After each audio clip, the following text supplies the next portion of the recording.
Check, check, check 1, 2, 3. Check, check, check, check 1, 2, 3. Check, check, check 1, 2, 3.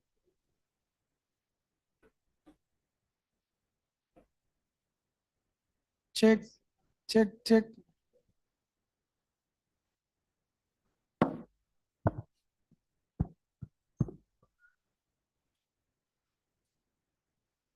check, check 1, 2, 3. Check, 1, 2, 3. Check.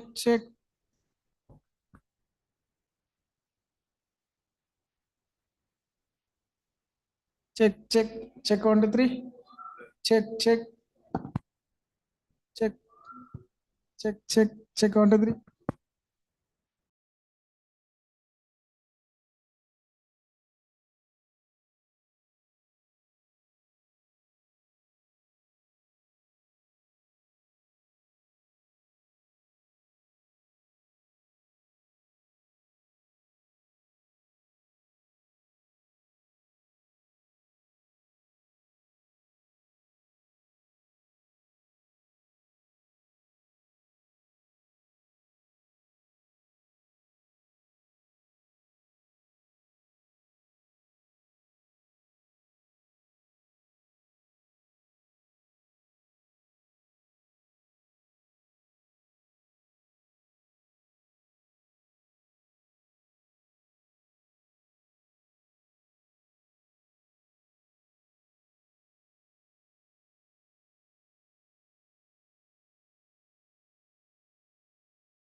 My humble Sashtanga Namaskarams to Sri Sadguru, Sri Vishnu Mohan, His Holiness Sri Swami Sri Hari Prasad.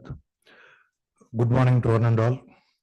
Hearty welcome to His Excellency Consulate General of USA, Dr. Christopher W. Hodges, and hearty welcome to all the scholars in person and in Zoom also.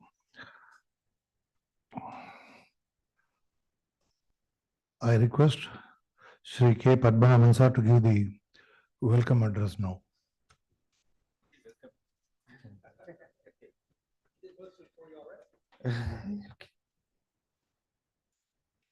Pranams to Sri Sadguru, pranams to Swamiji.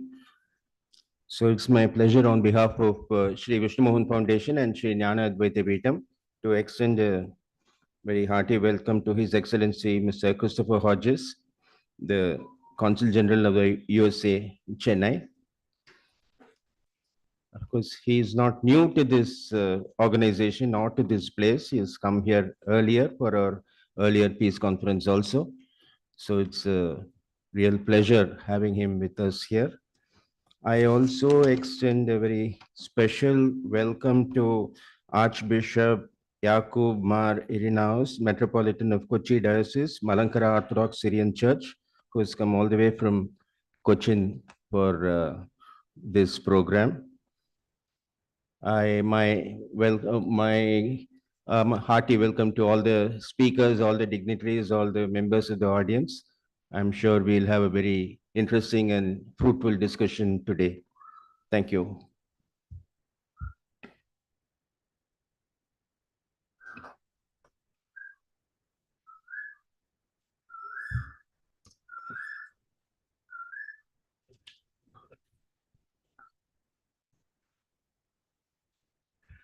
His Excellency Dr. Christopher W. Hodges,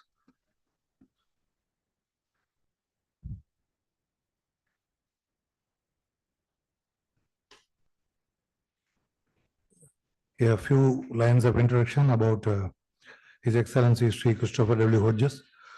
Dr. Christopher Hodges assumed the post of Consulate General at the U.S. Consulate General Office in Chennai on July 31st, 2023.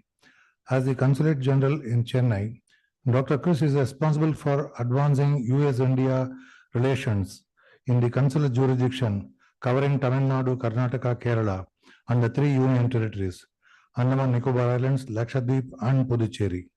Prior to this, he was senior advisor in the Office of the Coordination for Afghan Relocation Efforts, CARE. Dr. Chris joined the Foreign Service in 2000 and has served as Public Affairs Officer in Jerusalem, Hanoi, Vietnam, and Accra, Ghana. He has served as Deputy Director for Austria, Germany, Switzerland, and Liechtenstein in the Office of the Central European Affairs. His other tours include Suva, Fiji, and Frankfurt, Germany.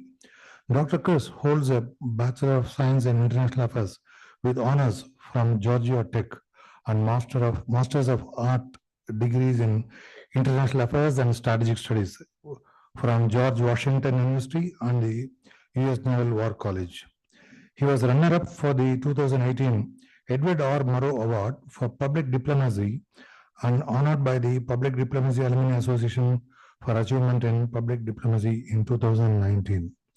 May I now request His Excellency Dr. Christopher Hodges to address the gathering, please.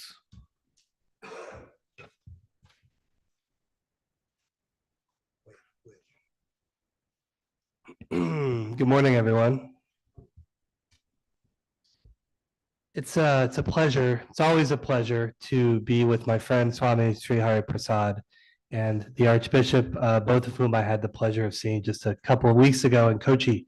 It seems like a lot longer ago because time has a weird amorphous quality when you are involved in this work. But it's wonderful to be here again with them and with all of you, and just walking up from the entrance to the podium and having the chance to hear a little bit about you from Swami as we walk through. It's clear that you know very well the concept and the application of peace through justice, and what an elusive goal that can often be, and how difficult it can be to apply justice through this prism day in and day out, particularly as the world is changing so rapidly. What I wanted to do this morning, with your kind indulgence, is maybe talk a little bit more about psychology and a little less about politics until maybe the very end. And I apologize, I did pick up a nasty cold on the way back from travel yesterday. So I will stand far back from all of you, and I will sanitize this microphone afterwards. I've been doing this for a long time. I've been a foreign service officer or a diplomat for a long time. And as you go to different assignments and you have the opportunity to do different things in different contexts with different people, you often ask yourself, what am I really here to do? How can I make a difference? How can one person make a difference?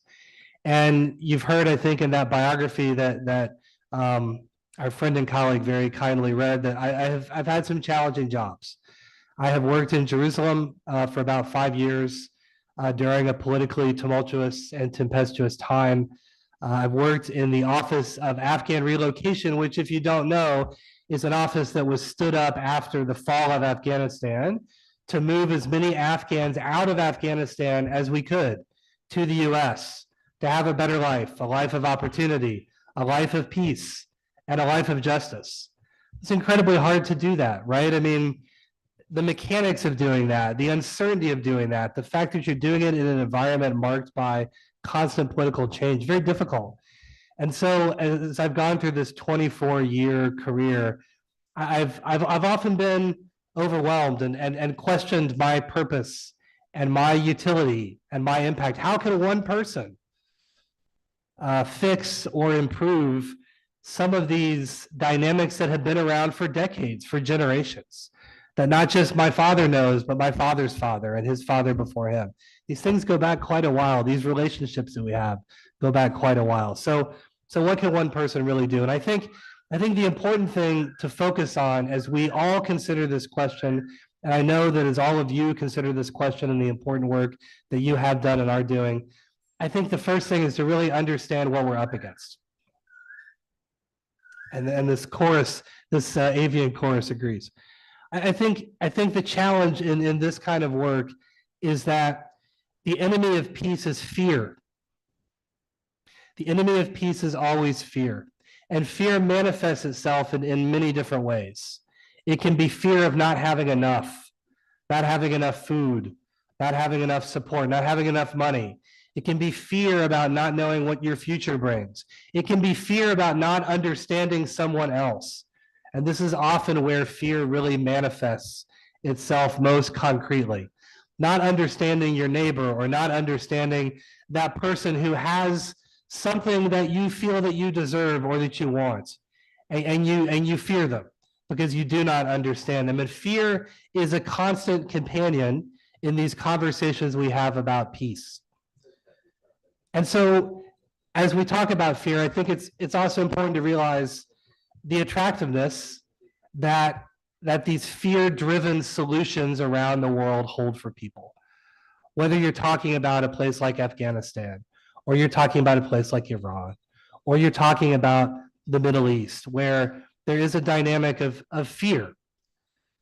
Fear is an opportunity for people to find easy answers. Fear allows you to understand the things in your life by blaming them on someone else. This is not my problem. It is this other person's problem. This is being done to me. If I can only deal with this other person, this threat, this enemy, then I will bring peace to myself and my family. And that's very attractive, right? Because we're all looking for easy answers.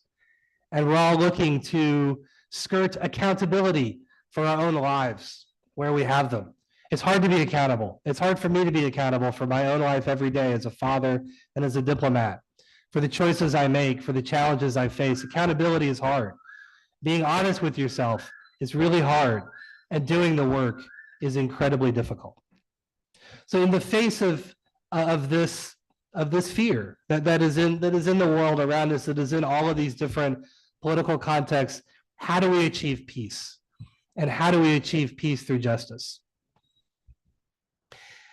And I think this is where the work of Swami and all of the work in the Archbishop and the work that all of you do is so important.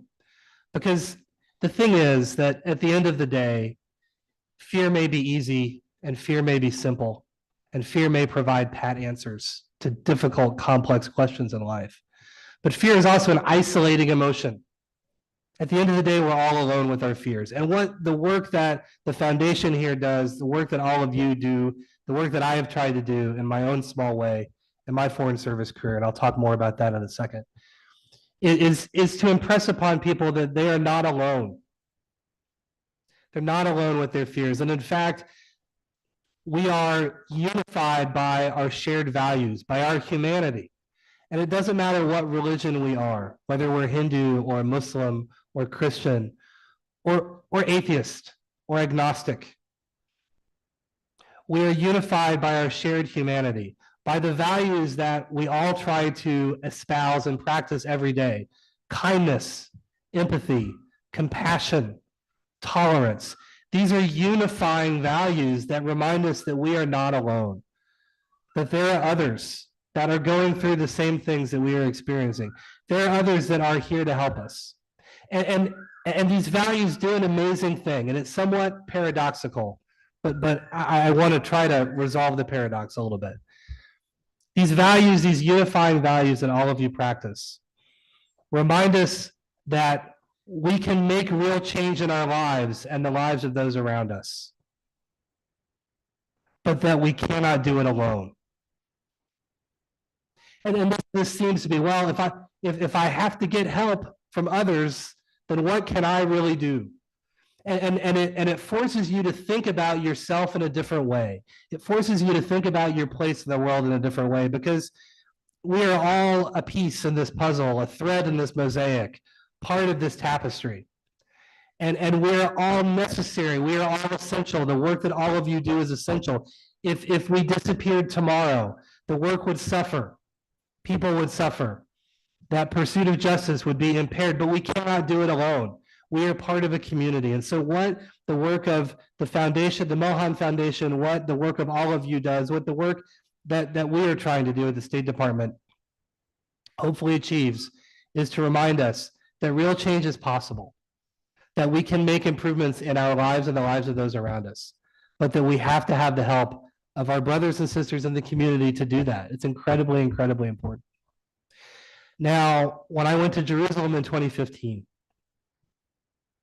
I had many people tell me, and they were right, well, you're not going to solve it, which is always a very helpful piece of advice. You're not going to solve it. Well, okay. I wasn't really thinking I could do that by myself. But once you get over into a dynamic like that, or many other dynamics like that around the world, you recognize the magnitude and the complexity of these issues. And it can be dispiriting. It can be demoralizing to say, well, geez, I'm only one person. What can I do? But this is where being united in this shared mission, united in these shared values, is so important. And what you realize, what at least I realized, is that, you know, I'm looking at this huge mountain, and I may not be able to climb to the top of it by myself, and that's okay. But I can take a piece of it. I can take a piece of it, and I can make that piece better for those around me. I can make a difference in the lives of those around me. Any help that you can provide in that context makes a difference. You don't have to solve the entire problem to be helpful. Success is not measured by an overnight arrival at your goal. Success is not measured by what happens in the space of a year or a generation. Everything that we are doing accumulates together and provides a bigger picture that those who come behind us will continue to advance. And so once I knew that I wasn't responsible for everything overnight, and once I knew that I was part of this larger effort, and once I knew that I could define success by making a difference in the lives of those around me, it was incredibly liberating and it allowed me to be more effective in the work that I've done. And in Afghan relocation also, every Afghan that you relocate to the US is a victory for that family, for that husband, for that wife, for that son, for that daughter, for that brother, for that sister, for that aunt or uncle. It is a victory. It is an opportunity for them to live a different life in a way that may yield dramatic and unexpected results down the line. So this is a lot of psychology, and I apologize. I appreciate you indulging me as I talk a little bit about it. But I think as we look at the role of the individual in bringing peace through justice, as we look at the role that all of us have as individuals in bringing peace through justice, as we look at the values that all of us espouse that are religious, but more than religious, they are also human values and humanist values of kindness, of empathy, of tolerance, of support. These are not easy to do every day. People get tired and they get frustrated, and there's a comfort in fatigue and frustration because again, it kind of lets you off the hook a little bit. But we must all keep our heads down. We must all work together to realize, celebrate the change that all of you in the room have made, and to know that that change is a foundation upon which more change will come. In the Thirukural, Thiruvallur says in stanza 114, the just and the unjust are understood by what they leave behind. And so I ask all of you, as we think about our legacy, as we think about the role that we play in the broader tapestry, to measure our impact in that way, but also to know that you're not doing it alone. It's a pleasure to be standing with you to get this important work done. It's a pleasure to join Swami, the Archbishop, and other friends as we work forward together. And thank you very much.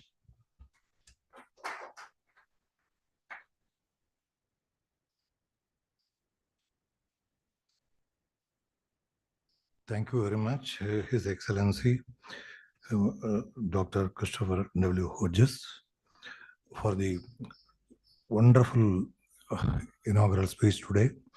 How we can change our life by empathy, tolerance, and how the foundation is taking the lead, and how you are happy to be part of this. We are extremely thankful to you, sir. I may now request Mr. Matthew Anthony to honor His Excellency, Dr. Christopher W. Hodges.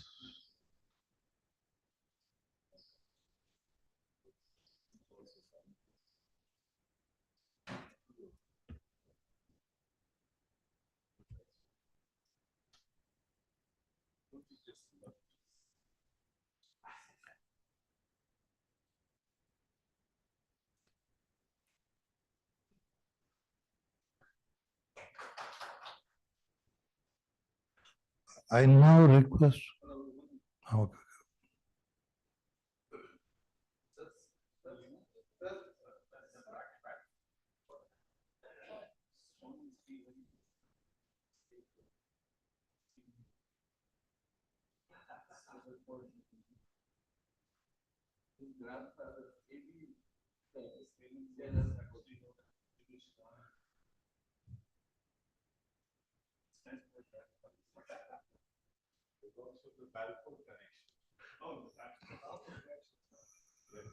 Dr. Matthew Anthony, sir, please. We request Dr. Matthew Anthony to honor Mr. Punnas, please.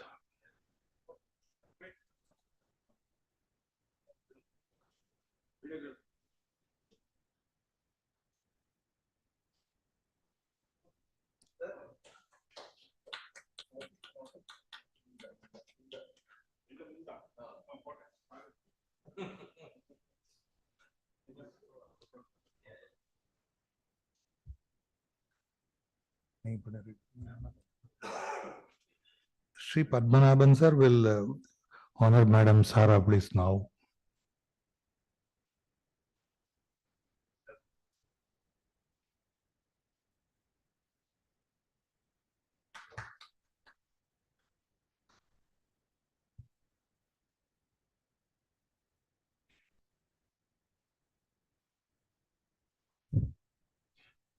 I now request Dr. Samita Hettige to come to the dais, please.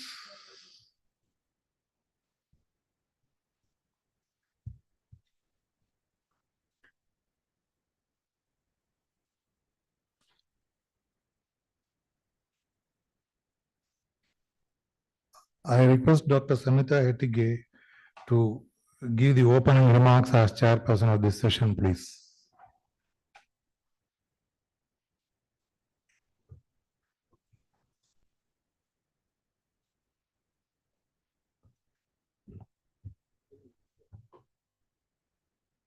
My pranams to Sadhguru Swami Sri Hari Prasad, Dr. Hedges, distinguished guests, ladies and gentlemen. Good morning to all of you. It's a pleasure to chair this session, and I'm eagerly waiting to hear all these colorful personalities presenting their cases. So without taking much time, let us move on to the first presentation. Thank you.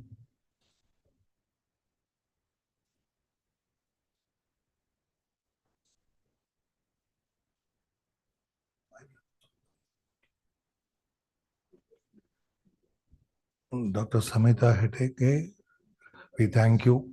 We thank you, we thank Dr. Samita Hettige for the opening remarks. I now request Sri Matthew Anthony to come and address the gathering, please.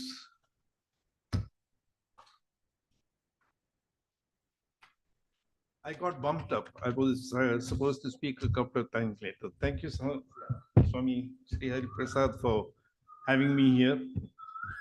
I think you make mistakes like this all the time. What can I do? I told Swamiji that I would be speaking against the motion a little bit. And the theme of my talk is justice may not bring peace. I begin with a quote from the New Testament, that's from Matthew 7:1-2, which says, "Judge not that you be not judged. For with what judgment you judge, you will be judged. And with the measure you use, it will be measured back to you." And I take one from the Old Testament, from Deuteronomy 32:35. It says, "Vengeance is mine and recompense. Their foot shall slip in due time, for the day of their calamity is at hand, and the things to come hasten upon them." So with that, I have justice is a process intended to bring about retribution or recompense for transgressions against a prevailing system of law and order.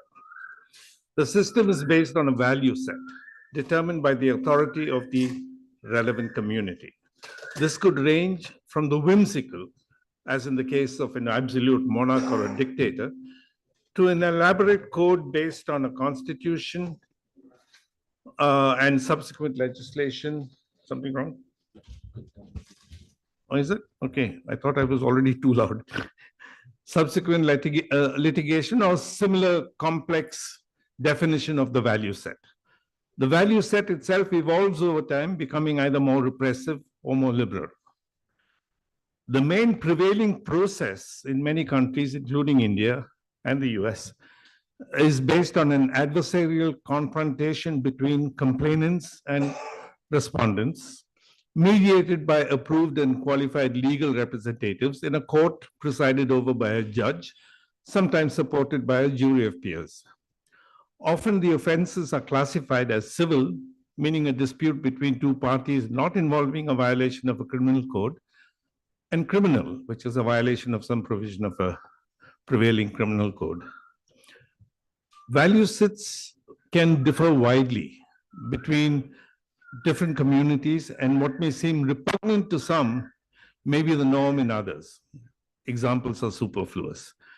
Every individual lives by a personal set, value set, which also evolves and may concur with or sometimes partly deviate from the prevailing value set in the community in which the person resides. More than one value set may have relevance to an individual or a subset of a community, international, groups of nations, national, religious, local, and so on. In many cases, the judicial process takes considerable time and expense. Such a protracted search for retribution or recompense is anything but peaceful, and such systems are subject to the same weaknesses as any other activities for the parties involved. I mean, when an interaction and transaction is between many persons, you have a lot of underlying currents that are playing around. This is almost certainly not peaceful for the parties involved.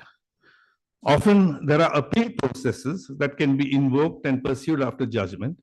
These can involve more time and expense to reach resolution.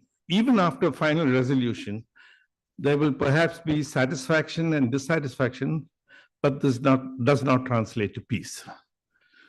True peace is a cessation of agitation. It is a state of being. It arises when there is a feeling of security and a calm quietude. As long as one is alive, it does not last. It is disturbed when a need or a want arises. As stable systems far removed from equilibrium, living beings are open systems that need to replenish the energy and materials that are used to maintain life. These being breathable air, water, and food for humans. Quite apart from these basic needs, humans have a few emotional needs and varying degrees of emotional wants that also seek to be satisfied. Some of these emotional wants translate into material and physical wants, and these can overwhelm the person since they are limited only by the capacity of the individual's imagination. In the wakeful state, and often in the dreaming state, as distinct from the deep sleep state, these become the drivers of action. I'm nearly done, I hope. Actions, whether virtual or actual, are almost always agitative. Peace is a state of being in pauses between actions and their driving thoughts, feelings, and emotions. The individual experiences true peace only in deep sleep. Most individuals experience relative peaceful periods. The relative state of peace is inversely proportional to the level of agitation. It is important to recognize that many of the emotional and material needs that we chase are fictions. Money, for example, is in reality a fiction. Every other living species goes through life without any need or desire for money. However, humans have developed some fictions to such a level that they seem more real than fictional. One needs cold and discerning self-analysis to identify those fictions that govern one's thoughts, feelings, emotions, and actions. Many of the systems which we develop are based on these fictions.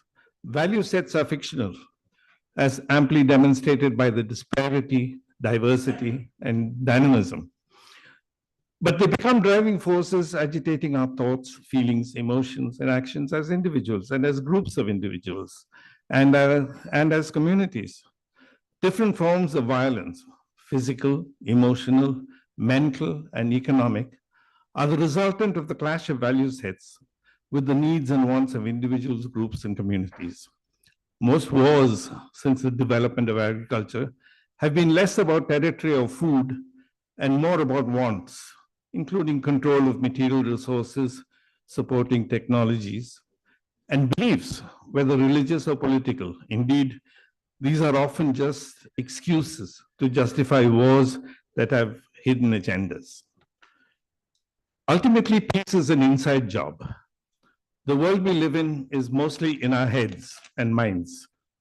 And it is here that we observe and experience the emotions that agitate us and deny us the peace that we seek.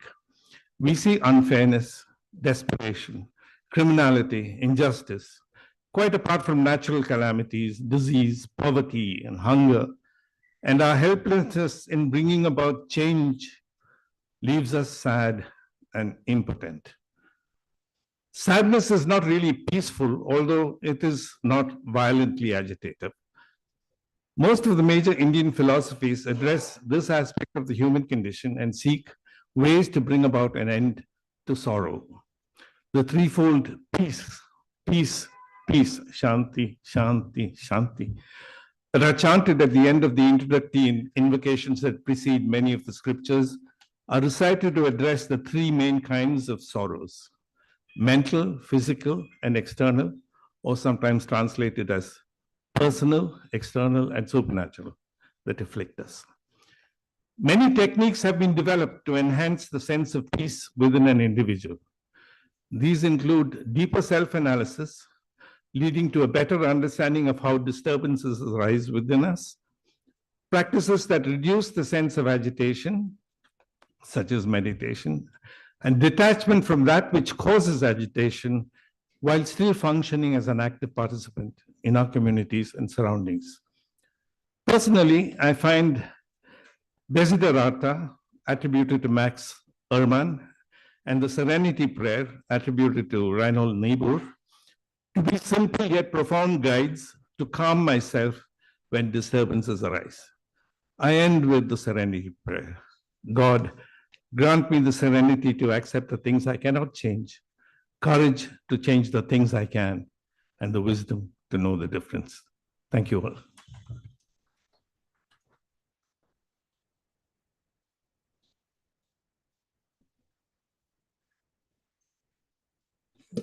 Thank you. Okay. Thank you, Shri Matthew Anthony, sir, for the various inputs given for improvement of peace, agri development, and overcoming obstacles. Thanks a lot. I request Sri Ghafoor Rahman to honor Sri Matthew Anthony, please now. Mr. Ghafoor Rahman is the financial consultant for our Sri Prem and Sri Vishnu Mohan Foundation.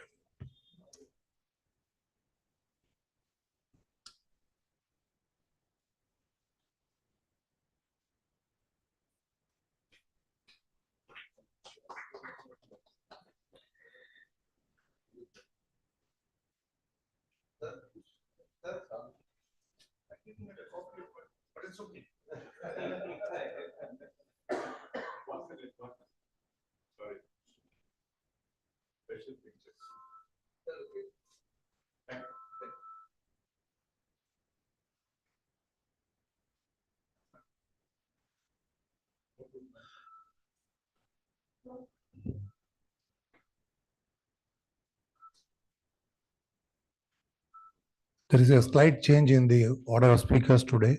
Two people are not able to come. I request Susri Janani Madam, Janani Janaki Raman, to come to the desk, please.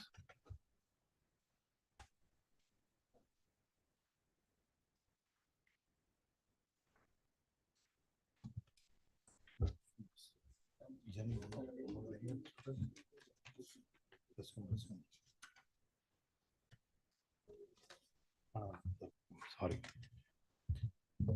Ms. Janani Janaki Raman is a devotee of Sri Sadguru Ma. She works with children and families as a counseling psychologist. She is trained in yoga from the Krishnamacharya Yoga Mandiram. She is inclined towards research and integration of yoga and psychotherapy. She is currently working with the Shiv Nadar School, Noida. I now request Ms. Janani Janaki Raman to address us, please.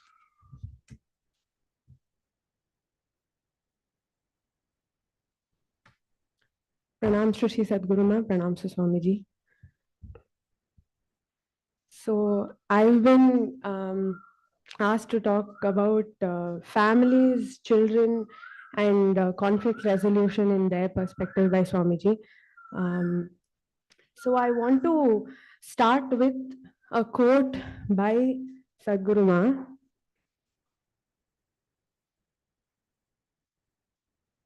Yes. So she says, children are a great responsibility. If they are not brought up well, the parents have spent the life of a fellow human being as long as make things difficult for the rest of society. I feel like this is the premise that I want to choose for sharing my thoughts.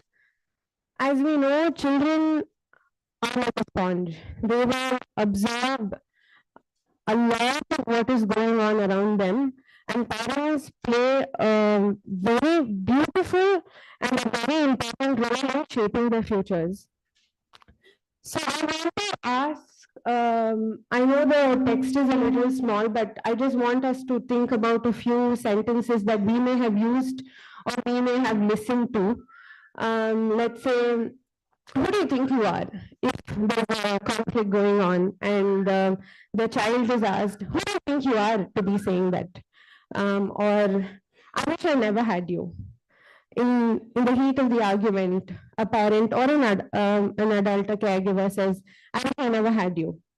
Or, do you think you're clever? Do you think you are more than me? And coming from the authority of a parent, all of these sentences have a huge impact on the child. And I'm taking the perspective of transaction analysis, a small perspective of seeing how we function as adults, children, parents. We see that any negative criticism has a lot of detrimental impacts on the child. For example, who do you think you are to be saying that? Can imprint as a subconscious message of, I don't think I can make my own identity to succeed. I don't think I can think for myself if I'm being told, do you think you are better than me to be saying that?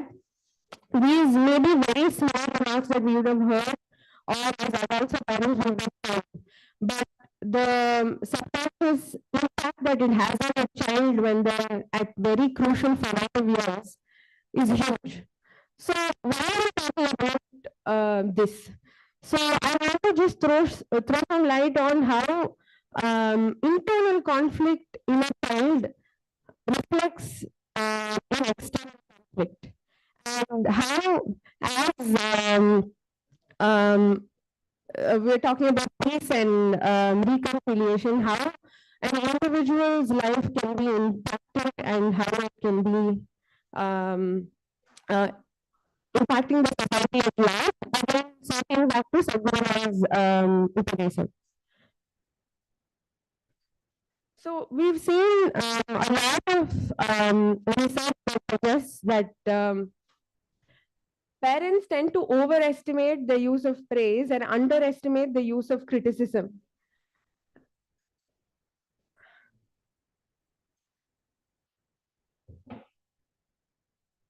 And this is just one study, but there have been many to say that parents are, they criticize the children nearly 3 times more than they praise them. I'm just going to quickly go over a few more things. And another impact that such criticism creates is that, as we know, children are like sponges. They almost always internalize criticism, taking it to heart, and sometimes it has sustaining, lasting emotional wounds in the process.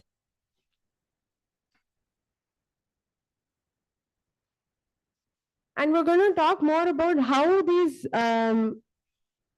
criticism causes internal conflict in the realm of it has even neurological changes in the child. And a very poignant point is that the child doesn't credit themselves for the success, but has very high reactivity to losses. So even if they succeed in a few things, since they're so conditioned to getting criticism or being yelled at or any sort of harsh punitive treatment, they don't credit themselves for the success they have.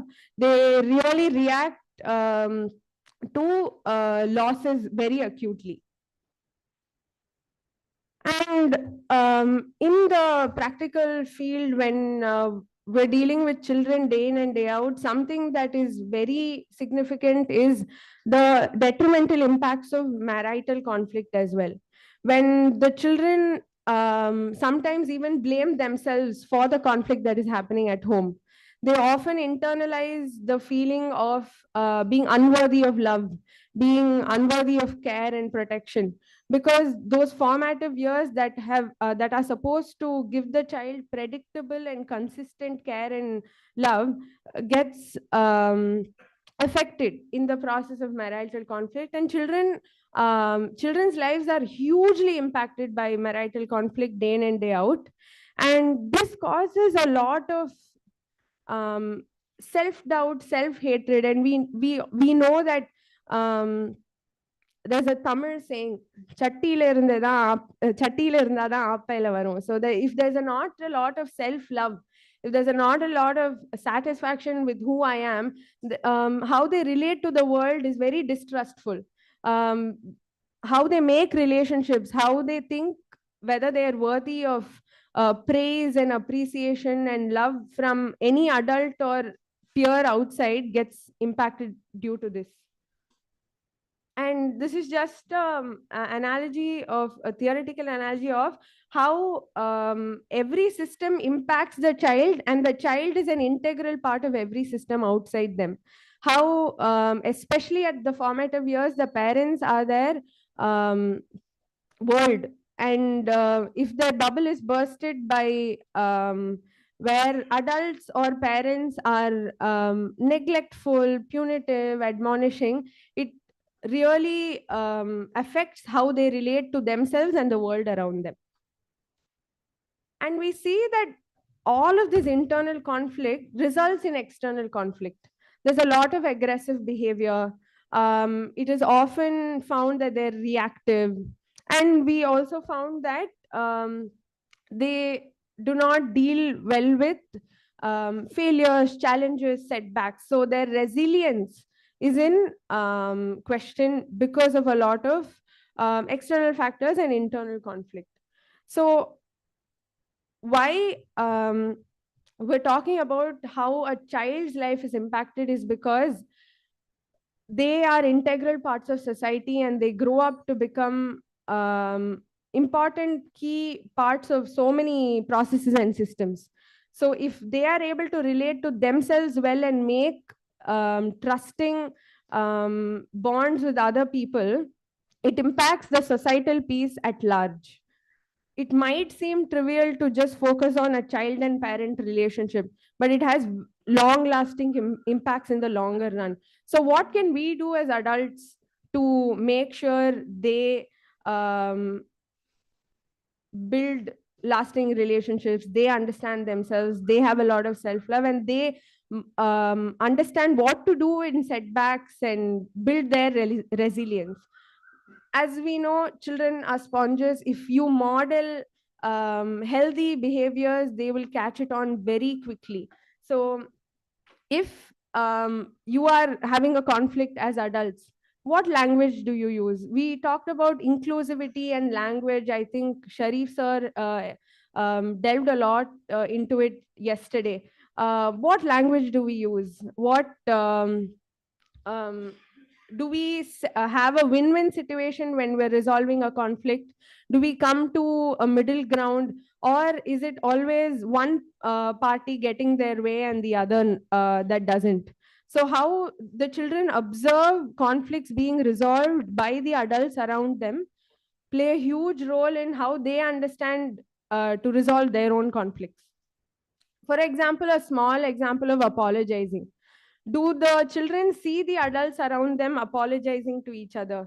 Do they see the children around, do the children see the adults around them taking responsibility for their mistakes and seeing whether they make amendments? And it's even apologizing to the child if you know there is something that has been going wrong. So do they also know that, because children see parents as positions of power and authority, right? So do they then understand that even if you're in a space of power and authority, you can own up to your mistakes and make amendments? And do the adults around them practice de-escalation? Do they say, okay, so what, now what? Or so what next? Do they see the adults around them taking a solution-oriented approach so that they resolve conflicts and don't linger around them or escalate them further?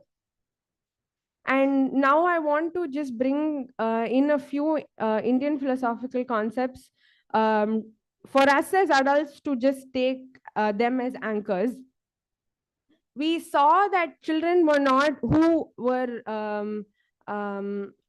went through a lot of criticism are not able to face setbacks and challenges, and they react very acutely to failures.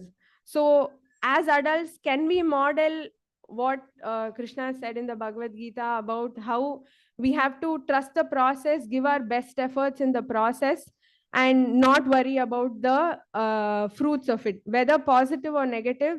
Do we maintain a sense of equanimity?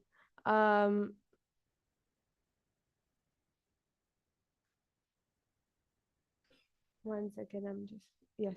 Do we maintain a state of equanimity in spite of the results of our actions? To sorrows and joys, to pains and pleasures, do we observe what is happening, respond to it, and not react to it? And I want to borrow a few thoughts from the Yoga Sutras as well, where Patanjali has shared 4 beautiful attitudes to incorporate into daily living, where he says, be friendly with the people who are happy, compassionate to the people who are suffering, be happy for other people's successes, be joyful, mudita, for other people's successes, and adopt the state of equanimity or upeksha, avoiding anything that is going wrong and not indulging in something that is not aligning with your dharma. And he talks about the Ashtanga, the eightfold path, where Yama is the first path of yoga, where he talks about how one relates to their environment. So as adults, can we incorporate these to be role models to the children around us? And of the 5 yamas, we have ahimsa, satyam, asteyam, brahmacharya, and aparigraha.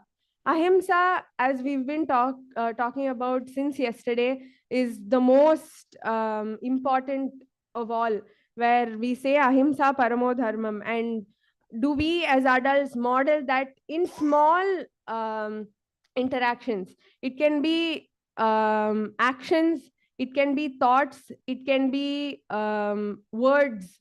Do we make sure we use an inclusive language? Do we make sure we don't have intentions to hurt, and due to that our actions are also not hurtful to anyone around us?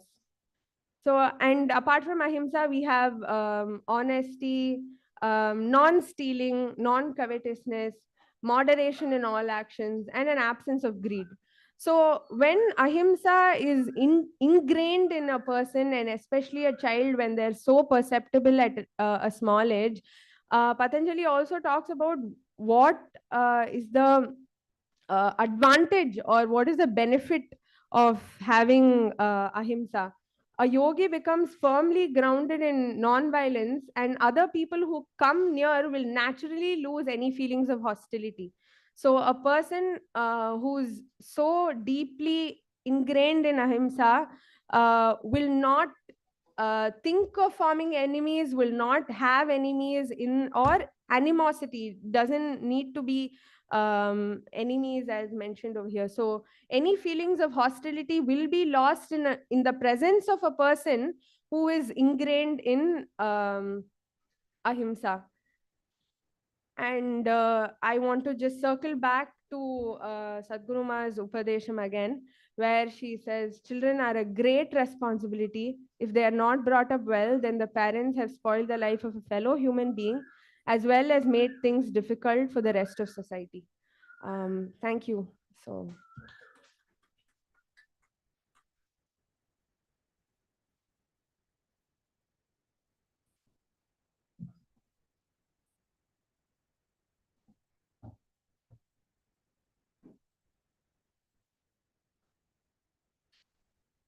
I request Father Vincent Shekhar to honor Madam Janani Janakiraman, please. Thank you, thank you, Madam Janani Janakiraman, for the wonderful speech. Parents' role in society's behavior, one behavioral science importance, how all these things improve, help us to improve peace. Thank you, ma'am. I request our Swamiji to address the gathering for a few minutes, please.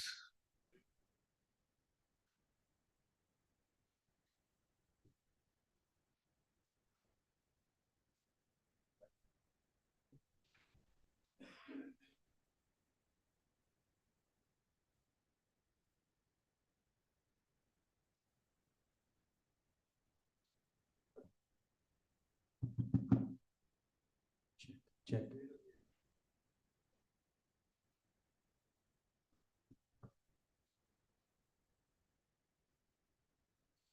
Alright. So Matthews had said various things. I expected him to talk longer and talk about more, but about peace not being born of justice. I'm reminded of what in the Mahabharata says that what is dharma, what is right and wrong, is always decided by the man who is powerful. The man who is in power, who is in control, he decides it. So what is right and wrong, even the principles are decided by him. The second thing is that I remembered also what Sadhguru Maharaj said, are you going into tomorrow carrying the burden of 1,000 yesterdays? So, small phrase is such a lot. So, that also got me thinking about how so many of the pieces have been unjust pieces. After the First World War, the only idea was to rub the loser's face in the ground, that sort of. So, because of that, Hitler came back. But there are two examples of how a peace can be just. One is after the Mahabharata, when the Pandavas retired and went, they didn't keep hold of power. When they retired and left the world and went into live in the forest. So we have four stages. Brahmachari, when he's the student, Garhastha, householder, Vanaprastha, when he retires for the world and lives a peaceful life, Sannyasa, those who want to get the world. So now, when they left the world, to guide the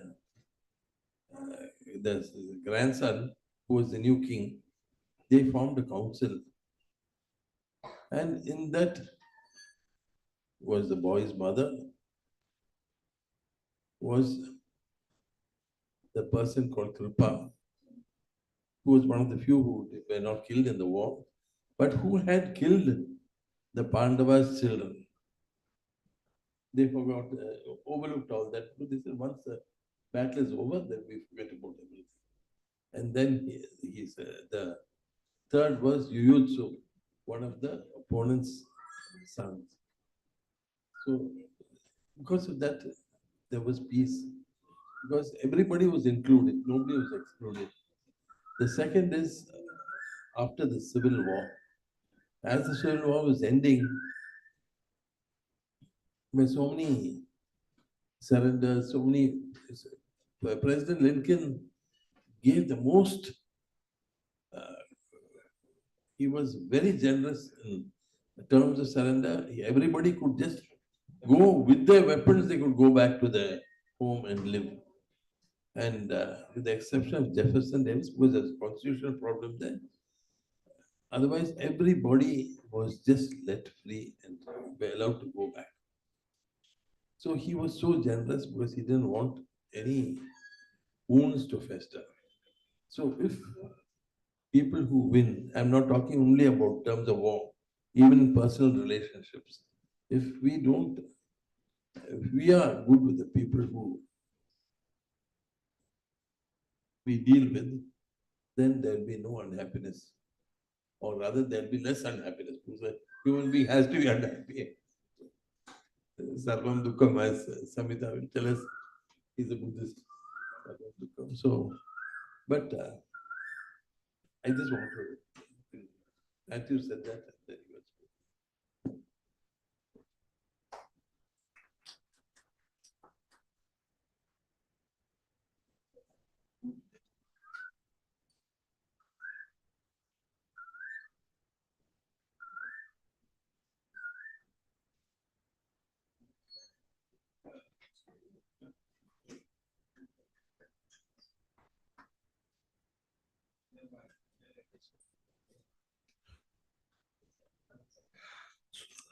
So, thanks a lot, Swamiji, for the wonderful remarks, enlightening us. Now, I request Sri Aga Syed Muntazir Mehdi to speak. Before that, a few lines of introduction.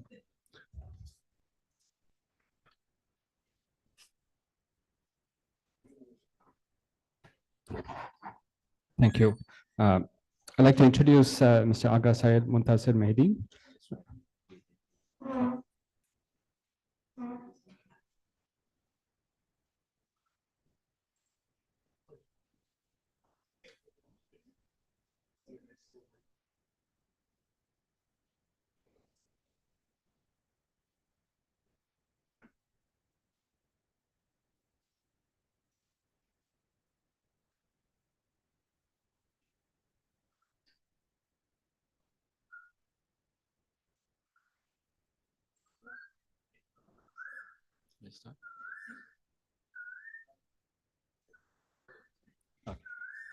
Okay. Oh, yes. Okay. Can you introduce? I just go. Sri Aga Syed Muntazir Mehdi is a lawyer with an expertise in constitutional law. Aga is a prominent dialect practitioner and social activist. To his credit, is a vast work, and also he is founding member of various grassroots interfaith dialect networks in Jammu and Kashmir. Sri Aga has organized over 20 interfaith dialect to mitigate tensions and commence reconciliatory atmosphere. Mr. Aga's efforts have brought leaders of different communities on a negotiations table.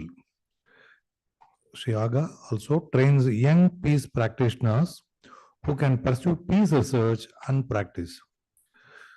Sri Aga's research work is in the field of interfaith dialogue and is widely acknowledged and recognized. Mr. Aga is listed among India's Future 100 Leaders by Glentor NewsX. Thank you, sir. I request now Aga sir to address the gathering, please. The Aligarh Muslim University, Ramshah Math and the Iranian embassy had a program about the interfaith, about how all the religions can come together. So there is where I met Aga, and he's then itself he was saying that he wants to take part in all this interfaith work and be part of us, and I'm very happy you are here. Right. Bismillahirrahmanirrahim. Salams, namaskaram to all distinguished guests present here. Before I proceed, I want to express my sincere gratitude to Swamiji for having me here in this, to participate in this gathering, which is, I feel, on time, much needed. Since my arrival in Chennai, I have been learning so much, interacting with various colleagues over here. Once again, thank you, Swamiji, for having me here. In an era characterized by profound regional and global conflicts, the need for interfaith dialogue has never been more critical. These dialogues stand not only as bridges over the troubled waters of religious and cultural misunderstanding, but also as foundational pillars for the construction of more harmonious global society. The essence of interfaith dialogue, understanding, respect, and cooperation among the world's various religious traditions is a beacon of hope in the middle of shadows of division and strife. Interfaith dialogue is a transformative process that involves open and respectful exchange between individuals of different faiths. It aims to increase understanding and to clarify misconceptions and encourage respect for other beliefs. In today's world, where religious affiliation often intersect with the socio-political and ethnic identities, leading to complex conflict, interfaith dialogue emerged as a crucial tool for peace building and conflict resolution. It fosters a culture of peace and mutual respect, which is essential in mitigating tensions that often lead to violence and discord. Friends, the present era is marked by an alarming rise in regional and global conflicts, many of which are pitched by religious intolerance and misunderstandings. We can see from Middle East, South Asia, even in West, religious tensions fuel social political unrest, often leading to the violence. In such context, promoting interfaith dialogue is not just beneficial, but necessary. It helps to dismantle stereotype, builds mutual respect, and paves way for groundwork for enduring peace and cooperation across different communities. Dear guests, I will give example of my home, Kashmir, which is a predominantly Muslim majority region, but stands as a testament to the rich tradition of communal harmony and brotherhood. This tradition is briefly ingrained in the region's cultural fiber, which goes beyond simplistic narratives of conflict that often dominate about the perception of Kashmir. Historically, Kashmir has been a melting pot of diverse religious and cultural influences. It includes Hinduism, Buddhism, and Islam. This configuration of traditions has fostered a unique Kashmiriyat, a share of sense of identity and cultural ethos that stresses upon harmony and brotherhood among all Kashmiris, regardless of their beliefs. This ethos is an example of how religious communities can coexist and peacefully and support and embrace each other. Dear guests, how this tradition communal harmony is prevalent in Kashmir? What is the reason behind this traditional communal harmonies? Can I request technical team for a slide?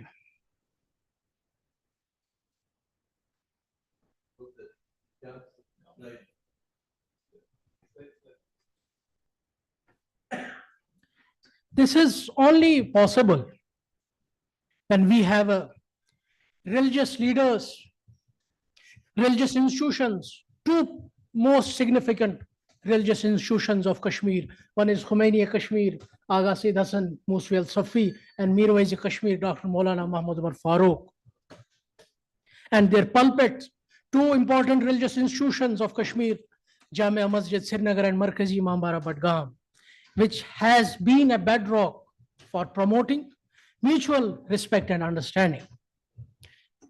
These places are not the place for worship, but a symbol of Kashmir's pluralistic ethos. The sermons which are being delivered there emphasize the values of peace, brotherhood, and coexistence, and reflecting the broader Kashmir's commitment to communal harmony. Religious institutions, with its historical lineage of spiritual leadership in Kashmir, plays a critical role in this context. Be it Mirwais Umar Farooq or Agha Hassan Muswi, who have traditionally been leading voices in advocating for peace, unity, and inter-community dialogue. By promoting message of brotherhood and cooperation, these leaders significantly contribute to maintaining social fabric of Kashmir society, especially in times of tension and conflict. Yes, Kashmir's example of communal harmony and proactive role of religious leadership in promoting interfaith dialogue offer valuable lessons for conflict-ridden regions worldwide. It underscores potential for faith-based initiatives in bridging divides and fostering a culture of peace. By highlighting the commonalities between the different religions, traditions, and emphasizing mutual respect, such efforts can counteract the narratives of division and hatred that often fuel conflict. The need of interfaith dialogue does not confine to Kashmir only. It moves beyond Kashmir. It is touching every corner of globe where religious differences have been source of conflict. Learning from Kashmir's examples, communities and leaders worldwide can initiate similar dialogues. In conclusion, the imperative of interfaith dialogue in the middle of contemporary global and regional conflicts are undeniable critical. Such dialogues are not merely beneficial for bridging gaps between different religious communities, but are essential for crafting a sustainable foundation of peace, mutual respect, and understanding in a world which is marred by division and strife. The rich tradition of communal harmony and the brotherhood in Kashmir, particularly advanced through the role of religious institutions, stands as a testament to power of faith-based leadership and dialogue, fostering peace and understanding across the diverse communities. Despite facing numerous challenges, be it political unrest or societal tensions, our religious leaders and their pulpits remain committed to uphold the values of mutual respect and religious tolerance. Their dedication serves as a beacon of hope, not only for Kashmir, but for the world at large, illustrating that even in face of adversity, it is possible to maintain a tradition of harmony and coexistence. The example of Kashmir, with its emphasis on interfaith dialogue and the active role of religious leadership in promoting communal harmony, offers a valuable insight for other regions grappling with the similar issues. It underscores the importance of embracing our shared humanity and the universal values that unite us. Despite our diverse religious beliefs, as we move forward, let the commitment of these institutions to uphold the mutual respect and religious tolerance inspire communities worldwide to engage in meaningful dialogue, build bridges, and understanding and work collectively towards more peaceful and tolerant world. Let us, while moving out of this hall, let us reiterate our commitment that we will celebrate interfaith dialogue. Thank you so much.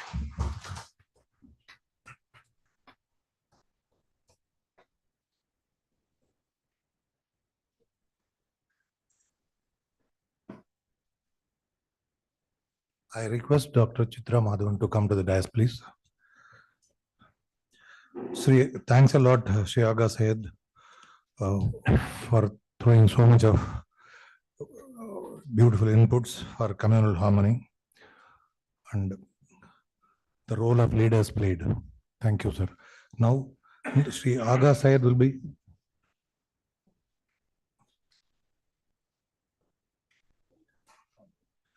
Now, Sri Aga Sayed will be honored by Dr. Sri Govindarajan, Trustee, Sri Jnana Advaita Peetham and Sri Vishnu Mohan Foundation.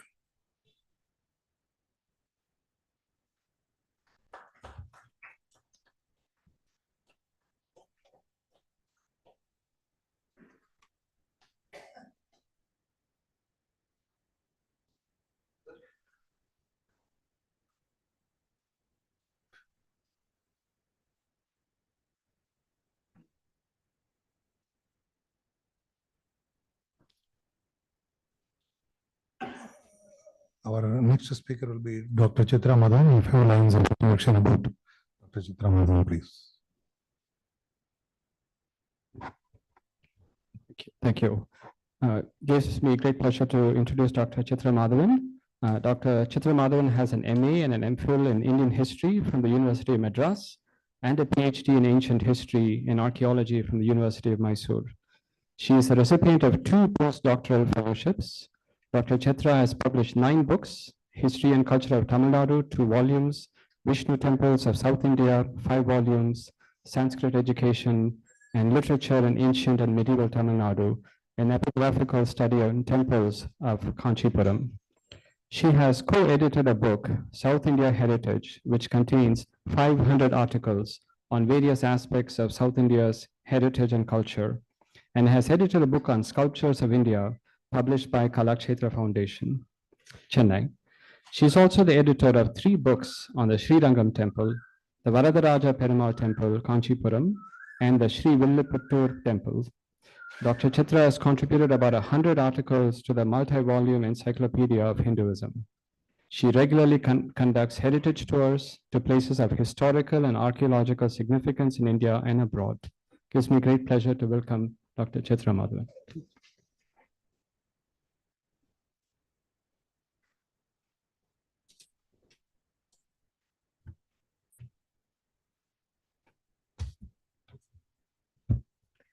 Namaste.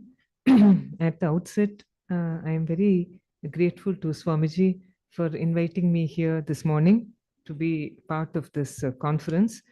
I would also like to apologize for coming late. It was a confusion in my mind regarding the timings. Extremely sorry about that. So the topic of my paper is the Uttaramerur inscription and the impact that it has had on the functioning of the Chola administration. As you all know, Uttaramerur is a place which is about 20-25 kilometers from Kanchipuram on the Bandavashi road. We often read about this inscription, especially during the time of elections. And then after that, we all forget about the significance of this inscription. Basically, I'll come into the details of the inscription a little later. Basically, it talks about village self-governance, administration at the grassroots level in the Chola period. This is what we will understand when we look at any website or any book. I would like to give a little bit of background to this Uttaramerur inscription and why it has become so famous. The villages of Tamil Nadu from the Pallava and the Pandya times, that is, say, from approximately the 5th to the 9th centuries AD. I'm talking about the time before the Cholas became a mighty power in South India, when the Pallavas were ruling North Tamil Nadu and the Pandyas were ruling South Tamil Nadu. Many of these villages were peopled by scholars in the 4 Vedas, Chatur Vedas, and these villages came to be called Chaturvedi Mangalams or Agraharams, Agarams, etc. And the governing body, the administrative organization of these Chaturvedi Mangalams were called the Sabhas or the Perun Sabhas, Mahasabhas, big Sabhas, depending on the size of the villages. Some were small, some were big. These Sabhas had under them, the big banner umbrella of the Sabhas had under them smaller committees which were called Varyams. Whatever I say today in this lecture about the Sabhas or about the Uttaramerur inscription, I have done very, very little original research. And I told Swamiji that at the very beginning. Great scholars have already done immense amount of profound research, namely the father of South Indian history, Professor K.A. Neelakanta Shastri, on the Cholas, and his student, Dr. C. Meenakshi, on the Pallavas, and more recently, a very great archaeologist scholar, Dr. R. Nagaswamy, on the Uttaramerur inscription itself, on which he has written a monograph. So almost everything that I am saying this morning in this lecture is going to be from C. Meenakshi's, Dr. Neelakanta Shastri's, and Dr. Yes, I have to acknowledge it. We know nothing. Thank you. Wherever you take it, someday has to tell us. Thank you. Thank you very much. I must acknowledge where I have got my information from. So, in the Pallava period, that is preceding the Chola times, there were more than 20 sabhas all over North Tamil Nadu. And what were these sabhas doing in the villages? They were looking after temple management, irrigation works, agricultural lands in the villages, and also administrating local justice. Now, this is a very, very important thing. Justice was given at the grassroots level in the villages itself. Every small matter did not have to go to the Pallava king in Kanchipuram or the Pandya king in Madurai. That was not needed at all. Later in the Chola times, it became much, much better. This whole thing became far more widespread, and anything that had to do with justice didn't have to leave the village and didn't have to go to the next higher level, not even to the province at all. So the Sabhas controlled as a body a number of variums. Those are subcommittees which carried on village administration. Now, what exactly is a varium and why was that word chosen? Dr. C. Meenakshi says there are three meanings for varium. It could have been derived from the term varam, which means share, or in Tamil we call it pangu. So varium will be those that share, and varium will stand for a group or a committee of warriors. Varium could be from the Sanskrit word vara, which means a collection, samuha. It may correspond to the other body called Alum Ganatar. In other villages, there were bodies called the Alum Ganatar, and like that, the variums of the sabhas were also there. Varium could also be from the Sanskrit root vru, which means to choose or select. So, varya is one who is chosen, and varium is a group of selected men. So, varium in Sanskritam became variyam in Tamil. Like when we say Surya in Tamil Nadu, we say Suriya. When we say Chandra, we say Chandiran. Same way, varium became variyam. And what was the duty of the varium in the Pallava and the Pandya times?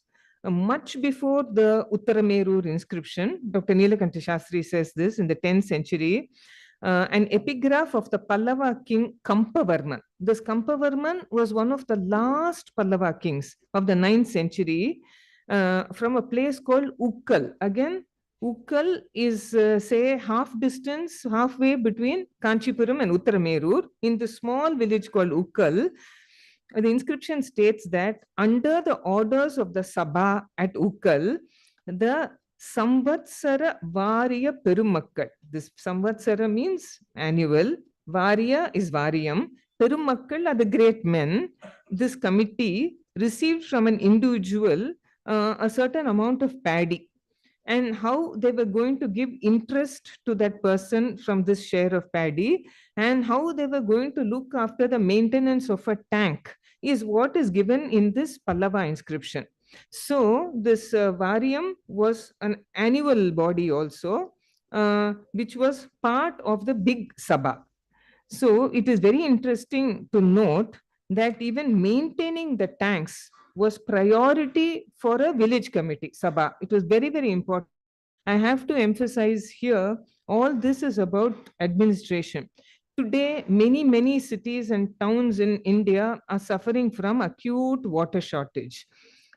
we understand that the population in 1,000 years ago, when the Pallavas and the Cholas were ruling, was minuscule compared to the population of today. But I also have to emphasize the kind of arrangements these kings, I'm talking only about Tamil Nadu today because the subject is such, it was all over India. They took great pains for water storage.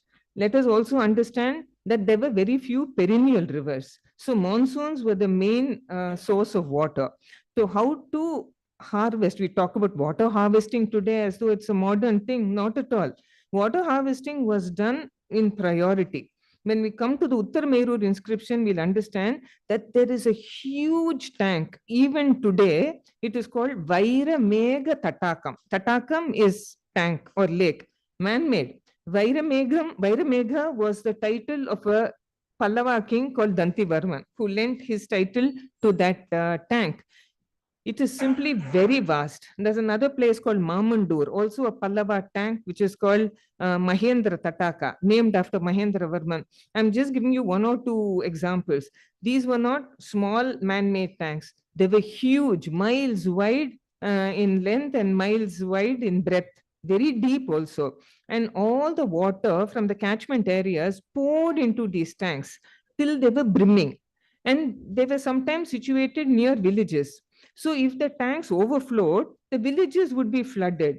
So they very cleverly made a cutoff point. Just like they had inlets coming in from the catchment areas, they had outlets. So at a certain point, the water, instead of flooding the nearby living areas, would go out of the outlets.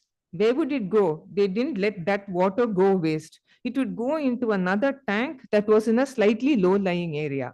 After that got full, another one, and very little was allowed to go waste into the ocean or the sea or into any dry land. All this was the work of the Sabha. Moreover, a tank as big as this had to be maintained, and it would cost a lot of money. How do you maintain these tanks? It's going to cost a lot of money. So very cleverly, what the Sabhas did, including places like Uttar Merur, what they did was they allowed fishermen to fish in these tanks. And then they had a tax on the fishermen. So with that tax, they used to do all the dredging and cleaning and the maintenance of the tanks. And all these benefited the villages all around. This is a small example of the very many duties of the Sabha. This is the Eri Variam. Eri is a tank or a lake. Variam is the committee. They also had Tota Variam, the Variams that looked after the gardens and the plantations, etc. Now we come to Uttar Merur proper about this inscription. This was a small village. It's now a town. As I told you, from Kanjivaram to Vandavasi, Uttar Merur is a major place. It was a Chaturvedi Mangalam, again, in the Pallava times. We know of it as early as the 8th century of the Pallava period. Many temples are there even today. The famous Sundaravarada Perumal Vishnu temple, the Vaikunta Perumal temple, and the 4 or 5 Shiva temples are also there. Extremely ancient, Pallava, Chola period. Now, when you do an internet search or you read some books, they'll tell you there are 2 major Vishnu temples. One is the Sundaravarada Perumal temple, other is the Vaikunta Perumal temple. We agree that the Sundaravarada Perumal temple is a Vishnu temple, Vaikunta Perumal temple also a Vishnu temple, but it was never meant to be a temple. What if you go there and I'm sorry, I don't have a slide to show you, that Vaikunta Perumal temple is actually built on a very elevated space. It was a very small temple, but the rest of that place of that temple was meant to be what is called a Sabha Mantapam, for the people of the Sabha to meet and to talk about all that they were going to do for the village, where all the different Variams met. So it was actually a Sabha Mantapam where there was a small Vishnu shrine, and that is how we have to see it today. Now, in the reign of a Chola king called Parantaka Chola, in the 10th century CE, and the date exactly is 920. there is an inscription written on the walls of this, on the base of the walls of this temple. It is written in Tamil script. It is written in the Tamil language. The gist of this inscription is that it was to form a committee, and the committee was to be a fair representation of the 30 kudumbus or wards into which the whole village was divided, and the 12 series or streets into which the wards were grouped. So for 30 kudumbus and 12 series, the representatives were to be on the Sabha and on the different variants of this Uttarameru Sabha. The actual method of selection, here I want to make a clear distinction. Whenever we read about the Uttarameru inscription, we talk about election. It was election and selection. I'll tell you how. The actual method of selection was by lot, called Kudabolai. All the representatives' names were put into a kudam or a pot, and they were written on olais, which is small pieces of palm leaf, and they were put into the pot. And then they were selected. I'll come to that. But the selection was confined to those who were duly nominated by the kudumbus. That is, there were rules laid down and certain conditions had to be satisfied by every person before he became eligible for such nomination. The attempt to combine the representation of the committees of the kudumbus and the series, the streets, did not work properly. And as the result of the breakdown that followed, another effort was made 2 years later to reform the method of selection to the committees. The series were allowed to fall into the background, and the direct representation of the kudumbus on the committees became the only aim. So it was a trial and error method. Nothing was perfect at the very beginning. They made a mistake. 2 years later, they addressed that mistake and they tried to reform it. The revision of the constitution, that is, when the revised thing, they made a mistake, they were trying to revise it. The revision of the constitution was carried out in the presence of a king's official and recorded in the form of a vyavastha of the Sabha. Nothing got done just like that. The king's representative had to come, this change had to be done in front of him, and then it had to be recorded also. So there were norms and so many norms. So in this resultant change, many do's and don'ts came into being. The essential qualifications for a person wanting to be on some of the variants of the Sabha were age limit, possession of minimum immovable property, minimum educational qualification. The one who wanted to be elected should be above 35 years of age and below 70. This was written more than 1,000 years ago, and it was followed. The minimum age limit was considered essential because those who were entrusted with public administration should have attained a maturity by a certain measure of experience gained through age. The upper age limit was prescribed so that the elected person did not perpetuate himself in power even after attaining the age of 80 or 90 or perhaps till death. I'm quoting from Dr. Nagaswamy. The minimum property qualification was prescribed because the members elected to the assembly would be administering public property and ought to have had some experience in administrating their own property, and in the event of loss should have security by way of immovable property. These are some of the qualifications that a person should have. Then a candidate should be an honest man, should have acquired his property through honest means and not by one who takes shelter under legal intricacies and appears to be honest. Another point of interest is that the candidate should be known for his administrative excellence. Karyatil Nipunar. All this is given in the inscription. The disqualifications, on the other hand, were far more severe and illustrative of the great care the Chola society attached to moral values and conduct in public life. Among the disqualifications is that the one that tops it relates to rendering public accounts. One who, having been elected to one of the public committees and had not rendered proper accounts at the end of the year, was disqualified from standing for election till the end of his life.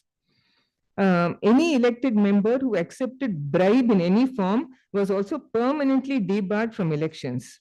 One who misappropriated the property of another was also disqualified. One who had acted against the interest of the society, here the village, and was a potential danger to the peaceful life of the people, was also debarred from election. One who was found guilty of incest and other great sins and had no place in the village assembly. It was not only the individual who was guilty of any one above acts, but all his relatives in the father's family, mother's family, and wife's family were permanently debarred. So, there were a whole lot of disqualifications. Actually, the number of people who had qualifications and none of these disqualifications would have been very few ultimately, I think, in any of these villages. Then it goes on. It's a very, very long and very detailed inscription. It goes on to say, the members thus elected would serve for one term. Once a person served in any of the committees, he was not eligible to stand for election for 3 more terms. When one who was on the committee and against whom the guilt was registered for any offense, he should be at once removed from the office and not wait till judgment was pronounced. He was immediately debarred and never again to stand for election, nor anybody else in his family. This was a simple and most inexpensive system of election conceived of in ancient times. So here, this 10th century inscription belongs to the time of Parakesari Varman, and even the date is perfectly given, 16th day of the 14th ruling year of the king, 922 AD. Here, I would like to digress a little and say that people from other parts of the world have said very unjustly that Indians did not have a historical sense. They didn't leave behind proper records. Here it says 16th day of the 14th ruling year of the king. How much more intricate can it get than this? If Indians did not have a sense of history, I'm afraid I don't know who did. And all this was etched in stone, not on papyrus or any other thing that could disappear. This is etched in stone, and we are looking at it after these many years. Here, and how much land must he own? We are going into further details. He was owned more than 1/4 valley of tax-paying land. Valley was kind of like we have grounds and acres now. He must live in a house built on his own site. His age must be below 70, above 35.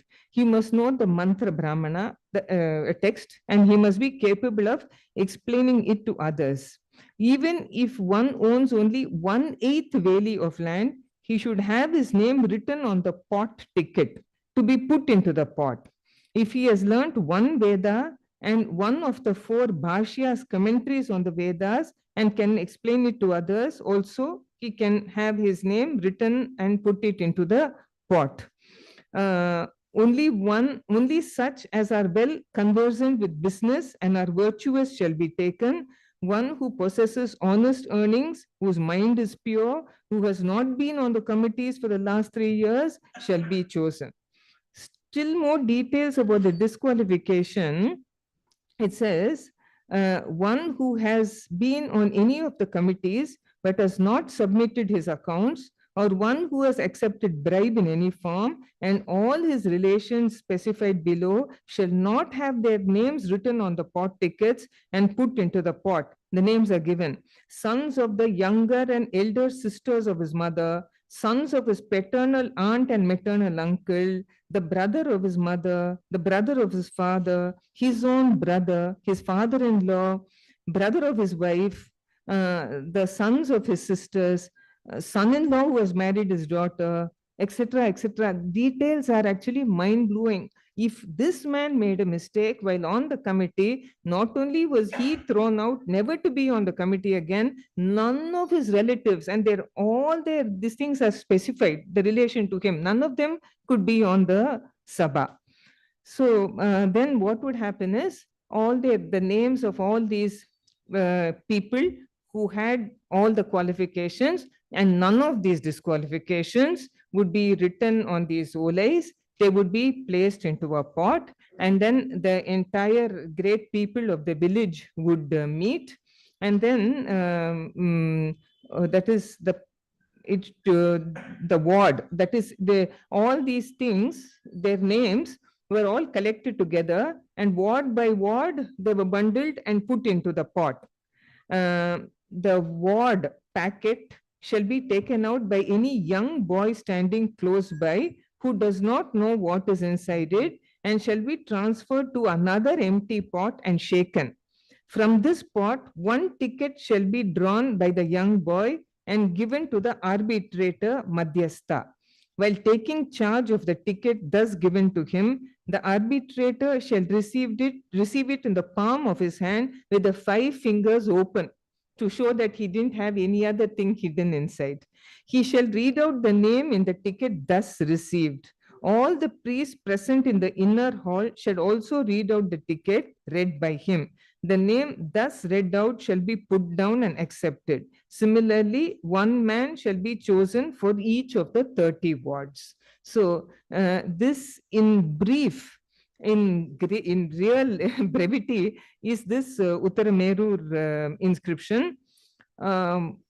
This is democracy at the grassroots level at its best.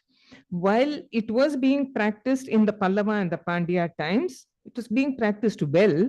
The Cholas, like in everything else they did, temple architecture, sculpture, war, etc., they took village administration to an altogether different level. And this Uttaramerur inscription is only one case in study. Till date, this is the longest and the most detailed inscription we have about the governance or democracy at the grassroots level in villages. Who knows, we may come across many more inscriptions in the future. We don't know. There may be some stones or copper plate inscriptions lying under the ground, or in some ruined temple, we may discover it. But this was not a one-off thing. It's not as though Uttaramerur was the only village that practiced all this. Almost all the villages, small towns across the Chola land, which was extending from Kanyakumari northwards, practiced this village administration. The people who were on the committee and who were in charge of justice had to know the Dharma Shastra, that is the laws of governance. Otherwise, how could they do the panchayat between the wrongdoer and the others? Every little niggling detail was brought to the village committee, the Sabha, and it got sorted out at that level itself by very, very honest and upright men. What more do we need? And how much this was enforced goes into the punishments that were. If you made a small mistake, never again could you be on the village Sabha, and never again could any of your relatives also be there. So in case you made a mistake, you went home, they would probably throw that man out of the house because so many other relatives could never ever step into the village Sabha again. This was refined, completely made perfect in the Chola times.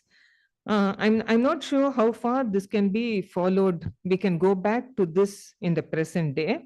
We have come away from this model for far too long. Even in the subsequent Vijayanagara, the great Vijayanagara era that we had from the 14th century onwards, this kind of grassroots democracy was not followed. And the reason for that is not far to seek. The political condition in the Vijayanagara times was very, very different. They were up against a whole lot of odds with the Cholas weren't. It did continue to a certain extent. They kept everything very steady, did the Vijayanagara rulers. But the village committee never ever went back to that efficient mode it was in the Chola times. Even I'm saying if we cannot go back to what happened in the 10th, 11th, 12th, 13th centuries in the Chola period, I am not one into administration. I'm not one into politics. Maybe I'm an idealist. I do not know. But maybe some of these things could be brought back into the villages. For example, maintaining the Aries it could be the collective responsibility of the villagers. Do you know how much they could benefit? I have seen some of these Chola and Pallava and Pandya man-made lakes. They are simply huge. But because from the British period onwards, they were allowed to languish, they have been silted up. And even in the monsoons, when there is a lot of water, they don't stay there because they are not deep enough to hold that much water. And if the villagers could, collectively do something about this, not only they, but many others could benefit from that water storage. I mean, this is just a small thing from the top of my head that I'm saying. A collective effort, a concerted effort, right at the village level, will lead to a lot more dividends for those people. But in the Chola times, the input came right from the top. The king himself wanted village democracy. He wanted these sabhas and such other committees in other villages also to be very efficient, because it would reduce the amount of work going up. The king didn't have to take care of all of this. The provinces, the districts didn't have to do this. Everything was sorted out at the base itself.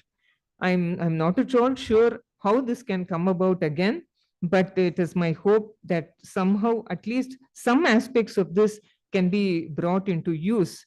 This was a perfect system. And all the loopholes were ironed out.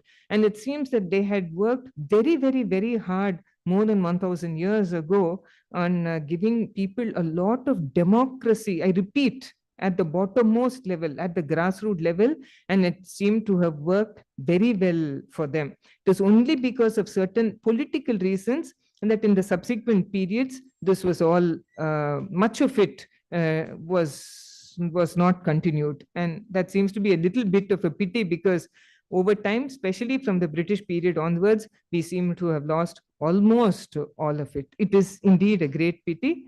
If somehow some of it could be brought back, it will be for the good of all. Thank you. Thank you very much.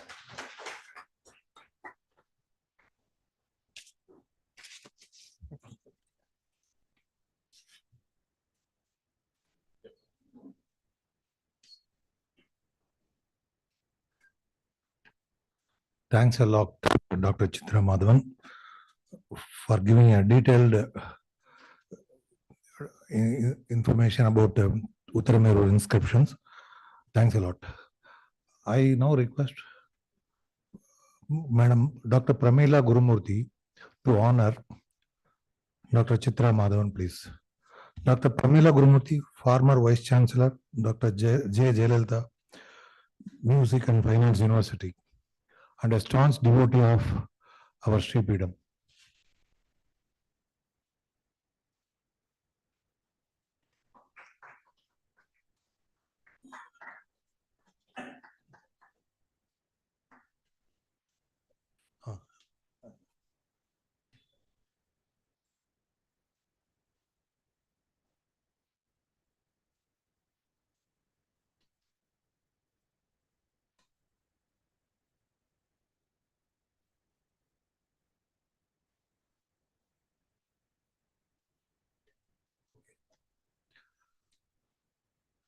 Now, Dr. Thirumaran will be joining us online.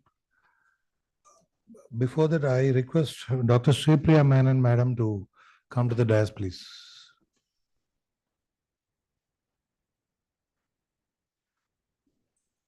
A few words of introduction about Dr. Thirumaran, please. Yes, come.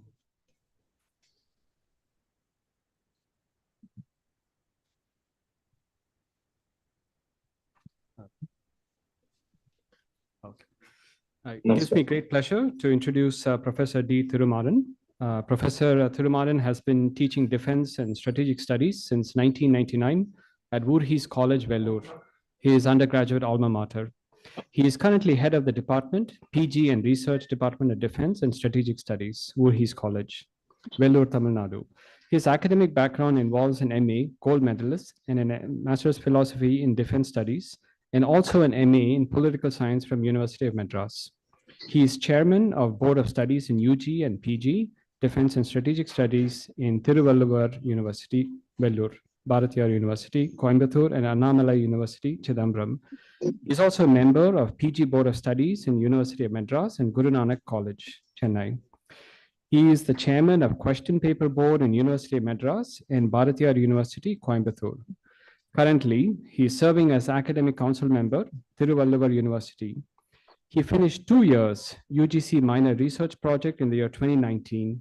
He also served as the editor of the books, first book, India's Internal Security, Dr. B.R. Ambedkar's Modern Architect of Indian Constitution, Indian Agriculture, Farmers and Labours, Issues and Reforms, State Politics in India. He has participated in various national and international seminars and conferences. He has also served as resource persons in various national seminars. He's also published various articles in reputed journals and wrote chapters in books related to defense and strategic studies. He is the past president of Rotary Club of Vellore and awarded COVID Warrior for his work during the COVID period from Vellore District Collector during the 75th year Independence Day.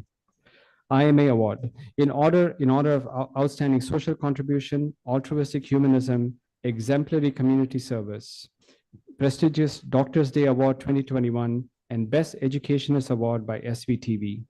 Recently, in 2023, he was honored with an appreciation certificate as placement officer by the Tamil Nadu Skill Development Corporation in Chennai from the Ministry of Youth and Culture for Tamil Nadu.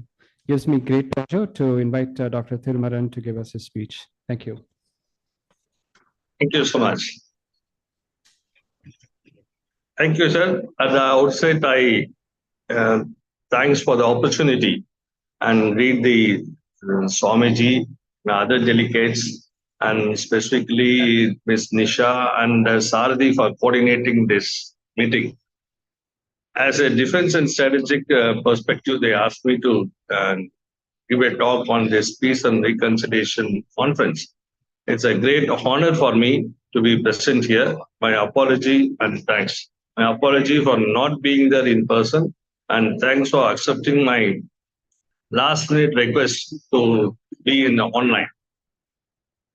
So my perspective is going to be totally different.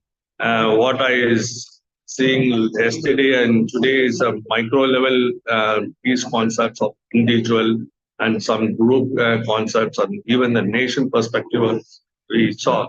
But I want to throw some highlights on what is the world perspective of peace, how the world is seeing peace in this present context. As your common phenomenon goes, if you want peace, understand war. That's what we in Defense and Strategic Studies is teaching in Buddhist College, Vellore from 1976 here, one of the pioneer institute for Defense and Strategic Studies in southern part of India. It's a very popular in northern India, but we started way back in 1976. Now we have 550 plus students who are pursuing the Defense and Strategic Studies. We humbly present you to the delegates that we produce a minimum of 1 dozen of soldiers every year for serving in the Indian nation and BSF, Indian Army, Coast Guard, even CASF and police force. So this is our background.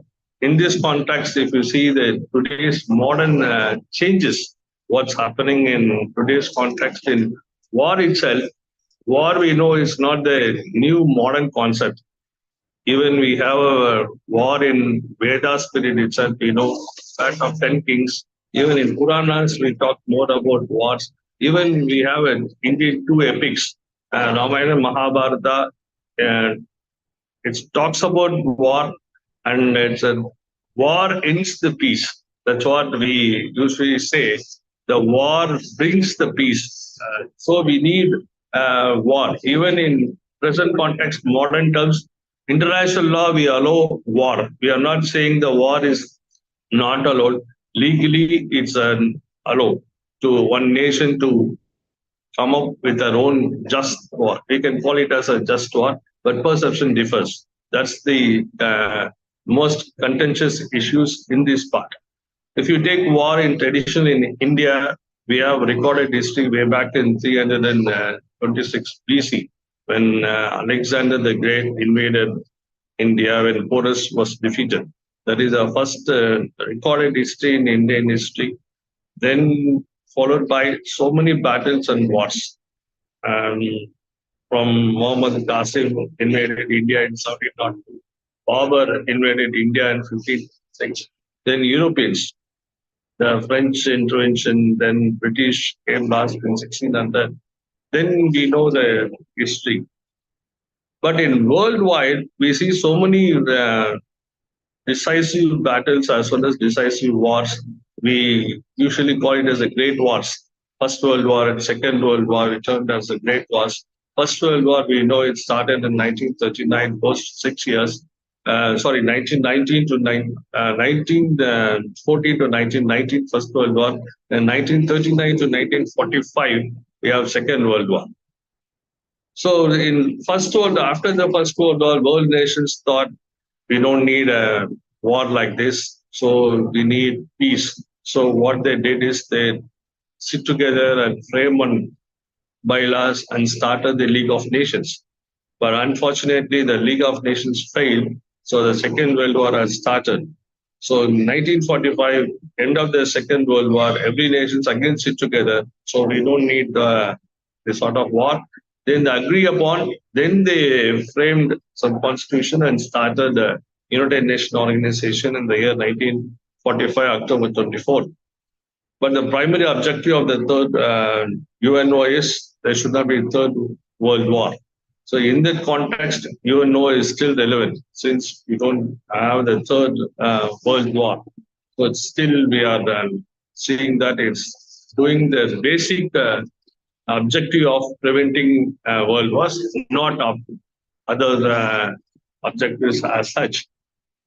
After World War II, we know that the entire world is divided into two bipolar world.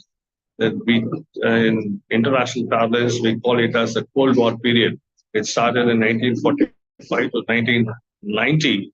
We witnessed so many wars in and around almost all the corners of the world. We witnessed bloodly wars. We know Korean War, we know Vietnam War, Cuban Missile Crisis. The world is verge of going for a third world. Then even in India, we have series of wars with Pakistan, China, again with Pakistan in 1965, even 1971. Even in 1998, we have the war in Kargil War.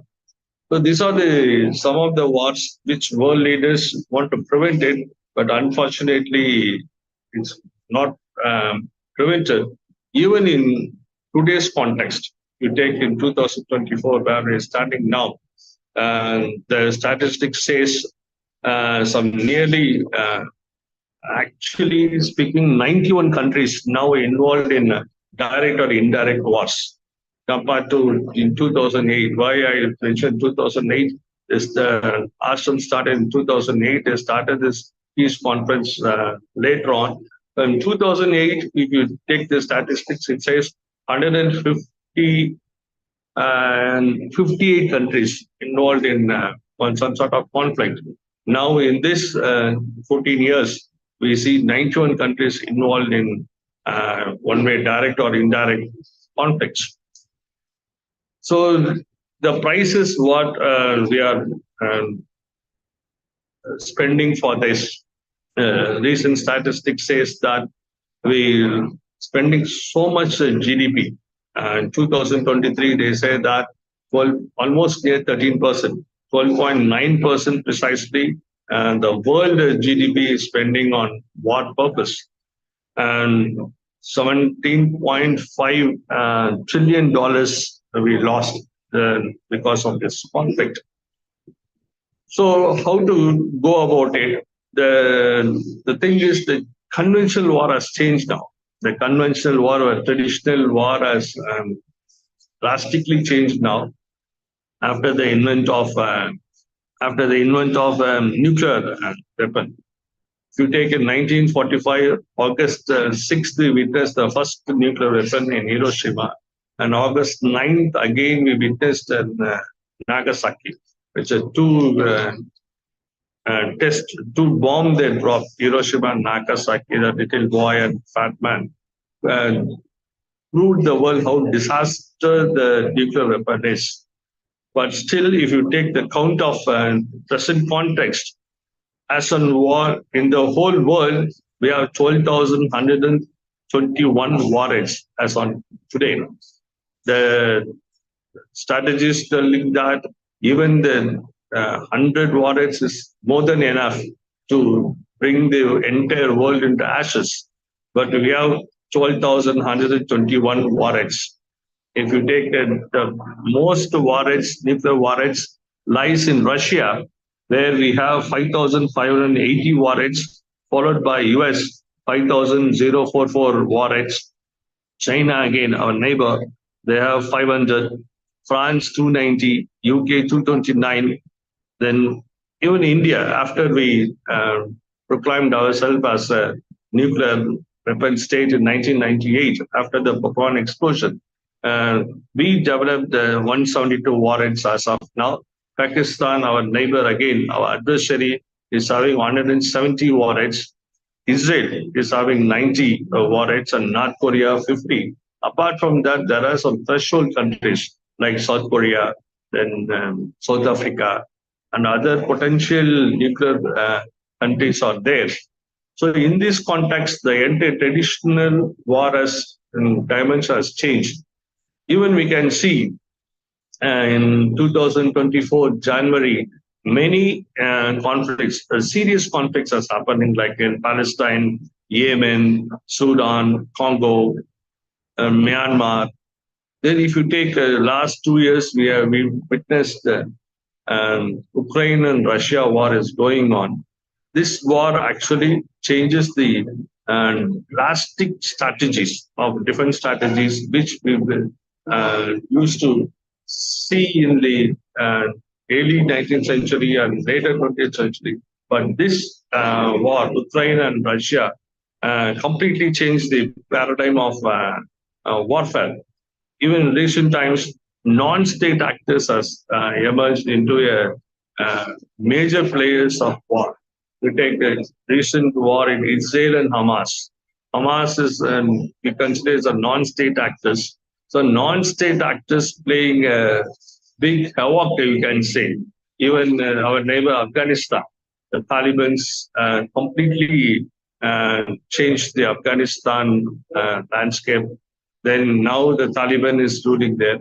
Like that, many non-governmental organizations are coming up. That's very serious issue now.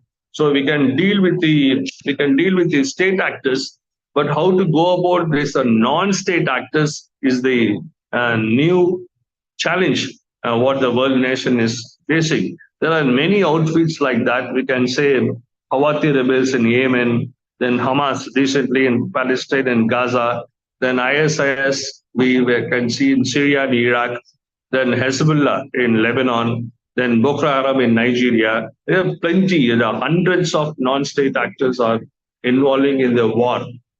This is the serious perspective we can see. So the big question is how safe we are. We have, as I said, there are many 21,000 nuclear warheads. If it is the state itself is more dangerous, if some of the warheads goes to the hands of these rebels, we know they are not rational enemies. We can call them irrational enemies. So how we are going to go about it? That is the second big question lies in front of us. Then if you see the casualties these days are very, very, very high. Even it's a more high compared to World War I and World War II. In recent wars, in Gaza and Israel, 17,431 killed till yesterday. Then Ukraine, nearly 83,000, both from Russian side and Ukraine side, has died.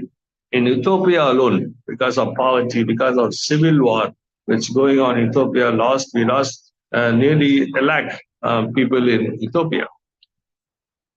So now the availability of modern weapons to these rebel groups is very alarming. So that's the asymmetric of warfare is changing from the state players into a non-state players, but militants also involved in wars. So how to go about it is a big question mark with us. If you take the recent Ukraine, the war, it left many people wonder how to when this war going to end. Recently, also, Prime Minister went for G7 nations. He talked to Ukraine president and met so many world leaders, and he insisted on only through diplomacy this war can come to an end.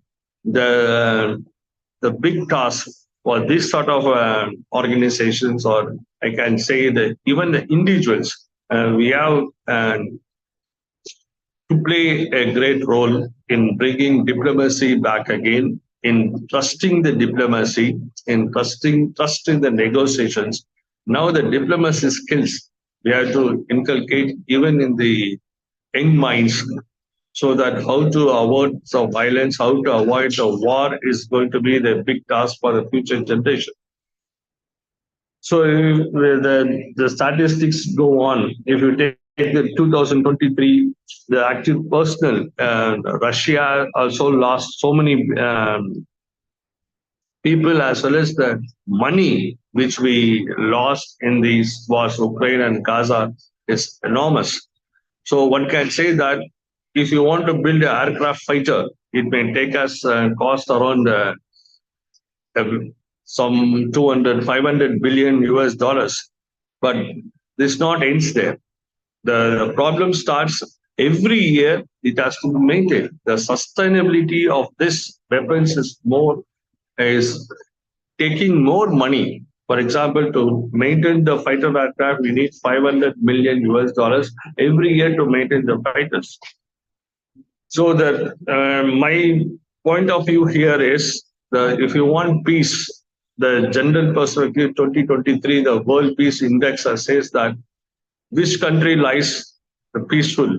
The statistics says that one who spends less in this sort of military expenditures, procuring arms and spending for war purpose is not peaceful. One who minimizing the expenditure on this, one on merely spending on this is more peaceful in the world as of now today. So now the question is how to go about it.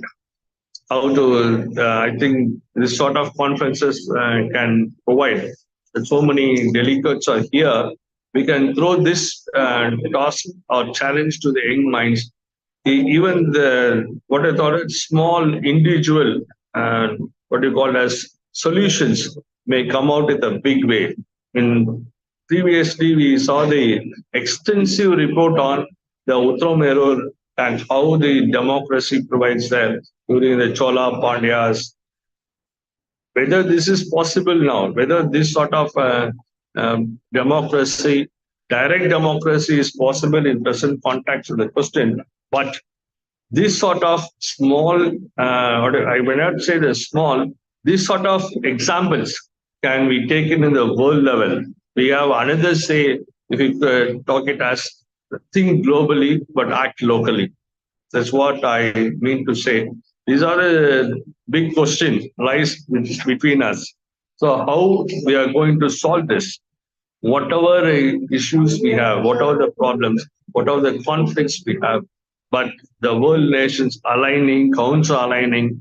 See that now the Putin, Russian president, has met the North Korean president. After 24, 25 years, this meeting has happened.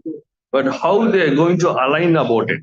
That's the question mark. So again, is the world going to divide into two? Whether we are going to see the third war at the earliest. In this context only, the role of India is becoming more and more important these days, since we are emerging as a global player and the last decade, 1 decade, then we have high potential to be the peacemaker or peace builder. So that's how the world sees India as a one of the top diplomatic country to bring peace in the entire world. So our policies, if you take the diplomacy policies or foreign policy or the ministry, these all we deals with the diversities. That's what we can proudly say to the world, that the togetherness with the diversity, that is unity in diversity. We deal with many cultures, many people here. We too have so many differences, but we are trying to solve it, and we are emerging as a strong nation. Same example we can show to we are demonstrating these days how best we can demonstrate. We are demonstrating to the world leaders and other small nations how, with the differences, with the so many disparities, we are uniting ourselves for a common cause. So in the same way, we can influence the world nations in spite of disparities, in spite of differences, in spite of contentious issues. We can emerge ourselves as what do you call it, the place to live in peaceful way. That's what we lack today.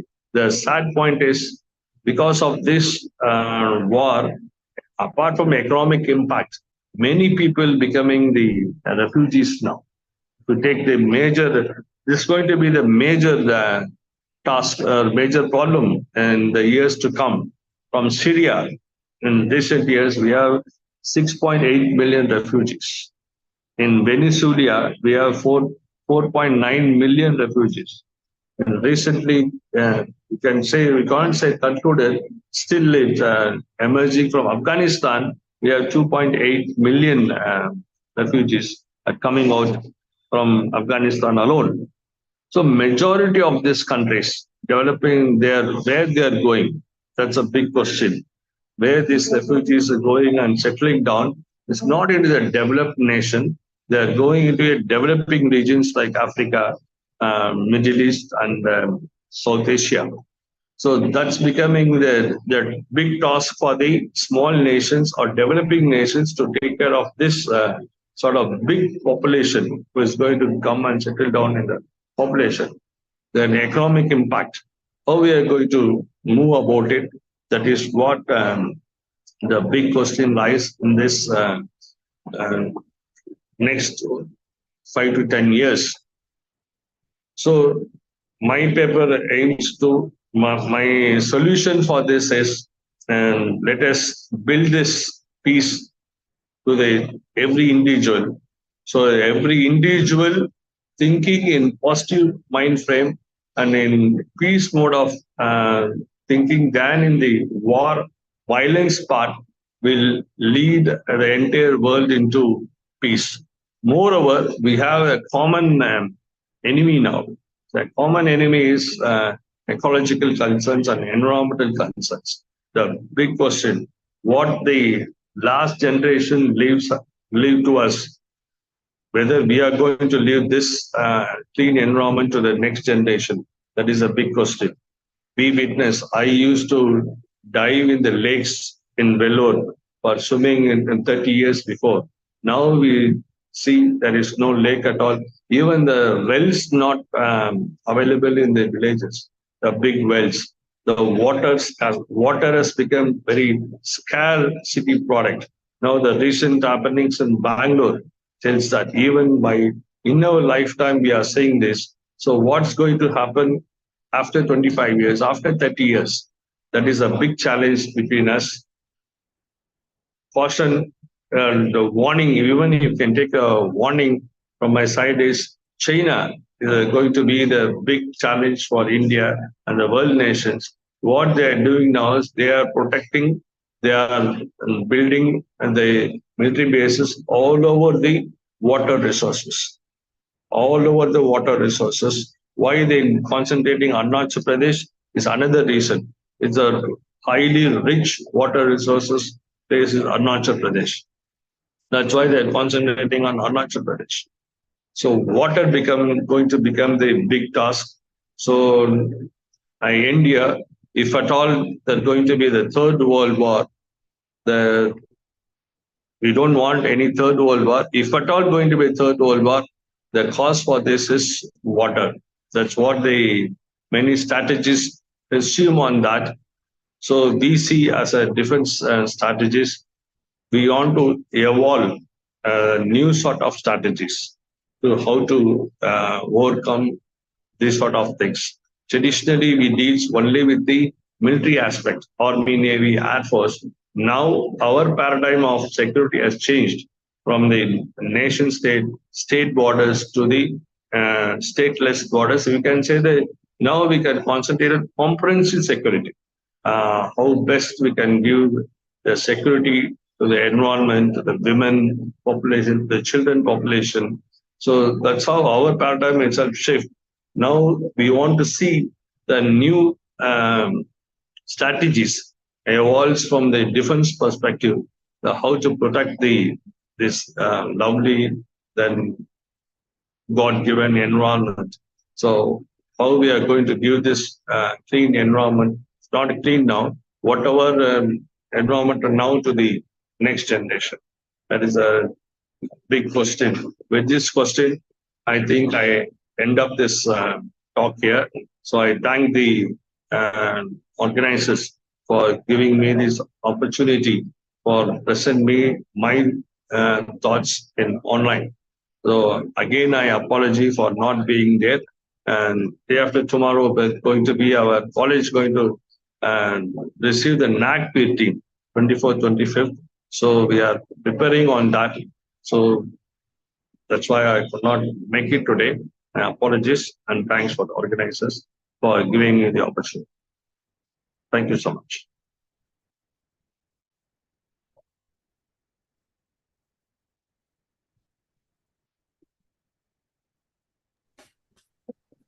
The grave dangers facing war and how to reduce war, how India is looked upon by the world as a diplomat for bringing peace.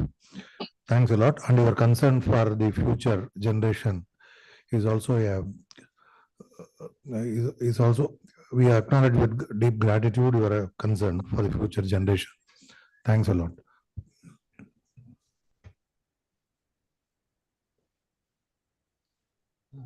I would now like to ask Dr. Shripriya Menon to come and present.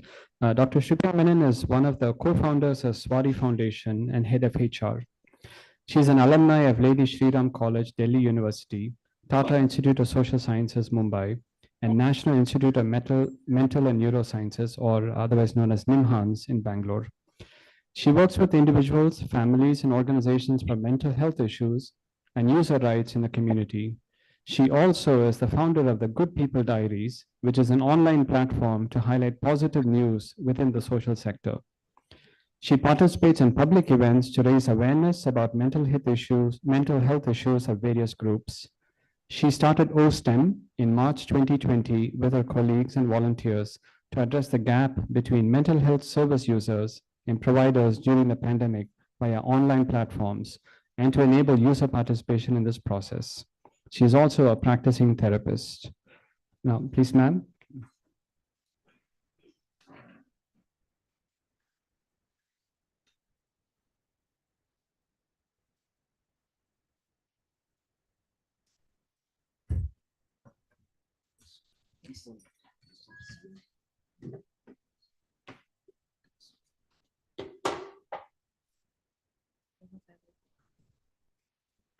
Thank you. Apparently, I'm the shortest speaker here. Shri Guru Bhyo Namah. I would like to begin by thanking Swamiji, Sadhguru Ma, and Shri Vishnu Mohan Foundation family for showing so much love to me by getting me here every year and aiding my journey in the exploration of peace and reconciliation and various other topics as well. Today, I think I will first of all invite you all to look at this concept a little bit differently, perhaps from my eyes, because there are as many perspectives on peace as many as we all are as people. So can I, Sham, could I have the slide? Thank you.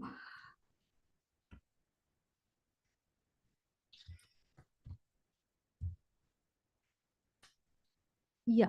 So when Swamiji sent out the concept note and the associated subtopics, usually, one jumps out at me immediately. And this time it was this subheading that jumped out at me, which is creating and curating peace-filled narratives, storytelling, myths, folklore, poems, ballads. And what excited me about this topic was you can basically talk about peace through popular culture, history, literature, and all the things that we have received from the past and what we are doing to express ourselves in the present as well. So that is what is exciting about talking about peace through this subtopic.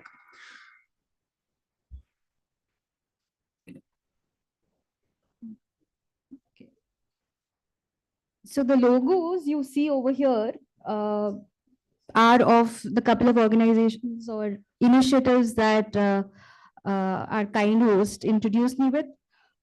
So OSTEM, which is Online Support Team for Every Mind, is an online support group for people with mental health issues and for service providers to reach out to service users. And SWARI is the organization that I work with in the community of silk and wood artisans in the community of Ramnagara. And Work Able is an initiative under that to talk about livelihoods, lifestyle, culture, employment of people with physical and psychosocial disabilities. So I just wanted to keep this context in mind as to where I'm coming from when you engage with some of the things that I'm saying. So I just thought about what kind of narrative should we talk about since we're talking about, peaceful narratives. So first of all, I think I'm very glad that Janani came before me and set the little bit of the psychosocial theories through which we see the mind and concepts like peace and concept of a self, of an individual, of mind, of community, of society. And two theories are there, and she shed some light about the systems theory, wherein an individual is located within a system, and there is bidirectional influence, the individual on the larger system and the larger system's influence on the individual. The second thing that I just want to flag off, and we all might want to read a little bit more about, is the social categorization, social identity theory, wherein there is in-group and out-group definition. So when we identify with ourselves as part of a group, no matter what that is, if it could be gender, it could be racial, it could be ethnic, when we say we and we say them, there is automatically a categorization. So the perspectives with which we can look at all the conflict can be at a social level because of this in-group, out-group bias. And it could also be because these systems in between individual and the society and family and everything, there is a conflict between this. So there could be intergenerational conflict. There could be a time lapse kind of a conflict because our perspectives and contexts are not matching. And it could be also because of identity. So I'm so glad also that the previous speaker spoke about war. And there was this interesting statistic I was looking at because of this. How many people have lost their lives between 1992, which is the year when I was born, and 2024? That's 31 years. So how many people have lost their lives because of war or insurgencies or rioting or communal conflicts? And the number that I got from a statistic was 7 lakhs. And then I looked at, just for my understanding, how many people lost their lives because of suicide between those years. I did not get a total number, but I got a number called 8 lakh per year. So that is very, very shocking to me that we are here talking about peace and war, and we're talking about not to commit the same mistakes that we have as a collective, as a community.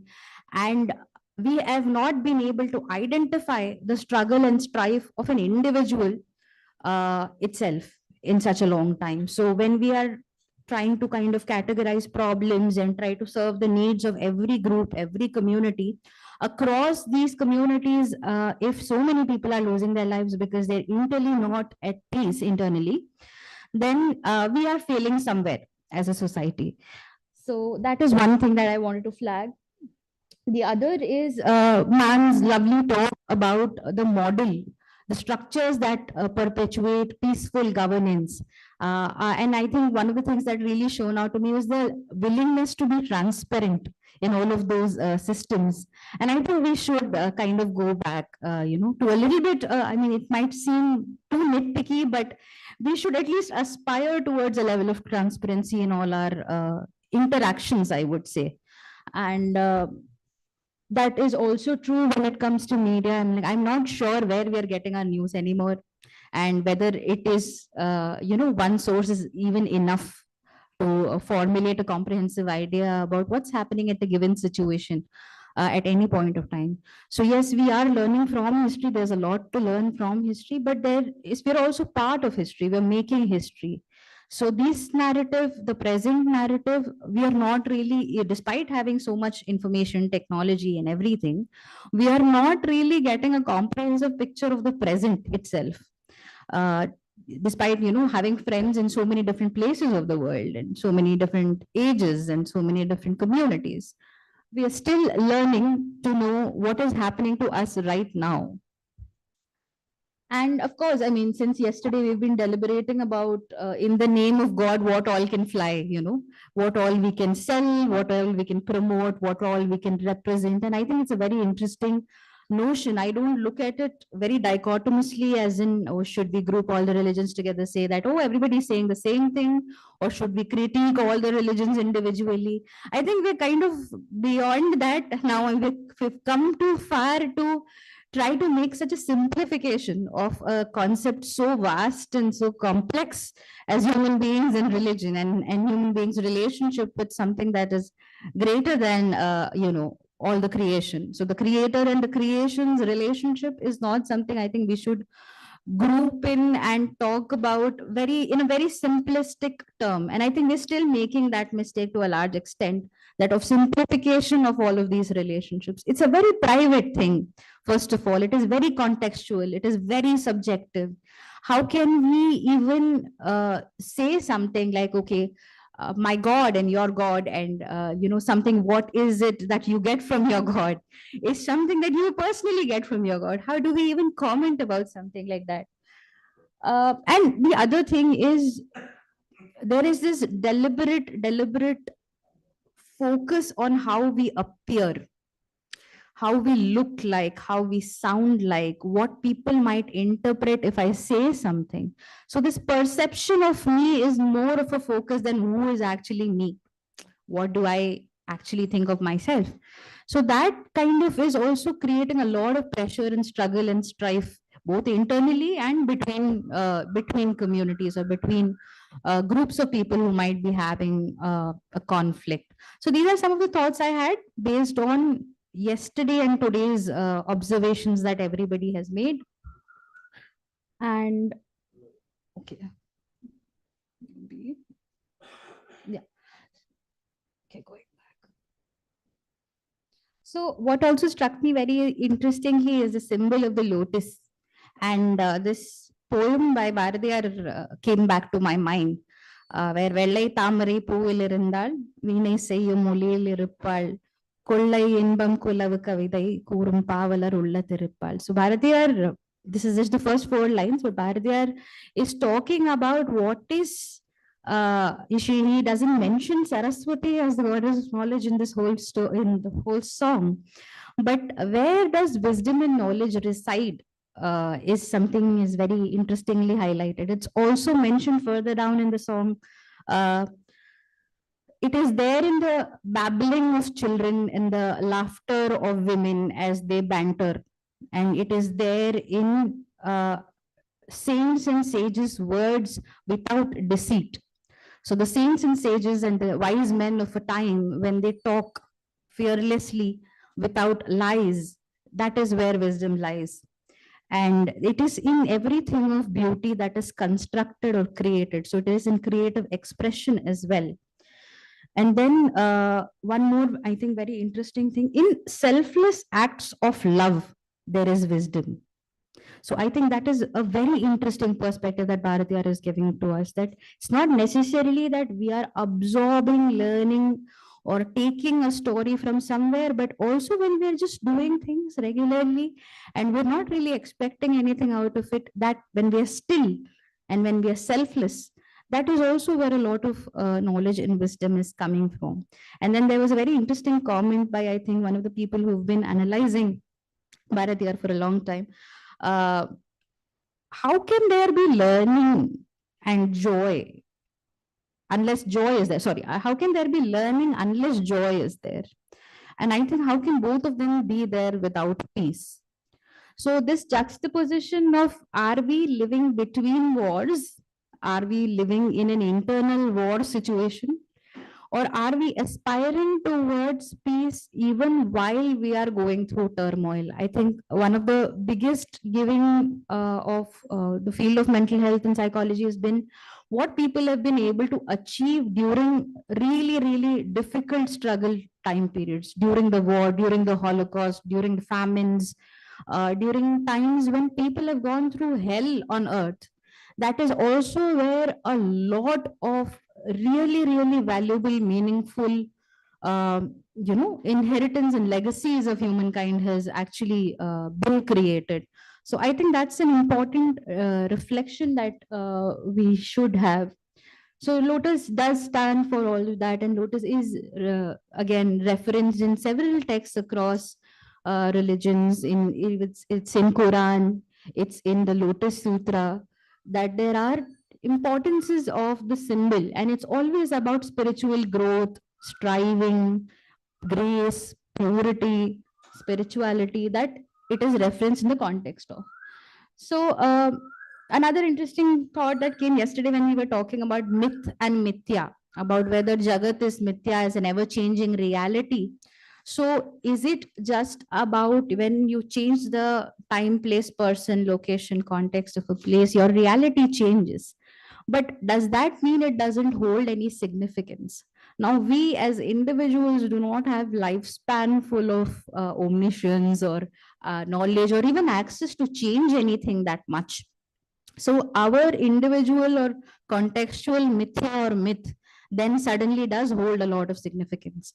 So I think we should deliberate a little bit on that. What kind of myths and legends and legacies and stories are we creating in our contemporary, neighborhoods and environments, and whether it's online environment or offline environment? And this was a very interesting workshop we did at Agastya Foundation in Kuppam, where I work sometimes with students. And we were trying to talk about why. So what they were doing is basically encouraging children from underprivileged communities to learn science.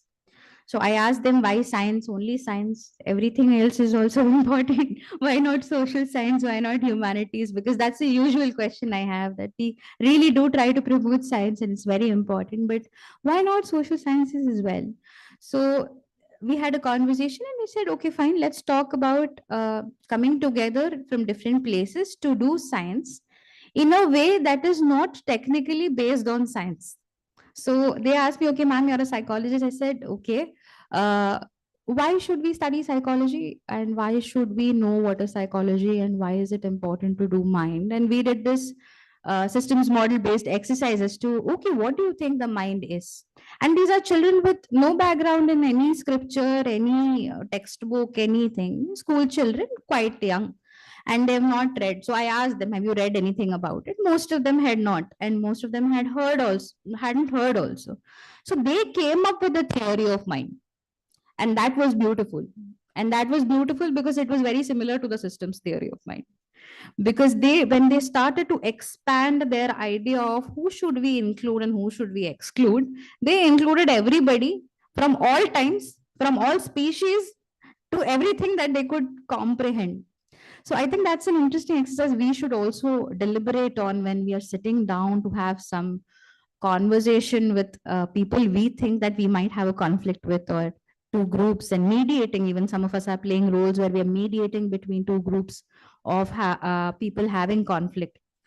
So it's not that difficult if you really group, if you just increase the parentheses and increase the system in which you're including all of us together. Okay, that's done. That's done. Okay. This is another project that I'm part of. This is Naga Oral Histories project, and this is happening in Kohima right now, in Nagaland actually.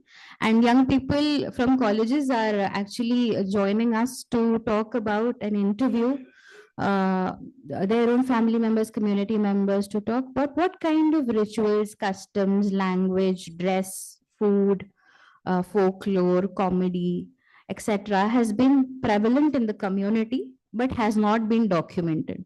So why am I bringing this up here is because when we're talking about peace in the context of, do we remember what is peaceful, what is home for us, what gives us a sense of safety and comfort and security? There is a lot of conflict and strife going on because memories are being erased or stories are going undocumented.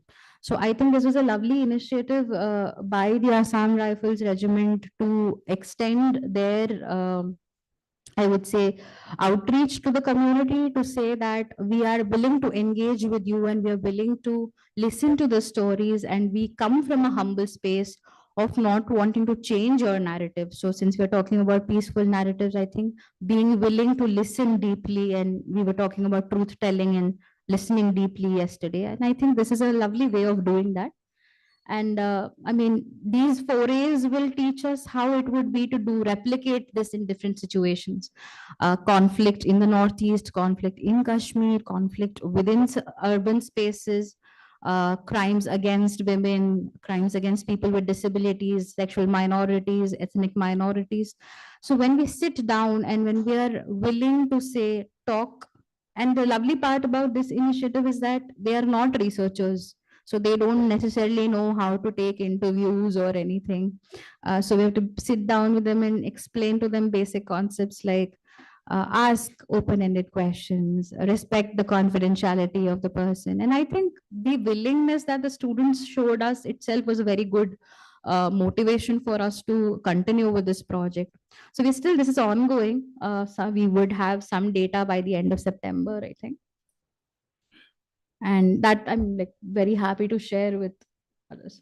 So this is, I want to talk about this because it's very interesting, and I think most of the audience members might not have heard about this form of art. Now, one side is, of course, traditional arts, it's Teyyam, Motantullal, and Dastangoi. So these are arts which are talking about commentary, social commentary, some of them satirical, but based in storytelling, based in myth, based in legend. And this has been our, I mean, legacy in our culture and community. On this side, what you can see is basically contemporary art forms that we have seen from the West, and we have kind of indigenized it and contextualized it and used it to tell our story. So I would just like mention a few. Spoken word poetry is basically poetry that you perform standing like this. And it is designed and written in a way that it is supposed to be very emotional, very dramatic, and originated from a place where, you know, people wanted to talk about social issues but felt that there was a lot of taboo and stigma about it. So the kind of things that that are there for you out there on YouTube to check out are a Jewish girl and a Muslim girl standing together and reciting poetry. This is 8 years ago. About their similarities and differences, and why nobody will actually ask them about, hey, what are the kind of things that you like which are similar? They will always point out the differences between both of them. These are young girls, and they're talking about spontaneous poetry or poetry that is written by themselves for this particular event.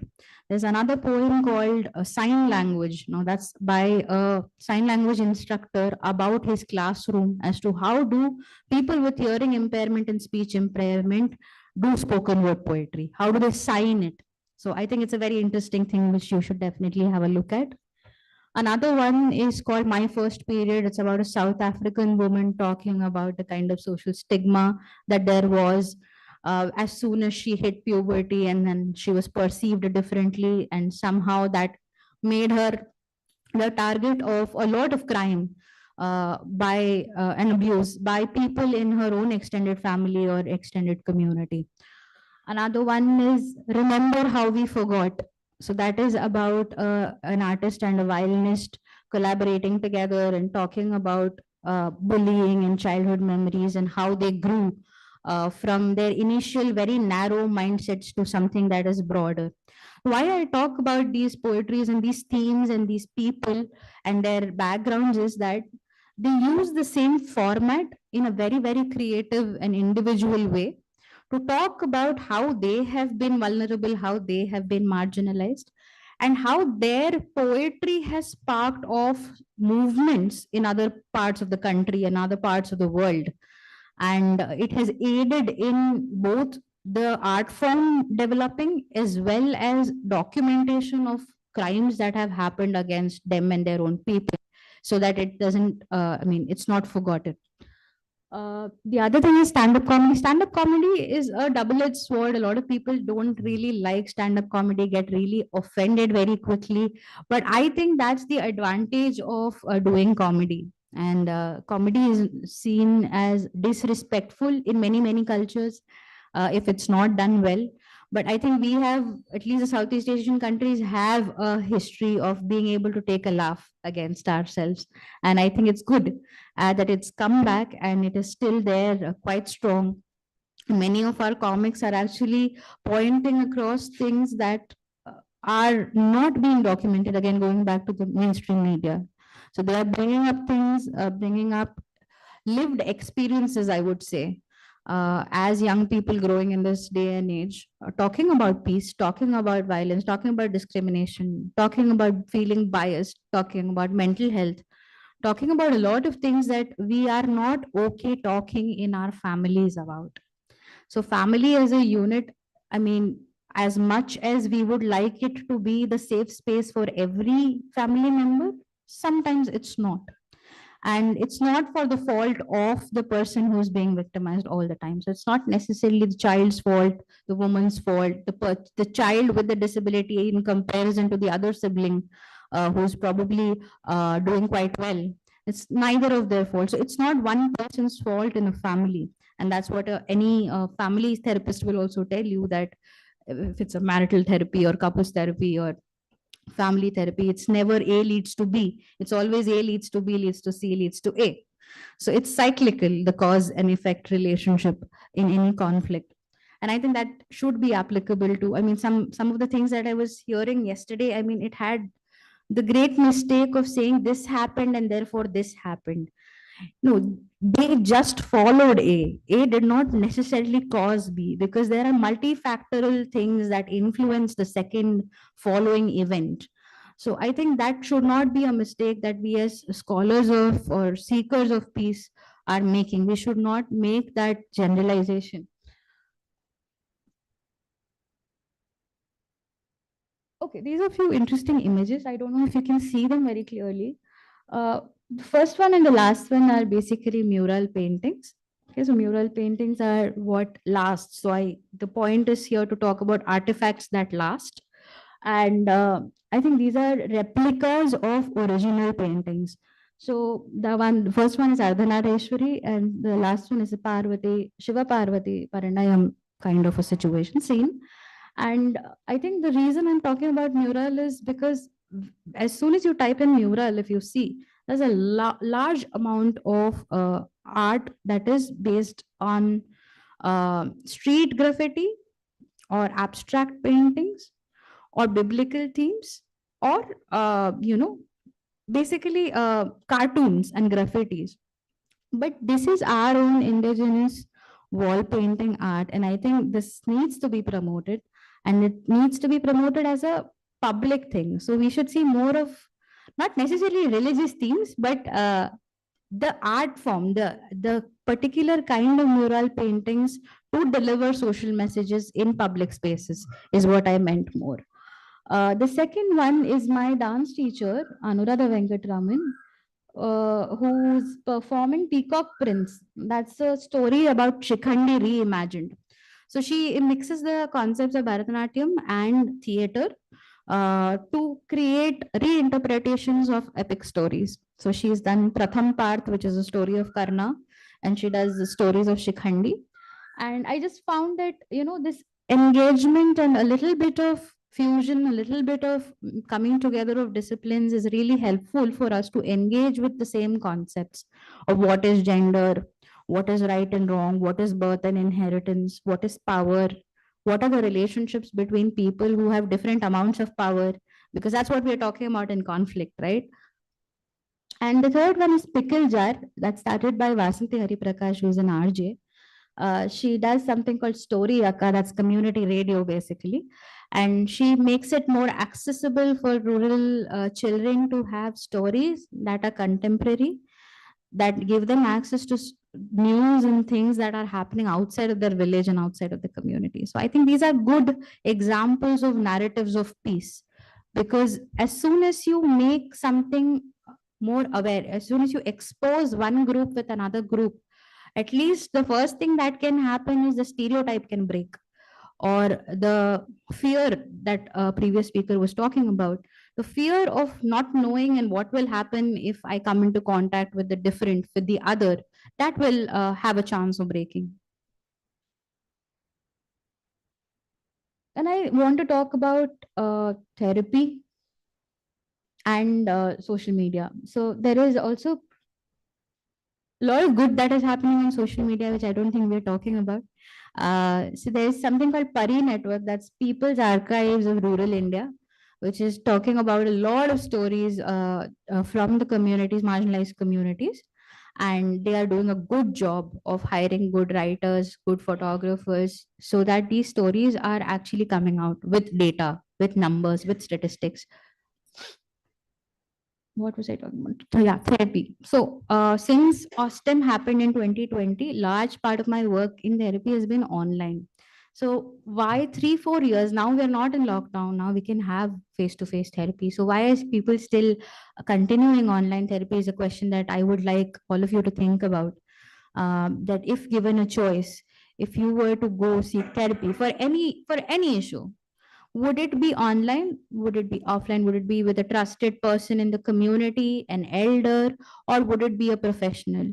Would it be somewhere where people can see and support you, or could it be somewhere where you don't want anybody to know that you're going through something?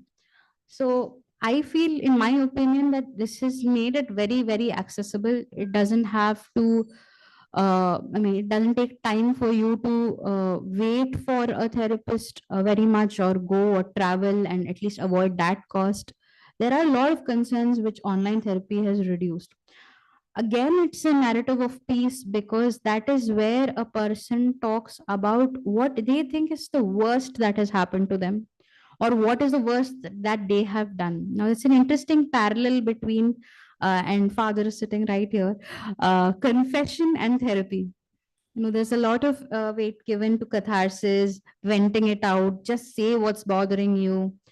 And then there is things that you're guilty about, ashamed about, things that you want to be forgiven by, whether or not you believe in God. But you still need that absolution, you still need that forgiveness. And modern day therapy, depending on the therapist, can facilitate this really beautifully.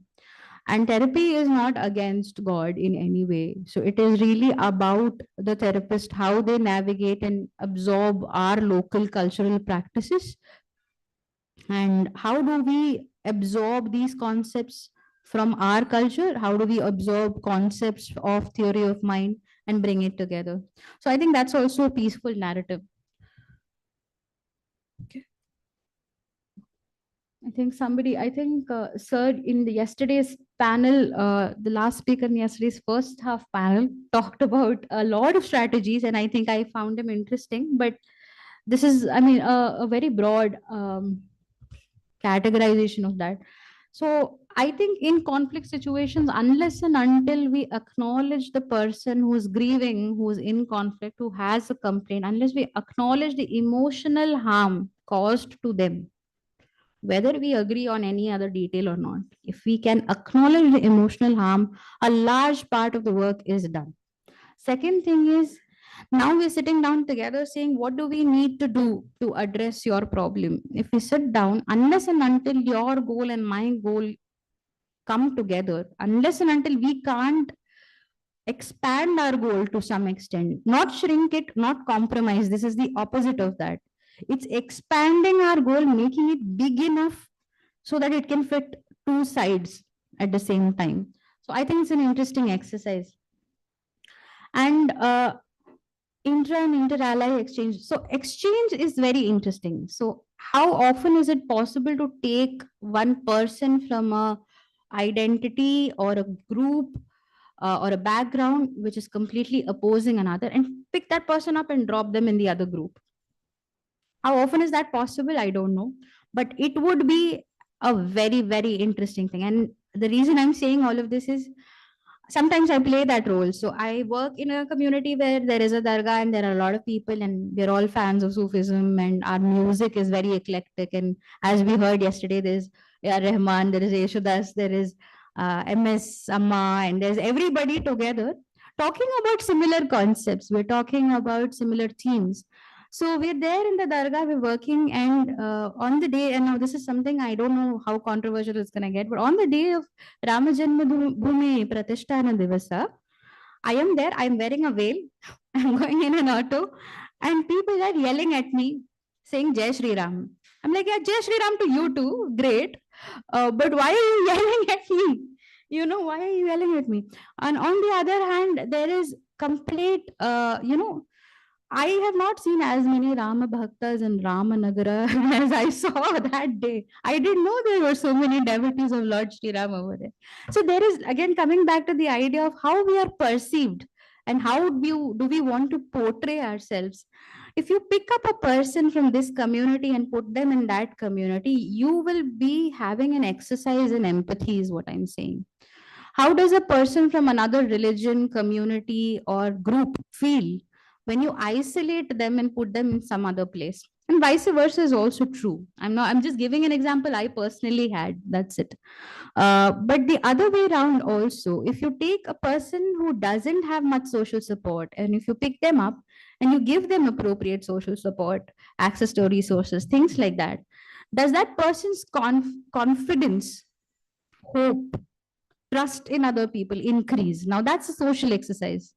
And we really need to try and do that in small scales and actually study the effects. And I'm sure there are several social psychology experiments which have started to do this, but in India, we need to do it, I think, way more and publicize it way more, because that would be a narrative of peace and that would be stronger than, say, me and Janani just coming here and sharing a case study with you that this happened to me or this happened to one of my clients.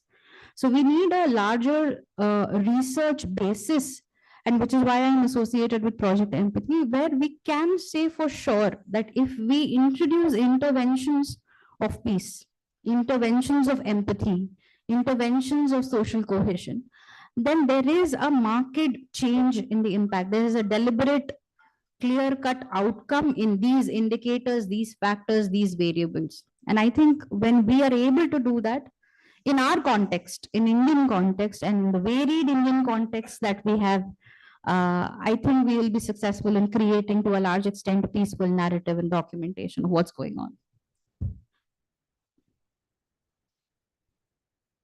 I think this is also something that he mentioned yesterday, training and education about peace and transformation. Identifying people at risk would be the first step, I would say, because there are a lot of vulnerable groups we are not including when we are talking about war and peace and reconciliation.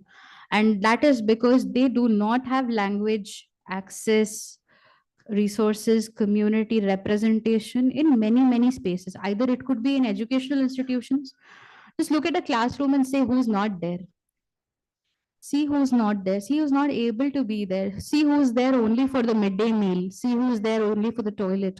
See who's there only for the scholarship, for the aid. And still, despite having all of this, who's not there? I think that's an important question, especially in educational institutions.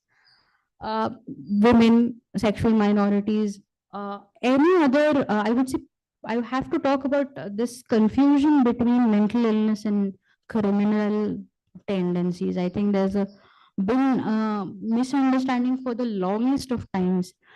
It does not mean that if you have mental illness, you have a tendency towards being a criminal. And it does not mean that if you are a criminal, that you have a mental illness. I think I just want to put that statement out there. It is not as simple as that. There are variations and combinations of that. Mental health issues with awareness and with conscience of the person is a struggle. It's a strife. It's not something they have chosen to do. Criminality or criminal behavior is an action which is defined in a legal concept as to if you do these things, this is what you will do. You will be called a criminal. You will be punished according to whatever is the law of the land. So people with physical and mental and psychosocial disabilities. Now, disability is a broader concept than illness. Illness is a set of symptoms and it's a syndrome, basically collection of symptoms. Disability is the social handicap that is caused because of you having an illness. So this is a very common example that's given in comparison with visual impairment and psychosocial disabilities. If a person is not able to see and cannot see with their eyes, they are called visually impaired, but you call it an handicap or a disability when the society is not able to provide braille signs or the other visual aids for that person. Now, when it comes to psychosocial disabilities, either developmental disabilities like autism, ADHD, dyslexia, etc., or whether it is mental illness like schizophrenia, bipolar, anxiety, and other schizoid and schizotypal disorders. The problem is, how do you provide reasonable accommodation, which is what the Mental Health Act of 2017 says. Even if you want to make this venue disabled friendly and say, we welcome people with psychosocial disabilities, how do we do that? What does that involve? So I think a lot of young people are working in that space. So maybe having multiple modalities. So we have audio, visual, we need breaks. So for example, if Swamiji, if we have like an 8-hour conference and somebody with ADHD is sitting, that person will run away from here. That person will not be able to sit, even if they want to, if they're interested, if they want to sit till the very end, they're physically not able to sit through something like this. And it's not their fault. So how do we aid? So when we are thinking about peace and we're really willing to like expand our ideas, I think there's more possibilities as to how we design and structure workshops. How do we include people then?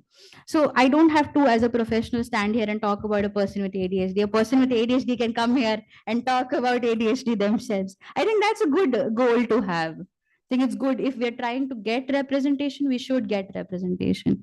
So these are things as scholars and seekers of peace, I invite you all to please think about religious spaces, think about educational spaces. How can you make them more inclusive? How can you make them more peaceful? How can you listen to the other side of the story? And for that, we'll need facilitators. We are doing that. We're doing a little bit of training of facilitators as well. These are just notes to myself, I think, which I keep giving myself whenever I'm trying to work on something as vast and difficult as peace. It's always possible to be wrong. It helps that you expand your truth. It is of no use offending anyone for the sake of an argument. So conserve your energy. Please don't enter arguments where so the other person just wants to argue, nothing else. As you come across the pain of the world, it is possible to include people and broaden the application of empathy and compassion. The same empathy and compassion can be practiced very, very differently in different cultures. It shows up differently. It looks different. Peace and violence are not mutually exclusive. This is something of, I think it's a favorite of mine, I think. To talk about peace, sometimes you have to grab. Sometimes you have to make a point. Sometimes you have to offend people. You have to disrupt peace temporarily to get some more peace. I think that's something that I'm still exploring. It's chaotic, it's messy. And this one is also good. Peace is not a one-person suicide mission, so we need help. We don't need to necessarily do it all by ourselves. till the end of our life. We don't have to do that. And when we are taking help in exchange, we need to extend kindness to other people who are also trying to make peace with themselves or with something that they're struggling with in life. As far as we know, there's nobody who's not struggling in life at all. So thank you for giving me time. Thank you, Swamiji, for a lovely opportunity and a lovely audience. It's been great deliberating this concept with you, and I continue. And I would definitely request all of you to interact a bit more. I know it's tough, it's a lot of information in a small amount of time, but please do interact with each other and build collaborations from here. So let it not just be a conversation, but action as well based on the conversations, based on your convictions, of course, as to who you want to work with and how do you want to work with. There's still a lot of work to be done. There's still a lot of work that's happening which we don't know. So let's reach out. We are across a lot of space now, and we should build those relationships. Thank you so much. Hari.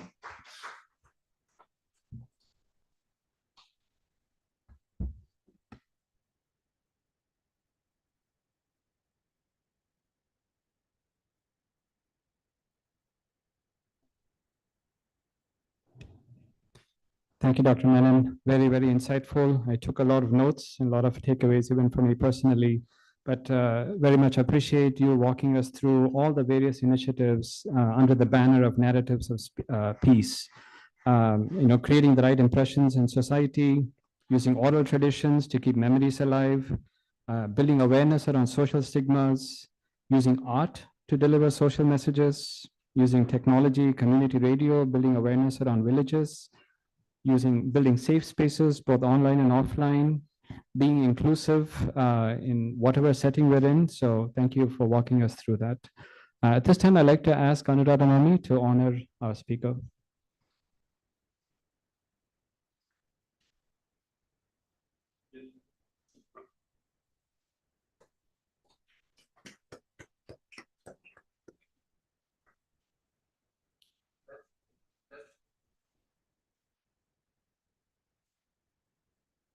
Thank you.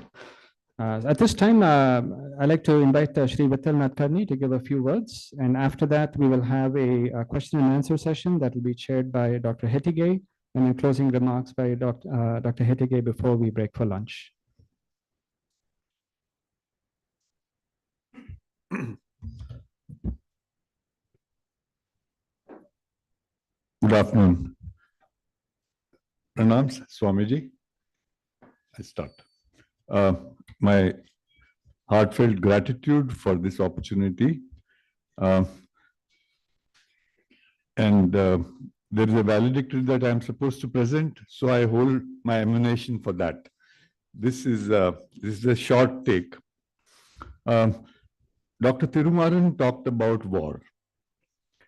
And Matthew Arnold, no, sorry, that's Matthew Anthony, not Mark Antony, right? Allow me. Yes. He actually spoke about peace in a reverse manner, which was very intriguing. Justice may not necessarily bring peace was his proposition. Taking a cue from him, may I submit that justice is probably born of peace with just one extra addition, and that is true peace. And of course, we've seen various attempts at defining what peace is and what are its lineaments and dimensions, etc.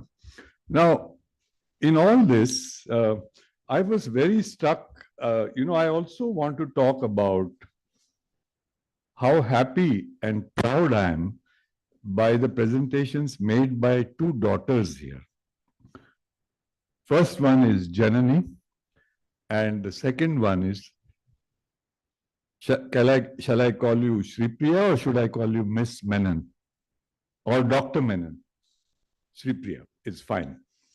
Both of them really shook the debate beautifully.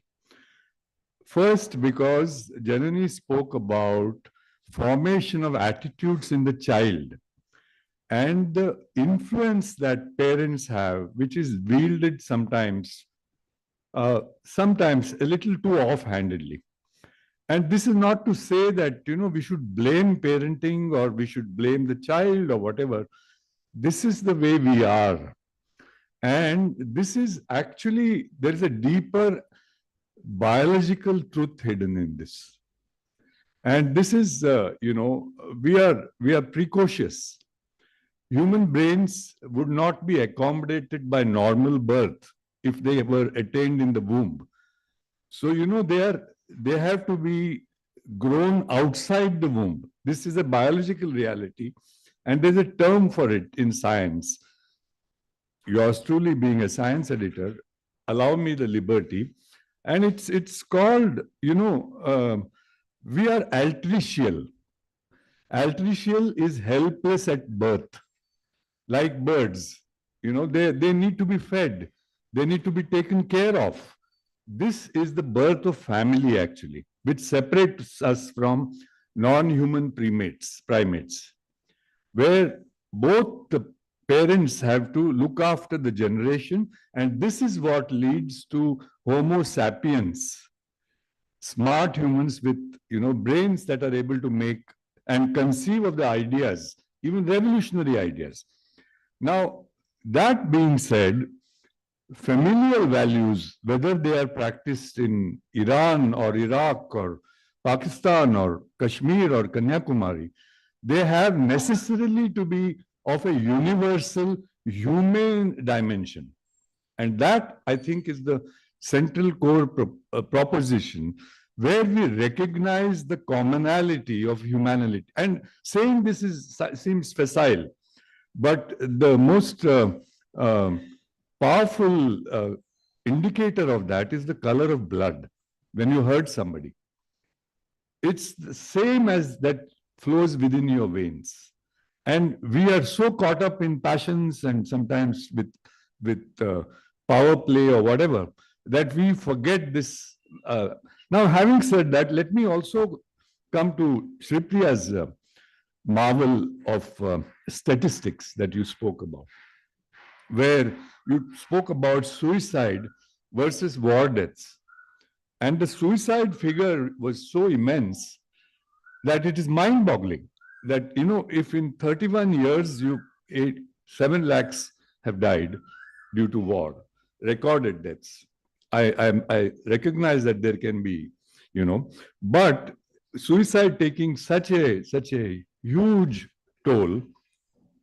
May I share that this was the reason that when we chose to relaunch Science Today, which is a magazine produced by the Times of India Group, we eschewed all positive and starry-eyed and Carl Sagan sort of topics, and we chose to write on suicide.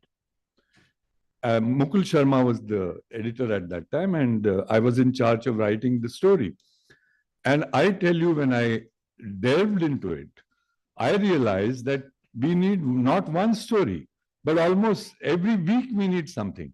And of course, my significant other being with the Tata Institute of Social Sciences, I was also aware of the attempts being made by people such as Swamiji also.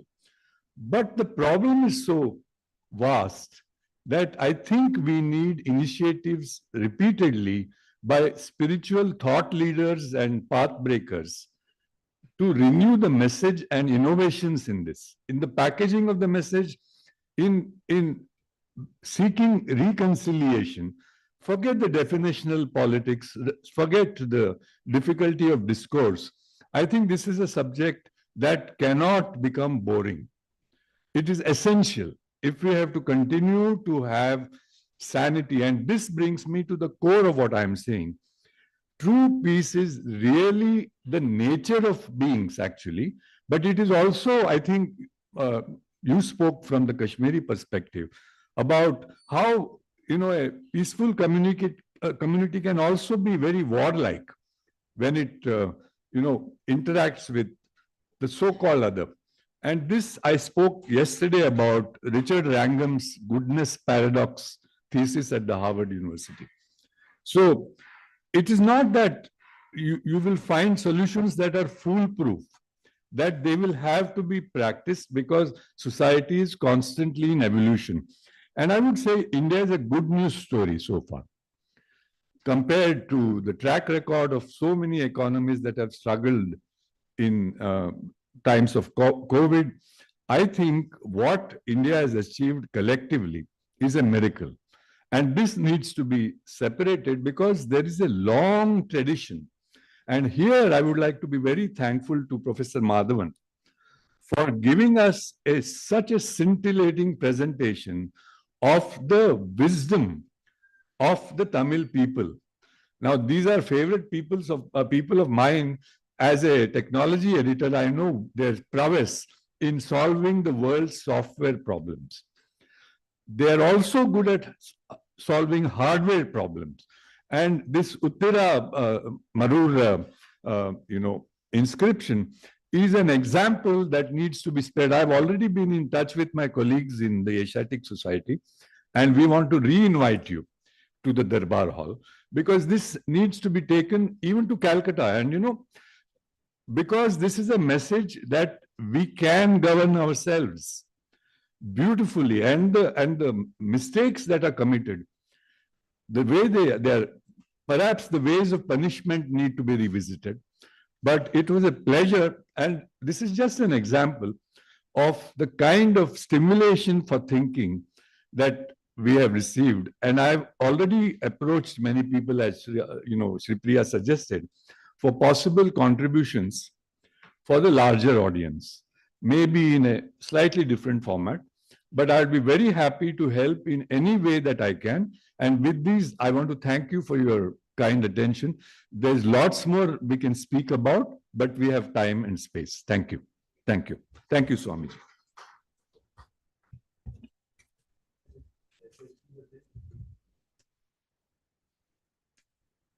Oh.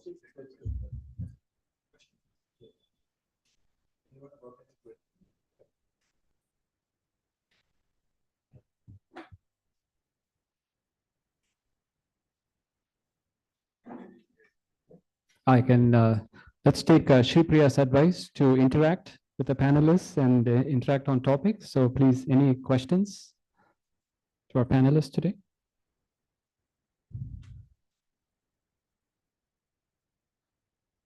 Maybe I could start, if that's okay. Okay, so maybe this is for Janani and Shri Priya. You talked about mental health, and I was just curious, the benefits of yoga. I think we all practice yoga, we find some personal benefits, but I'm just curious, has there been any research done on the benefits of yoga on children and their mental health and well-being?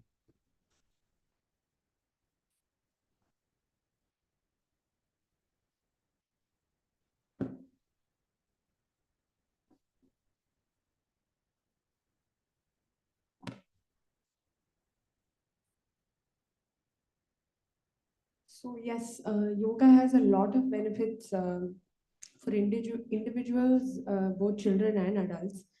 With respect to scientific research, we are on the path towards it.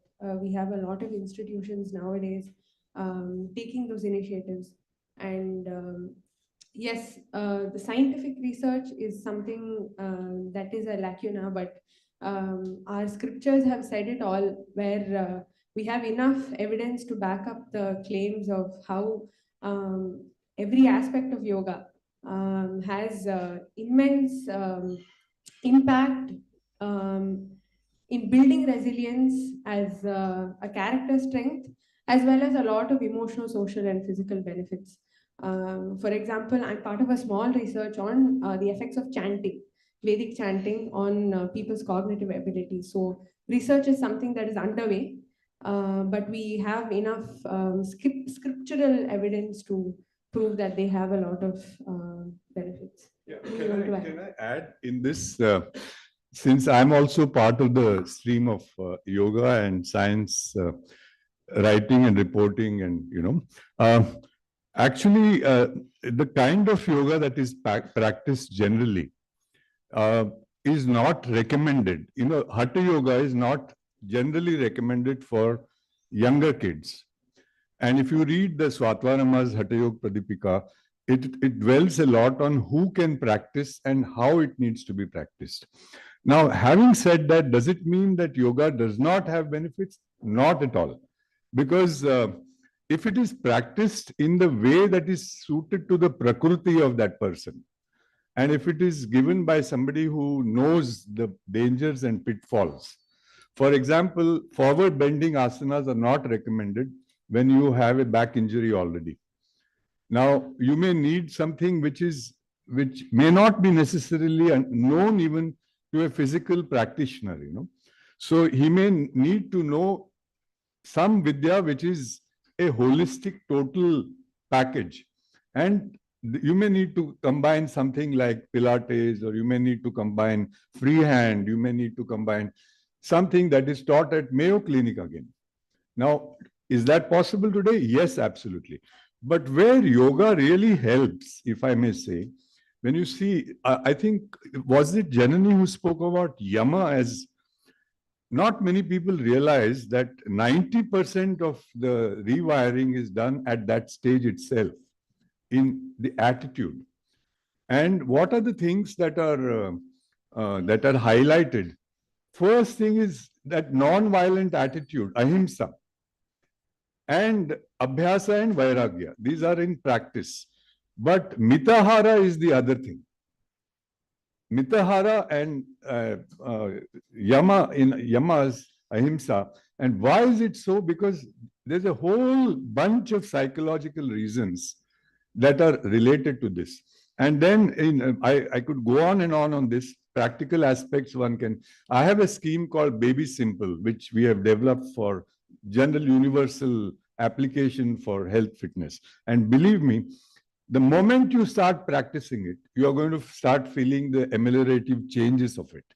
I can say this with great, having made mistakes and serious ones, where, life-threatening ones also, because autodidactism is dangerous when you practice, these super powerful vidyas, including Bhrastika and things like that. So please don't go by yogi babas on the television, telling you this is a little, but does it mean it is dangerous? Not at all. And in conclusion, may I say, the Bhagavad Gita has a beautiful verse, Mana Prasada Saumyatvam, Maunam Atma Vinigraha, Bhava Samshuddhi Itetat Tapo Manasa Uchate. So, first quality is Mana Prasada, cheerfulness, mudita, happiness. And this is like a chicken and egg situation. How do you be happy if you're unhappy, you've been battered as a child? That's a separate. Mana Prasada Saumyatvam, softness, even in the way you look at people.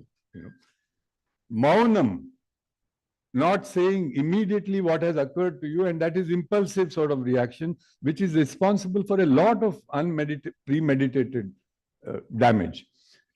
Atma Vinigra. Now, this is where, yoga also really comes into play. How is this done? For that, you may have to sign up for my course or something like that. Atma Vinigraha, Bhava Samshuddhi, pureness of your bhava. And here, you could do no better than to take guidance from Swamiji. He is an ocean of learning in that aspect, as was his dear and respected mother. And I say this with personal experience over decades. Bhava Samshuddhi sounds so easy, but you really require a master to guide. And this is why Guru Bina Jnana Pave, Not because we want to institutionalize that institution as, absolutely necessary. You can be your own and you can learn from your mistakes, etc. But that takes utsaha and daring at a level which you should be able to sustain the damages also. So thank you so much for this opportunity. Just to add on to what Janani has said, research in NIMHANS is going on for yoga. They have specific yoga packages for certain specific mental illnesses, because clinically, if you see, there are a lot of long-lasting damages because of things like schizophrenia. So there are a group of symptoms or side effects of medication or social skill deficit or cognitive deficit that occur due to long years of illness, which are seen to be improving or getting better with yoga. So also because NIMHANS is a neuroscience place and it does a lot of scanning, fMRIs, etc.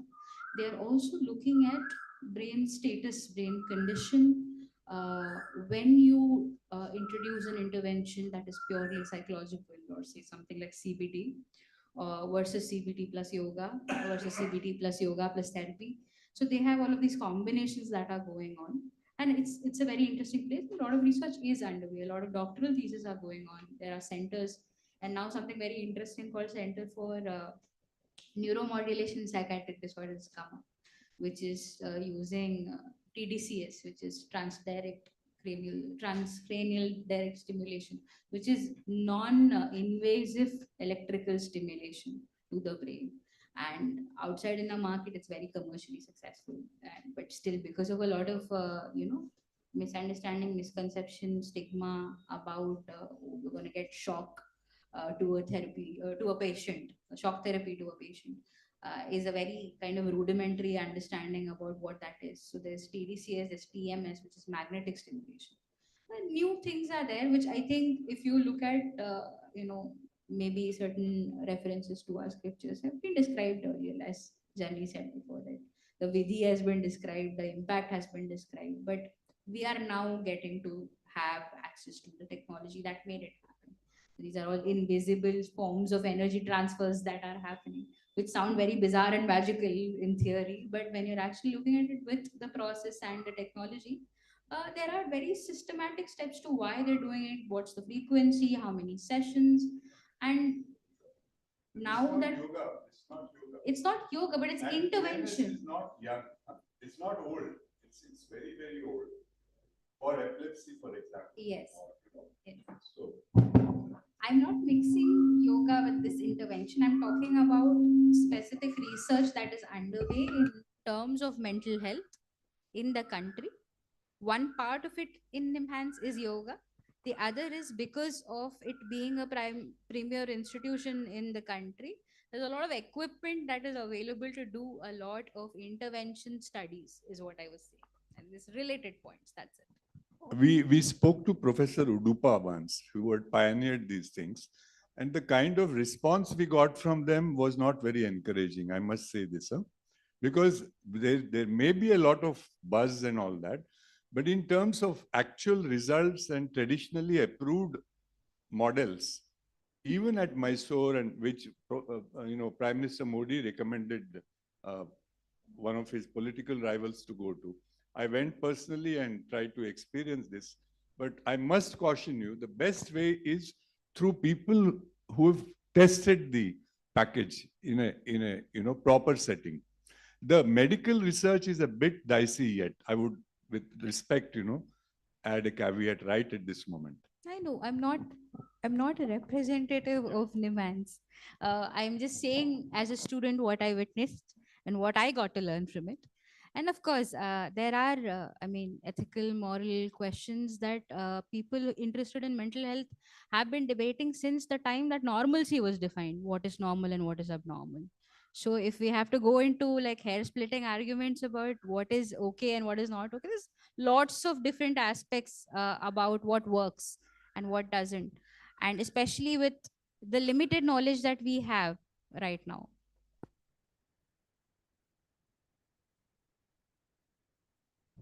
Good afternoon, very wonderful section.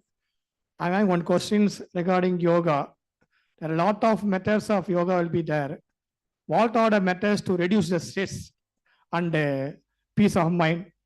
Having methods.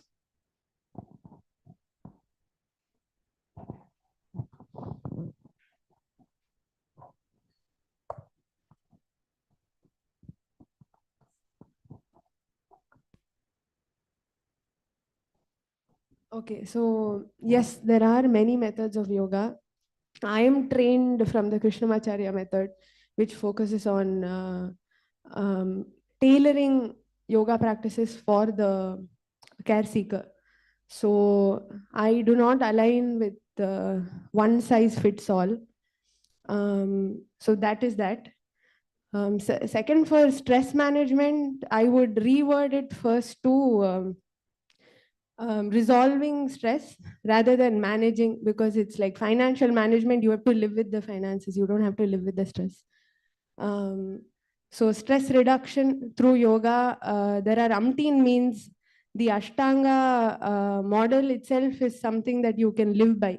It tells you how to deal with the gross and go to the subtle, and if you can use yamas and niyamas itself to help you build resilience and shift your perspectives and attitudes, I think that is a starter. Yes. Thank you.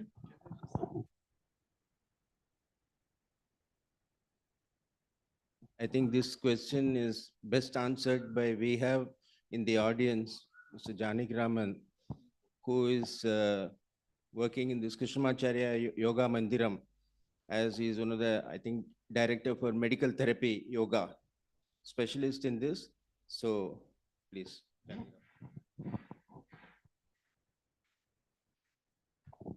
Pranam to Swamiji. Sir, as Janani was telling, yoga is not one size fits all. Yoga is for the individual, and especially stress is for the person. See, we don't treat the stress, we treat the person with the stress, and he is get relieved from the stress. It may be due to various factors. You may have a stress because of your family. I may have a stress because of my boss. The way to deal is different. So it is individualistic. And definitely yoga helps. You may follow any school for that matter. Any question, anything else you like to know?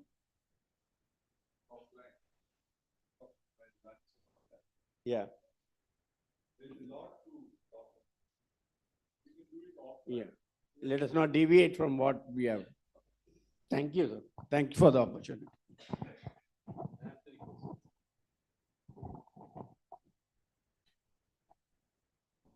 The first one is for Advocate. How do you are the only person doing interfaith dialogue in Srinagar. So how do you go about it? How is it happening there? Are you getting good results? Tell us more. Actually, so this chapter was founded by the chief Shia clergy, who happens to my father, Agha Sayyid Hassan. Initially, we used to have only within the Muslim sect interaction vis-a-vis Shia Sunni. But in 2020, he felt that we need to go beyond from inter to intra.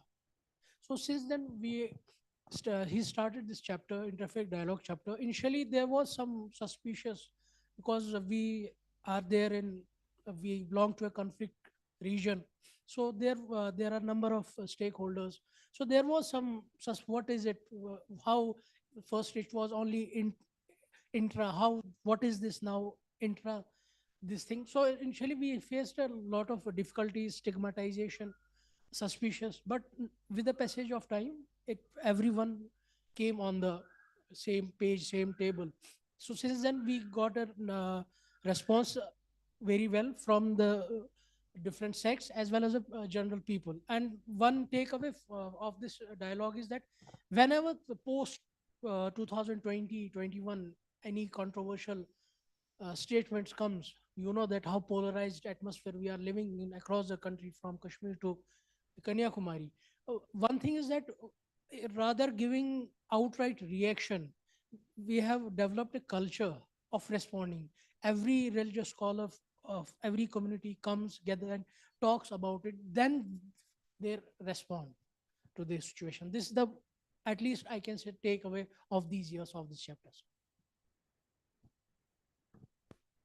Dr. Chitra, you were talking about these democratic institutions in the Chola and the Pandya regions. What about the Pallava and the Chera regions? Do you have anything in the Chera country like this? Is the whole Tamargam or it is only this belt? No, Pallava, definitely it is there. Pallava, Pandya, Chola, we have plenty of inscriptions talking about the Sabhas. the problem with the Chera region, first of all, is the paucity of inscriptions. We don't get that many, the Kerala country. We don't get as many inscriptions as in Tamil Nadu and Karnataka also. But since the Cheras were also ruling from the Karur region originally over a vast part of the Kerala area, I think this system may have been there, but I have to go into it to give you the answer. I will write to you once I research into it. Shri Priya, you were talking about religious spaces. Unfortunately, Father Vincent has left. So there's only His Grace and myself here. So how does one improve religious spaces for people who are challenged, either physically or mentally? I think, I mean, it's an interesting thing. I can't come up with like a to-do list very soon. But the principle is, I think, structurally, as we would any other building or any other place of inclusion of public, physically, structurally, we can think about things like ramps and braille, and we can have translators, and we can have sign language translators. We can have, I would say, first-hand accounts or lived experiences. Because even when we, as service providers or professionals, are trying to understand, we don't know before. We have to listen. That's where we can start. So what I have heard until now so far is, say, for example, if we are talking about altered experiences of reality, and when we are making a comment on sane, insane, real, unreal, and when we are drawing parallels to Turiya Avastha, when we are talking about psychosis, why not ask a person who has been diagnosed with psychosis to describe their experience, if at all they can, if they are willing, to actually come in and say that, hey, listen, this is how I experience reality. And if I'm having hallucinations right now, if I'm sitting in the audience having hallucinations right now, how do I make the Q&A more listener friendly or audience friendly? So these are questions that we will have to really think about. If it's a person with OCD sitting here and is having a lot of problem with how constantly the audience is, somebody's getting up from there, sitting there, somebody's moving the chairs all across, there is a noise disturbance that's going on, how do we kind of make the environment a little bit more bearable for that person, is something that's very individual specific. But it's also about how aware are we about it, how often do we talk about it. So do we know what kind of problems a person with OCD has? Do we know what kind of problems a person born with autism has, or who's on the autism spectrum has? Why are there certain people not okay with eye contact, not okay with social communication, not okay with, being spoken to directly, pinpointed, asked to get up, take an answer, give a question? And what about a panelist who has all of that? We are asking them to sit over here and answer questions. And what if I have something myself? Am I seen as a person with mental illness? Am I seen as a panelist? Am I seen as a successful mental health professional, or am I seen as somebody who is also somebody with an illness and is therefore a professional? So am I somebody, and also all our stereotypes, right? If you study psychology for too long, you'll go mad. That's like a common one, which everybody asks me at all points of time in my career, that have you gone mad yet? I'm like, I was born this way and I'm still getting more and more mad. I don't know. It's just, I think it's helping me expand my understanding of what's okay, not okay, what's normal, what's not normal. And I think that spiritually also is a very important process to do, because we judge. That's the first thing we do. In order to make our life easier, we need categories. In order to need people fitting in those categories, we want to define them. That's a very normal human thing to do. But when we are sitting here as a group talking about something that affects all of us, can we ask, I mean, is this okay for you? I mean, can you do this? And not just because it's polite, but also because we want to help that person achieve that goal. So if somebody has to sit here, make full use of this session, how many breaks do we actually need? Post lunch guaranteed in any conference, not just this conference. Everybody is sleeping. Why are we having those long sessions? You know? What can we do about it? Huh? No, I also sleep in classes. I have slept in classrooms. I have slept in conferences. No matter how interesting they are. I mean, that's a very human thing to do. So, do we have notes? Do we have takeaways? Do we have letter writing? Do we have, exchanging of contact? Or can we have this whole segment done in a different format? Say, for example, a round table. Why is there a difference between audience and panelists? Or why are we not listening to the audience? CPM, but I'm talking about religious spaces. You're talking Religious, about correct. this aspect of religious space. I don't know. Can Religious we have places more and- dialogue in religious spaces? That would be a start. I mean, I think we could. yeah, we could They have. wind up here, no? Yeah, People with mental problems, after they come and see you, correct. they come correct. here only. So I think some of the interesting things that have happened is, like, I was talking to Janani about Dawa Dua program in Gujarat, where basically in the dargah space, where traditionally people would go through different kinds of spiritual interventions, which includes prayers or chanting or isolation or some other kind of, magical religious beliefs are there. Over there, if the person in charge says that, hey, why don't you also try therapy along with this, which is also what you're doing with me, right? You do your prayer, you do your archana, vandana, sadhana, everything, and you also talk to this person, maybe you'll feel a little bit better. Can we have that conversation in a temple? Can we have that conversation in a dargah, in an ashram? So the religious space, can we expand the idea of a religious place, not just of worship, but also of interest, right? We can be in people interested in religion and occupy the religious space. Now, places of worship have very specific rules of how to worship, how to dress, how to go. That's there for a reason. Not just to mess with it, but within that space, can we create a space like a hall or like a lawn or like a garden where we can sit down and talk about these things, about, okay, what are the benefits of attending these They things? have specific problems which they want to talk about. Mhm. How do we do that?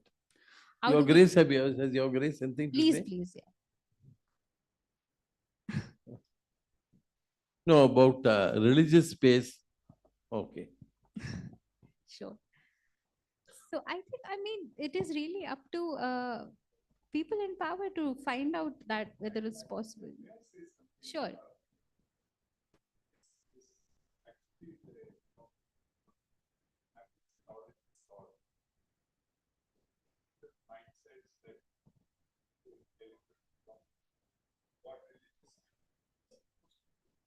And what healers or people who deal with psyche and you deal with spirit or whatever.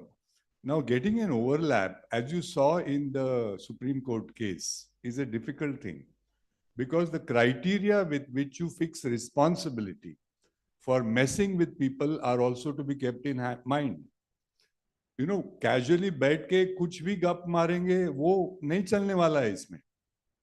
You know, just because I have got a pet idea, a fixie or something like that, as she says, you really have to be committed one-on-one welfare of that person, total welfare. And that is asking for too much in today's times, I would say.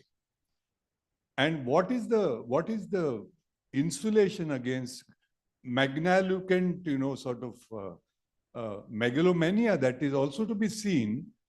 I'm not talking about enlightened masters like you, but the first place you see these examples are in the so-called religious space. I'm sorry to say this with some pain, and they act as if they have prescription to all the problems of the world. And, you guys are stupid. You do not know what is to be done. You come to me.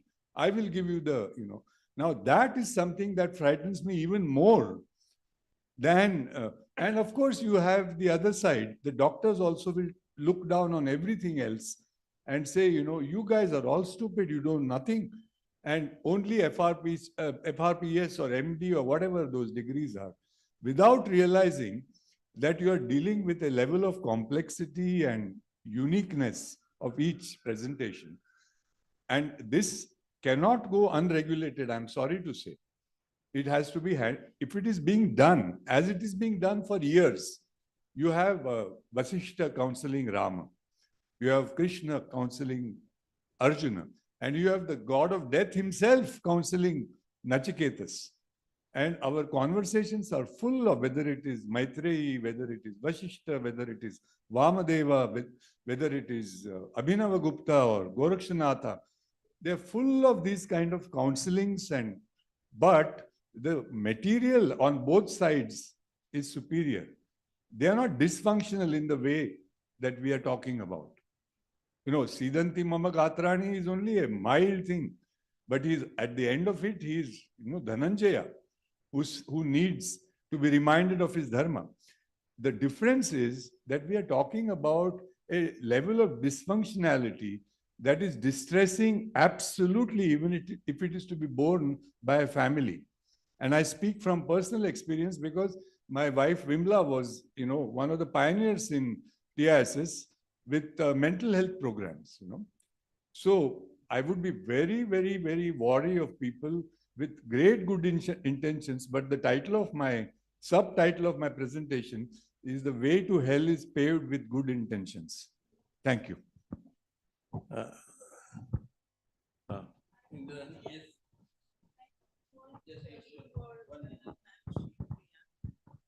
Sometimes, like when you look at intergenerational conflict, you find that people don't want to talk about their trauma. They choose to remain silent because they don't want to relive it again.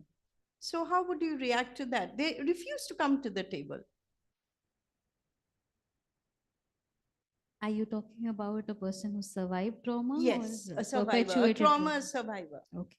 Trauma survivors have their own choice of talking about trauma or not, because we cannot force people to relive their trauma, as you said, correct? But if that is the question, there are other ways of engaging with them. They might not be talking about their trauma, but they're talking about a lot of other things that they care about, right? And even if I ask you or any other member of the audience, I mean, if you would like to trust me with your deepest, darkest secrets right after this conversation in the conference, you might not. You may not like me, you may not trust me, you may. That's about who's asking the question, who's asking them to share. Why should they share? So if I am comfortable sharing with her, but not with him, comfortable with him, not with her. So that is my choice as a person who's divulging very personal things about myself, right?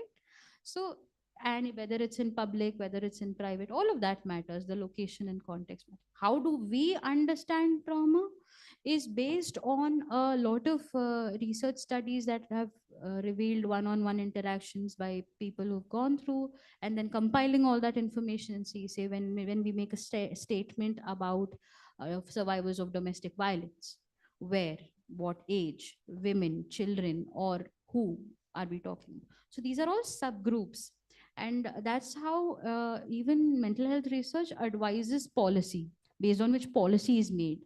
And of course, there's also a lot of legal considerations we need to have, because while they're talking about all of this, what if they become unsafe?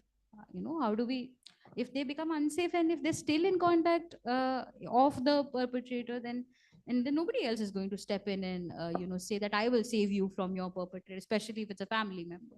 Nobody is going to do that. So the checks and balances of wanting to know a survivor's story in order to help them versus them coming forward asking for help, and the person they're asking for help should be aware and sensitized. That's the balance. So if a person goes to a policeman, and until very recently, if they were not aware, and still a large part of the country is not aware about what exactly is the transgendered person's experience. When they say abuse, what do they mean? When they say harassment, what do they mean? If it's a person, say, again, another very different example, person with schizophrenia walking around homeless, has in active psychosis phase been throwing stones at people. People have all caught them together and deposited them in the police station. Okay, does the police person know what to do? Okay, and that is also a different experience. If it's in Bangalore, it's a different experience. If it's in Delhi, it's a different experience. I've compared patients' stories, and what has happened to them is very different based on how they look.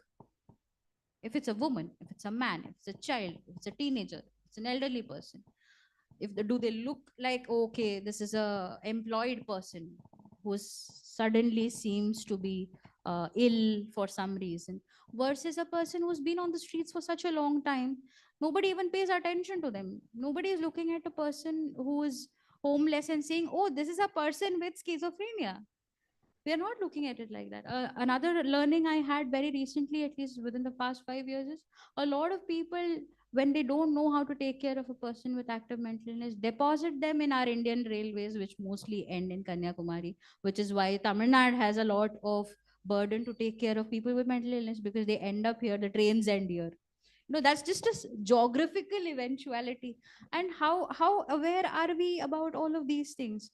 So as police people, as people in the legal framework, all of us have to educate each other about our own professional learnings, and then disseminate it to the public so that they know what to do and how to help.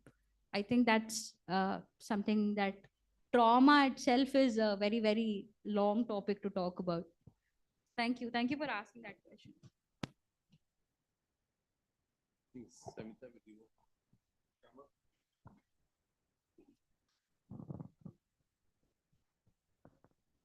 I would like to thank all the presenters for this very interesting presentations. And Sage, One more question.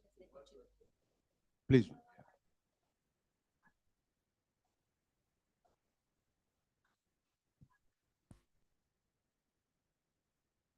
Manunidhi Shoran statue, the retributive justice. I want to know if it is around a parable. There's a parable which goes on, retributive justice is now struck down. And it looks, it looks cruel, and the statue still stands for something which could be inhuman. And even if it is involving an animal over there, I feel it is not a part of the justice system. It should have been long removed, but it's been recently installed. Now, is this ethos a part of our this iconography which is there? Is it a part of? Do you see it anywhere else in temple iconography, or do you find this ethos at all in any of our retributive justice? Is it there as a part of our? We have Parivalal and we have no, and then Manu. And after, I mean, then Manunidhi, the Shoran. It's not common in our temples to showcase justice like this. Though the system was very much there, we have lots of inscriptions that tell us how justice was given. Lots of inscriptions. But if you're talking about a particular image, sculpture, Retributive justice. yeah, Revenge is for, that's the only way you can institute justice by This is one classic example. I don't know of many others like that, not even in inscriptions, definitely not in the form of images, sculptures, but the Chola sculpture is there in the Tiruvarur temple, with whom this legend is, this tradition is connected. So you have a Chola period sculpture, the entire chariot and the calf run over and the bell, everything else is over there. So this is a very Chola era thing. Manunidhi Cholan was one of the legendary ancestors of the imperial Cholas who ruled from Tanjavur and Gangaikonda Cholapuram. This was there, but this wasn't common. If you're asking whether it was very well registered in the form of inscriptions or literature or images, no, not very many. Because retributive justice is not a very Indian thing, where you say, the cow went through the pain, so I will go through the pain also. Is it? So we are evolving. We need to evolve. Feelings need to also.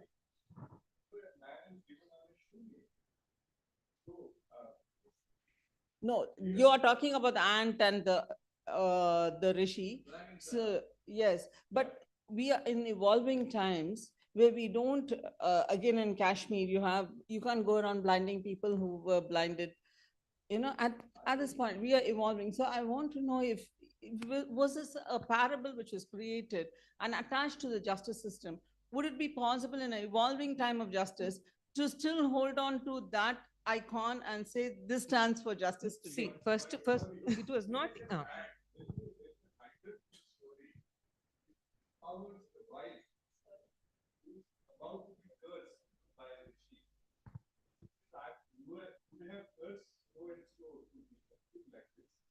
But I am not that. The sun talks first. So that is also a very empowering feminist label that we have in our tradition. And what I feel is the way we choose to focus sometimes gives us the answer that yes. No, my question is a system of justice, which is today a dispensation, a major dispensation of the state, is holding on to an icon based on a parable like, and say this is the dispensation which we are making. It's somehow regressive. It is somehow looking like a stagnation of evolution I for me. understand where you're coming from, but this was Manu wanted to do it. It's not that there was a law that you have to do something like that. He was such a just king and he felt so much for that cow that was grieving for the calf that he decided to do it. No one imposed it on him. There was no law in society that such things should be done. He was such a man. And that's what is represented in that sculpture that you're seeing there. The greatness of Manu, that's all.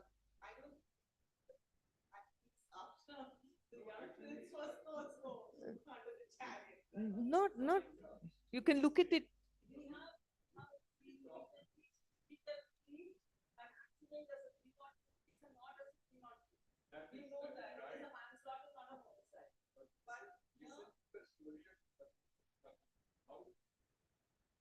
It begins with just an act of one snake being put on somebody's head, and you see the consequences of it. Narayana, I think it's time for him to sum up. Lunch is getting cold. Yes, thank you to all the presenters. Dr. Chitra's comment on cascading water management was very interesting. And Professor Thiruman mentioning about the $75 trillion spent on war. Sounds like war is very profitable, Swami. Yeah. So anyway, having said that, let us wind up because we have to get ready for the next session as well. Thank you very much, ladies and gentlemen.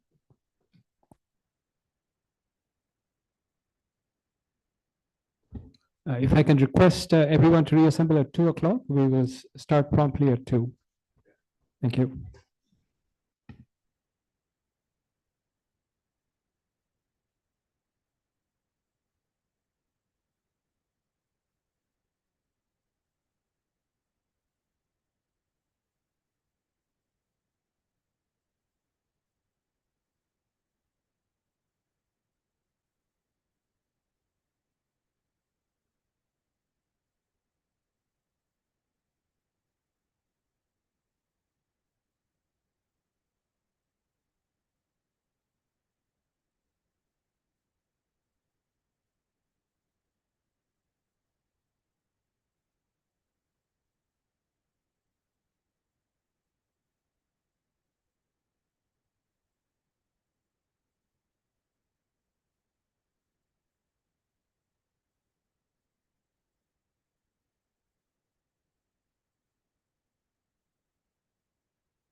check, my test.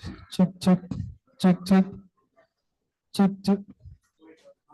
Check, my test.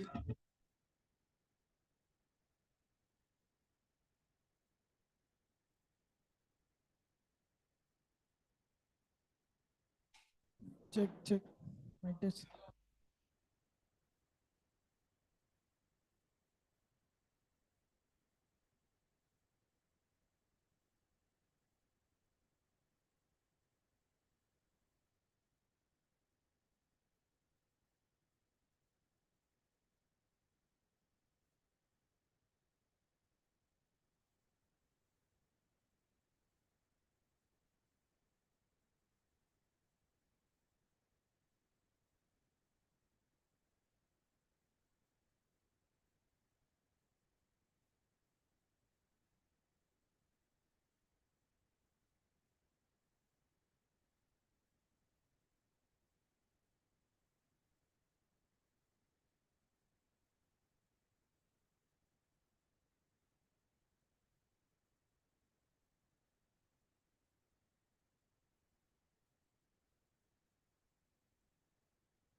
Hi, good afternoon, everyone. We will start in exactly 1 minute.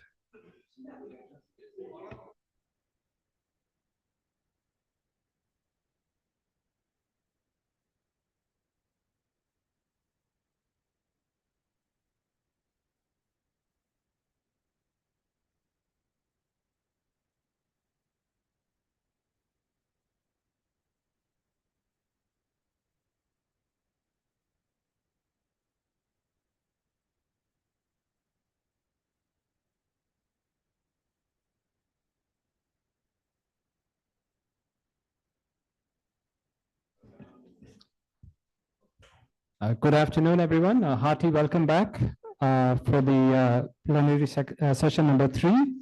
It gives me great honor to invite the panelists for the afternoon session. We will start with Professor Sambat Kumar giving his opening remarks, and then we will ask His Grace Archbishop Yakub Mar Irenaeus to give the speech, and we'll follow with others. So, Professor Sambat Kumar.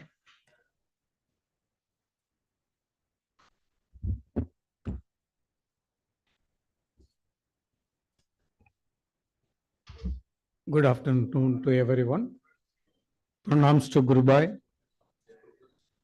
At the outset, I thank very much Vishnu Mohan Foundation and our Gurubai for giving me this opportunity to chair one of the session of the 9th Peace Conference, 9th successful Peace Conference.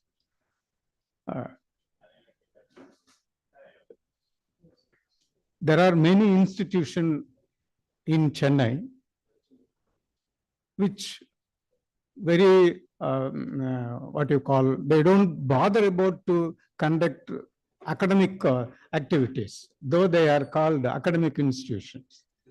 Whereas Vishnu Mohan Foundation is very well filling that gap, often conducting such academic program and the programs which are socially relevant And to the extent that it is what you call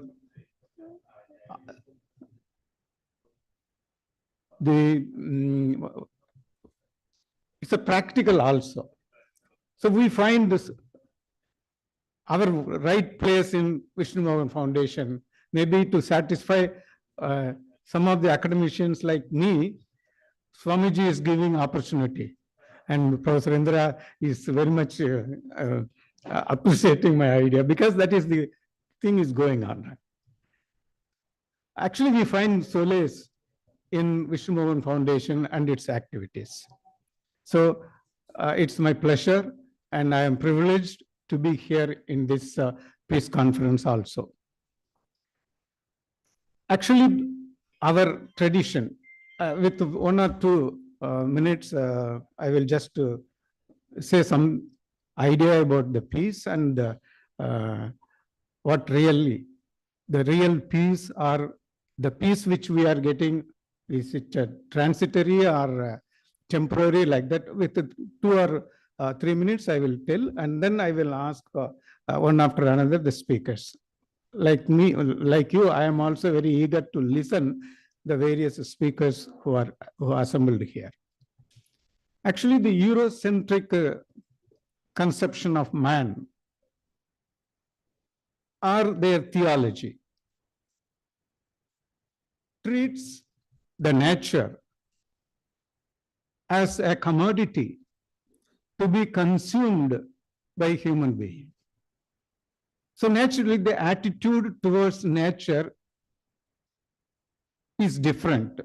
Whereas in Bharatiya tradition, or in the Eastern or Oriental, especially Bharata, India and Chinese tradition, everything, including the nature, everything is part of divine. It is especially in Bharatiya tradition, part of the divine.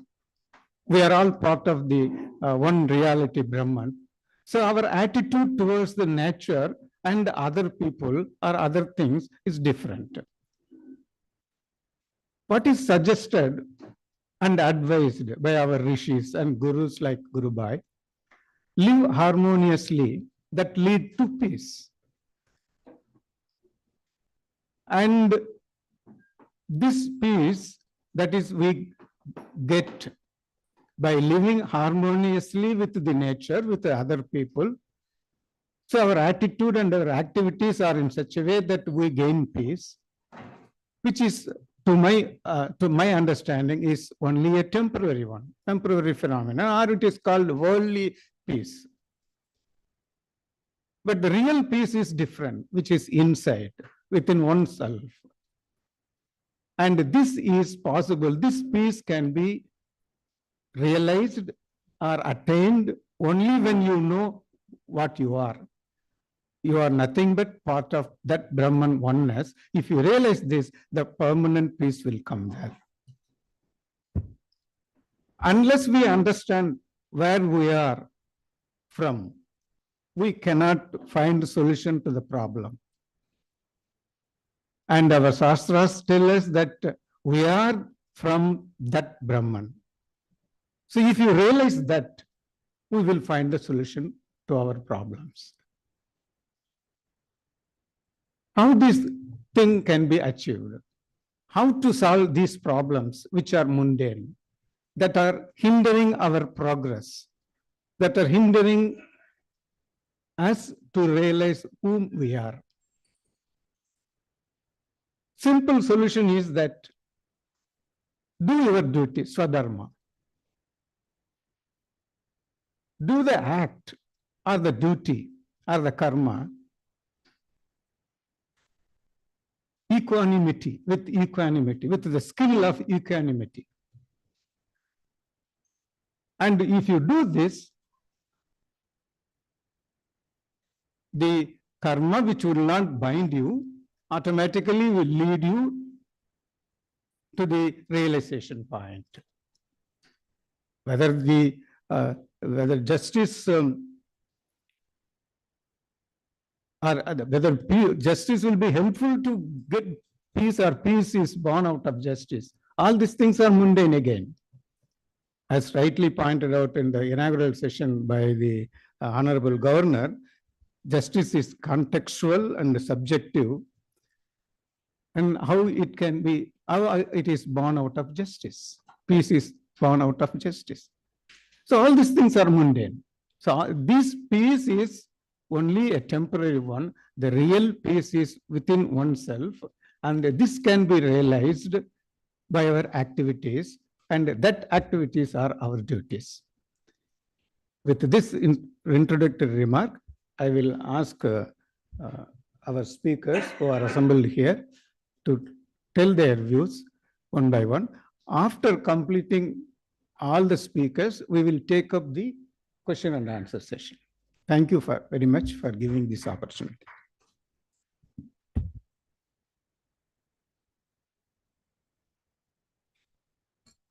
Thank you, Professor Sambat Kumar. At this time, before we invite our second speaker, I'd like to request Professor Sivapalan Selvadurai to please come and take a seat. Also, Professor Ravi Chandramurthy to also please take a seat.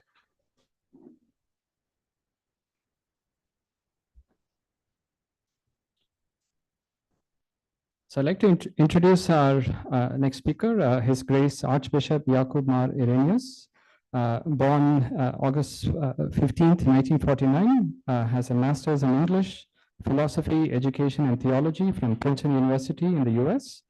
He has doctorates in English from University of Kerala and in mysticism from Bangalore, BA and MA in English from Tiruchirappalli. He's a teacher in Mount Tabor Teacher Education Institute for 17 years. He was ordained priest in 1975, Metropolitan Archbishop, a member of Mount Tabor Ashram in Kerala for 57 years, Metropolitan in Madras for 12 years, and is currently Metropolitan in Kochi Diocese. Please, Your Grace, if you can please take the stage.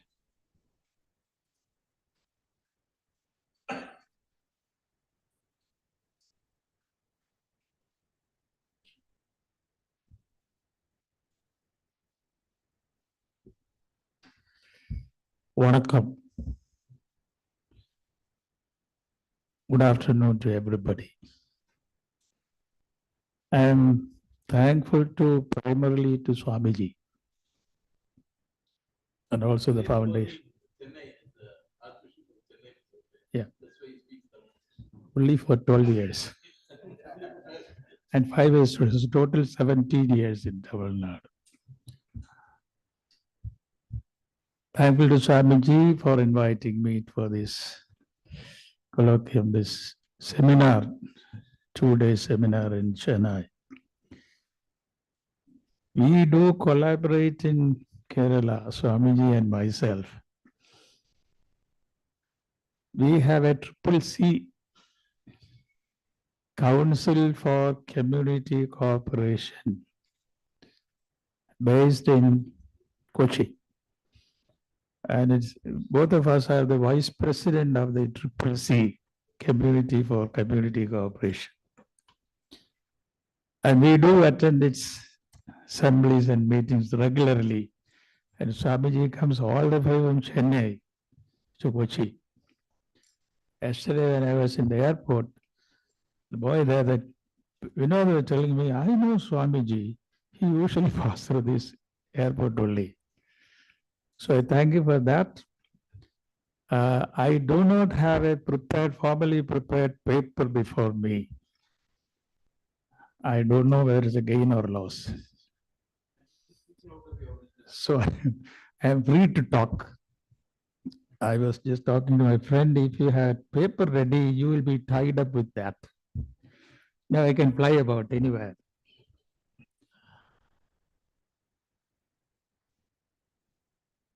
Jesus Christ said, somebody wants me to talk about some religion also.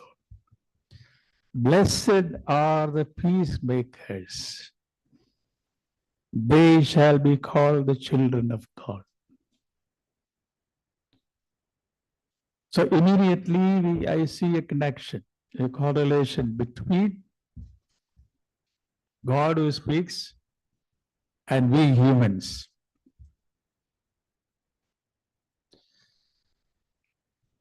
And also what Jesus said again, my peace I give unto you, but not as the world gives you peace. So it's a fundamental question. Do we create peace at all? Do we have the capability to create peace within ourselves and among ourselves? Basically, we need to stress that without the transcendent, what we call God, and without connecting to the transcendent, there will be no peace at all. We are experiencing that even today in the modern world. There has been wars from the very beginning of humanity. Even today it continues. We heard in the morning session that in 91 countries, something like war, overt or covert, is going on. And it may just prolong like that. Once a conflict is started, it never stops. We say with World War I, World War II, we stopped this, and then created League of Nations. No, nothing has happened. And the most powerless international body is now the United Nations. Don't be angry with me. It has become a tool without truth. UN may something nobody will listen, even the court, world court. We do not listen to that. We only created these institutions for peace.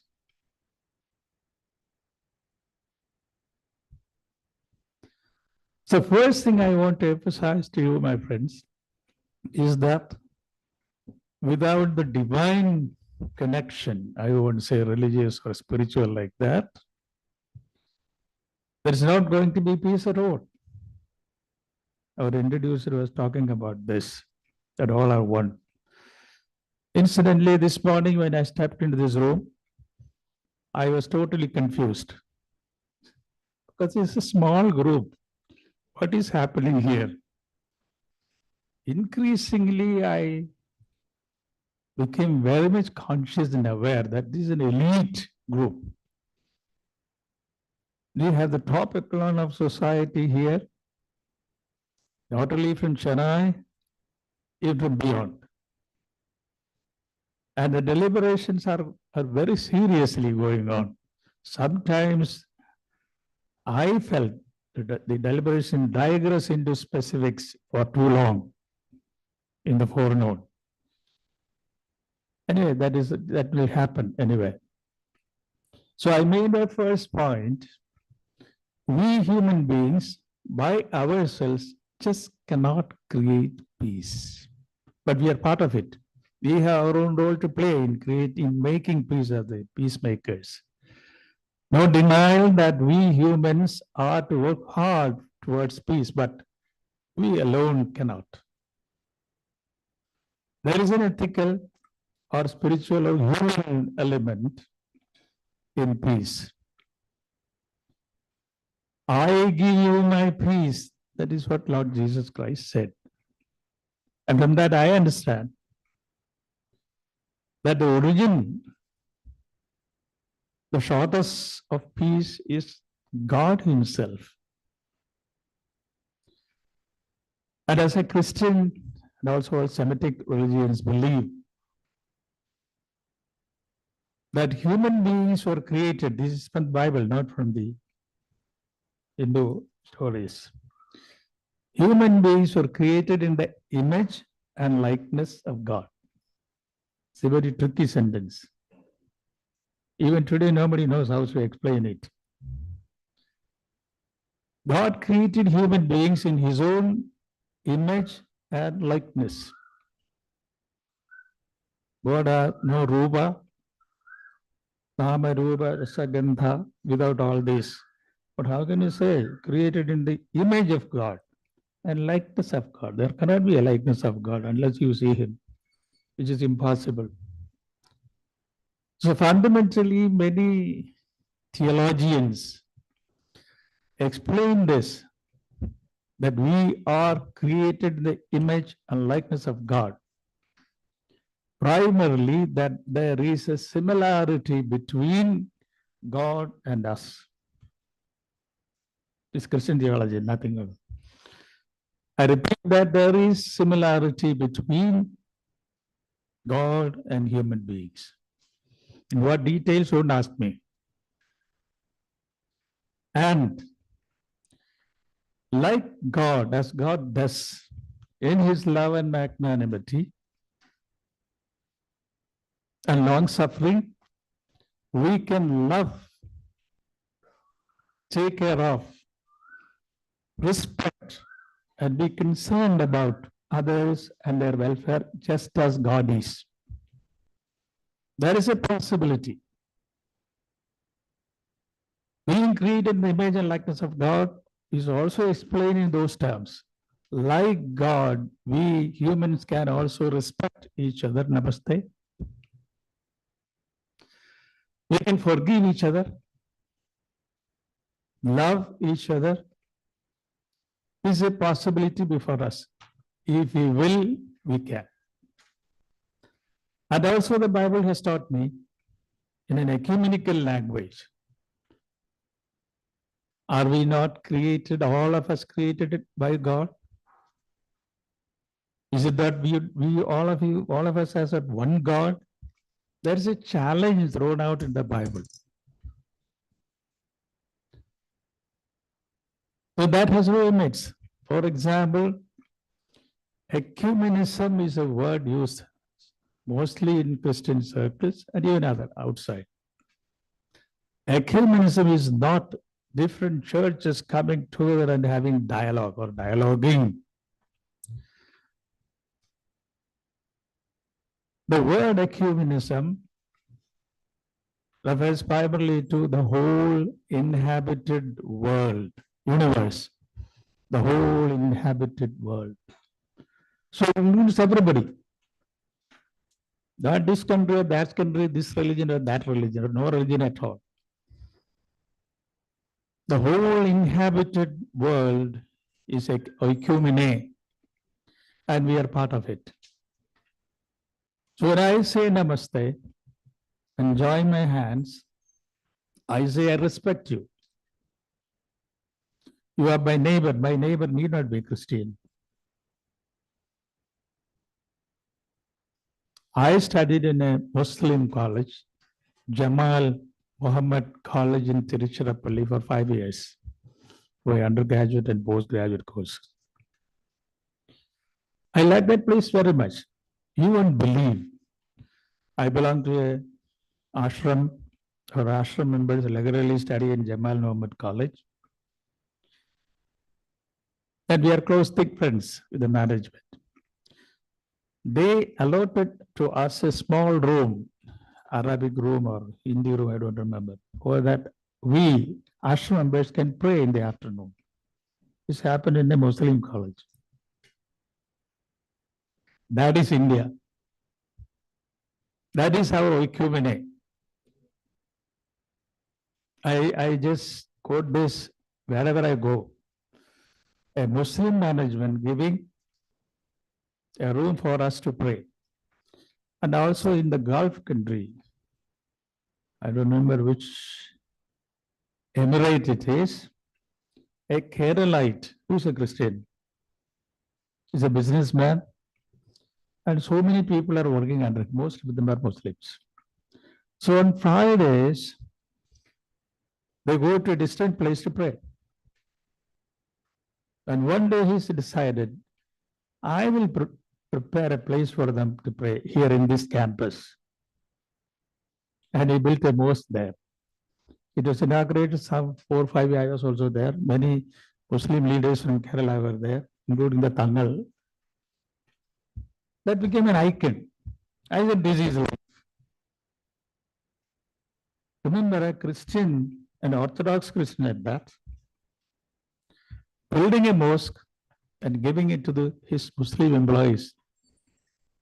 They are using it for worship. And about India, I read somewhere, I forget who said that. In India, the mind of India is that there is always space for one more person. Sounds philosophical. There is always space for one more person, real space. And everything becomes a dialogue. This is a special to India. That is the culture we have inherited. There is always space for me and you or whoever it is here in India. I did my Master of Education course in Trivandrum. I was charge of the church also there for pretty long. And in Trivandrum, I saw a mosque, a Hindu temple, and a Christian cathedral close by. They share everything. I think this is the greatest model for us for peace and reconciliation. War, as we say, war begins in human heart. Then peace also should begin in the human heart. If you examine what is happening internationally, no single country believes another country. There is mistrust between countries everywhere. You may talk about all weather ally, China and Pakistan. Even there, what is diplomacy? I don't know how you define diplomacy. Is it related to truth? Being diplomatic? Sometimes you have to pass by. Even there is a lot of mistrust between communities, countries, individuals and families. And when we try to define peace, reconciliation, all that, let us go to the roots. We cannot find solutions for all this in a one fine morning. Sit down and discuss. But let us start somewhere. Let it begin in me.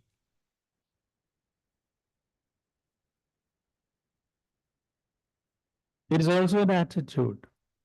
It is a conviction. If there is no peace, we will not be alive tomorrow. The role of philosophy, social institutions, religion, all well-meaning individuals and groups, they have a role to play. I would think that our schools and colleges and universities should teach this, not as an optional, but as a core course. Learn for peace. Again, if you forgive me, I will quote from the Bible, from the book of Isaiah, beginning chapter 1. Stop doing evil. Learn to do good.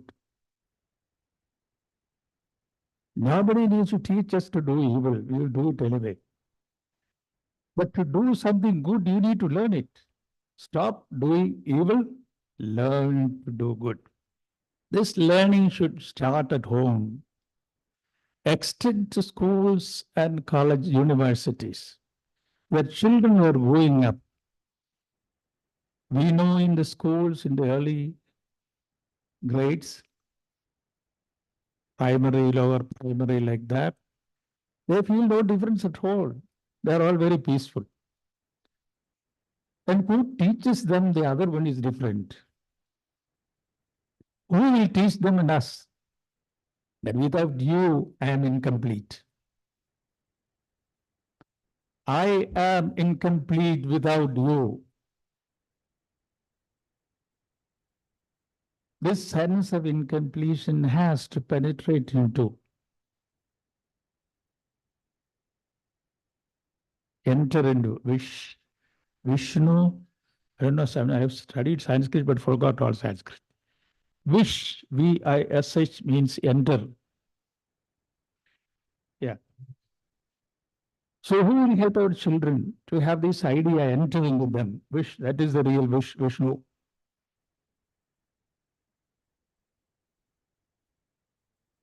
And we as Indians, we pray Loka Samastu, etc. like that.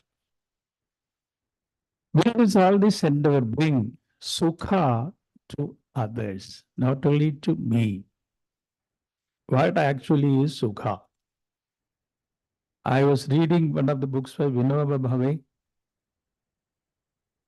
Vinoba Bhave, Thoughts on Education, very old book. I defined sukha, Sanskrit. It says sukha means the vast, boundless sky. Ananda Vistruta Agash, the vast, boundless sky. So sukha is incomplete if it doesn't go to the magnitude of including everything, inclusive. Today it is taken by politicians. India, it includes inclusive. If we aim at peace and reconciliation, sukha for all, it is universal. It's not restricted to one religion, one culture, one country, or this for one person, self-realized, etc. I said, okay, no problem with that, but this should be for all. Again, because of, I remember Swamiji at that, small incident from the Bible again. Swamiji, those Bible, Gita, everything. So I may be excused. And the first miracle, as I say, performed by Jesus Christ, turning water into wine. Actually, it was not a miracle. And the mother of Jesus said, it's a poor family where the wedding was taking place, said, they have no wine. They cannot talk about it openly because other people will know that these people, they have no wine to give their friends. And Jesus said, what is that for you and me? Their paucity, their need, their problem, what is that for you and me? I was thinking on that. For me, the miracle is that their problem is our problem. It does matter for me and you. It may happen in Myanmar, Rohingya refugees. It may happen anywhere in the world. Is it a concern and sharing of pain for us? We belong to different religions. No religion teaches that you should give pain to others, to my knowledge. Your pain, if I can share it in some way, your need becomes my need. Your alienation, sidelining becomes mine. That is thinking with the others. They may be good people, bad people. There may be people with no religion at all, Charvakas. Even they are Indians. And getting into conciliation, we need not just think about it again, think about it, which comes first, freedom or reconciliation or peace. All our co-workers, they work together. In our church, we claim to be the oldest church in India. For 2000 years we are here. We have different Lenten seasons, 5 Lenten seasons. And the longest is the 50 days in Lent, ending with Easter. In some other authors, it is 60 days, 65. But in India, it is only 50 days. 7 weeks, cycle of weeks. And when the Lent begins, that day, the first day, there is a special service regarding reconciliation. And the spirit and meaning of it is that let us be reconciled not just to the 100 people gathered in the church, but to all creation, the entire humanity, friends and enemies. Let us be reconciled to everybody and finally reconciled to God. Being reconciled to God is the spirit of human reconciliation. It doesn't have a limited sense like India and Pakistan becomes with a handshake tomorrow morning. No, that will not lead to peace. They have shaken hands so many times, but still you continue to think we are enemies. Do we have an enemy at all? That's a fundamental question.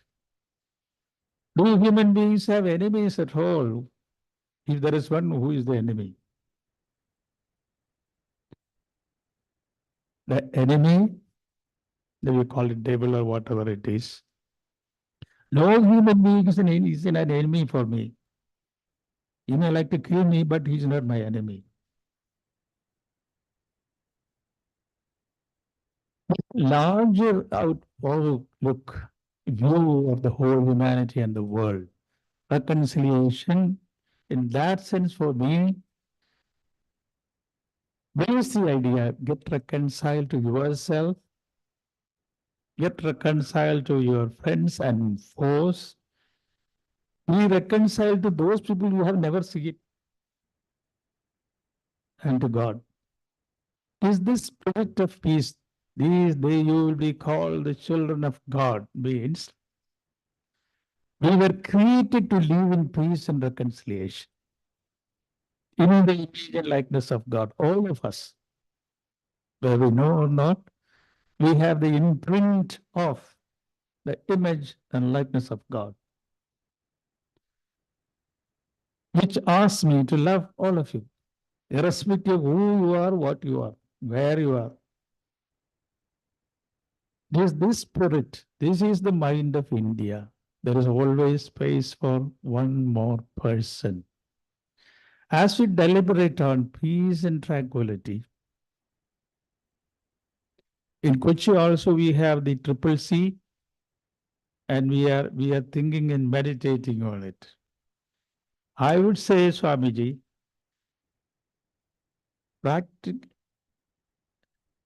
practical spirituality sometimes is much dangerous than others.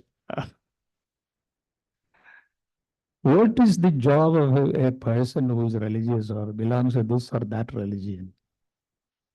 Why is there a religious thinking at spirituality at all? What are we to do? Just to fight others?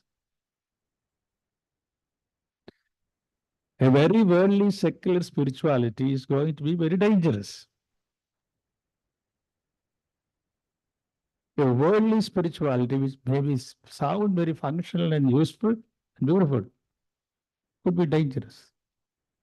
We need a spirituality which loves human beings, ready to forgive and accommodate everyone, irrespective of what their color of the skin or faith or whatever it is. But many people today do not care to, they don't have the time. The other day the Sri Shankara University doctor is there. The director is sitting there.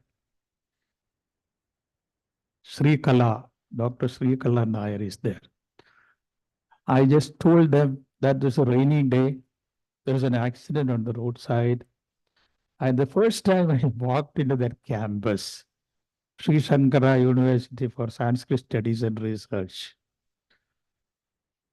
Being the first time, I didn't know where the philosophy department is or where the seminar is, an international seminar like this. So students were walking up and down, somebody went their cycle.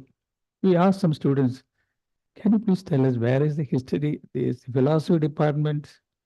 I don't know. Many students didn't know. It must be somewhere here. That is what they said. So this is the ethics of philosophy that we nourish in this country. We have science.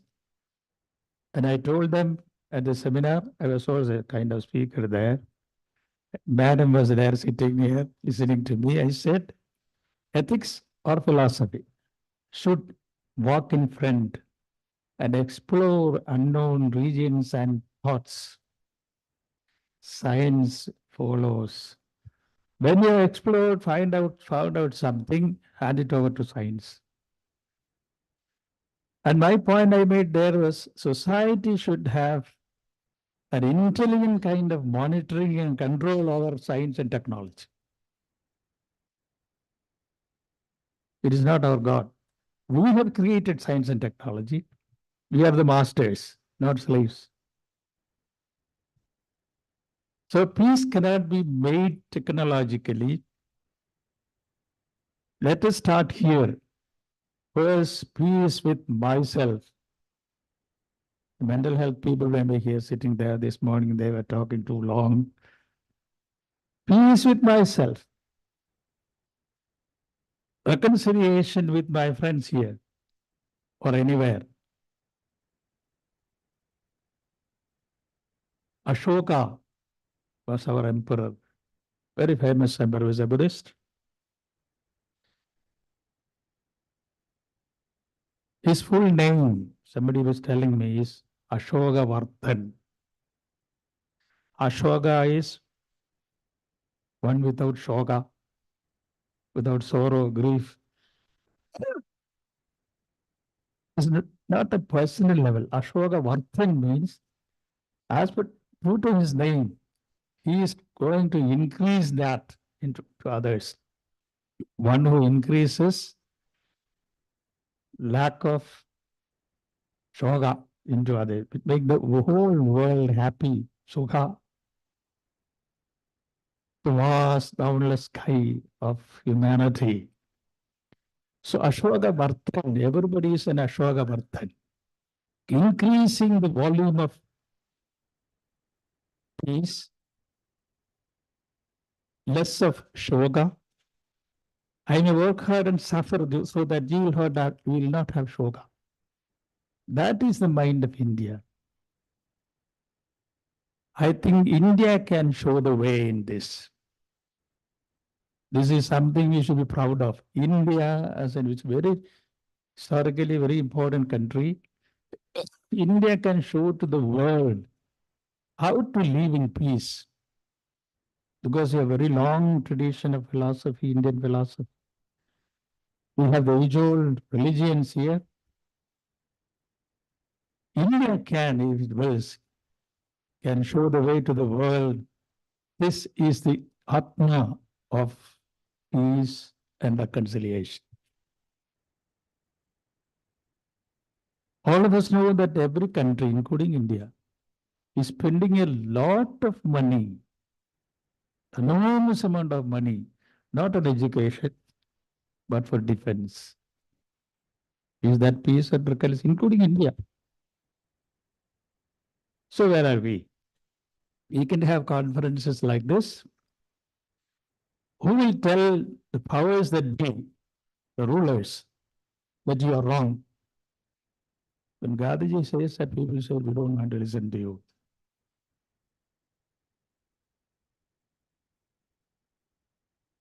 So Gandhi becomes Chadurbaniya because of that. It is now the need of the country to amass weapons to kill people. Why do you have weapons to kill you? Not to make you live. All religions, all colleges, professors, ambassadors, they want us to live in peace and sukha. Because I don't have a prepared paper before me, I am just moving through this and that. My point is India can show the world to the world, not in one day. It has got a fundamental philosophy which rests in the mind of India.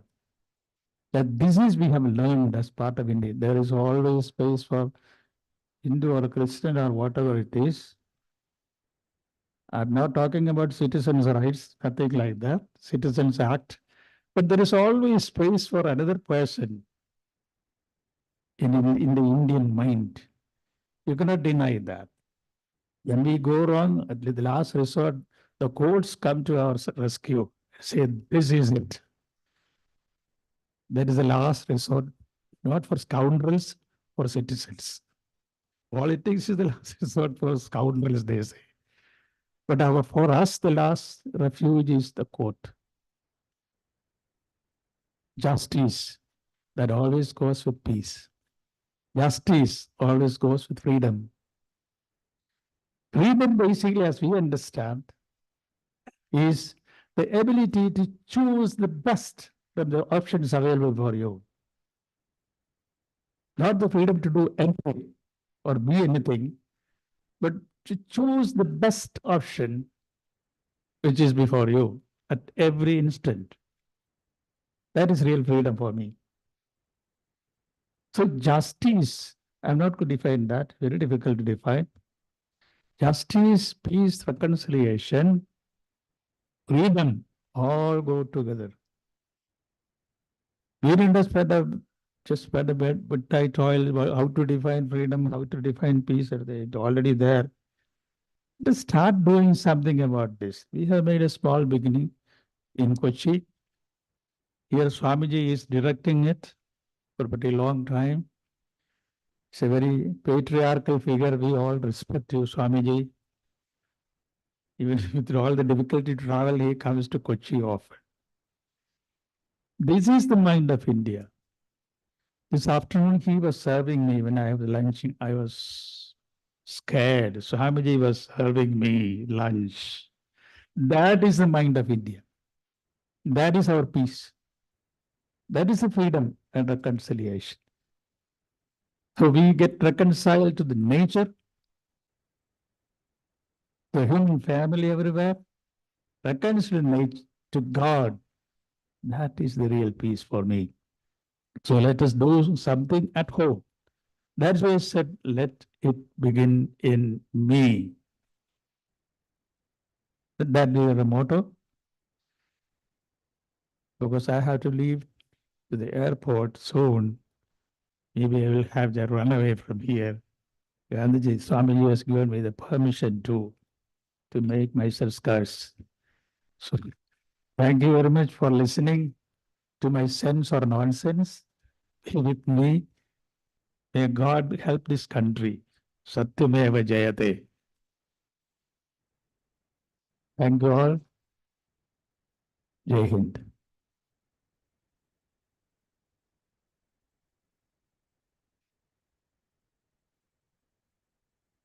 Thank you, Your Grace. At this time, I'd like Swamiji.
At this time, I'd like to introduce our next speaker, His Excellency Saravana Kumar, Consul General of Malaysia.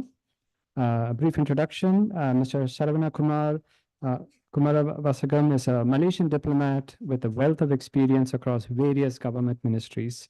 He holds a Bachelor of Science with honors from the esteemed University of Malaya, a Master of Science in Natural Resource Management from the University of Putra, Malaysia, and a Diploma in Public Sector Management from the National Public Administration Institute of Malaysia. Having commenced his career in the Malaysian Diplomatic and Administrative Service in 2002, Mr. Saravana Kumar has since held numerous positions within the Ministry of Science, Technology and Environment, the Ministry of Plantation Industries and Commodities, and the Ministry of Foreign Affairs of Malaysia. His extensive expertise spans a broad range of areas, including international trade and the environment, bilateral diplomacy, ASEAN regional organizations, and multilateral organizations relating to human rights.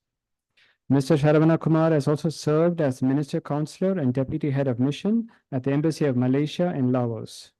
Currently, he holds the position of Consul General at the Consulate General of Malaysia for South India in Chennai.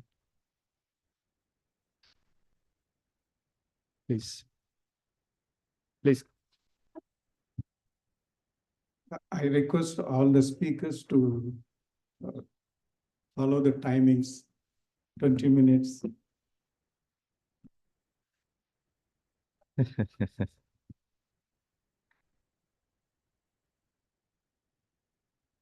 Thank you to our MC2 for the brief introduction of myself.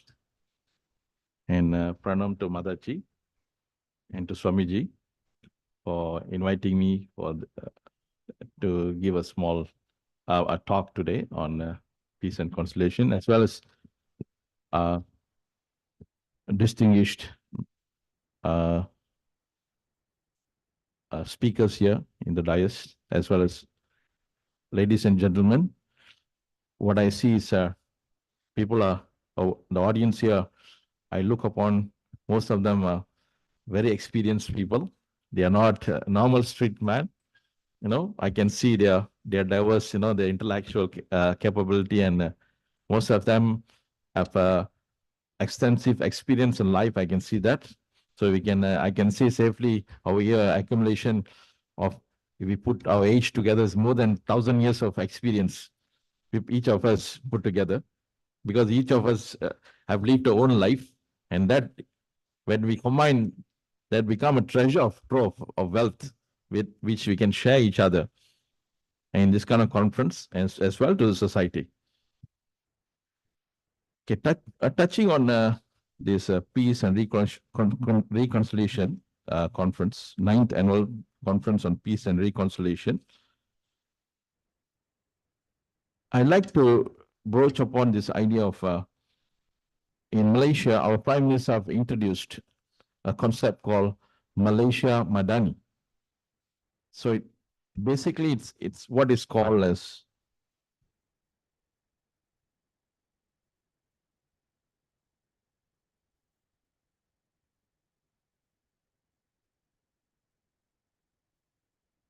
in English is called civilized Malaysia. So you can see the growth of Malaysia since 1957. What has happened to Malaysia? Malaysia reached independence through the peaceful negotiation that took place between the majority Malay community, the Chinese, so the second largest community, and the Indians. These three communities came together and agreed to reach a consensus, to reach an agreement with the British to grant us independence in 1957. And came 1963, the Borneo Islands of Sabah Sarawak and Singapore joined us to form, from Malaya become Malaysia, 1963. And then 1965, Singapore becomes separate from us. They become a separate state. And then onwards, the form of Malaysia that exists today. So what has happened is, over the years, the government, of course, Malaysia has went through tremendous development and reached high level of growth to reach a middle income country today. But nevertheless, what has happened is, you can see since the last two elections, there is a lot of political adjustment that is going on in Malaysia. And during the last election, our current Prime Minister, Anwar Ibrahim, the 10th Prime Minister, took over the position as a leader of the country and is leading this country. So last October, he has came up with that idea of Malaysia Madani. See, that current government that exists in Malaysia is called unity government. So this unity government was born out of concern from the royals of Malaysia with a politician that they need to get Malaysia back on track to the right growth track. And that is what the idea was given, broached, was Malaysia unity government. And through that unity government, the current government is led by Prime Minister Anwar Ibrahim. They are doing the level best to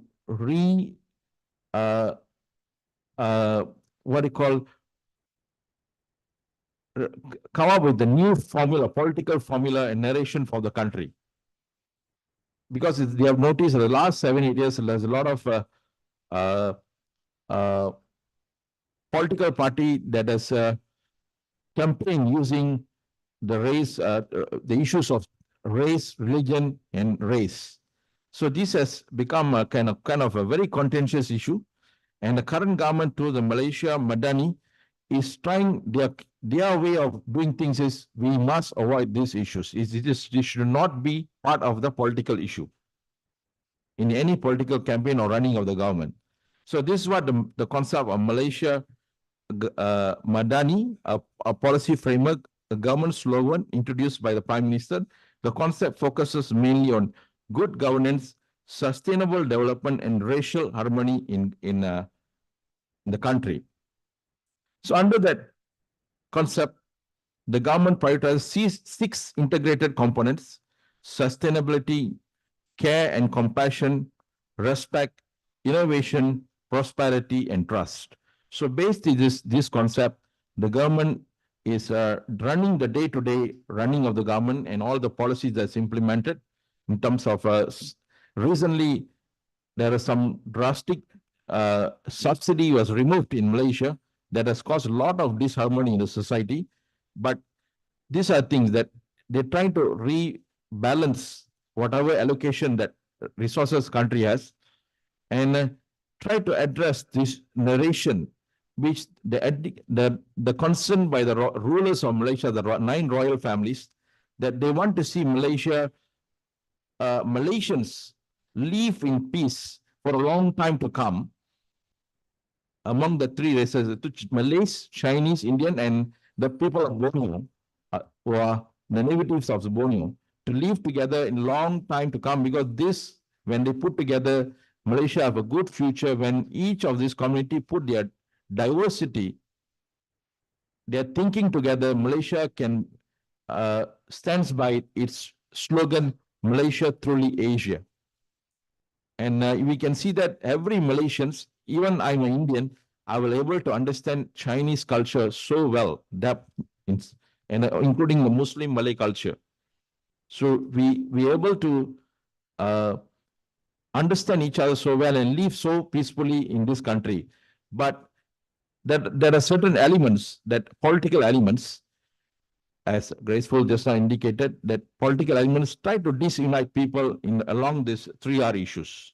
So this is what the royals and the current government is devoid and try to help to remove this kind of misconception in the society and harness all the communities' energy or the diversity and advantage in terms of language, or whatever ability they have together, and put it together and show it as a showcase to the world.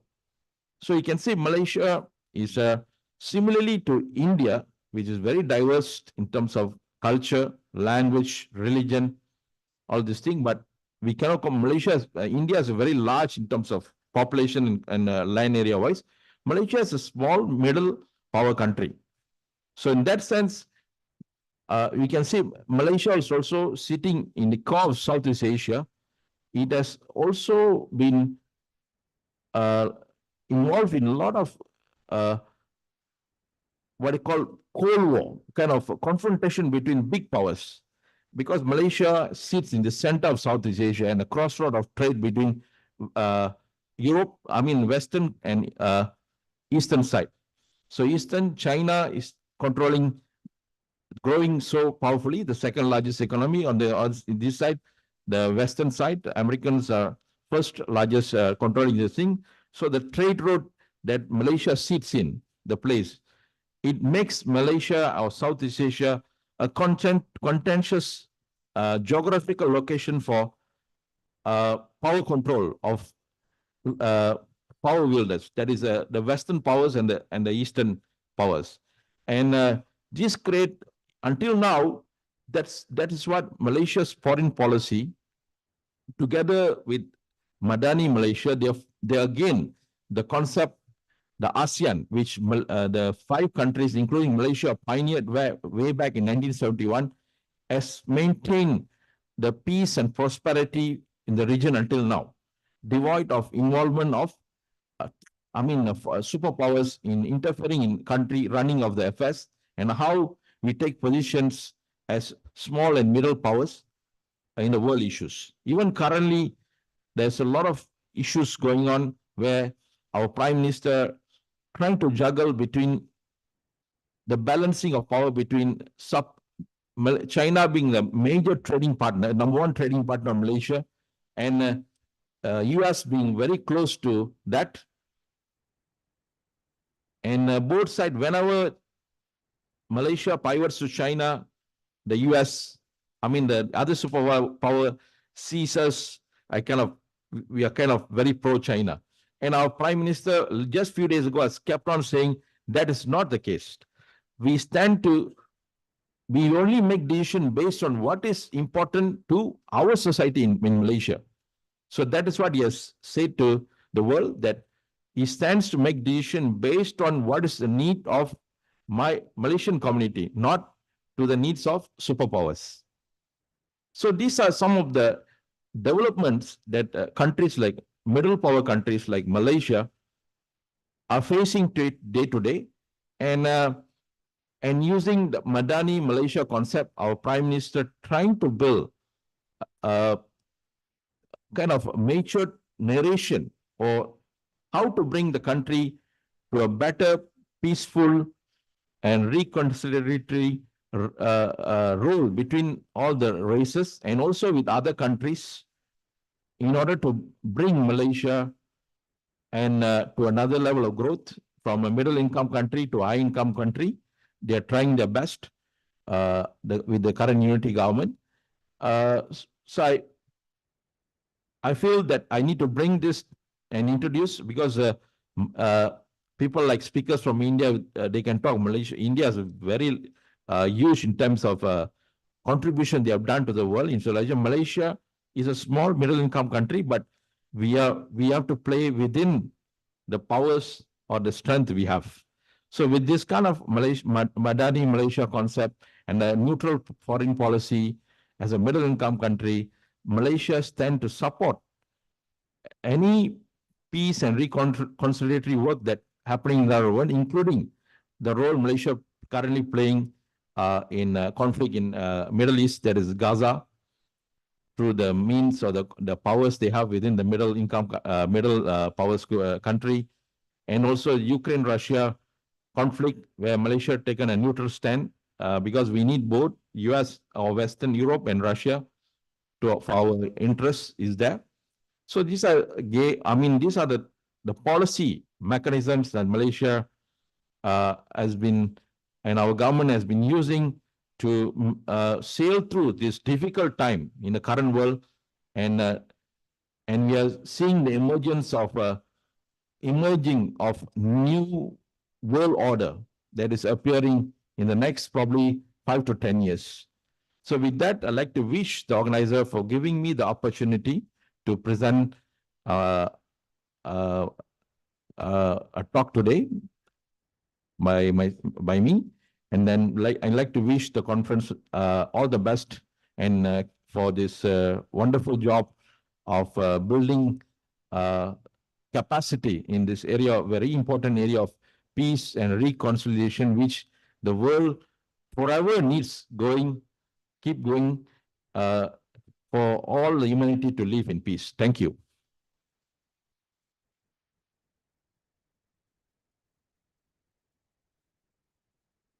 Thank you, Your Excellency.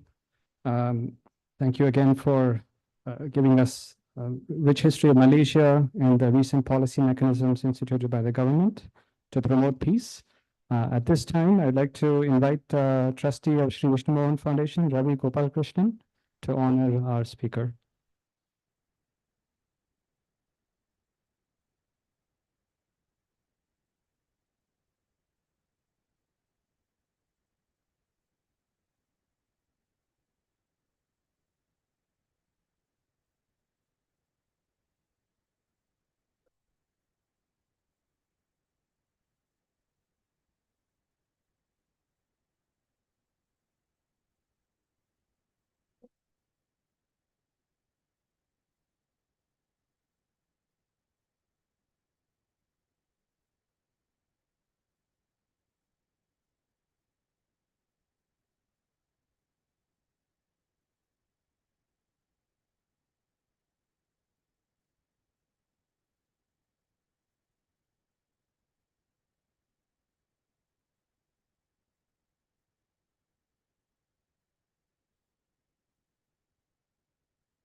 It gives me great pleasure to introduce our next speaker, His Excellency.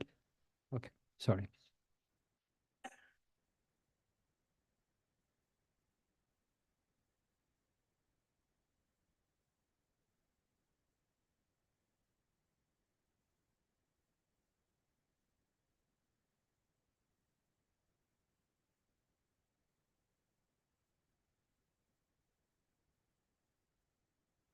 So allow me to introduce our next speaker, His Excellency Honorary Consul General from Myanmar, Professor J. Ranganathan. We're very happy that His Excellency Honorary Consul General from Myanmar has joined us today. Professor Ranganathan is also a visiting professor for international relations at Vinayaka University. He's extremely dynamic in ideas and actions and bringing Myanmar and India closer in many ways. Professor Ranganathan has spoken at earlier events of Sri Vishnu Mohan Foundation. We look forward to his thoughts and insights today. Your Excellency, please.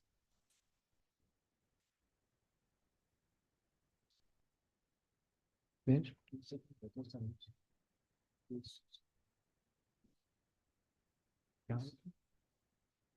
one?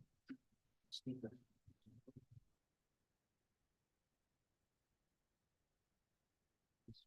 Take it, sir.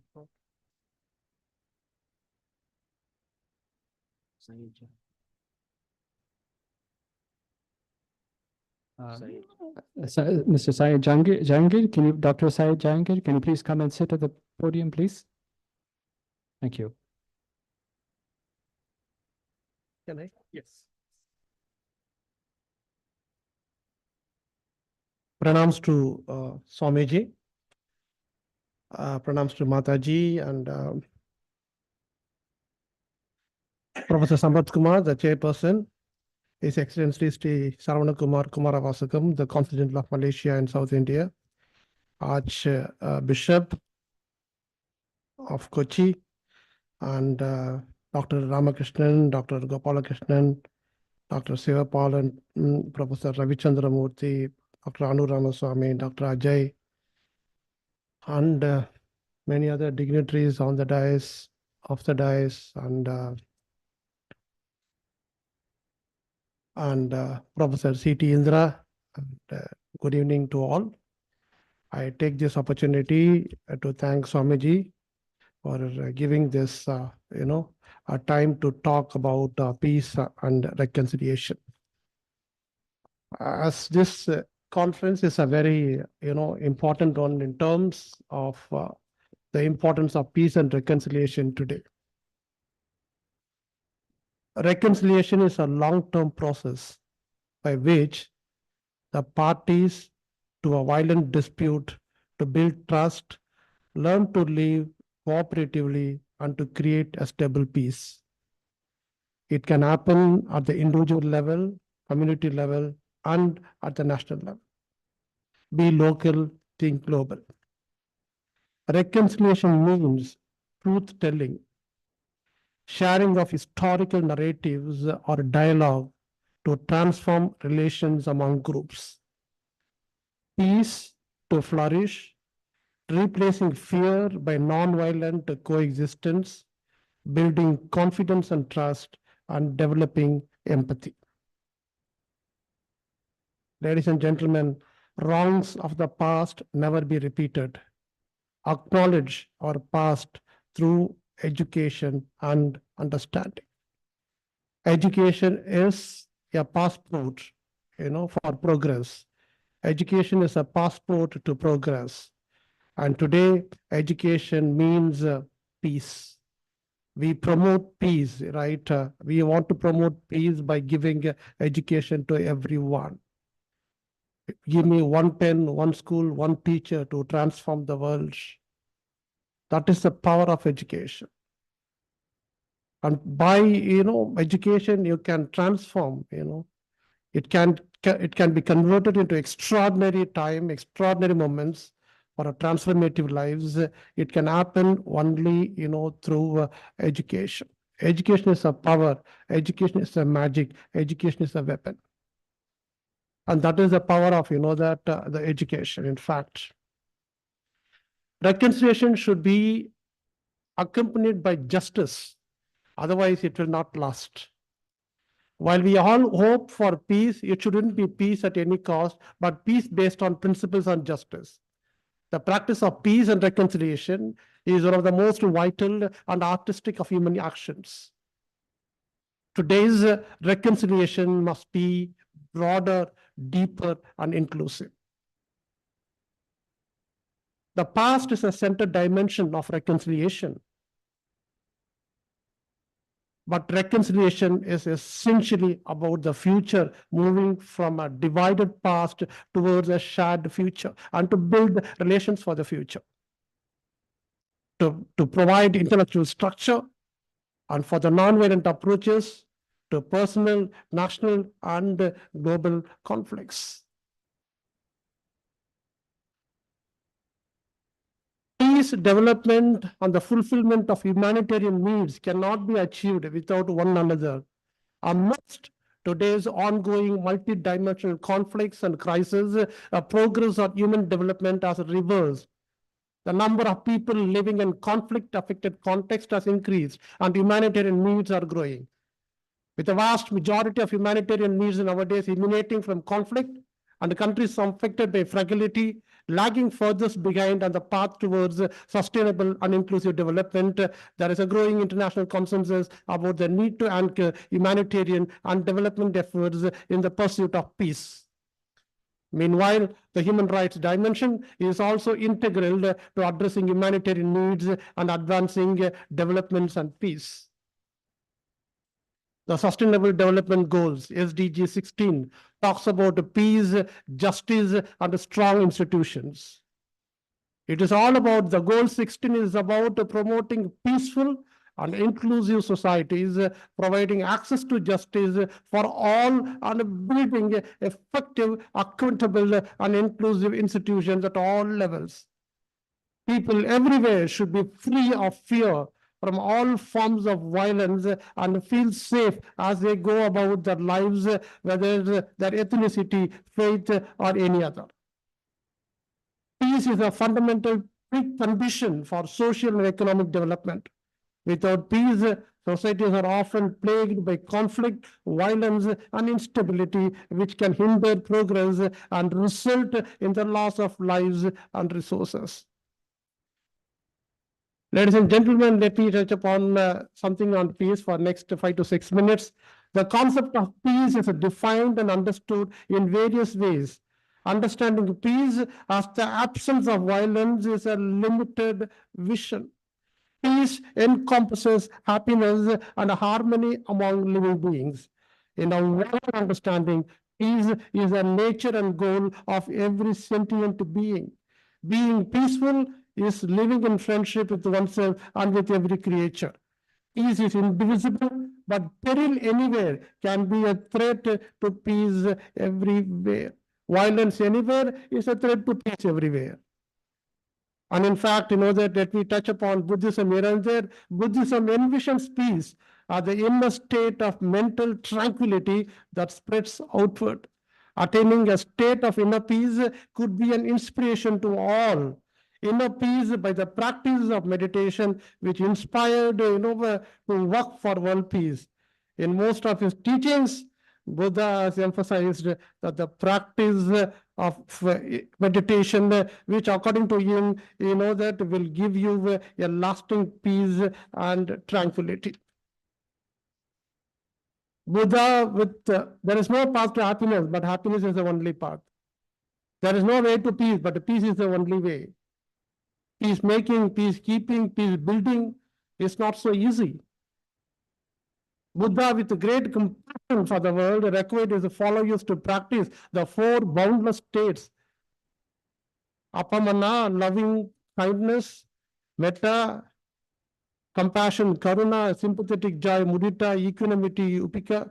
This practice of metta or universal love begins by suffusing one's mind with universal love and then pervading it to one's family, then to the neighbors, then to the village, country, and the 4 corners of the universe. According to Buddhism, conflict, intolerance, and disharmony arises out of desires, hatred, and ignorance. To develop confidence, tolerance, and harmony, it is extremely important to cultivate common values of universal ethics. Therefore, the promotion of education, dialogue, and social and economic development would lead to the sustainable development of peace in the world. Buddha welcomed teachers of other religions. He never attempted to convert anyone or urge anyone to change their beliefs, traditions, or teachers. In this regards, he, in fact, that exchanged a lot of views concerning about spiritual practices of liberation. Thousands of candles can be lighted from a single candle, and the life of the candle will not be shortened. Happiness never decreases by being shared. It is important to note that the Buddha struggled to establish a society where all human beings could live with dignity irrespective of their birth, caste, class, and religion. Buddha repeatedly stood against unequal treatment of any human being. He wanted a society free from violence, discrimination of ethnicity, religious and professional opportunity. His vision for society existed in the 6th century BCE, is still valid to our modern society in the modern world, whether deliberately or unknowingly. The United Nations is forging with its noble mission to work for the betterment of humanity with the same theme and same solutions that the compassionate Buddha thought out during his time 2,500 years ago. So we need to work together to find lasting solutions to conflict and insecurity. Strengthening the rule of law and promoting human rights is key to this process and is reducing the flow of illicit arms, combating corruption, and ensuring inclusive purification at all times. With a few words, I thank you, Swamiji, for giving this opportunity, and let peace prevail everywhere. Jai Hind.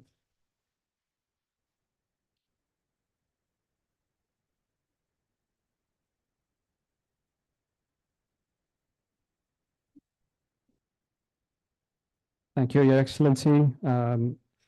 Your speech was very informative, short but very informative, and you really stressed the importance of education and how it leads to peace. At this time, I'd like to invite Mr. Mahesh Venkataraman, Sri Vishnu Mohan Foundation Trustee, to honor our speaker.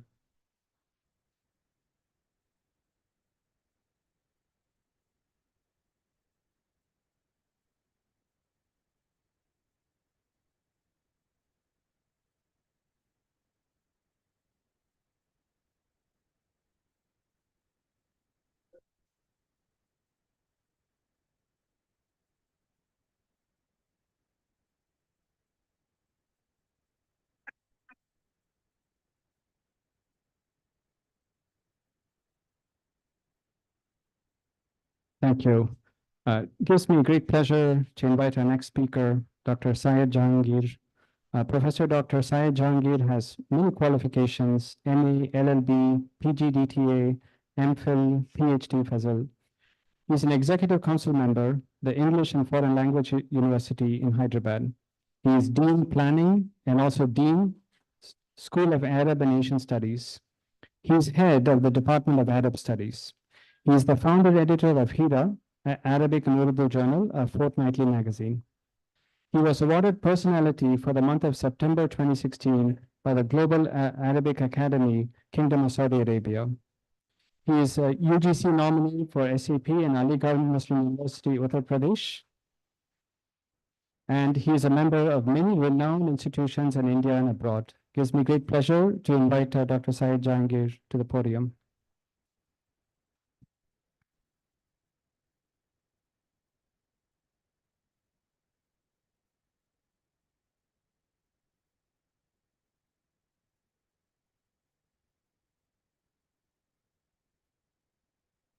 بسم الله الرحمن الرحيم السلام عليكم ورحمة الله وبركاته. It is a great honor for me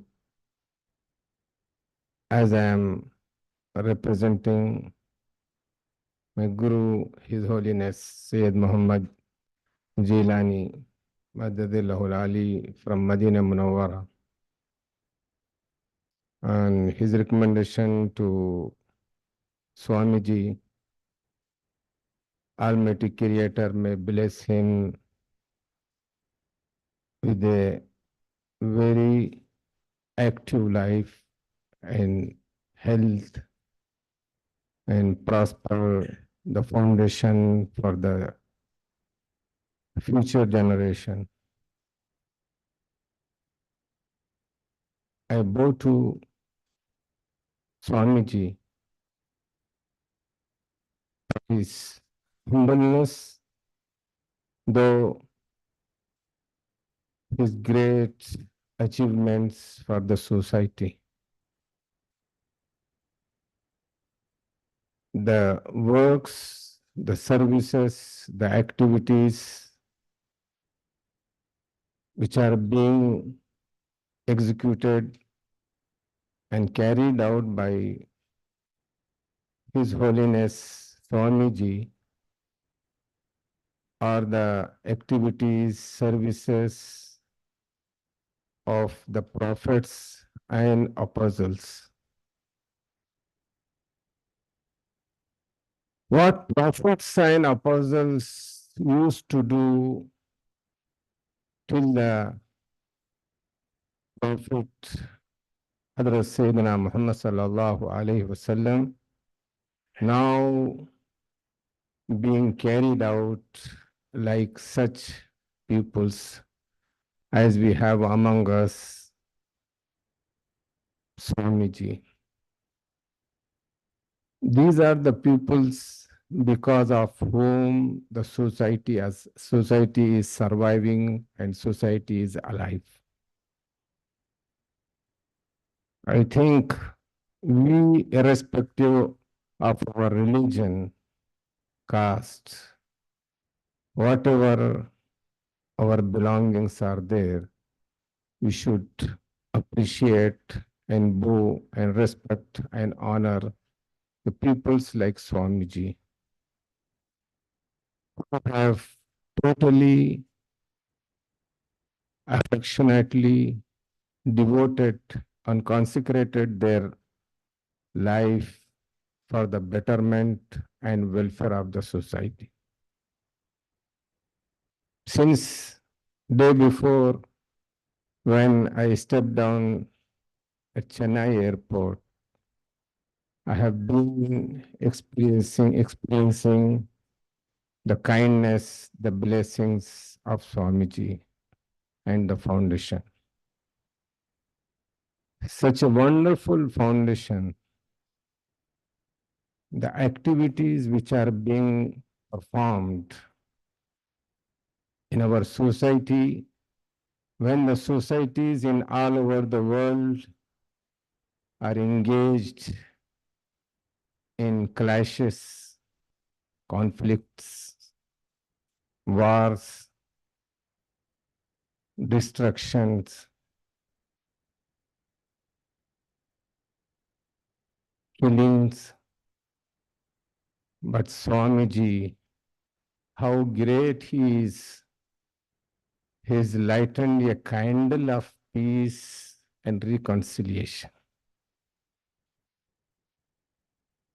And that too, where from he has, might be many of my colleagues don't know.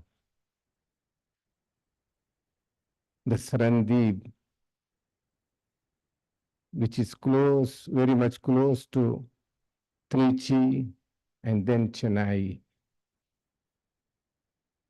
The origin of human being, humanity.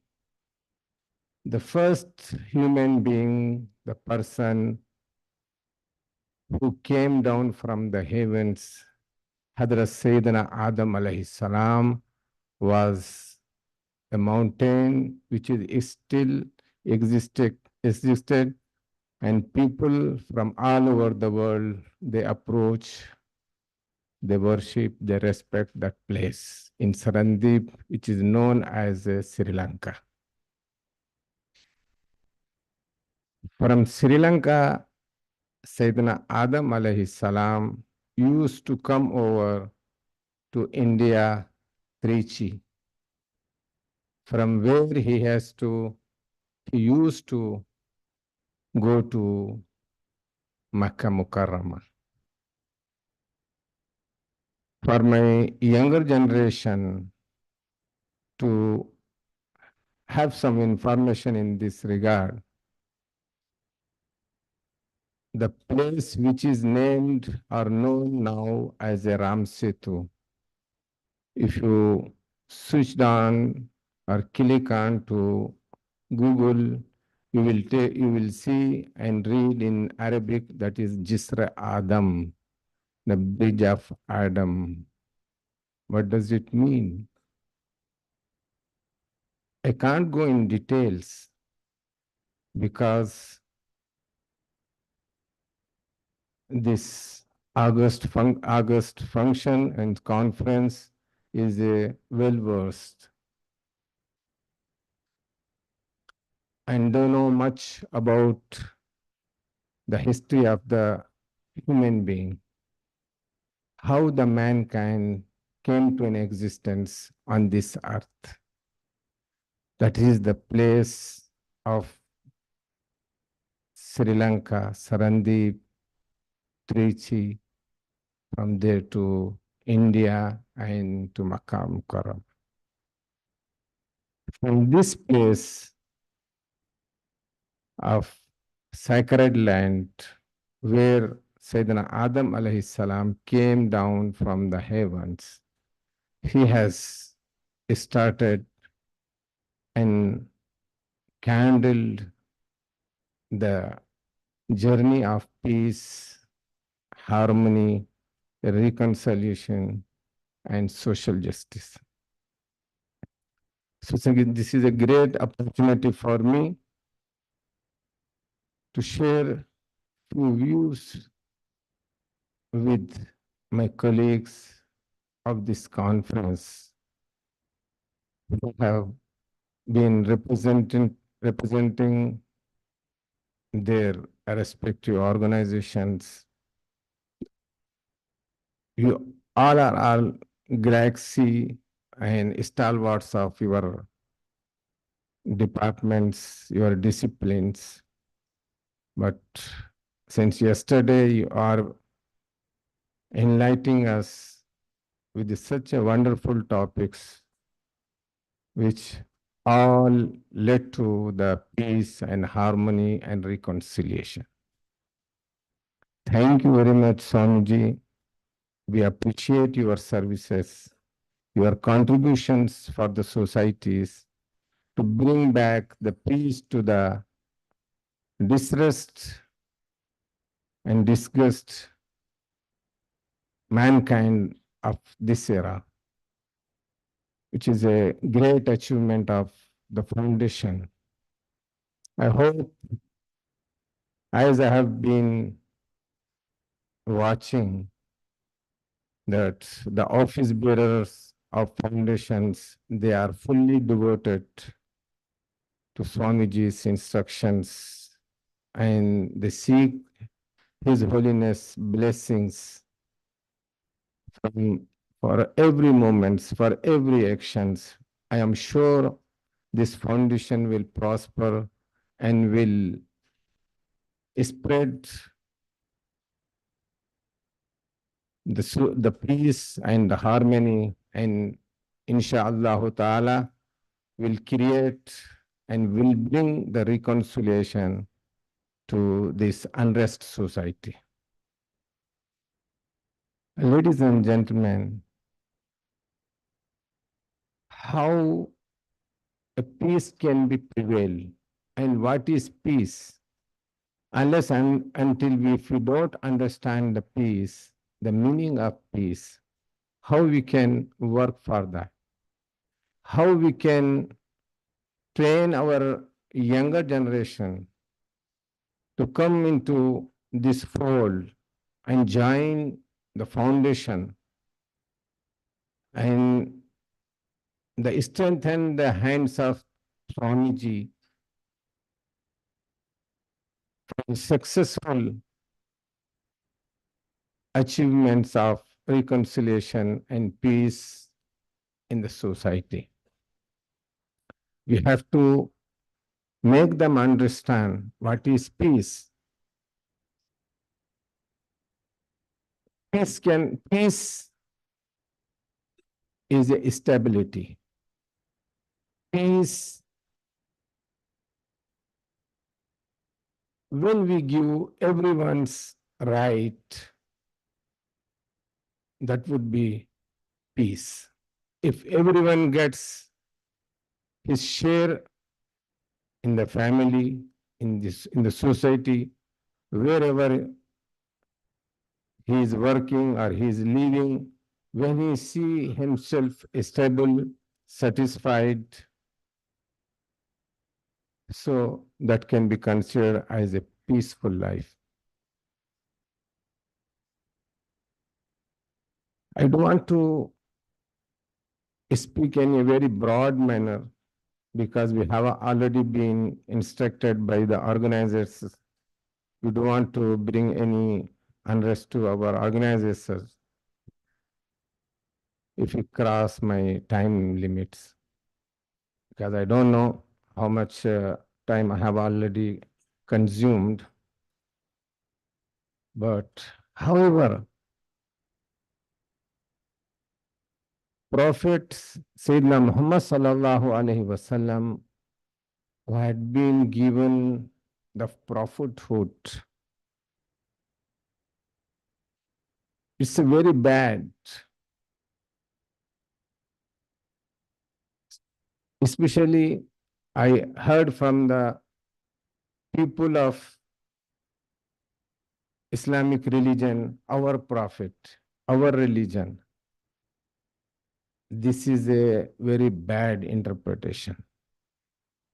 They are not justifying with Islam. Islam is the religion of Muslims.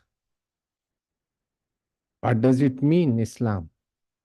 Just let me bother you if I speak about Islam. What does it mean? Islam means surrendering. Surrendering to whom? For what? Means surrendering your will to the will of the Almighty Creator, not to anyone else. And whoever does this one, so he is Muslim. So that is Islam. When we say our Holy Quran, that's not correct. If you go through the Charter of UN, totally all the things which are mentioned in that you will see somewhere in Holy Quran. This book is not made of any human being. It's the book given by the Creator to the creature. Why it has been given? to live to such a standard that he will live peaceful life in the life hereinafter. That is the main reason. Why we people, we scholars are here, we stalwarts are here. Have you ever been thought why we are here? Why we have been created? I don't want to elaborate on all these things. I just want to put points before you. You are a very wise peoples. You are philosophers. Because what I have heard, what I have been listening to you since yesterday, you are not a common man. You are an extraordinary person who have spent and engaged decades of your time and life among the books, among the societies, among the sacred books. So, after all, where we stood, where we are standing, have we achieved the aim for which we have been created on this earth? We have crossed 40, 50, 60 years. All the prophets who have been given prophethood, except Sayyidina Isa alayhi salam, the Jesus, peace be upon him, they were given after 40 years. Why? Because the mankind becomes or completes his manhood after 40 years. So when we cross all these things, we should understand, we should think over why we are here. Are we fulfilling for the purpose for which we have been given birth or created? Ladies and gentlemen, we are here to discuss about the peace, reconciliation, justice. I'll just put an example because there is no need to explain in a detailed manner. I will just bring before you few examples which will let us know how we can work to make this society very peaceful. How we can live together in such a manner as in the beginning, as it has been mentioned in the Holy Quran, when Almighty Creator intended to create the human being on the earth as his caliph, as his deputy on this earth, all the angels complained to the Almighty Creator, "Oh Almighty, are you going to create such a creature, such a man who will make the bloodshed, who will destroy the peace and safety of the earth?" So Almighty has replied to them, "Oh, my angels, you don't know what I know." Then he created Sayyidina Adam alayhi salam and sent to this earth on Sarandeep as his deputy to live on this earth and spread the peace and tranquility and many other good things. Ladies and gentlemen, if you want to know where from these conflicts of peace and injustice, justice and injustice being seen on the earth, the first part, if you look at, you will see when the devil of evil, he misguided Sayyidina Adam alayhi salam in heavens, because of which Sayyidina Adam sent to this earth, and Sayyidina Adam alayhi salam has been given two sons, Habil and Khabil. Very interestingly, for you who lives in Chennai and Trichy or Trichinapalli, from there, Rameshwaram is not far very much. I have traveled to there. It is on shore. Some, I don't know, 40 minutes or 1 hour journey on the train only can be go over there on the sea. The graves of these two pupils, Habil and Khabil, who were the sons of the first sons by Eve, Sayyidatina Hawa alayhi salam, are still over there. You can easily and very peacefully you can access. How it happened? One of them killed another. There are detailed stories of that. That was the reason where from the injustice began. We should understand, realize. I don't want to take you all the journey and explain to you each and everything, because everything is now prevail and accessible. I used to say to my students, you are so fortunate. All the scripts, the libraries of the world, globe, are available on the net. By clicking your fingerprint, you can access to all those things. Oceans of knowledge you will have on your fingertips. You are so fortunate. The only thing what is lacking in our life is the practice of that peace for which we are gathered here today. Everybody knows, everybody speaks about peace, tranquility, justice. But if we review our life, how we find ourselves?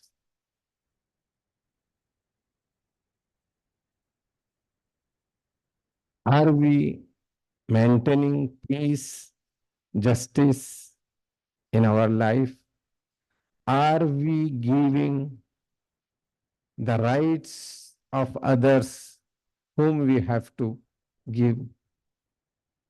I'll just put an example before you. There are many, but to understand easily for my younger generation, the people of tomorrow, the torch bearers of tomorrow, Prophet Sayyidina Muhammad sallallahu alaihi wasallam. I don't want to mention before you the life he spent in Makkah al-Mukarramah for 13 years.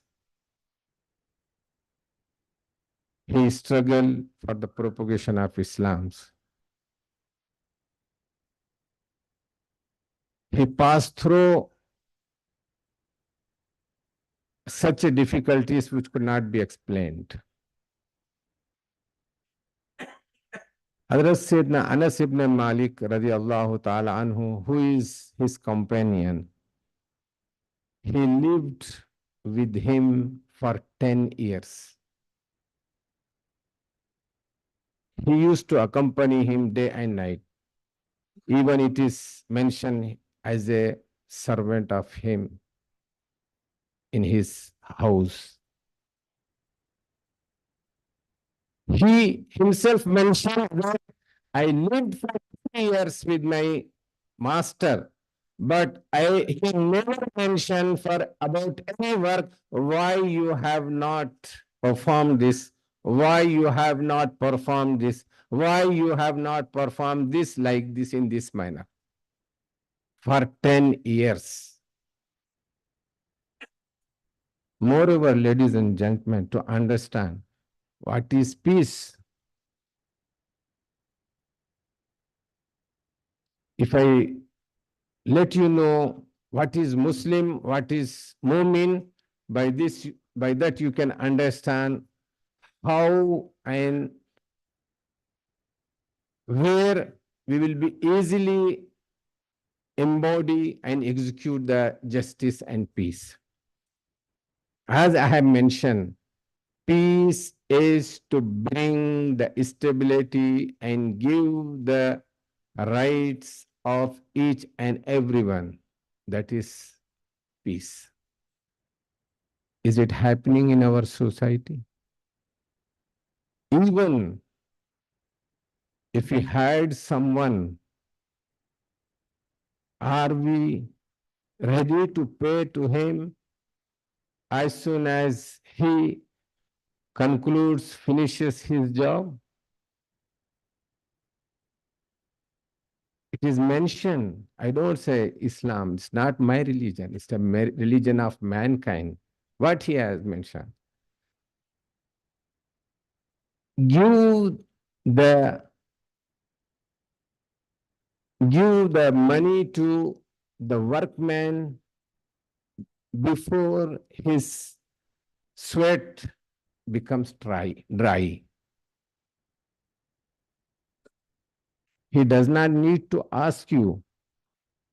He need not to stand before you begging his money and for what he has offered his services to you. How this peace can be revealed? We need not to discuss who is doing negative, adversely, who is doing bad. Just think about ourselves. Where I am in my life for this peace. Am I performing the needs and requirements, elements of the peace in my life? Am I exercising the main ingredients, the elements of the peace in my life? Mentioning about is very much easy to everyone. The servants who works in our houses, the laborers who build our houses, the people who provide facilities for us, have we fulfilling our duties to them? Are we paying to them as they deserve? I don't want to mention what is happening in the politics. I don't want to mention about the societies, what is happening. Everyone knows. The only things, if I keep myself as a custodian of peace, as a servant to the peace, I think I fulfilled and achieved a great achievement in my life. That is to be understood. How it happens? If you want to look at this Mohan Foundation, Vishnu Mohan Foundation. Peoples who are working in the foundation, you will see they are around Swamiji as they are not like the servants, not like the employees, not like the peoples who work for any organization. You will see they are around Swamiji as his children. This is the peace. This is the real service to the peace. There are many, many examples can be given before you, provided to you. But I'm so sorry, I should not consume others' time because I have already been given instruction. There are many things. Please, by this one example of this foundation, every one of us who are present in this hall, August Hall. Now, I don't say this is a hall. You can say it's a temple of harmony. It's a temple of harmony, temple of peace. We are being gathered here. We are here just to learn how the peace could be prevailed in this society. Ladies and gentlemen, maybe if I get any opportunity, I may say many more things, but time is very constrained. I'm so sorry. I couldn't put before you what all I wanted to do. But I think what I have expressed, it may give you a small token of information and my gratitude to the foundation. As I understood about the peace in practical manner, I think Swamiji Almighty may give him a long and long life with full health, with activeness for many, many, not years, but decades and decades. As you know, Sayyidina Nuh alayhi salam had been given 950 years to serve this society. Is need not to explain to you, but whatever Swamiji has been doing, I hope this message will continue and this journey will last for, I should say, for lasting for last. There is no time limits. And many torches, many candles will be enlightened by this foundation everywhere, as I have mentioned to Swamiji yesterday. Just pray for me, Swamiji.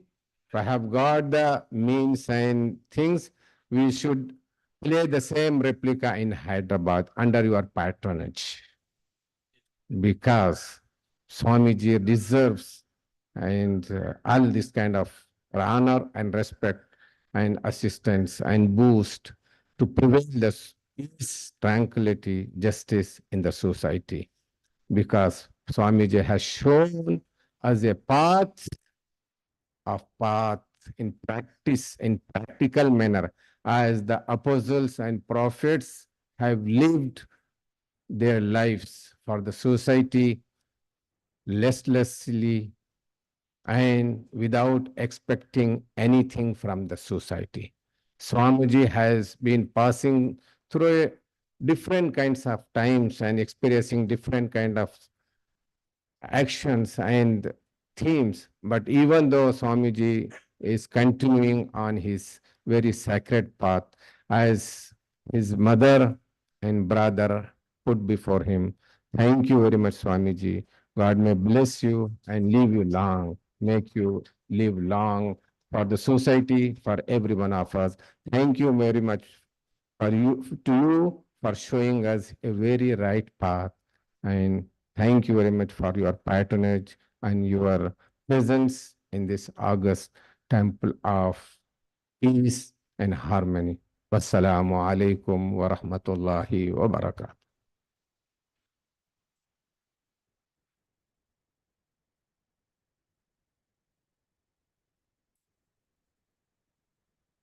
Thank you, Dr. Jahangir, for that very passionate discourse. Thank you for highlighting and reminding us of the impact of the foundation and Swamiji's efforts in peace and reconciliation. Also, thank you for at least educating me and others on the meaning of Islam, which is surrendering, which is what our Guru, Sadhguru Maharaj also taught us to surrender to God. So thank you for that. With that, I'd like to invite Mr. Narasimhan, Treasurer for Sri Vishnu Mohan Foundation, to honor our speaker.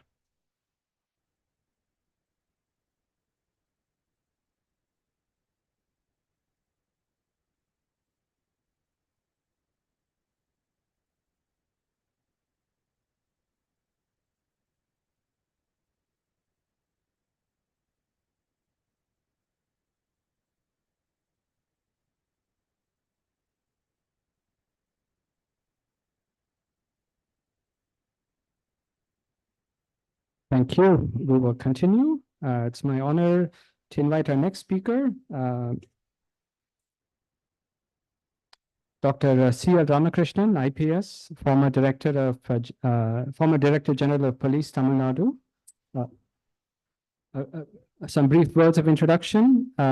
Sri C.L. Ramakrishnan is an ardent devotee of Sri Sadguru and Sri Swamiji. He did his graduation in chemistry and physics from Madras University with distinction. After retirement from the Indian Police Service, he did his MA in Sanskrit from Tirupati University and passed with first class and first rank. Subsequently, he pursued research work in Advaita Vedanta and was awarded the PhD degree by the Pondicherry University.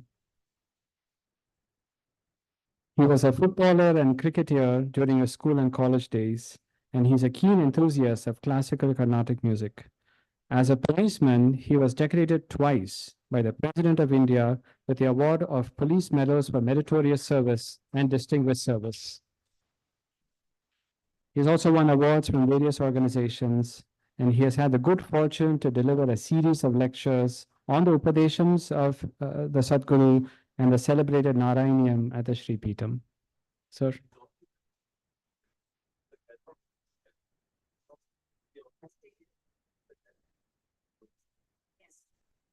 Swamiji, I reminded he also teaches at the Police Academy and the Jewish Academy.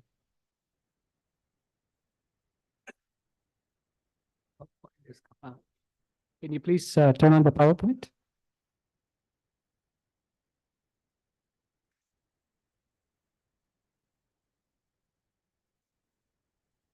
You'll come here, no?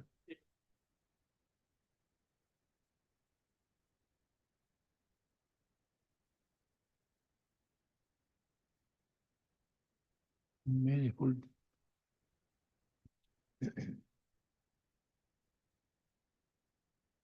Countless pranams at the lotus feet of Sadguru. Countless pranams at the lotus feet of Swamiji. My respectful regards to all those who have attended here. I intend to make a very brief presentation of what is the role of the police in peace and reconciliation. I have got my colleague here, Gopalakrishnan. We have done nearly 35 to 40 years of service in the police. So, what is the purpose of policing? Does it bring about peace and tranquility? If so, are they mandated to do it? Or is it just a mere understanding for procedure? I quote from law because it is binding on all. If it is not done, citizens have got a right to fight about that, go to court on various provisions of the repetition, Article 226 of the Constitution or 32 of the Constitution, High Court or Supreme Court. This is the position. So I want to examine a few points available in the Criminal Procedure Code. I will not take much time to do the introduction, but the meat of the matter comes later. Basic question is, what disturbs peace? One, ego or self-esteemed importance. Second, lack of ethics and lack of empathy. These three, empathy necessary, ethics necessary, ego not necessary. Ego is, if I understand properly, abbreviated form of edging God out. There is a supreme power that controls everything, and we think we are supreme. This is what is ego. So once we submit and surrender, which is the cornerstone of all religions, we understand that we are nothing. And we are created for a purpose, and that purpose is service. In any manner. Police, yes. Or any other civil service, yes. Accounts, yes. Social service, yes. There's no question of demarcation of what? Service to humanity. So that is a mandate that is there. That's why edging ourselves out when you become a person who is devoid of ego. Right, the first two are natural, and the third is to be started from the start, very difficult to get over. In Advaita Vedanta, we speak about two effects. One is called the I, and second is called mind. I and mind. They are called Viparita Jnana. Viparita Jnana is neither I nor me. It is related, interrelated. So that is the important point. No problem arises out of that only. If one is able to submerge and possibly dissolve this feeling, then it becomes obvious to everybody, and the question of peace naturally prevails. There's no need to bring peace. There's no question of bringing peace. It is there. What we are learning is a different peace. Peace is there. This is natural. But what happens is these two factors called I and the related mind create problems. That's why we say that should be disconnected from the younger stage.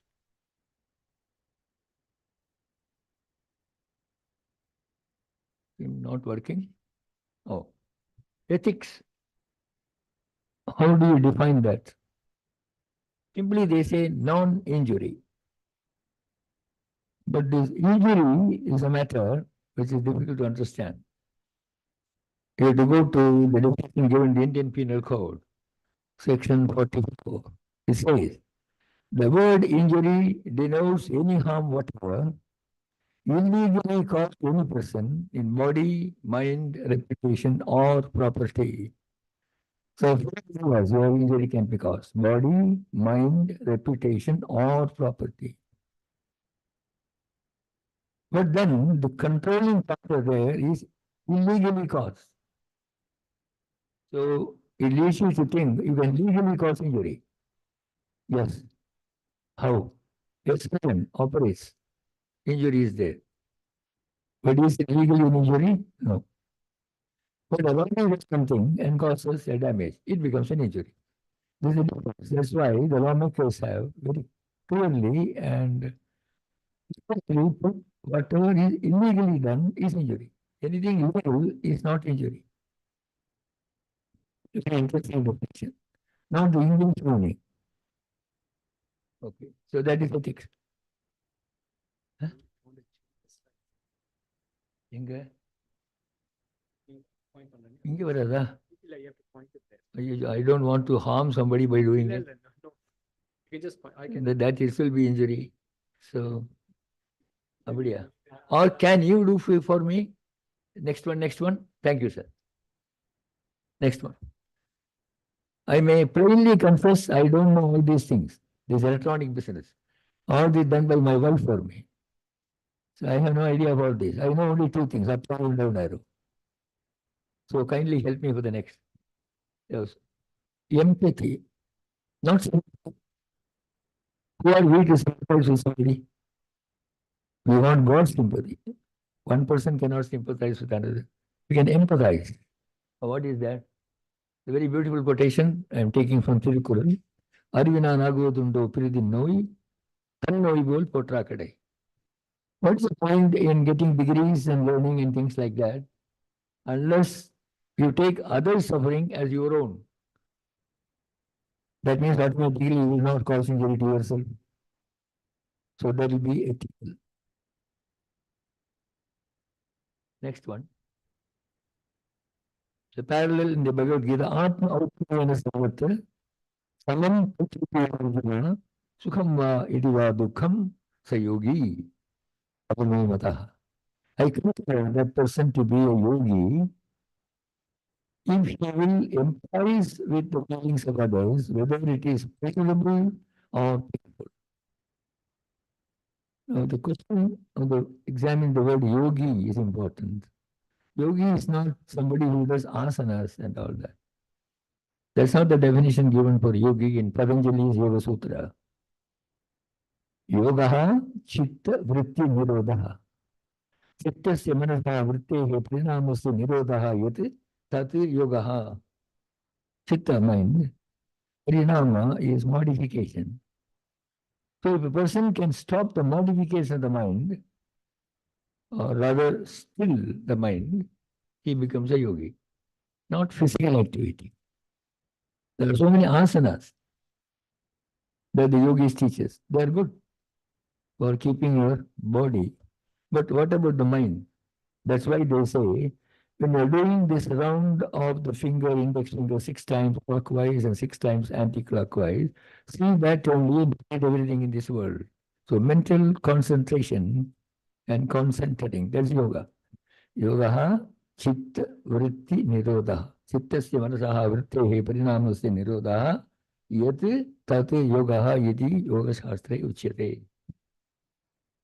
Very difficult, but that is the most important thing, so that you will realize that everything else is creation of the Lord, and there is non-difference between one and the other. So the question of causing injury does not arise, because you will be causing injury to yourself. The highest philosophy there. Next. Next, sir.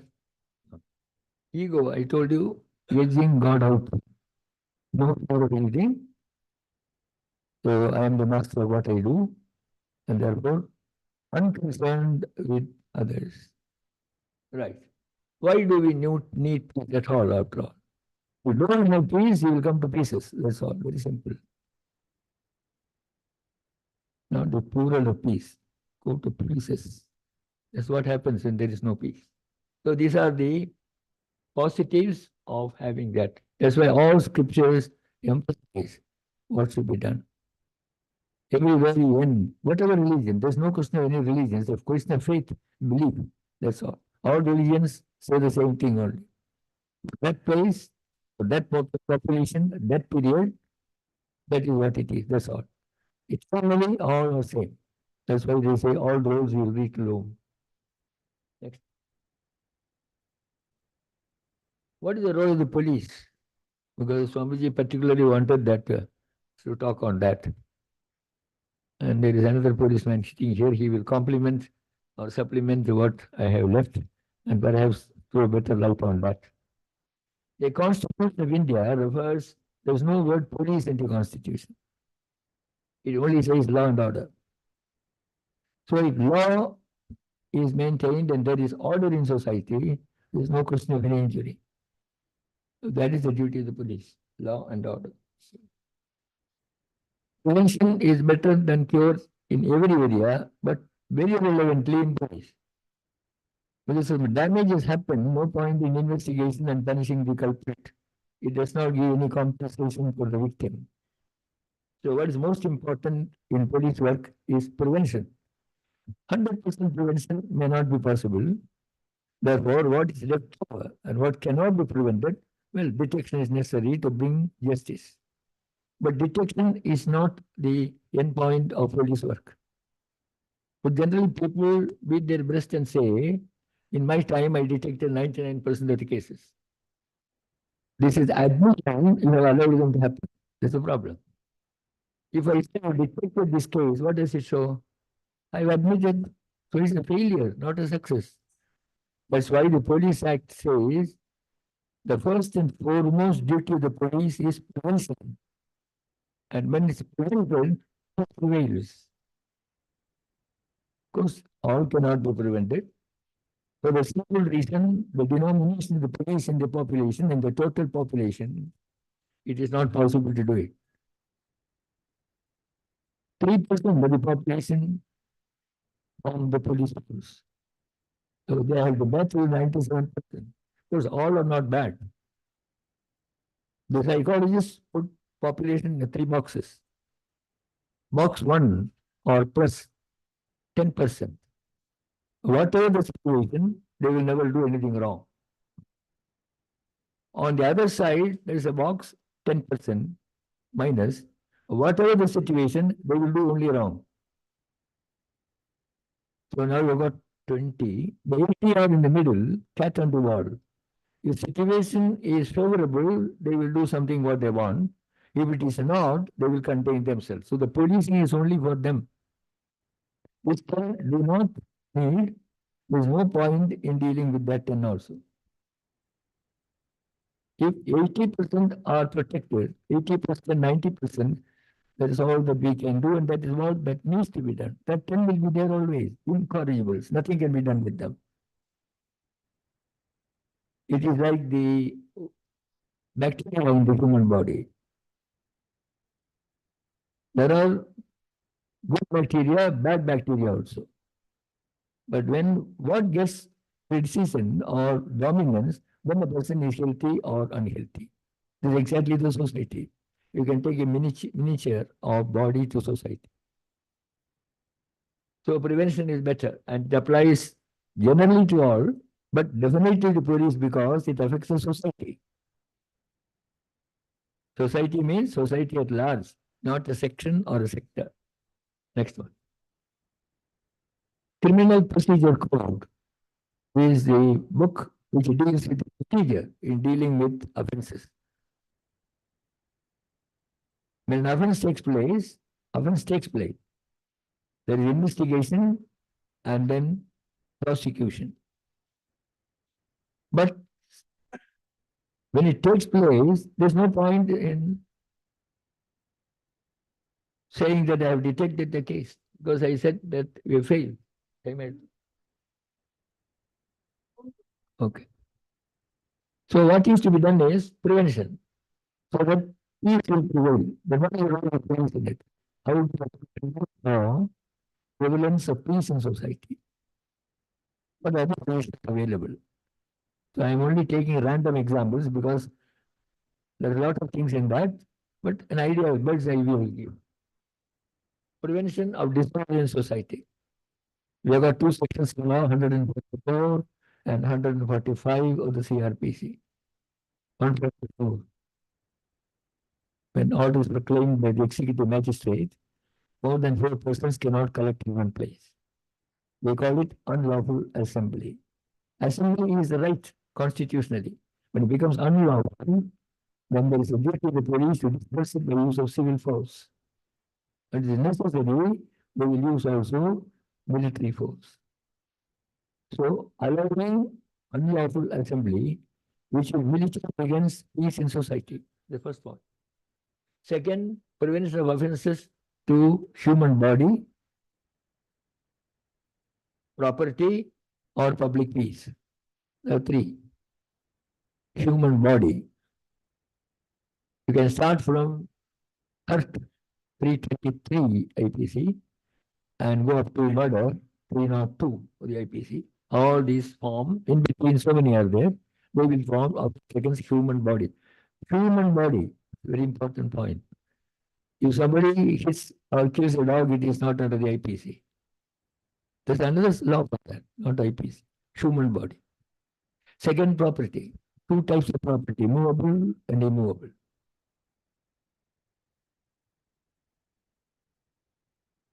Or third item, society, public. So there are provisions for prevention of these types of disturbance to individuals or to society. The ultimate aim, prevalence of peace, is provided in this CRPC. And then there is the oldest practice and perhaps the best practice even today, beats and patrols. 2 constables or sometimes 1 constable. They got areas marked within the police station jurisdiction to move about daytime and also nighttime. And certain places they halt also for some time to watch any illegal activity that is going on. So the presence of police itself in those areas gives an assurance of safety to the people. Not only that, first-hand information to the station people, what is happening, therefore what may happen, therefore what action is necessary to prevent any damage. Safety. Patrol can either be by walk or by vehicle. More areas to be covered, they call vehicle or patrol, otherwise they walk. Beats and patrols are slightly different, they got same purpose. And somebody checks them at what point they are, at what time. Whether anything untoward happening will happen, so what action should be taken to prevent them.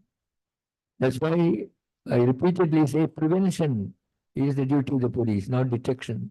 Detection is what cannot be prevented. And certainly some things cannot be prevented, therefore detection is necessary. But detection is not the duty of the police. That's why beautifully in Tamil they say police kaval. They made Tamil kaval for that is guarding. So maintenance and order. Then the next one is the bad characters. There are various types given there as non-depredator, rowdies, suspects, dossier criminals, so many things depending upon their activity in the criminal field. Generally, we call them as BC, bad character.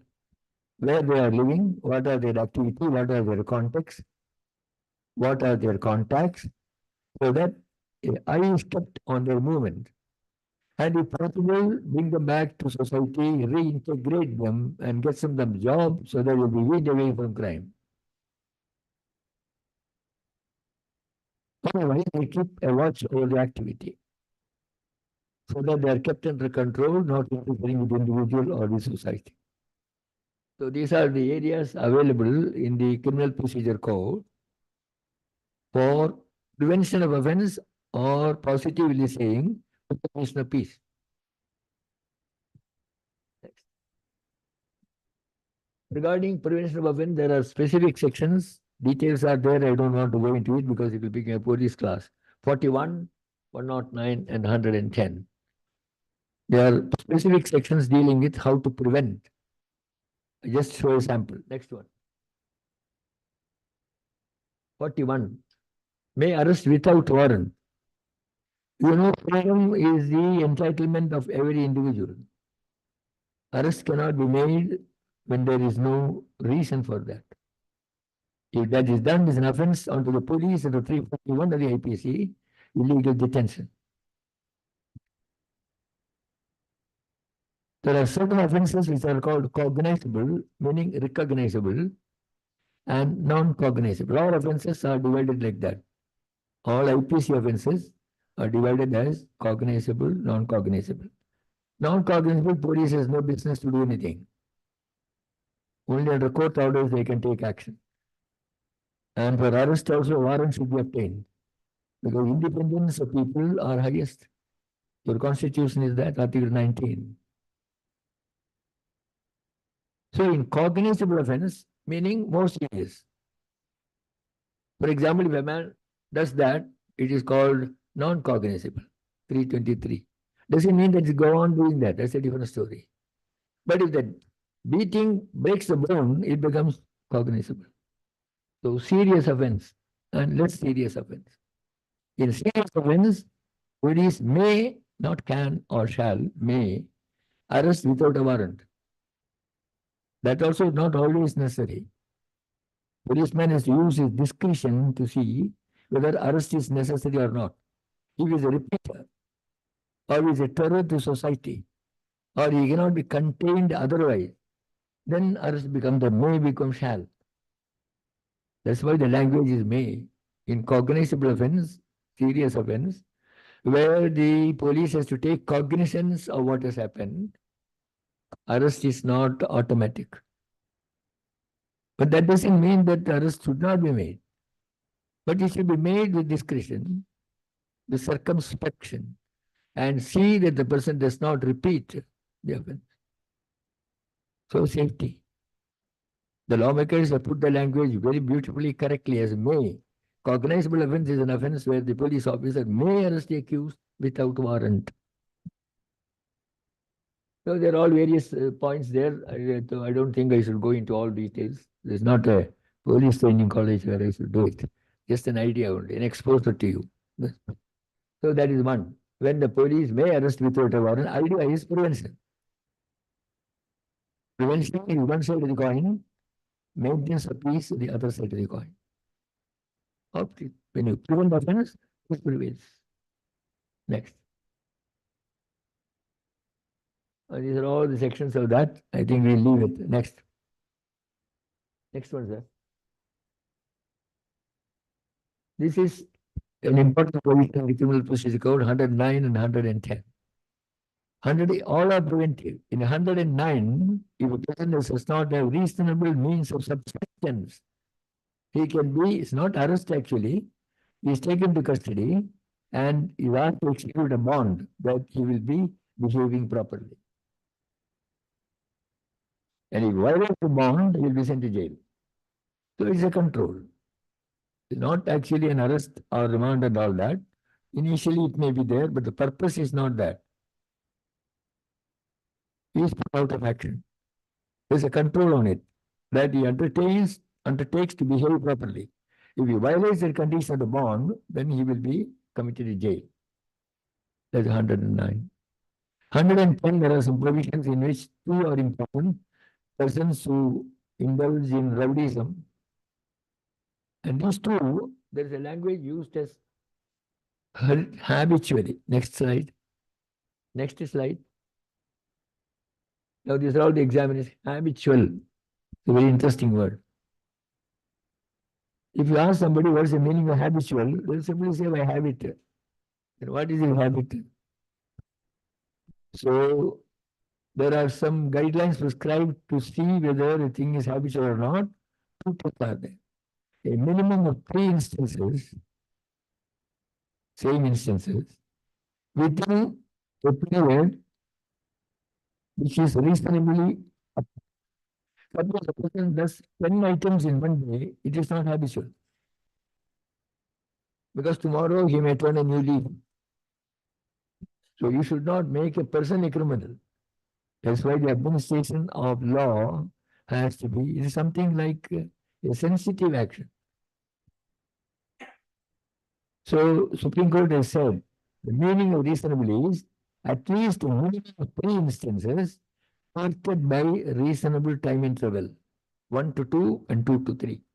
Then it becomes a habit. The word habit is a very interesting word.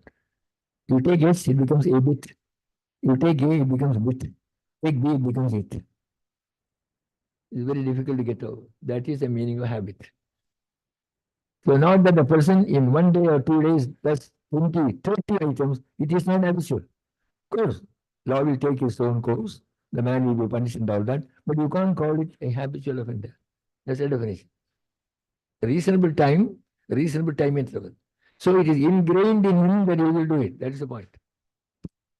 So for that, these provisions are there by which the person is bound over for good behavior and asked to produce 2 sureties to stand testimony to his conduct.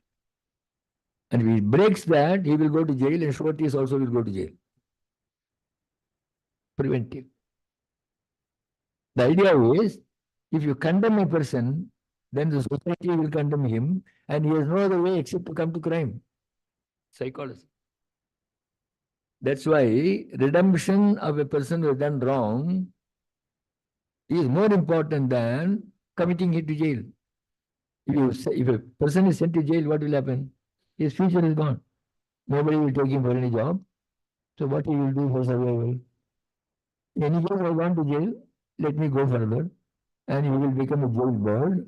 And whenever he is out, he will be a threat to society. So reclamation of the person who has gone out of the zone of legal living should not make him further a criminal. This is the principle in jurisprudence. He has done something wrong, okay. But let him at least come out of that and be a good citizen. Not again make him go into that and get deeper and deeper into the mire of criminality. And ultimately becomes a total useless outcast in society. That's not the purpose, because always a danger if you do that. So police will not do it. That's why even arrest, the language is may arrest, not shall arrest. These nuances should be understood, otherwise they can create a negative effect. It's not a power. Police has actually no power at all. This is the beauty of the whole thing. Generally say Director General of Police power. What power has he got? Nothing. Enforce the law as it is. That's all. Where is the power? If he does not do that, he is an accused. If he does that, he is doing his job. Beyond that he does, he is also an accused. There is no power. He is after all a public servant. In any place, At any time, can a servant have power? Only master has got power. Servant will never have power. And who is master in a democracy? People, not the policeman. He may say, I am Director General, he may have some decoration like that and all that. Okay.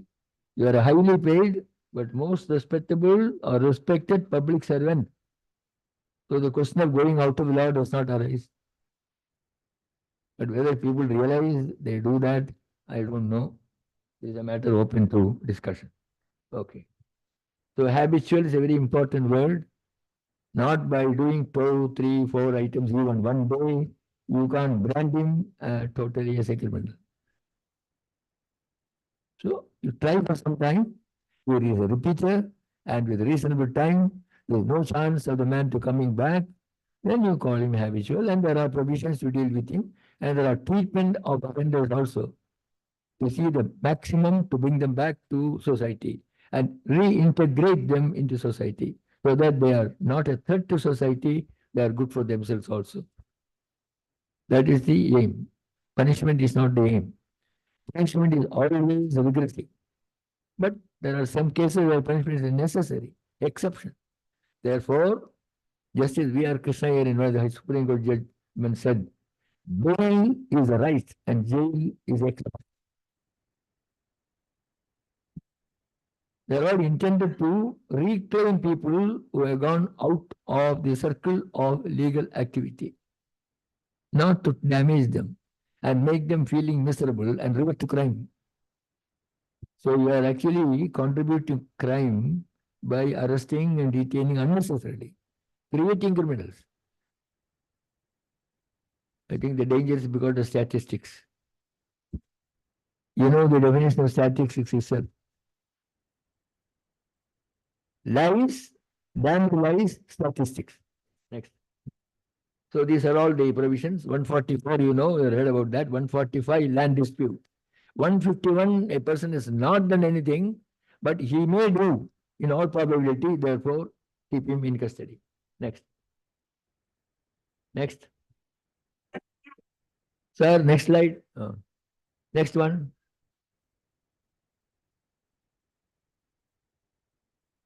This is 151, an offense is not committed, but in all probability, therefore prevention. 151. Next. Last point. The Chanakya says, long back he has said in Arthashastra, how intelligence system is important in working. Gandhi pasyanti gavaha, Vedai pasyanti panditaha, Chara chakshusho rajanaha, Chakshubhyam idare jana. Animals, gavaha means not the cow. Animals find through sense of smell what is there. Learned people by Vedic knowledge or whatever is there earlier by our great seers, they come to know by that. Kings have got spies as their eyes. And last item, for people like me, I can only see what I can see. And you find Tirukural also, Otru means spy, Otrum Ureishandra Noolum Iva Irandum Terkana Manavan Khan. The intelligence services and the literature, statecraft and laws are clearly the two eyes of the king. King you can substitute by administrator today. So that is the foundation of getting the knowledge about what can happen, where, by whom, and take preventive action, either 144, 145, 151, or 41, so that there is peace in society. That is why they are called peacekeepers of society. If they do that. Otherwise, they will be creating pieces, not peace. Next one. Loka samasta suguno bhavantu. Nagashit dukkhabad bhaved. Om shanti shanti shanti. Why 3 times shanti? Is it redundance or repetition? One shanti for us, one shanti for surrounding, one shanti for the universe. Nandri, Namaha, Sri Vanakkam. Last item. Last Next slide. That's all. Thank you.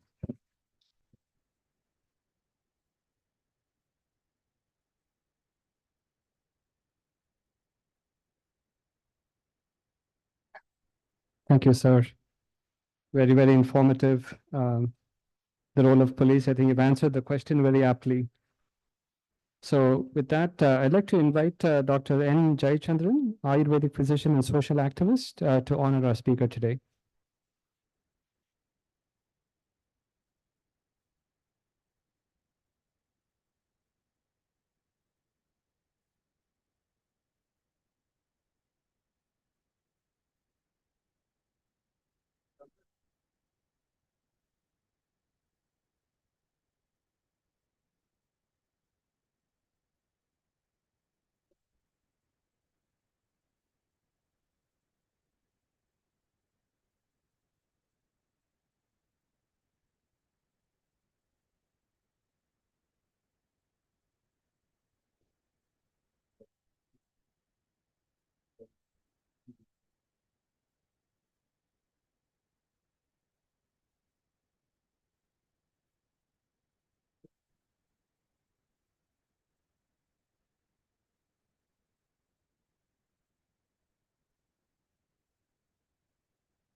Okay. Thank you. I'll just, slight change in order. We'll have Dr. Ravichandra Murthy talk. I'll just briefly introduce Professor Dr. Ravichandra Murthy is a professor of international relations at the Research Center for History, Politics and International Affairs, Faculty of Social Sciences and Humanities, University Kebangsaan, Malaysia.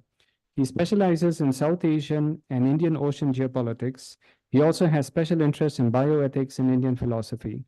Professor Ravichandran had served as a president of the Asian Bioethics Association from 2018 to 23. He has delivered numerous keynotes, endowments, and invitational lectures throughout the Asia Pacific. He currently heads several funded research projects on conflict resolution and regional integration. He was appointed by UNESCO as a regional expert for consultation on the revision to the Universal Declaration of Human Rights. In November 2017, he was appointed as Professor of Honor by Zhejiang Normal University in China.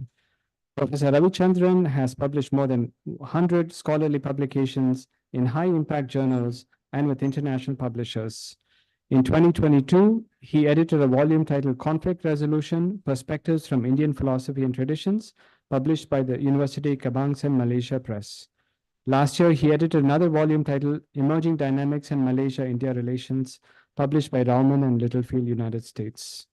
Dr. Murthy, please.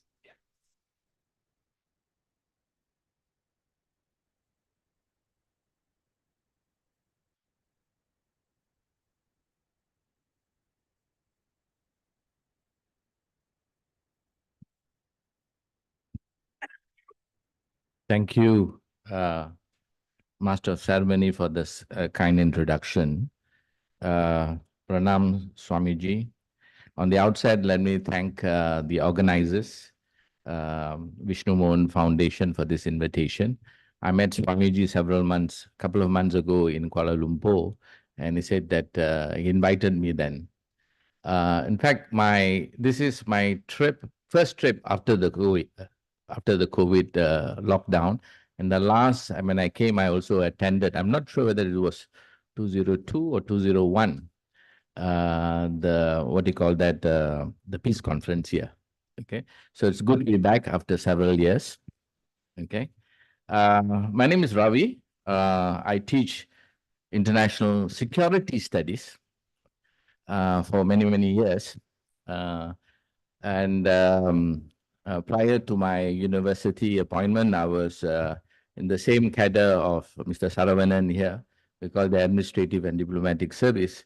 But after a couple of years, I left to join the academia.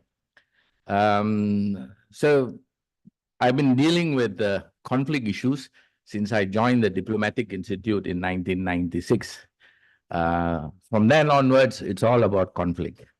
All right. So I teach many courses on defense, on security studies at the university. Okay. There are a few things that I would like to reflect.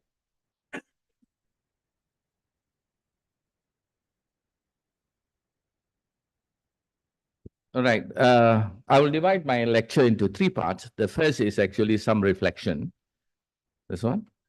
All right. Some reflection about what I heard today. It's quite interesting. I've been listening from morning and also from yesterday itself on some of the concept or rather some of the issues that has been discussed by the speakers in terms of diplomacy. All right. And one of the good questions, I think it was the first speaker who said, is diplomacy has love in it. All right. So that we have to ask Mr. Saravanan, who is a diplomat. Okay. Now, interestingly, diplomacy, when we talk about diplomacy, we're talking about interstate relations. Interstate relations, primarily, it's about interests. All right. So when we talk about interest, it's talk about state interests. All right. Interest between countries.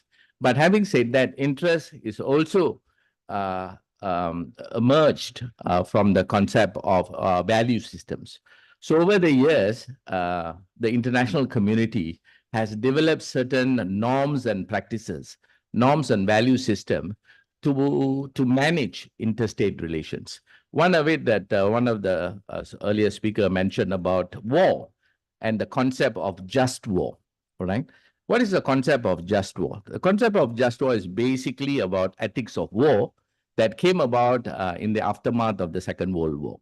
All right. So the thinkers of the United Nations at the time, the League of Nations, they were thinking, hey, look here. All right. Second World War is the most destructive war of mankind. How can we manage? How can we stop war or other states from waging war? All right.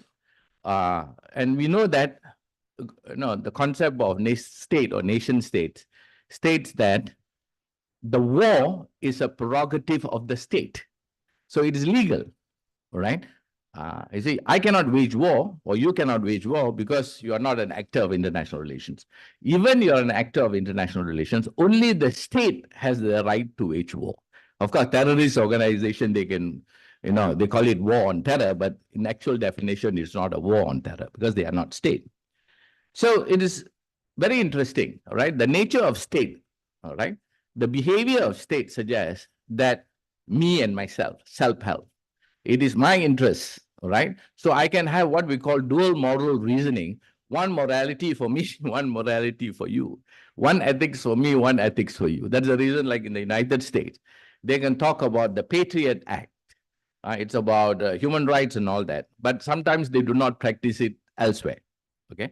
So it is quite common and it is accepted in international relations, okay? So has diplomacy has love? Yes and no. Right? How you want to look at it. All right. All right. The second point, I think was given by one of the speakers, is about education and the power to transform. I think this is the core, what do you call that, trajectory of peace education, is through education. All right. All right. How do you want to bring about change? Is about transforming ideas. It's about transforming behaviors, right? And that we can achieve by way of education.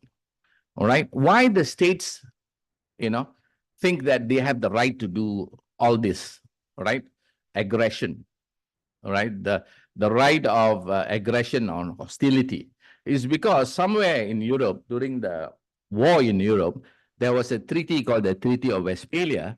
And in the Treaty of Westphalia, they said that it is the birth of nation states, all right? They said states are the supreme actors of international relations. Nothing is above the state, all right? So therefore, they can do anything. But of course, over the years, countries through United Nations or through regional organizations, they have come up with what we call the norms and practices, all right? They have, instilled, like for example, if you are in ASEAN, ASEAN is the 10-member nation that we come from. Malaysia is one of the members of ASEAN in Southeast Asia. We have what we call TAC, Treaty of Amity and Cooperation. If you want to be my friend, India, if you want to be my friend, you have to agree to this TAC, Treaty of Amity and Cooperation. All right. And they have certain, all right, principles within the treaty. Amity is peace. So there are international systems and norms which are available in order to regulate relations. All right. But having said that, it doesn't prevent, it makes it a bit more difficult to go to war, because now you have to justify under the just war doctrine. You have to justify why you want to go to war. You must also mention that you have already exhausted all peaceful means of reconciliation or conflict resolution.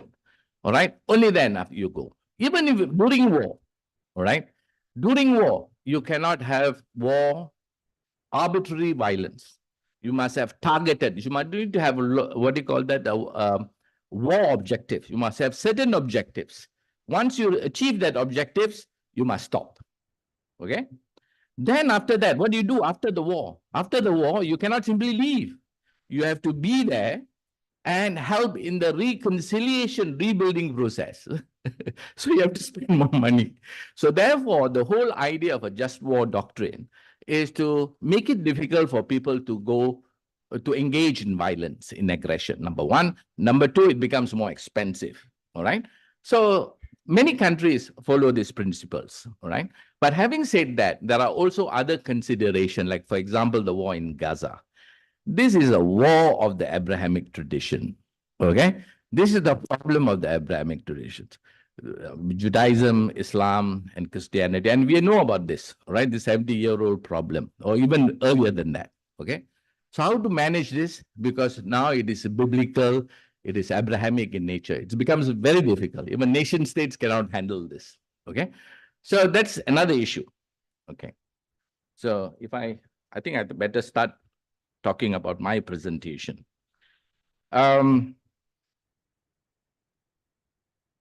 Okay, now I'll go to my presentation now. Okay, I would like to speak to you about basically about conflict resolution and bioethics. It is about rethinking peaceful curriculum. This is a paper I wrote, myself and Dr. Siva here as well, and another colleague of mine, Dr. Sarjit, Professor Sarjit.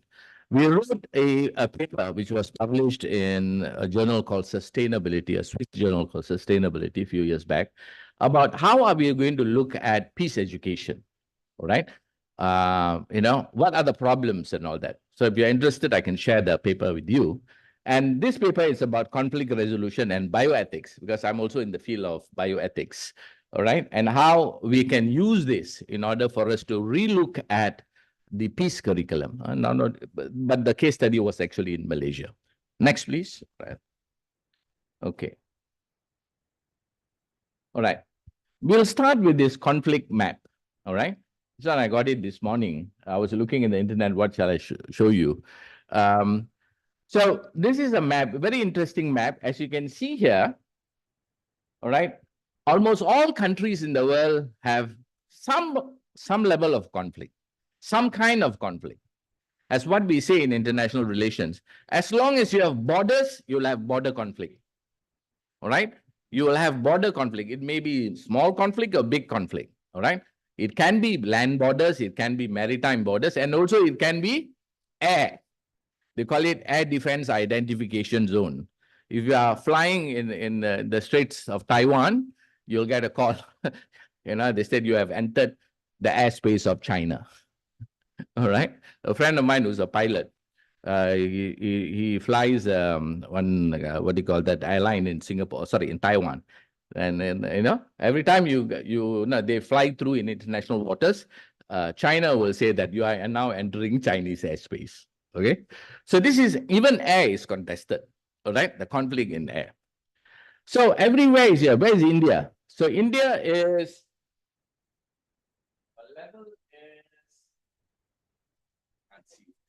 too small here, but it is there. All right. The darker the thing, the red is where the most of the conflict is, more violent conflicts. So when you look at all the other countries, they will have some level of conflict. This is the data. It may be not 100% accurate, but this is based on a survey done this year. Okay.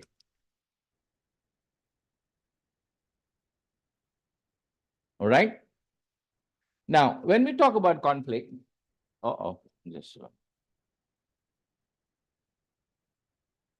it's a bit slow. I think the distance. All right. It's between order and chaos. Okay. It's between order and chaos. In international relation, we call it security dilemma. Whenever you have problem between states, there is always a dilemma. All right. Security dilemma. All right. It's all because of dissatisfaction, hatred.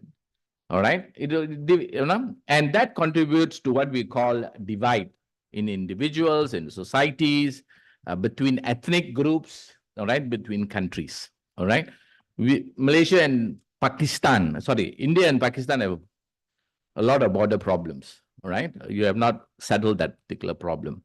All right. There's a high level of hostility. Every time I go to India, sorry, I go to Pakistan, the immigration will ask you, okay, who are you? Okay, you look Indian, okay. They are more interested, why in my passport that I've been to India? All right? They are not interested why I'm coming there. They said, oh, you have been to India? Okay, all right, fine. Why did you go there? What do you want to do there for? What are you doing? All right? What are you doing? This kind of stuff, all right? Of course, when I come to what do you call that? Sometimes in coming into India, they also will check. They say, oh, you've been to Pakistan. What are you doing? They're more interested on that. You see, at that level, you can see the kind of hostility and the fear. All right, the fear. All right. You see, so this is a perception. It may be not real, but it can be a perception. In international relation, perception of threat is as real as threat itself. You feel threatened, that's it. You will take certain action. All right. Having said that, social tensions leads to social conflict.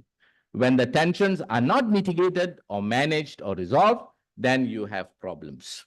All right. Now, any society, multi-ethnic society, even in India, I've been watching the videos, even in Malaysia, as what Mr. Saravanan mentioned about the 3R issue. In Malaysia at the moment, the sensitivity, because of the social media, everybody can post anything. Everything they post. Some of the posts is actually very provocative, right? They, it's about religious, it's about religion, especially Islam, other faith system in Malaysia. It's about ethnicity, all right? It's about, also they attack the royalty now, right? The royalty also they attack. So therefore, there's a lot of issues. Issues of, in Malaysia now, issues of conversion. People go to court, unilateral conversion. You convert to one religion, you can convert your children without the consent of the spouses, all right? So all this is messy. And when you have an ideological and religious issue at the back, it becomes so messy, right? Becomes so messy because we cannot think clearly when you have the mindset of religiosity behind. Okay, so negative belief and attitude can manifest in the form of hatred, intolerance, stereotyping, stigmatizing, and also the fear of others. All right, we have seen. All right, that I also say, and like for example, in Malaysia, it may not be 100% true. I'm not a diplomat, so I can say a bit more. All right, when you see an Indian, they will see that most likely you are a gangster or you're trying to rob, that thing. Because in a way through also, now it is not as bad, but gangsterism, Indians were much involved in that. Okay. So these are some of the problems that we find. Okay. The conflict resolution methodologies are quite less effective. And therefore, this is our suggestion, myself and Siva. Okay. Now, before I go to this one, I just wanted to talk to you about the ethnicity and religiosity nexus. This is very important. When we talk about international relations at the moment in Southeast Asia, in Malaysia, probably in India as well, there is an important nexus between ethnicity and religion. All right, and that is a major problem.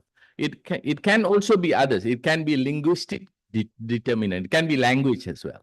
Okay. Number one, what is ethnicity? All right. So ethnic is basically a quality and affiliation resulting from racial or cultural ties. Myself and Saravanan, we are both Indians, right? Or all of you, right? I may be of different nationality, but my origin is South Asian. Am I right?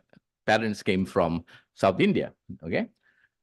So number two is shared, because of that racial and cultural ties, we have some learned standards of behavior, some shared value systems. Am I right? Social ties referenced by common origin, memories of historical past. All right. Like the Jews, they have a memory of the Holocaust, wherever they are in Europe, in other parts of the world. It's a shared historical past, shared cultural heritage, food, attire, religious affiliation, language, dialect, and all that. Now, that's one aspect, shared knowledge. The second aspect is more hardened and strengthened, which is what we call the primordialist instinct. Primordialist instinct is blood relations. Okay, like for example, the Arabs, for them, the asabiya, the what do you call that? If I'm not mistaken, that's a concept called asabiya. Blood relation is very important. All right, blood loyalty is very important. Okay, all right, because of you come from the same religion is very important. So therefore, the primordialists come into play. Race, physical features, like in Rwanda. There was problems of the Hutus and the Tutsis, and they were killing each other. But both they look the same. Then I asked one African friend from Nigeria, I say, hey, you guys look the same. Same skin color, same this one. How do you differentiate? He said the size of the nose. All right. So before you slash somebody, look at the nose. Okay, you are definitely. So it's quite interesting. All right. Let me see. Okay. Go back to this again. All right. So these are basically physical features, language, religion, customs, all related to a predisposition acquired by birth. And this is over centuries, right? Developed over centuries. So ethnicity has a strong influence on community status relation. What does that mean is, I will now look at myself, my community, and compare it with the others. I am getting 5 apples, that guy is getting 10 apples. But we are of the same nationality. We live in the same area. So therefore, you have certain policies which are discriminatory, oppressive. I cannot vote, he can vote, like the Rohingyas, right? They are there in the Rakhine state for many years, but the Myanmar people do not recognize them as inhabitants. So therefore, there are certain periods of time they were not allowed to procreate, or rather they have to register their marriage. There are a number of children they have to register. They also did not have the right to vote, like for example, and no protection or less protection of law, right, within the state. So therefore, you don't have the protection. Okay. So ethnicity. So what is the effable significance is beyond rational reflection, meaning because you have that relations, because you belong to a particular community or particular thing, therefore you will take action beyond rationality, beyond justice. All right, the fellow has done something wrong, I will still protect him because he's from my village, or all right, this kind of what do you call the mentality. So ethnic conflicts are basically tension between primordial sentiment and civic politics. All right, civic politics, you're talking about justice, you're talking a lot of word justice has been used these past few days, all right? Peace and justice, which is very important, okay? So shaping of group identity, now I interpret my own identity with compared to the others. So that is, you feel you're internally colonized, all right? Not by a colonial master, but also by other ethnic groups who you perceive is oppressing you, all right? Okay, so this is the nexus I wanted. Okay, now, the next one. Okay, where are we? Okay, the peace curriculum in schools, all right? So my argument, or rather myself and Siva, we have this argument, we say that all faith system and also the school curriculum has some degree of the notion of peaceful existence, love, compassion, real world, okay? Like for example, in Malaysia, all the students, they need to study a subject called moral. All right, and they have 36 values and they have to memorize those values. And I look at it, I say, I cannot memorize more than 3 values. All right, okay. All right, so, but the real life situation is abysmal. I mean, it's not there, and you have seen in many multi-ethnic societies. So the conventional approach of managing social conflict, okay, has primarily utilized 2 objects. One is a material and ideational approach. The material approach says, okay, or rather suggests that conflict occurs, okay, when systemic expression of inequality among groups, okay, in society, and that is the expression. I mean, that will negatively impact the group dynamics, all right? They feel oppressed. They feel marginalized, okay? That's point number 1. The ideational approach suggests something else. The ideational approach talks about moral education, civic education, okay? And also, in many countries, religious inculcation through formal or informal education. In Malaysia, we have the Hafiz schools, all right? We also have Islamic education in the school system as well. All right, so that is our this one. So what's the problem? Is it? Okay. All right. So the argument is both of these approaches are less effective in providing credible platform for peace and harmony. So therefore, all right, in response, in the paper, we have what you call it offered that integration of what we call the bioethics principle and value-based education principle into the education curriculum for the purpose of how can a naturalistic and altruistic logic of bioethics enhance divine and also human-centric. So this is the argument. We look at what we have done. All right, let me see now. All right, what is the proposition? Okay, the proposition here, by integrating this principle, bioethics principle has 4 important principles. There are many, I'm just taking the basic 4, which is the principle of autonomy, non-maleficence, beneficence, and justice. And when you merge it together with a value-based education, now learners can internalize the values of social cohesion. I think one of the previous group mentioned about this a lot. Okay, tolerance, and reflect on those values in their learning experience. So it is basically about experiential learning. Okay, so value-based education is to make learners aware of the world. All right, consists of community, independent nation, and survival, well-being, and all that. And this also has to do with Vivekananda's concept of education. Bioethics principle combined amplifies the expression of the values, amplifies the expression of these values promoted by these 2, which is value-based education, and in turn motivates the learners to change from social conflict to social cohesion. That's what the objective, right? So what is social cohesion? Social cohesion enables individuals and groups to develop social bonds and societal peace ownership. Okay, so this is what our proposition, this is what we want to do. All right, wanted to say, do I have more time? Huh? 5 more minutes, okay? All right.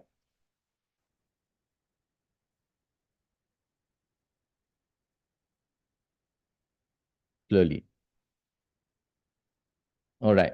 Just before I go to the expression of values, just want to introduce bioethics.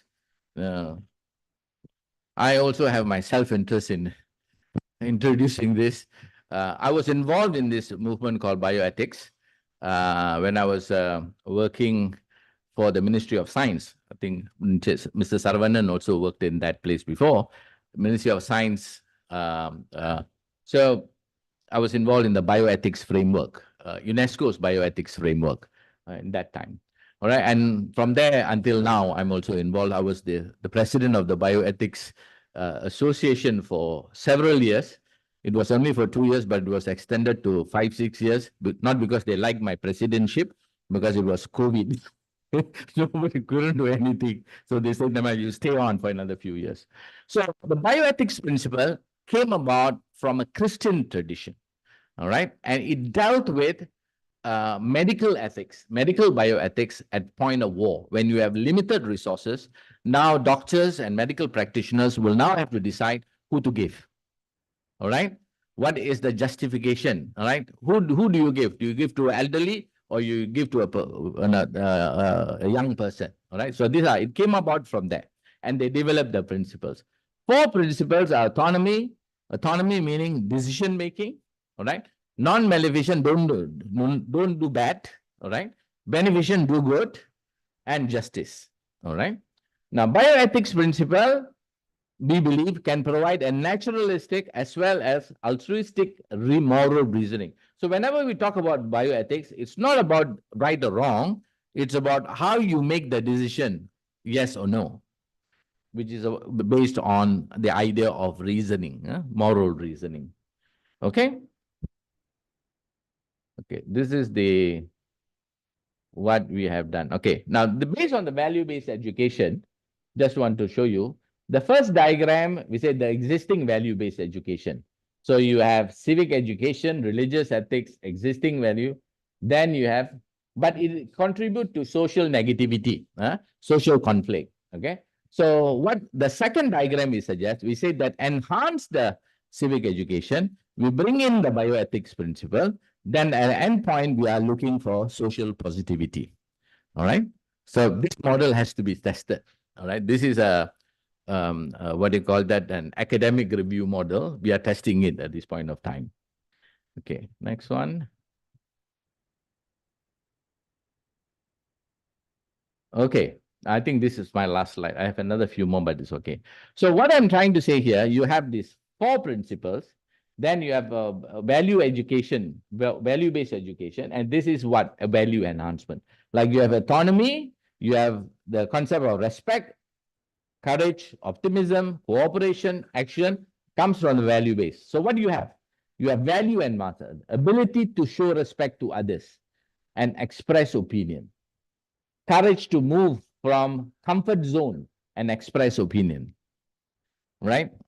I believe that Indian students are very vocal. I have a military guy in the MPAT course, defense, all right, and he's very vocal. Whenever I ask him a question, you won't stop talking. All right, I said, what do you think of China? He has a lot of things to say about China. What do you think about Modi? He has a lot of things to say about Modi. Huh? Interesting personality, all right? So these are the expression, all right? Believe that problem can be managed and solved, all right? And there is always a silver lining, the kind of stuff. And it goes like that. Huh? Do no harm, honesty, tolerance, the second non-maleficent. Internalizing the principle of do no harm to others. Positive moral character, such as integrity, sincerity, all right? Transparency, truthfulness, trustworthiness, straightforwardness, all right? So I think these are the expression of values that we can achieve by way of changing our ideas to not only looking at just moral education, but also to incorporate these values of bioethics values into a value-based education, okay?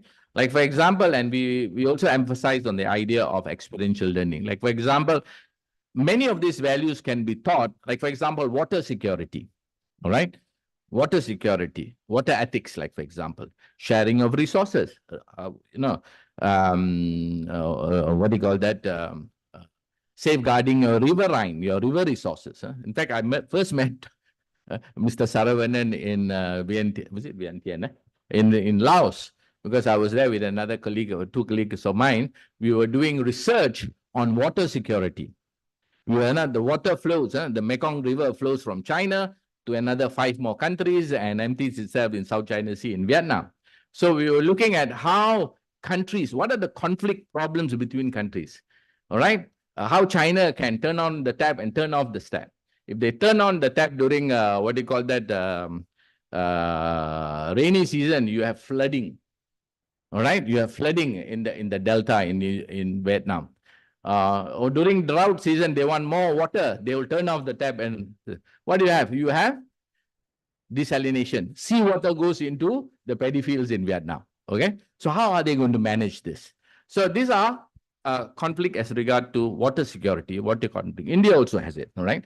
You have Afghanistan and Pakistan also have it. I have a PhD student from Pakistan working on that, the Kabul River.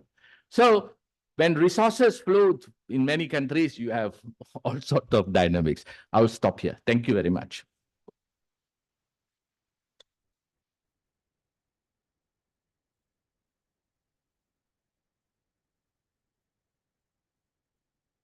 Thank you. Thank you, Professor Murthy.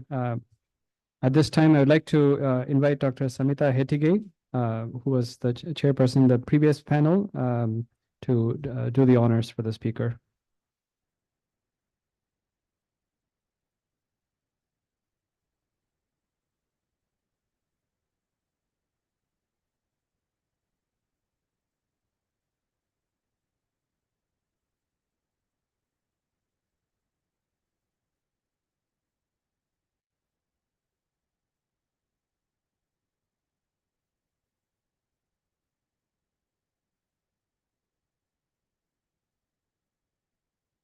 I will now introduce our next speaker, Dr. KVS Gopalakrishnan, IPS.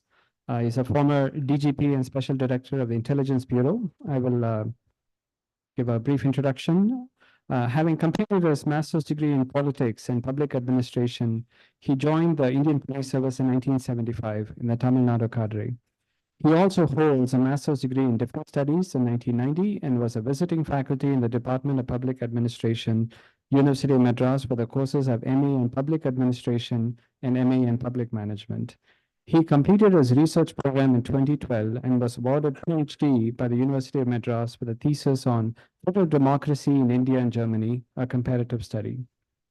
He was a superintendent of police in the districts of the Nilgiris, Ramanathapuram West, Madurai South, and Pudukkottai districts, having been actively involved in law enforcement, security, and crime prevention areas. He was briefly heading the Police Training College in Chennai before being seconded to the Intelligence Bureau from April 1985 till his superannuation in June 2009, during which period he held charge in the state units of IB in Mizoram, Chennai, including immigration, Bhopal, and Hyderabad. He superannuated in 2009 as Special Director, Intelligence Bureau, New Delhi. From June 2004 to February 2008, he was posted as a minister in the Embassy of India, Berlin. He was a delegate for the Interpol annual conference held in Berlin in 2005 and an observer in the Munich Security Policy Conference in 2005 and 2006. He was a nodal officer for liaison with the German office and Bundeskriminalamt, hopefully I said that reasonably okay, equivalent of CBI in Germany, for legal issues and also relating to extradition, etc. He was also in charge of Indian Community Affairs. In recognition of sterling performance in the State Police and the Intelligence Bureau, he has received numerous awards. The President's Police Medal for Distinguished Service, which was awarded in Independence Day 2000, the Indian Police Medal for Meritorious Service, which was awarded the Republic Day 1994, and the Katan Seva Medal with Bar in May 1990, and the Prime Minister's Life-Saving Medal in 1982. At present, he is a president of PS Educational Society, member of the Executive Committee of Bharatiya Vidya Bhavan, Chennai Kendra, and also the board member of Guild of Service, Chennai. Sir, please.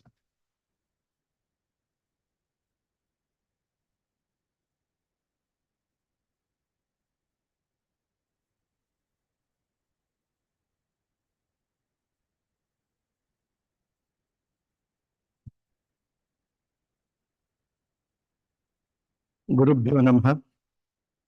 Udaniya Swamiji, members of the ashram and trustees of the Sri Vishnu Mohan Foundation, distinguished speakers and the esteemed audience.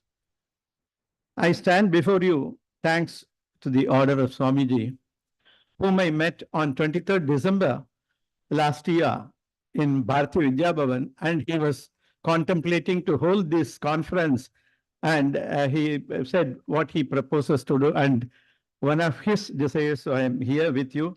I deem it a great honor to be here and share some random thoughts on police role in peacekeeping in a democratic society. Before I go into a serious subject, I think many have been talking about what peace is. I am only reminded of one of our IAS colleagues, Mr. C.N. Ramdas. I think some of you may know. He is a man who is very good in fun words. And when he was in Ooty, I think he was very keen in getting peace because the hill station, you get very good vegetables. And he said, if I don't take peace home, I think there may be no peace at home. That is what he said. I think that shows how we have to be giving and taking, understanding and adjusting. That is the process of peace. And not only that, we all were talking about how to achieve peace within ourselves, not only the extraneous, but also ourselves, looking into ourselves. I am only reminded of an incident in one of the temples in Tamil Nadu. I think one of the Swamis used to tell. I think the inspector of the temples went to the temple and he was going through the accounts, and then he came across a writing, Summa irukiravanukku sottapatta rendu. So immediately this inspector asked, you are giving one packet of food for everybody. Why should you give for this man 2 packets of food? What was the necessity? No, sir, you please see him and then you will realize why we are doing it. That gentleman came, the inspector told the same thing. I don't know why they should be giving you 2 packets, which is, we are occurring with this expenditure more. Then he said, sir, you please come with me. He took him to the temple and sat there. I think this inspector became, because he was in agitation in mind, he was becoming restless. He could not stay there for more than 15-20 minutes. But whereas this gentleman went on for hours and he was sitting, meditating upon him, upon the God, and then only he realized this man is doing something towards the spiritual exercise. I think what we are doing is correct. That is where we get peace, inner peace. And I will also like to recollect when one person asked Satyasai from Puttaparthi Sai Baba, they asked, sir, when shall I have peace? He said, when there is no I, you will have peace. This is, I think, Sri Ramakrishnan also said that ego has to be taken out. And that is what we are all talking about as to peace in the external world and peace within ourselves. Now, let me try to go to the topic which I have been allotted to talk about police. Our distinguished police officer, Mr. C.L. Ramakrishnan, gave you a lot of inputs on the preventive aspects as it is in the Criminal Procedure Code or Indian Penal Code, and so how they are working for prevention. And Sri C.L. Ramakrishnan, I must mention here, a mentor to several IPS officers, including me, and one who stood the ground on performing his work with Nishkamya Karma based on ethics and integrity. He gave you an overview of the role of police in the major task of crime prevention. That is why we are by having people like that, he is associated. We all had the fortune of listening to him in the COVID time on everyday lecture on Narayaniyam for almost 1 month in April 2020. I must thank him also for that. We do hope it will come out as a book soon.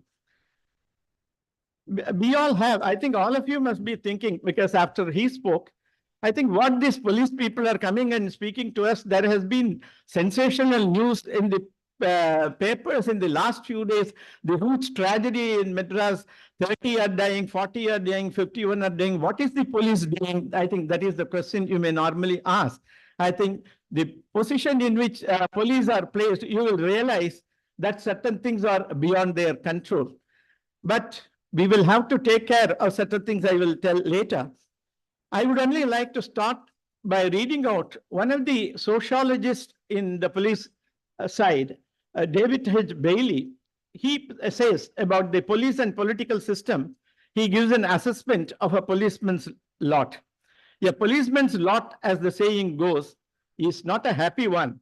While he must bear a large part of the responsibility for the reputation he acquires, it must never be forgotten that controversy and emotion are ineluctable parts of the work he does. He must restrain in society's name.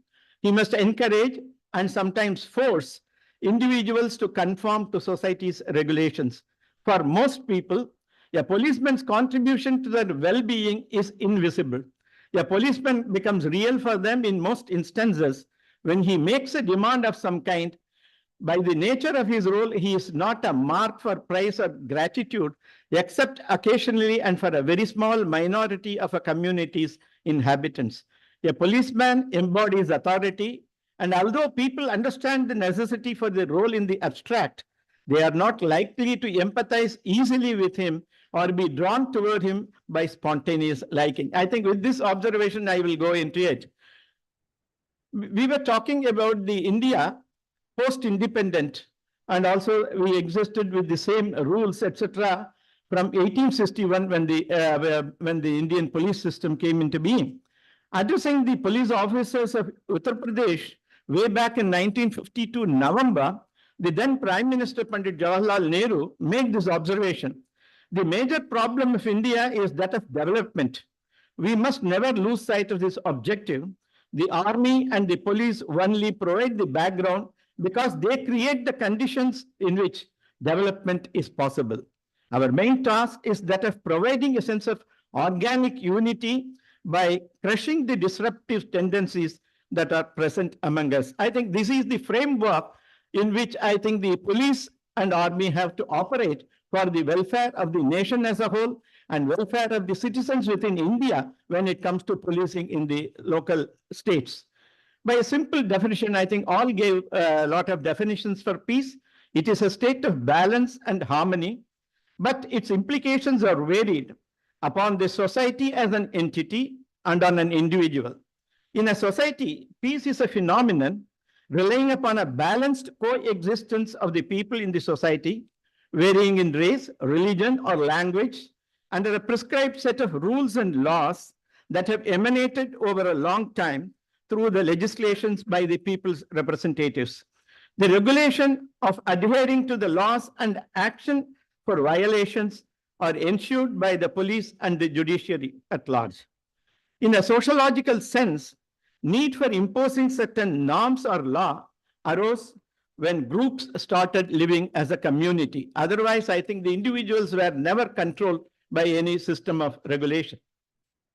The working conditions for the police to function effectively in the British regime and in an independent democratic society as of now are totally different. It cannot be treated only as the strong arm of the government any longer. In the British period, it was called, I think, the steel framework as far as the administration, and the strong arm was the police. People's representatives now, be it ministers or parliamentarians or legislators, have become a powerful lobby exercising governmental control on the law enforcement machinery through the strong arm of the government, transfers and disciplinary actions to compel them to toe the lines of the political bosses. This cripples the independent functioning of the force. Only an ideal leadership whose presence was prevalent in the 1950s and 60s could ensure non-partisan policing. In this connection, I would like to quote an incident as to how the chief ministers of the yesteryears were in the Assembly of Madhya Bharat in those days. When a minister complained about the bureaucracy not being compliant and sought transfer, pat came the reply from the then Chief Minister D.P. Mishra. His son was the principal advisor to Prime Minister for quite some time when Atal Bihari Vajpayee was there, that D.P. Mishra said in the assembly, and it is there in the assembly proceedings, I would rather transfer the minister rather than a civil servant. This is the credit given to the civil servants as to how they should perform and be inevitable, and they cannot spare them. Do we have such a political leadership is a big question. And so changes are yet another factor in disturbing the stability of the country. For instance, after we became independent, lot of land reforms, bills, etc. were introduced, abolition of zamindari and other things which came into existence. This had turned a new historical page for those who were only tillers.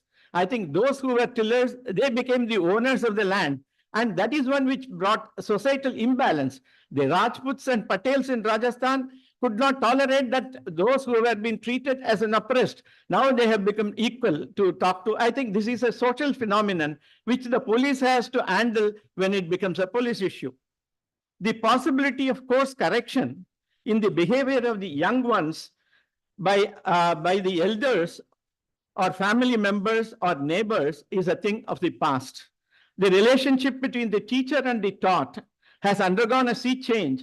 The teacher cannot any longer punish or admonish the student for his misbehavior and not doing in the class, which is resulting in a deviant behavior, drug abuse, etc. Immediately the parents congregate in the school to protest. Then how will they teach them good behavior? Added to that are the restrictions on the conduct of moral instruction classes, which has led to questioning the elders and the cultural values are getting lost. Such a development has increased the incidence of crime, minor crime to major crimes like rape and murder and whatnot. A major development in post-independent India is also criminalization of politics and politicization of criminals. If you take the history of the people who are now in the parliament with 2024 election, the papers say 40% of the people have some crime history. If they are going to legislate for the country, they are going to be the leaders. We do not know how they will lead us. The policeman is a part of the society which he is trying to protect from the ills of the society, and he is expected to raise above the societal impact on him and ensure integrity, equal treatment to all, and support the right cause. Further, in the colonial era, the policeman was feared. In this connection, I would like to recollect Sri Ramakrishna, who was there in West Bengal in Kamarpukur. He used to comment in the pond in that village, people used to go and defecate. And then the elders called and told the people, don't do that, it is not correct. Then he said, somebody put up a board, defecating here and creating nuisance is punishable by order. Then he said, people immediately listen to it. So he said, there is a need to enforce. That is what is called for, he said. And increase, but such a thing does not exist today. Increasing instances of misbehavior with not only policemen, but with other government servants on duty in the field is a matter of concern. An ED officer gets attacked, IT officer gets attacked, Tahsildar gets attacked, and policemen get attacked in very severe ways. I think where are we going? What is the path which we are taking to? Today, the working environment of the police has become difficult due to pressures of war to take a decision deviating from the lawful one, minimize the offense, attracting threat from the underground gangs, etc. All this, I think how many of you will know the person who had been working for communal harmony in Maharashtra, Hemant Karkare, who lost his life in that attack in the November 2008. Added to all this is a major threat of a policeman being lured by the menace of bribery. It is to be handled with a firm hand. And coming to the sections, he said, but the Indian police was formed under the Police Act of 1861, and now we are in the 21st century. The police has got it remodified with new duties coming, general security of institutions, VIP security, cyber crimes, aviation security, etc. I think the role has enlarged, but I think the mindset is to change. The technological advancement have no doubt strengthened the police with electronic gadgets, internet and other signal monitoring, effective communication, etc. And at the same time, the opponents, the violators, the criminals and the terrorists and the insurgents who are behind all this organized crime, etc., they are having access to such devices and weapons, making the police job daunting. And one thing we will have to distinguish between, I said about insurgents and terrorists. The insurgents fight for certain purpose in their own state. They are not as terrifying as the terrorists. We have seen in Mizoram, when they were fighting for their own cause, led by Mizo National Front Laldenga, I think they used to only choose the targets, especially the administrative people or the institution, and they never tried to kill their own Mizo nationals. That was their idea. But when it comes to terrorism, I think they don't have any specific targets and the innocents get killed.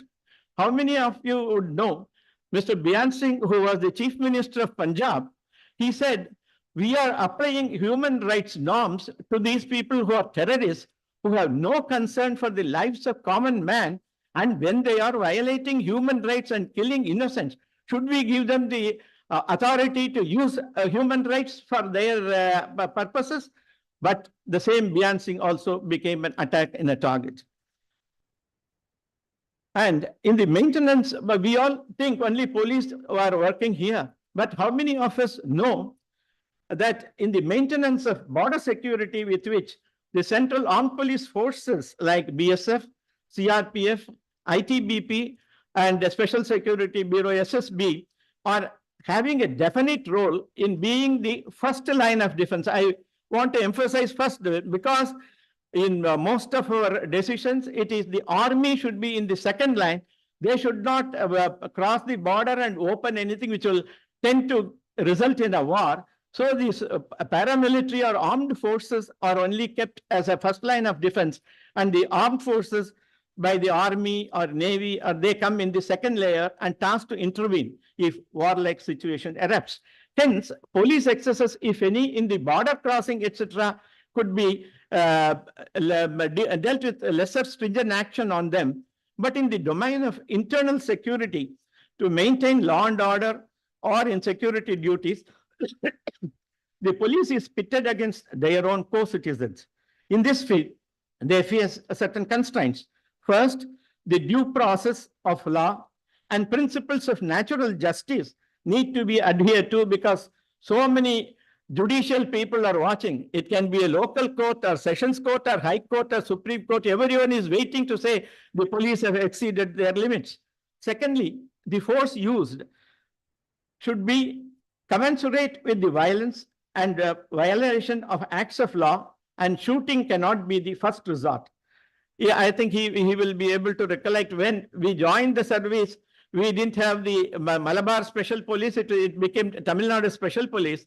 When the Malabar Special Police used to be there in Madras province, they used to be taken to the place where it was riot on or something. Their sergeant will say, debus and charge. Because when they got down, they had to indulge only in lathi charge. That was the first line of defense. Then they will have tear gas or water cannons, and then comes the thing and shooting. And it has to be done in the presence of an executive magistrate. The CRPC wants that way. So I think the police hand is tied. I think they cannot take away such serious decision on their own. And the police action to be effective has to reflect on these essentials. First, a policeman should have belief in his own system, purpose-oriented performance, rule of law to be prevailing, non-partisan, overcoming the barriers of caste, creed, and religion, and effective implementation. Why I am insisting upon this is there had been some studies by police officers themselves. Communal riots in UP were studied by one of my colleagues, and then in which he mentioned the provincial armed constabulary, they call it PAC in UP. He said that they were partisan when taking part in some bandobas. They were siding with a particular community and they were not doing their neutral affair. And also some of the station house officers were not registering the first information reports by the person who had given, because he is from the other community. So he has put in a very damaging mess. I think police officers themselves were quite upset that here is an officer who has brought out to the whole world what is like in UP. Yet another demand made on a policeman is to make him, and in between, I think we were talking about violence in the community and how we should be reacting. I think that is what brings the police. But the common man himself has also to intervene. Our Mahatma Gandhi, who was leading our Indian independence on the concept of non-violence, when he was in Sabarmati Ashram, one day he was quite baffled. when somebody came and told him a woman was molested, and these people, including our own Ahimsa Vadis, they stood as mute spectators and nothing was done. Then he says, non-violence is not for the cowards. Non-violence is for a strong man who will desist from indulging in violence. And when it is required for the societal welfare, he should be able to take the arm in his hand if it is. This is what Mahatma Gandhi himself has said. Because a person, when he is seeing a thing, he should be encouraged to bring some justice into the system by intervening.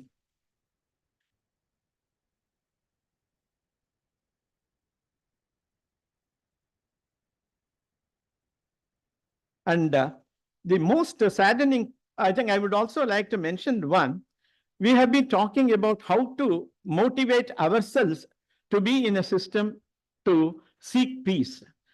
Because unless we get out of the compartmentalization, we will not think in a broader perspective.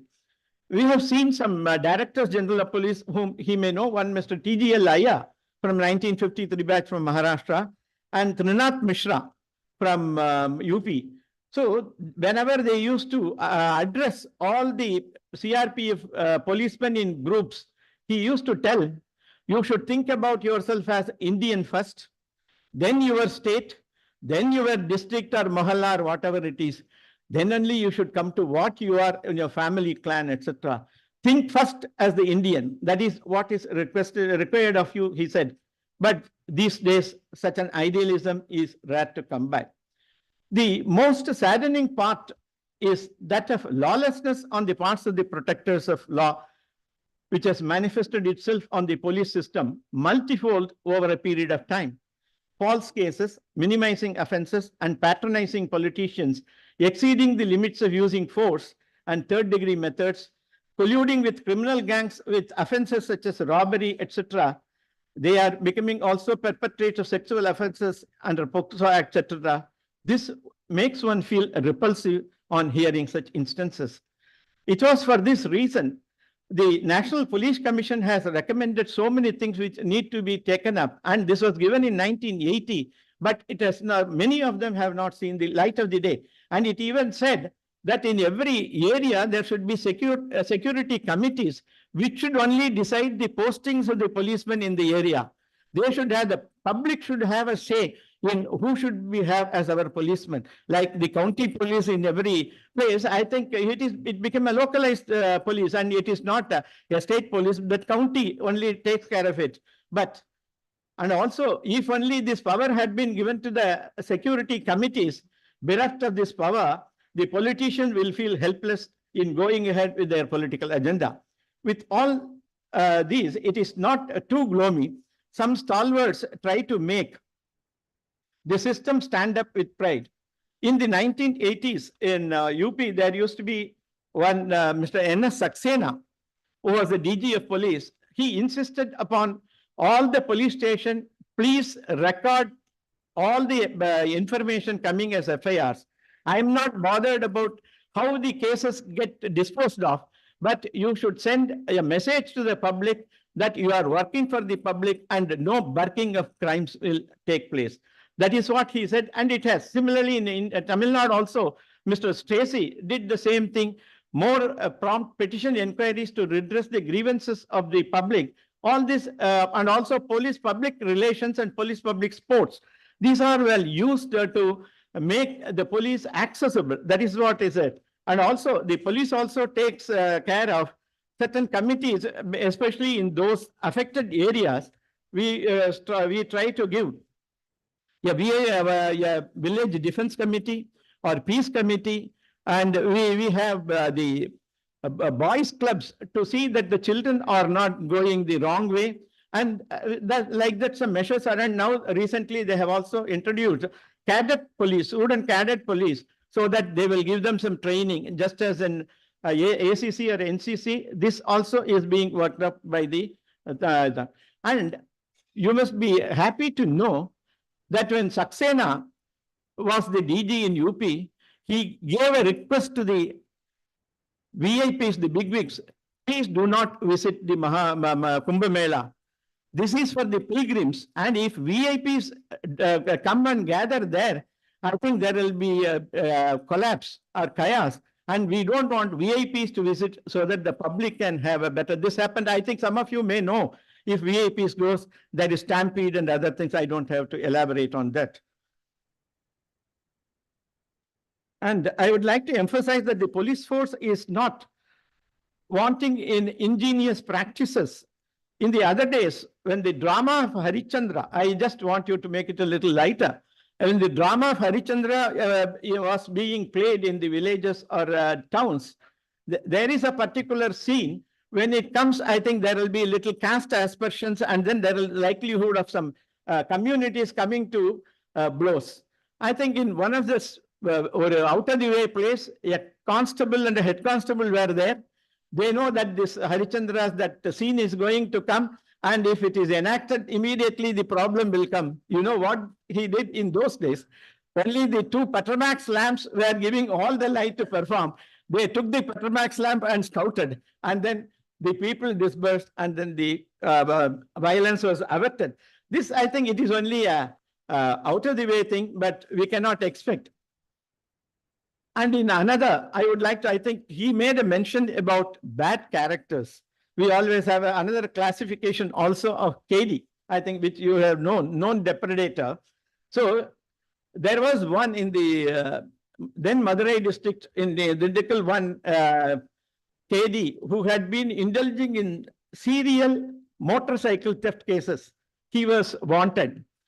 And he was wanted because he used to go to court and then pick up advocates' motorcycles, go to the hospitals, take the doctor's motorcycle.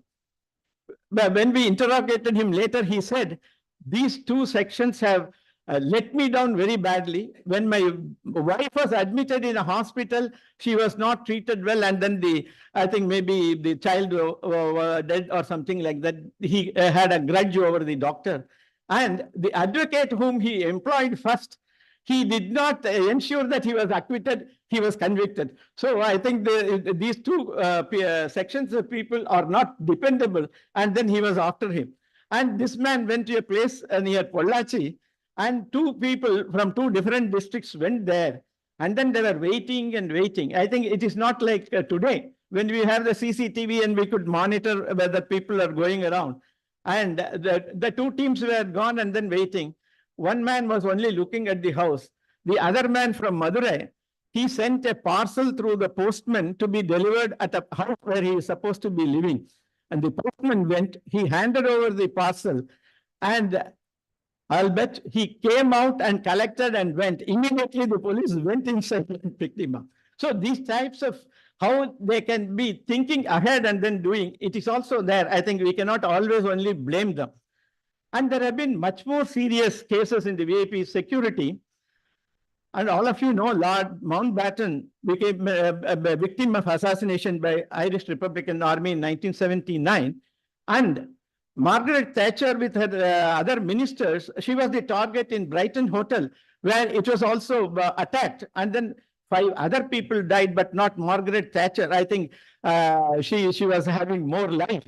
And the IRA said, you people in security, if there are 100 incidents, you will have to prove yourself in 100 incidents. For us, 1 out of 100 is enough for us to achieve our target. This is what it said. And what about, I think we may also be talking about Mrs. Indira Gandhi's thing. Everyone will blame the system. It is not so, because when the operation took place in Amritsar, and thereafter, I think they had advised her not to keep sick personnel in the close proximity. It was there in official record. She didn't listen. And then what happened on October 31, 1984, I don't have to repeat. As all of you know, after 1980s, it has become a routine to hold the Vinayaka or Ganesh processions at the time of Vinayaka Chaturthi on the roads of Chennai. And in the Maharashtra pattern, they have been celebrating it with more pomp and show. And sometimes the insistence of the processionist to go through the masks and not stop raising slogans, etc., was an irksome job for the police. I think the then commissioner thought out. He called that Hindu group leader He said, you will be leading the march. You cannot sit in your office somewhere and put all your feet, the riffraffs should not indulge. And when he was asked to follow, I think that particular year it went out without any incidents. In the same manner, in one of the interior districts, in one Perinadi, I think there was a system. Whenever there is a procession, they will insist upon SP to come. Sir, you should call the Muslims and Hindus and then hold the hand of the Hindus from beating the drums and other things. For one year, I went. Next year, I said, if anybody violates, immediately action will be taken. We are not going to send senior officer. Then it stopped. So this is what is happening. Yeah, I think let me conclude my observation with only two quotes. One, Martin Luther King Jr. said, guided missiles and misguided mankind. I think be it Gaza war or Ukraine war, the quote is very apt for the ongoing development. If that be so, what is the solution? Treading the path of peace and spreading the message of universal brotherhood was highlighted by Kanchi Mahaswami in his poem Maitrim Bhajata, which was sung by MSS in 1956 in the UN General Assembly. Serve with friendship and humility, which will conquer the hearts of everyone. Look upon others as replication of yourself. Renounce war. Renounce unnecessary competition for power. Give up aggression on others' properties. Mother Earth is magnanimous enough and ready to bestow on us what we desire. She gives all the things we desire. God, our Father, is compassionate to all. So restrain yourself, donate to others, be kind to them. The people of the world, may all be happy and prosperous. Shreyo Bhuyat Sakala Jananam. With this, I conclude my thing. I hope we will march towards the path of peace in the days to come, with people getting more and more enlightened on what their role is and the organizations also cooperating. Thank you.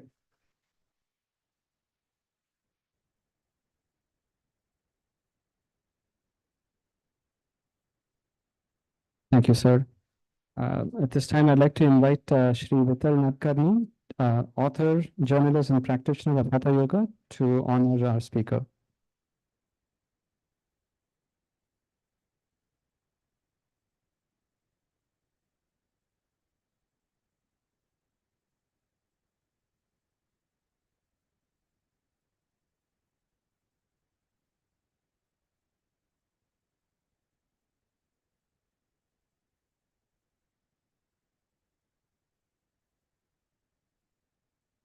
Thank you again, sir. At this time, I'd like to invite Dr. Sivapalan Selvadurai. He's currently a part-time lecturer at UKM Shape Center, University of Kebangsaan, Malaysia, UKM Bangi, Selangor. He's also a visiting associate professor at School of Liberal Arts and Sciences, Faculty of Social Sciences and Leisure Management, Taylor University, Lakeside Campus, Subang Jaya. He was formerly an associate professor attached with the Social, Environmental, and Developmental Sustainability SEEDS Research Center, Faculty of Social Sciences and Humanities, University of Kebangsaan, Malaysia, Bangi, Selangor, Malaysia. His research interest entails local development issues relating to community development and entrepreneurial development. His recent publications include a co-authored edited book entitled Contemporary Education, Development and Security Issues, and several chapters in a book. Meanwhile, articles in reviewed journals include numerous articles in WOS, Scopus, and ERA index journals. He was also in the IYRES think tank steering committee under the Malaysian Institute for Research in Youth Development. He also sat in the steering committee of the Tun Fatima Women Leadership Center in UKM Bangi. He was also formerly the head of Research Cluster on Governance and Institution under the SEEDS Research Center in UKM. Dr. Selvadurai, please.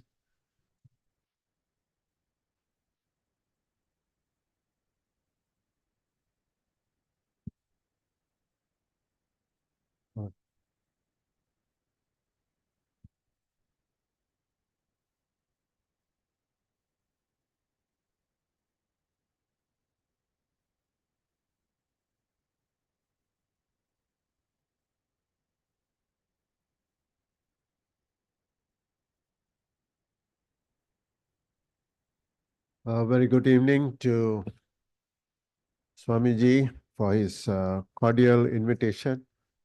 In fact, we have a long-standing social ties. He has been to Malaysia several times and indeed, yeah, indeed glad to see you again after. And also I'd like to extend our to all the speakers for their wonderful ideas, and finally to all the peace-loving and patient audience for your long-standing. You can wait until this in Malaysia. If you hold conference until evening, you won't have any audience, but here at least you have audience. Okay, let me just go straight to our topic here. Basically, I'm taking a different perspective. Of course, some of you all have touched on history as a factor in peace. So I'm trying to draw on the Malaysian experience of how, by looking at history, written history, how it can bring about peace. As you know, in all countries, even in America itself, history is always distorted. And Malaysia is also not out of that. And we are also experiencing a lot of distortion in history. I call it here bias in history. So there is, this is the theme that I'm trying to share with you guys. We have seen how colonial history has its own distortion, its own ignorance of the experience in the East. There's a lot of false history. There's a lot of fake history, now we call it. And all this has led to revision of history. So during this post-colonial era, we have seen attempts to revise history by post-colonial societies, the independent societies. They attempt to revise national history. But the problem is, even the national history is also distorted. So there is two layers of distortion. First, you have the colonial history that is biased and distorted. Now you have national history based on certain interest group, or you call it the history of the majority, is also distorted. So you have two layers of distortion. And this is what I want to share with you guys on the contesting bias in the nationalist narrative. In Malaysia, we have this dominance of this nationalist, so-called nationalist, meaning the majority. So they have certain constructs of history. So in the process of trying to revise the colonial history, we have this nationalist agenda in place. And as a consequence, we witnessed.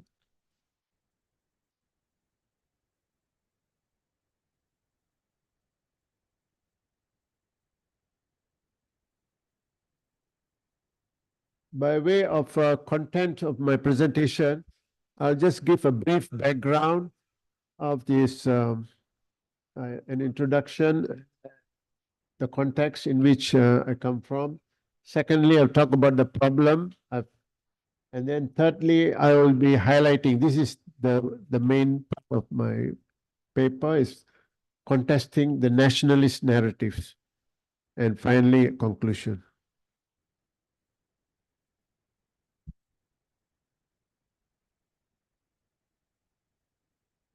by way of background, I'll touch on the context. Actually, we are doing a Malaysian project.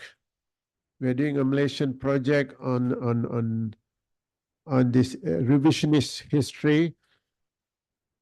We are trying to not only look at the colonial history, but also we are trying to examine the current national history. What is happening right now in Malaysia is there is overzealousness on the part of the majority group to rewrite history to the extent that the claims are, I would say, overclaimed to the extent that it's unimaginable, and history books are being rewritten with many false claims without adequate evidence, or even attempting to use academia in the process of legitimizing some of this. So this is the extent. So my partner, Mr. Callistus, my co-writer here, we are embarking on this Malaysian project to contest this national narrative that's going on, and the worst part is it involves academics too. So that is the sad part of. Then we'll talk about the relationship afterwards. So this is the Malaysian project, a revisionist history for an inclusive social reality. We feel that the revisionist history that is currently going on based on the nationalist narrative is too exclusivist. It's only telling one part of the story. And we have heard from our previous deliberation yesterday and today, we have heard about this idea of truth. What is the truth? And yesterday we heard one speaker talk about the need to listen to different perspectives, to different approaches as well. So this is the approach that we are taking in this national project. So what I'm going to share, this context here, is just one small part of that exercise. We're just looking at this relationship between history, how a real history, a true history, an inclusive history can bring about justice, fairness. If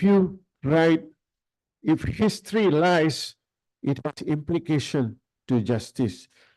And justice, lack of justice can bring about divisiveness, lack of cohesion. And lack of cohesion can bring about our theme on peace. And we have heard about many speakers talk about the inner peace, the idea of, the Indian tradition talks about the inner peace, how to bring about happiness inside. If outside you are not happy, how to bring happiness inside? First, you have to address the external. Of course, in order to bring a proper history, you have to serve the true history first. If we don't serve the right history, if you don't serve the real history, how to bring about justice and how to bring about peace. I think that is the premise of the relationship that we like to deliberate on. And so here we are talking about the context of colonial history, just now mentioned briefly.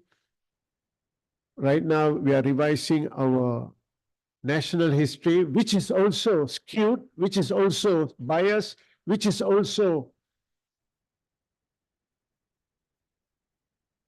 indulging in lots of false narrative without adequate and substantive.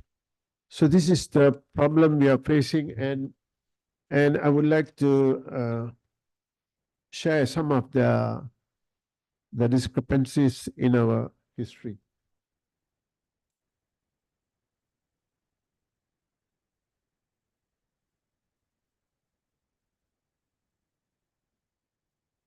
So the problem that we would like to look at this here is about what the nationalists are doing is, in the name of rewriting history, they have brought in local scholars who are distorting history, and they're also making all kinds of false and unvalidated claims and overzealous claims. For example, there's talk about shipbuilding. I mean, we have the Malay natives have this capability to, they have the tech to sail from east to west and west to east up to Madagascar. Claims without adequate facts. If you say you have a technology to sail from one corner to the other, you must have knowledge system. These are basic things. But without adequate, they're making wild claims. I'm just giving one example just to illustrate it. And it is all based on agenda driven, based on interest. And these findings are now being contested, and we are part of this. We are embarking on this contestation. So we should not blame the colonials. We should also blame ourselves. So probably that is a self-reflection. So not only we have to serve history well, through history, but we have to serve by writing the right history. We are serving history, and in the process, we are also reflecting the true history.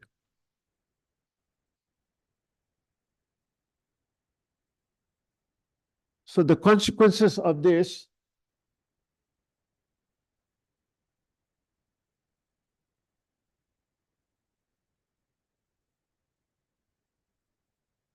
as a consequence of rewriting this mainstream false narrative, which appears to assert the Malay agenda, which is the majority agenda, the minority history are suppressed. This is what's happening. I'm sure you guys can attest to that. I'm sure you all experienced that. The minority history, the word history itself is a majority history. Her history is missing. Only his history is there. His story is there. Her story is missing. So similarly, in all mainstream societies, the minority history is suppressed and sometimes denied and sometimes erased in Malaysia. Of course, you can reflect in your own experience because you have so many regional experiences, South and North, and then you have regional differences. I'm sure you can relate to that. Minorities' contributions are belittled. This is another part of history. I'm sure you can reflect on this. Minorities' contributions are, and by implication, minority rights, dignity are trampled. This is prevalent. In fact, by asserting certain narrative, you assert certain rights and you deny. And finally, what I'm trying to say is the consequences, it has the potential for cultural genocide, although we are not at that stage. But all this rewriting fake history or biased history has the potential to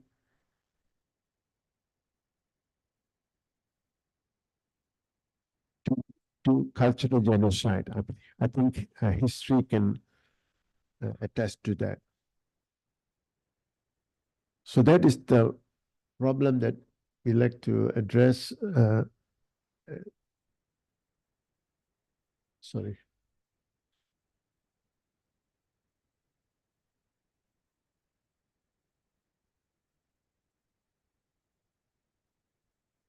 So this is where the need, based on this problem, and we know the consequences, there is a need for contesting these narratives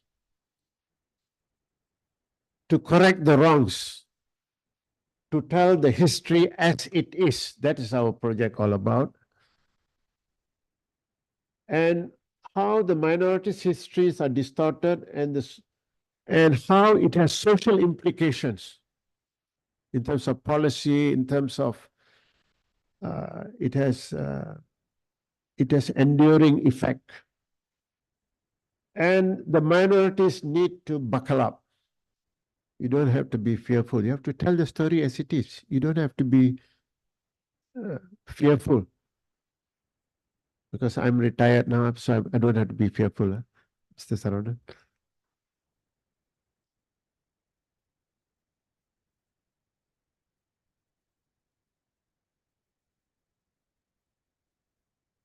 So here I'm just going to share 3 points on the. There are many other issues, but I'm just highlighting 3 points.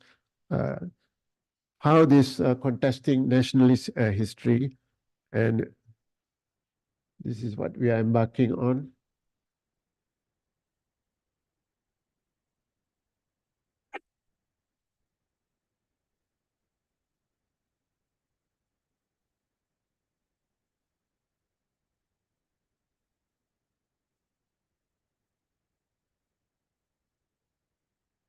First is the debunking of the Malay land.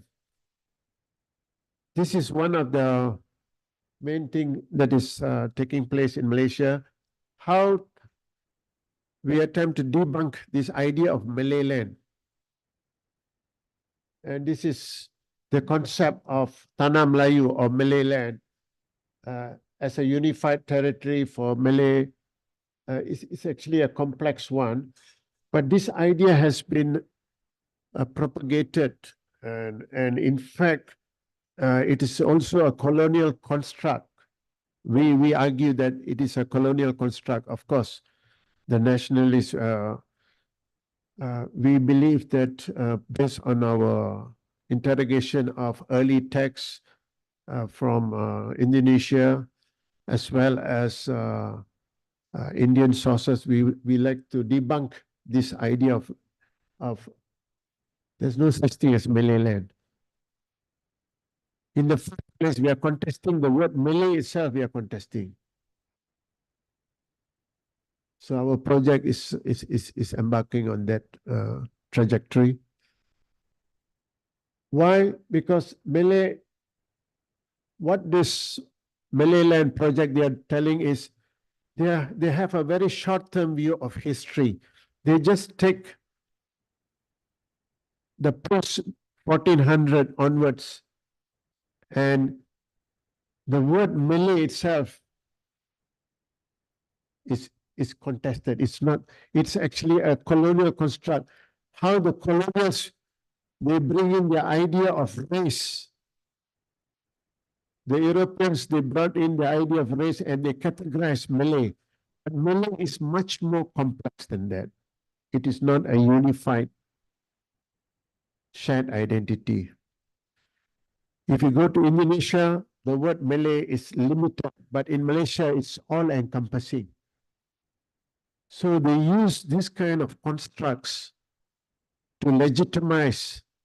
So we are contesting that colonial construct based on historical evidence. Of course, we are not just because the current argument is just based on Malay Sultanate. In fact, there is no such thing as Malay Sultanate. We're taking one step further because what you have is Malacca Sultanate, we have Aceh Sultanate, we have various Sultanate. It's more like a city-state. But the construct, the British legitimized these various sultanate as Malay Sultanate. So we are contesting this idea of Malay as a broad. Malay is not that broad. If you go to Indonesia, it's just one category. In Malaysia, the Malays become Malay, the Javanese become Malay, the Mandaling become Malay, the Acehnese become Malay. These are all constructs. So we are contesting this idea of Malay land. Of course, it's enshrined in our constitution, but as an academic, we have to tell the truth. We have to be real. Then what's the purpose of being academic? Why are we following the colonial used lens, the national lens? When they come to this part of the world, they see all these people of certain language. Okay, these people are Malay. They legitimize. They wrote the history. So similar to what you guys are doing, probably you are saying you are not India, you are Bharat. I'm saying we are not Malaysia. Maybe we have to come up with a different name.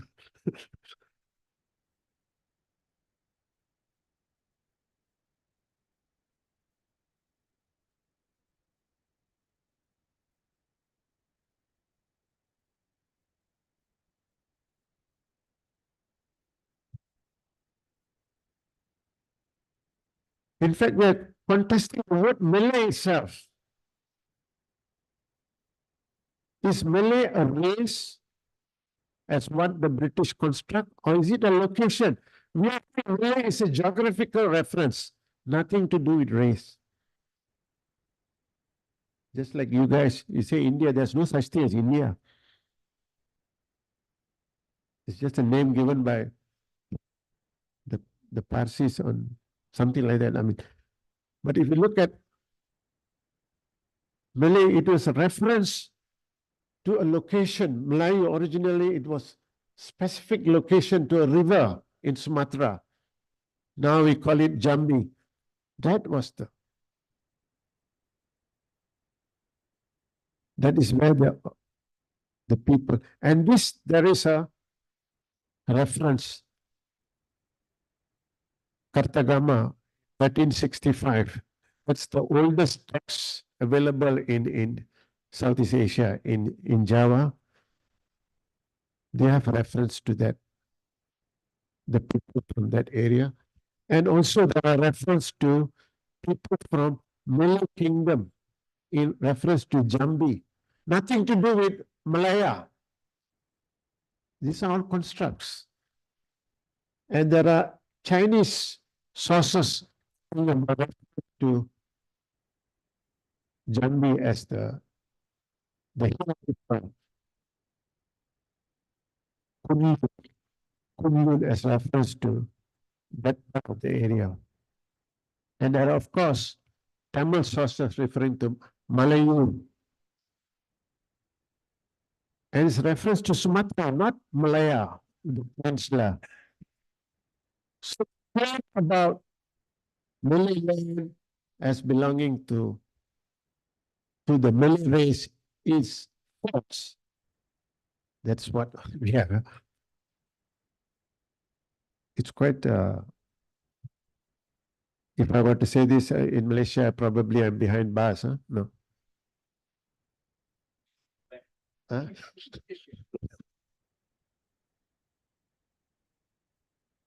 But we have sources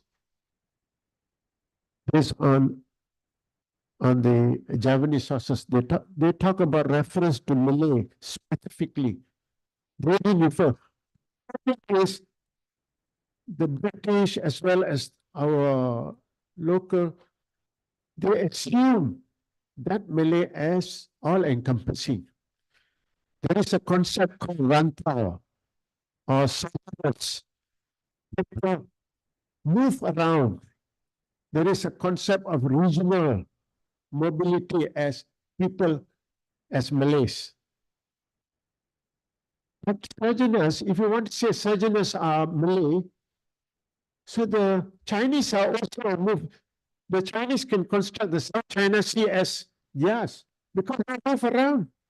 Indians can claim they've been moving around Southeast Asia. They have epigraphs, proof of epigraph. They have names for Borneo Island. They have names. They can claim Southeast Asia as theirs. So everyone can claim.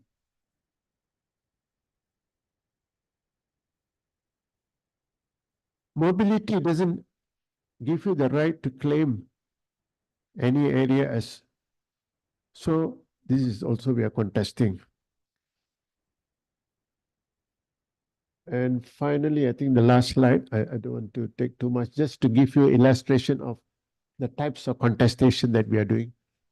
So the idea of a pan-Malay identity has developed over time with the support of British, of course, because the language, the lingua franca, this is another contestation. The language itself is contested. Because if you look at the old Malay is from the Palawa script. Yesterday, there's a madam from Miss, what's her name? Chitra. Miss Chitra, she was talking about Palawa. Actually, the old Malay is Palawa script. And because the British are ignorant of the type of language that is used, they assume when they look at Champa, when they look at Java, when they look at Vietnam, there is a lot of Sanskrit and languages being used. So they assume all these are Malay.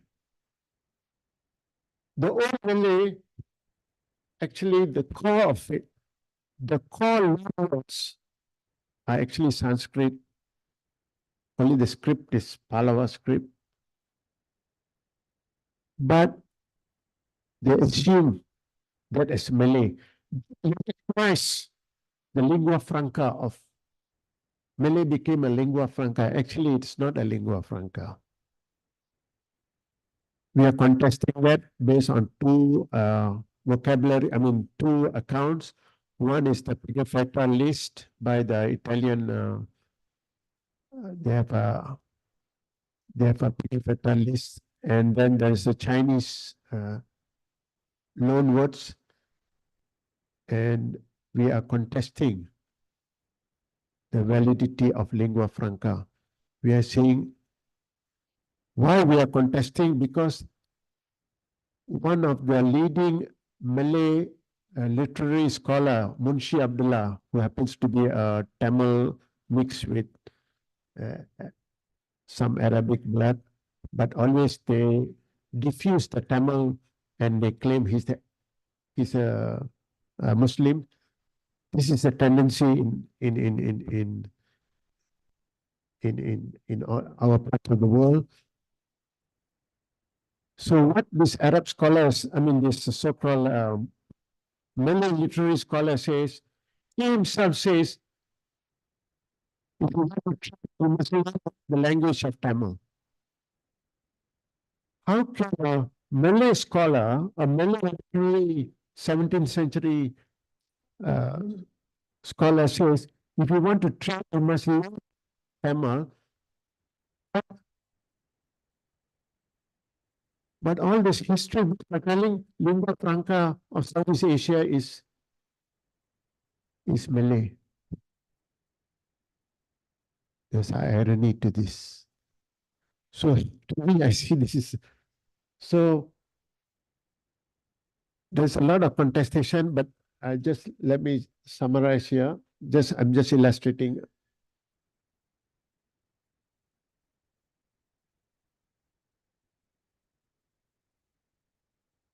Let me just come to the conclusion. There is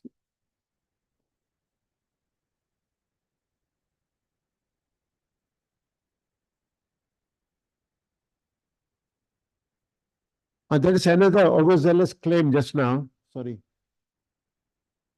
They're claiming Malay, just like what the Chinese saying, the Southeast China Sea is their part of the world.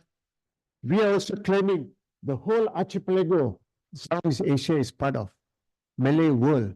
It's already in the textbook. It's already in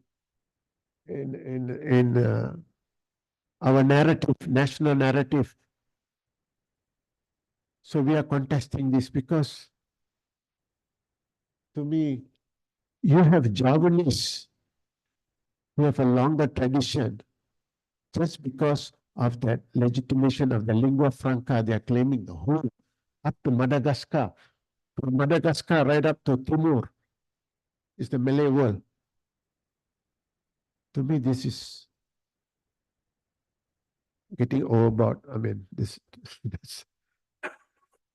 I think as an academic, we have to, and we have another term, Nusantara. This is also a regional. It's written in the 14th century text, but it only refers to a specific Majapahit Empire. But we use this Javanese text. So what's happening in our national narrative is we use this mirror effect. We embed whichever civilization that has this knowledge system, hijack them and plot it ourselves, and then we expand on that. This is what's happening in our historical rewriting. Just to summarize this point.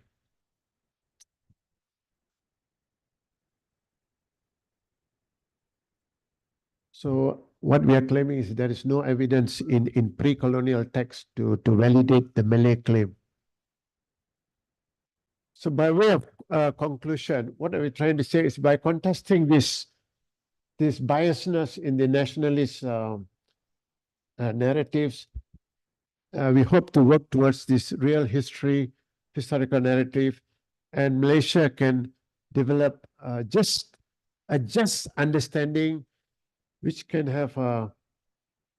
be an effective catalyst for unity and peace. And we hope an inclusive history will acknowledge the contributions of other society and eventually will foster social cohesion and unity. Thank you very much.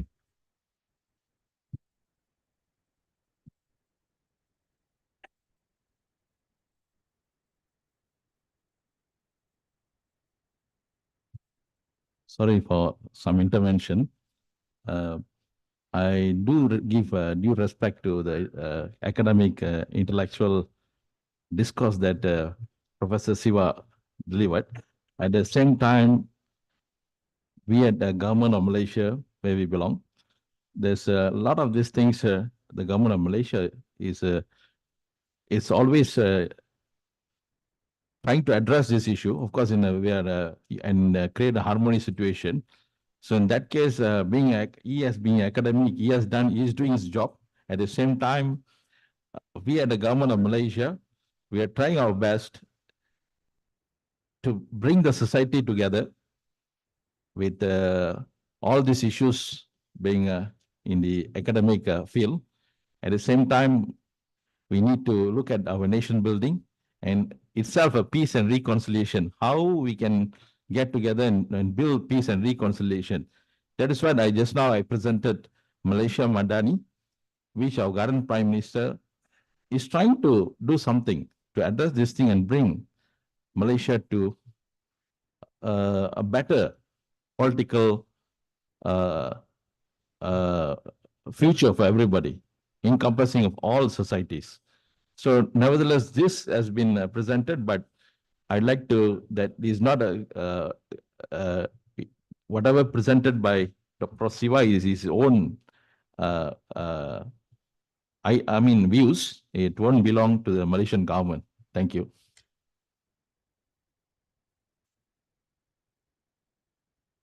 Thank you. At this time, I'd like to invite Mr. Shankaran Menon, a well-wisher of Swamiji and the Foundation, to honor Professor Selvadurai.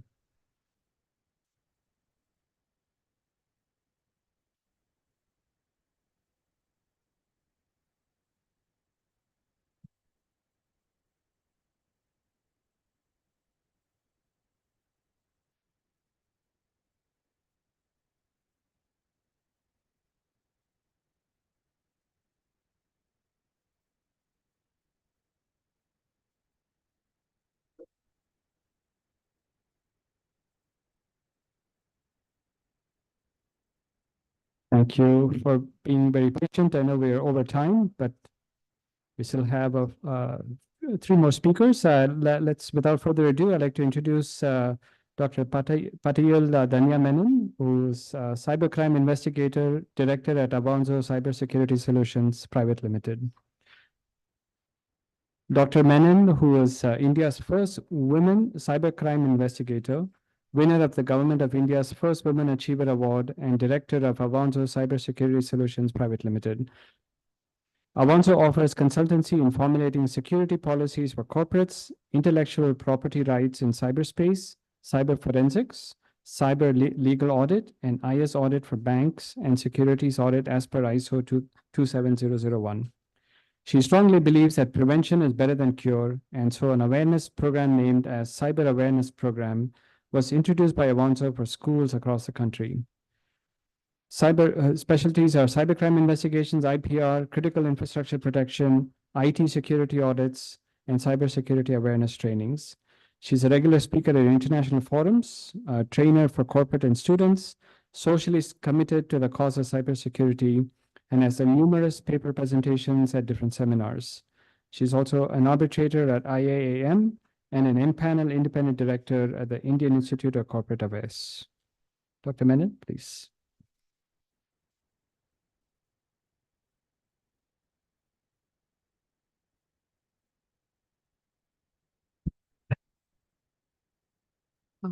Good evening.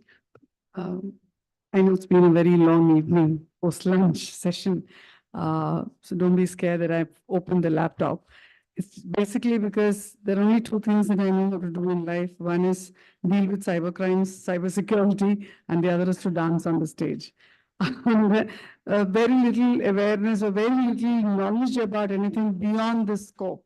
So when Swamiji asked me to talk on peace and reconciliation as on cyberspace, the only point that I could, or probably just the point that came into my mind was that, you know, there's a lot of difference between justice and law per se.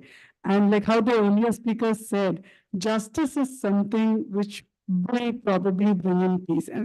And the NGO that we have been working with, or we have called Avanzo Charitable Trust for the last 15 years, there's a lot of issues where the youngsters actually feel violated, and they take on this space as a pursuit for justice, which actually brings in a point where they are criminals themselves or into an illegal space themselves. So when I talk to them and ask them about the perspectives, they are hurt. They're not at peace. They do not know what to do. So most of the youngsters, or little children, get onto this space basically to get some kind of a reversal in a language that they know, I mean, they're very sure that the adults around them do not know this language. So with one of the earlier speakers, retired IPS officer, who said introduction of cyber crimes is also getting into large numbers. Yes, 20 years, I've crossed 20 years in this industry, and 15 years with my firm floating.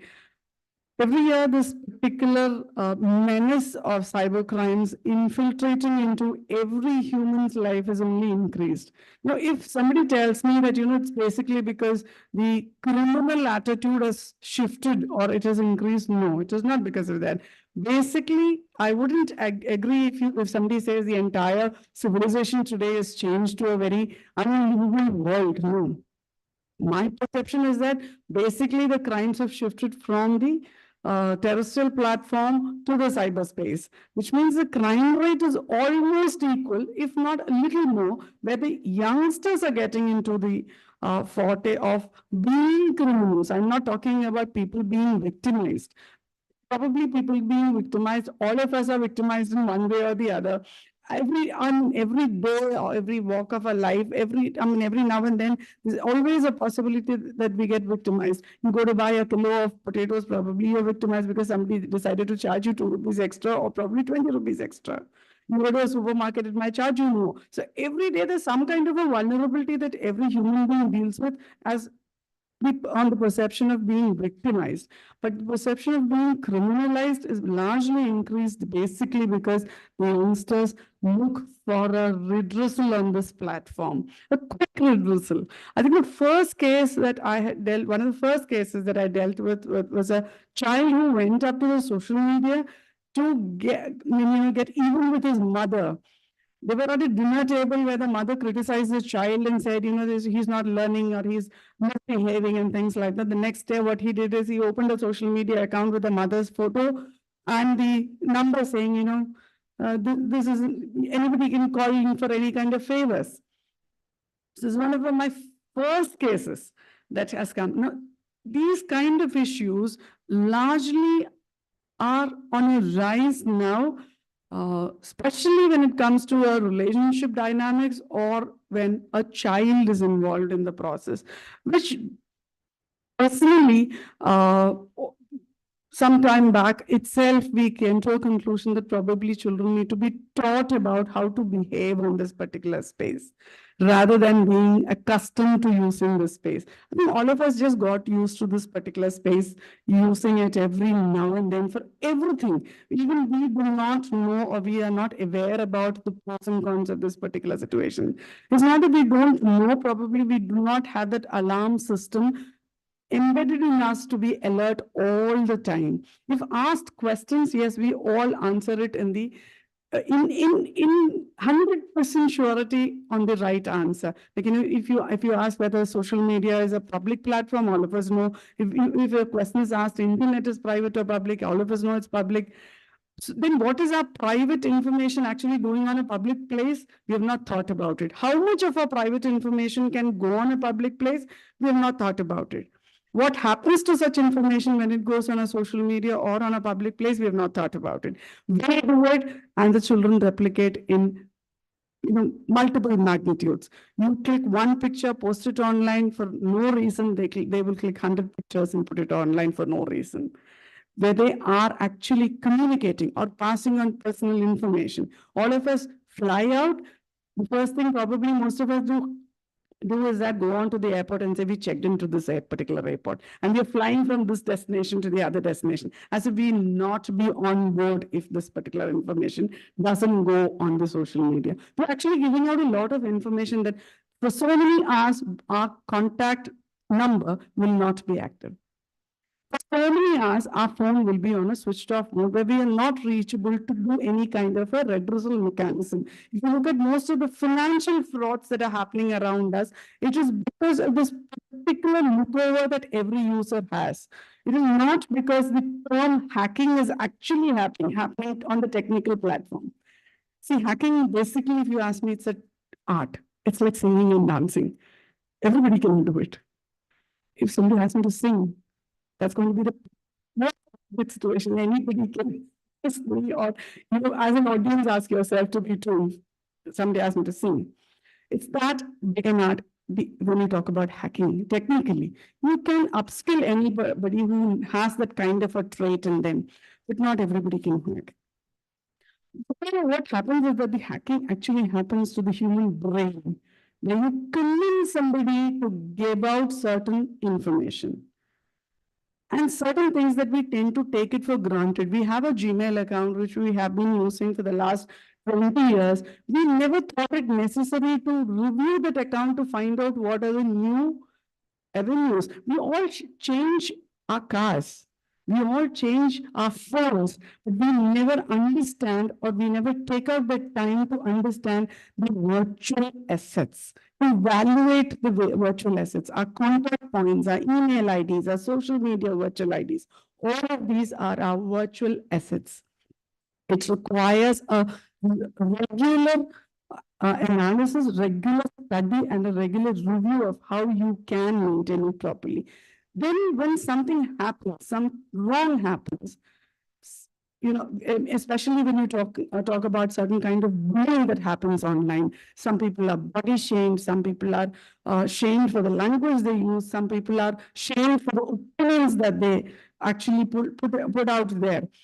When there is some kind of a bullying that happens, the first thing that the bullied person feels is that I am wrong, I can pay back on the same coin for my reversal. Yes, that is an issue with the legal mechanism.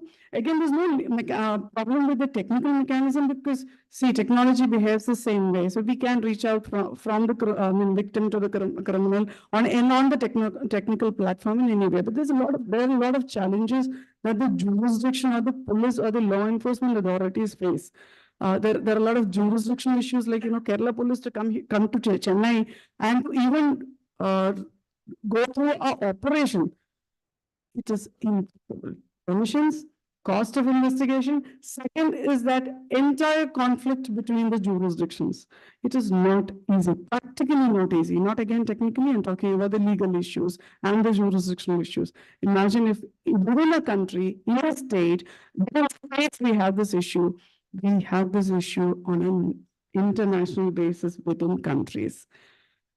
And how many of you all have actually seen this particular web series called Jamtar? I don't know. It is based on a real story because there are villages or even organizations or kind of, I would call it stacked buildings or localities where there are people placed there to actually conduct some kind of organizational crimes. Now, in the recent times, we have heard Cambodian frauds, when Indians are taken to Cambodia or countries like that, placed there to conduct or to actually carry on this act of cyber crimes, basically, to talk to people, to lure people and things like that. But if you actually look at it, the ground reality is that every state has some area or the other. But it's impossible. See, the organized crime sector, which is working out of Tamil Nadu, will not infiltrate people in Tamil Nadu.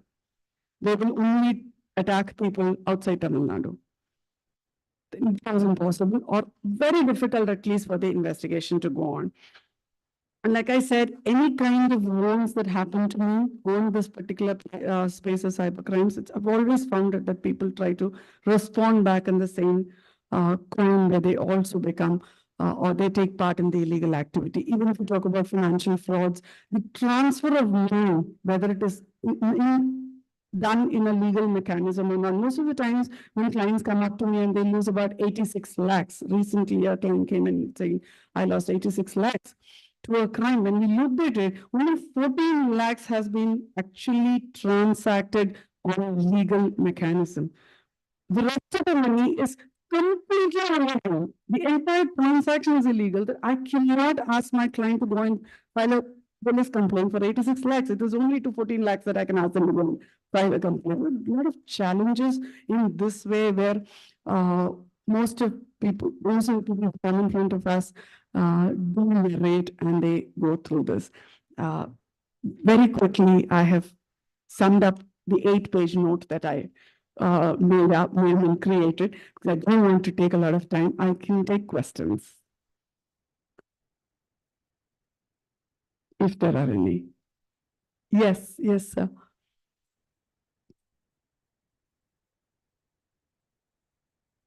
Yes.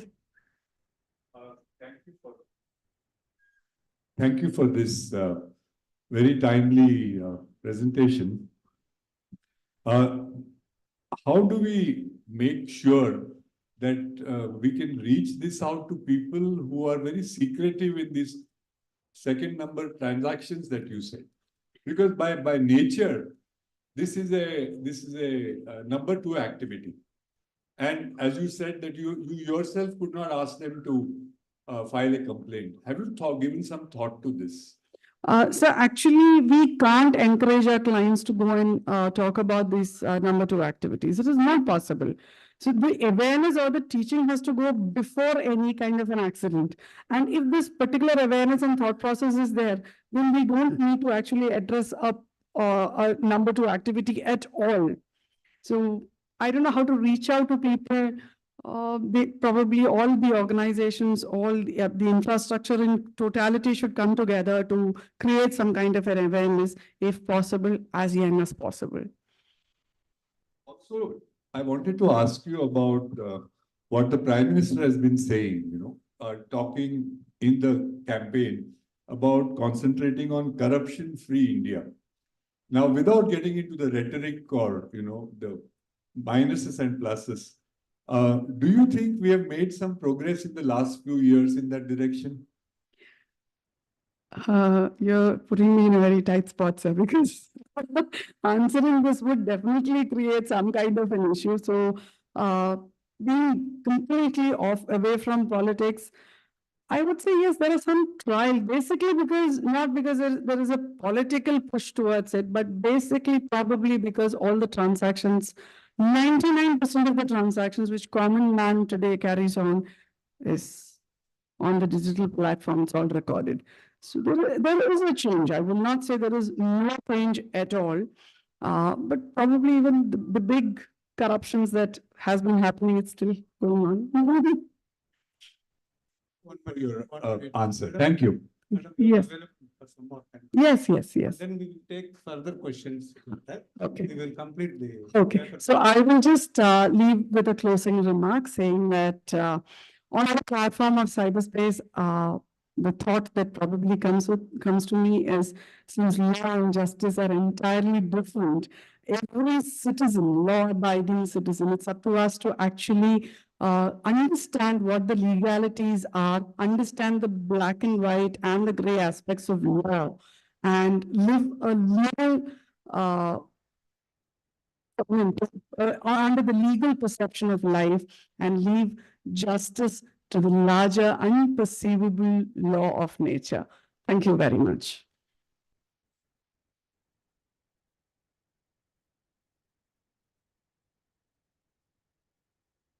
Thank you, Dr. Menon, for increasing awareness in this very important area. This time, I'd like to invite Ms. Chandra Balu, devotee of Sri Sadhguru Swamiji. She's also my mother, to honor Dr. Tanya Menon.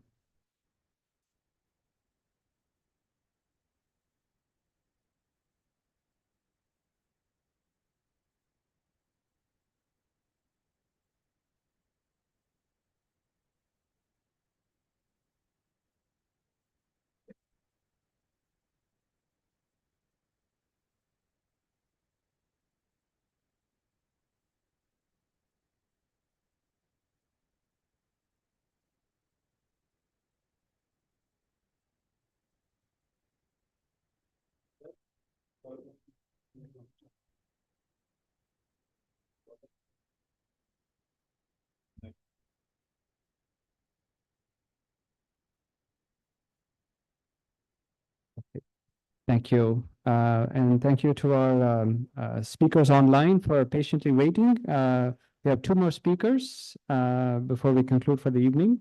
Our next speaker is Professor Anu Ramaswamy. Professor Ramaswamy is a professor of civil and environmental engineering at Princeton University.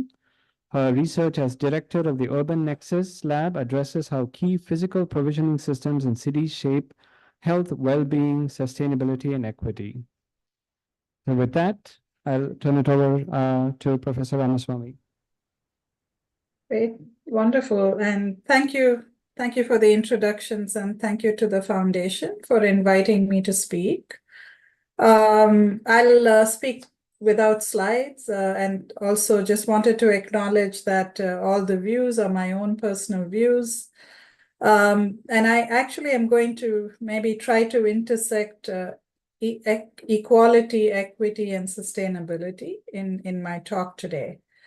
So as background, I am the faculty director of a lab called the Urban Nexus Lab. And as stated in the introduction, I look at how provisioning of food, energy, water, construction materials, and housing, waste management, mobility, and green infrastructure affects people from local to global scales, because cities are actually impacting the planet, and the planet is impacting cities, as you can see, with extreme heat in Delhi, extreme heat in Chennai. It's the interplay between people, nature, and our infrastructure at multiple scales. So that's the focus of my lab. It's very broad, and we're anchored on human well-being, health, subjective well-being, and equity and inequality. And so I thought today I'll just talk broadly about sustainable development and how urban infrastructure and urban provisioning systems shape sustainable development. And I'm going to just talk about one equation, and it's a very simple equation. It's called IPAT. Many of you may have seen it. It's called impact is equal to population times affluence times technology. And what it's saying is that the impact we have on the planet is shaped by population, but also by affluence, how wealthy we are, and our growing extraction of natural resources without any constraints. And it can be made better or worse by technology, depending on what kinds of technology we develop and whether we implement them in a systems thinking approach. And so I'm going to touch upon each of these aspects, population, affluence, and technology, and give examples from the Urban Nexus Lab, which I direct, and we can look at examples in India, in the US, or globally. And so we should talk about population first. I think all of us intuitively know this, that the more people there are, the more impact we have on the planet. And so even though we've been, it's also true that people are our assets. There are, they are the human resource of creativity. At the same time, when we have large populations, as we have in India on small areas, it's good to acknowledge that population, it's not always good, that the more we increase populations without having provisions in place for their well-being, their education, their skilling, this could actually be negative for both the planet and for human well-being. So how we think about population, how we frame it, how we think about women's education, because that's by far the biggest predictor of small family sizes, I think is really important. So this is not my area of expertise itself, but I just wanted to acknowledge it because it's such a big part of everything else that follows. And so if we really think about how we talk about population, how we educate our girls and women, and their access to healthcare and autonomy really is the basis for sustainability. The second is thinking about our role as human beings on the planet. Because this conference is about spirituality, it's really helpful to think about how different religious and cultural traditions think about humans and their relationship with the world. And very often, Native Indian and our Asian, South Asian religions, particularly Hinduism, but also Buddhism, a lot of Native American and tribal thoughts think of human beings as part of the universe. We're not very much extra special. We are important, but not that important. And so we are not even custodians. We are just simply part of the larger natural world. And so in that framing, affluence or looking at our well-being in terms of the things we own, the money we make, the wealth we generate, even economists, especially economists, are now thinking a better measure is just to measure human well-being. Human well-being is related to income, but we've also seen that just increasing income doesn't increase well-being. And so in my research group, we're actually measuring subjective well-being, how we think about our life, how we feel about our life. And we're looking at what kinds of urban living, what kinds of urban physical processes and urban social processes actually enhance well-being. And there is a relationship with income, but it's not always linear. So after a while, income effects are not as big as some of these other effects, how we form community in cities, and also how clean our air is, our water is, noise, other things that make city living either challenging or very nice. And so this is where we also talk about inequality, that there is a very unequal health and well-being across cities, and a lot of that inequality relates to basic access. So many of us do not have access to housing, to sanitation, to clean drinking water, and also there's unequal exposure to air pollution, noise pollution, and extreme heat, and then even lack of access to water that can help us cope with extreme heat. And so those are the ideas in that affluence should not be viewed as just money, and that stimulates what we're seeing now. Everything is measured by GDP per capita, and so this push to only increase GDP is not really productive from a sustainability perspective. And so the UK has actually included these questions around subjective well-being. It's also loosely called happiness, although it's more complicated than happiness. And that's something we are really advocating for cities to track, so they understand who has better evaluative well-being, how they think about their life, and also who has better emotional well-being, meaning different groups in cities, how we feel, how often we feel angry or frustrated or happy in cities, and what makes those feelings of peace and tranquility. And often it also relates to nature and the level of nature in the city. So these are the kinds of things we study. And particularly, I want to emphasize a term called sufficiency. And so in sufficiency, the idea is that as you increase resource consumption, your well-being doesn't keep increasing. In fact, it levels off. And so it's good for society to investigate questions of when do you have enough? Can we be contented? And can we reflect our concepts of contentment into how we organize ourselves in the physical world? We don't have to have always bigger houses, more cars, bigger cars. Often it actually doesn't contribute to well-being and creates congestion and so on. So that's the main idea under affluence, that thinking about sufficiency, thinking about subjective well-being rather than conventional GDP-based metrics is actually even where economics is going. And the field of ecological economics, which I'm a part of, as well as industrial ecology, are exploring some of these concepts at the intersection of well-being and the physical world. So I will talk about the third aspect, which is technology. I have to say that we are, I think, in a very exciting time on the planet where we are now thinking about net zero. And I put it in quotes because net zero becomes like an accounting, you're counting carbon, but I want to bring up what net zero actually means in reality.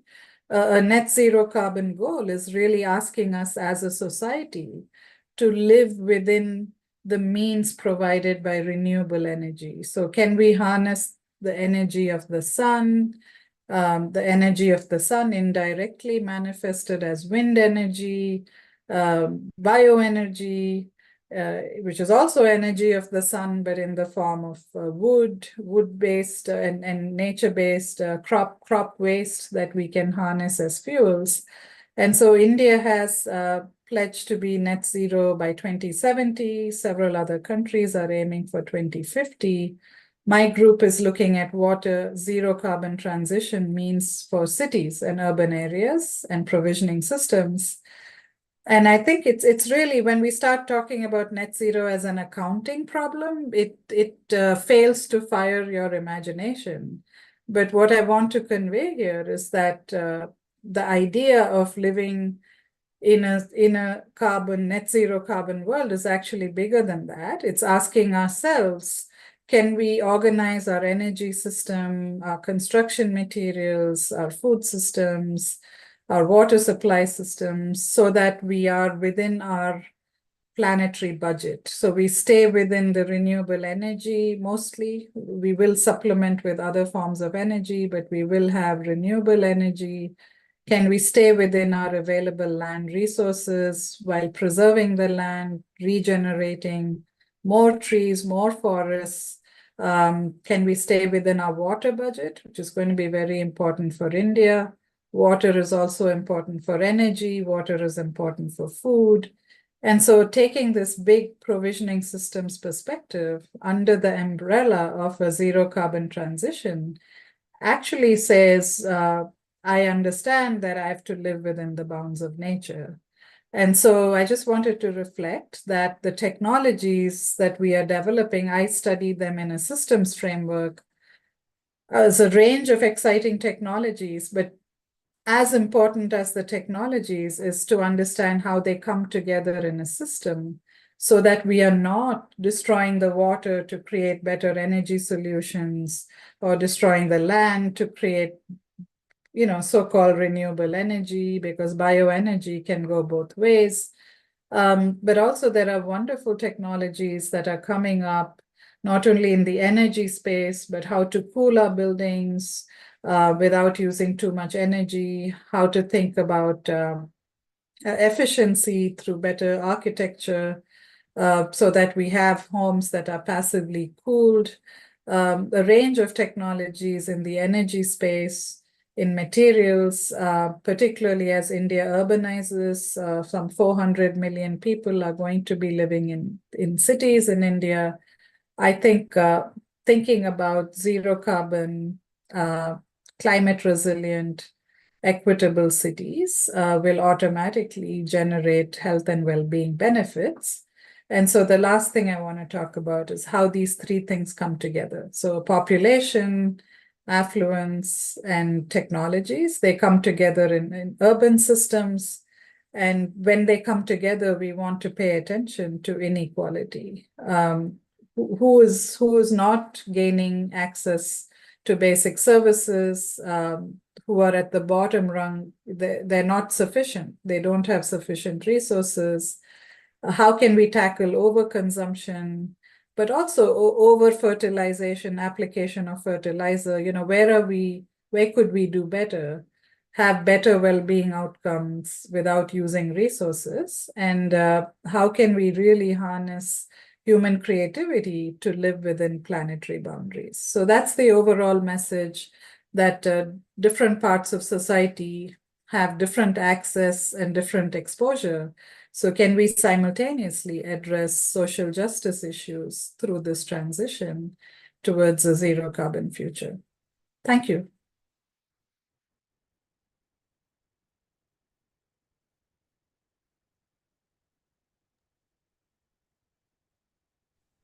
Thank you very much, Dr. Anil Ramaswamy. At this time, I'd like to invite our speaker, Dr. Ajay Nagpur, who should be online. And let me introduce Dr. Ajay Singh Nagpur. Dr. Nagpur is a scientist specializing in sustainable urban infrastructure systems and air quality, currently serving as an associate professional specialist at Princeton University's Department of Civil and Environmental Engineering. With over a decade of post-PhD experience, he has made significant contributions to urban sustainability and air quality management through his roles, including leading the air quality program at WRI India. Dr. Nagpur obtained his PhD from the Indian Institute of Technology, Roorkee, focusing on sustainable urban infrastructure systems, which laid the foundation for his impactful career in addressing critical environmental challenges. Dr. Nagpur, please, over to you. Thank you so much. I would like to share my screen. Could you please allow me to share my screen? Thank you so much. Yeah, I think you can share now. Can you try? Yeah, let me share.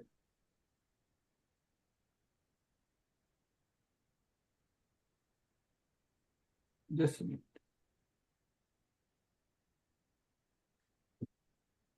Okay. Yes, we can see it. Thank you. Yeah, you can see my screen. Okay. Thank you so much.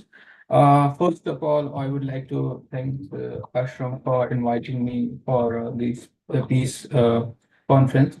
And before starting my talk, I would start with this hymns from Yajurveda. It says, we all aware about this, like Santrik Shanti, Prithvi Shanti, Santi Roshadeh Shanti, Vanaspate Shanti, Santi Brahmam Shanti.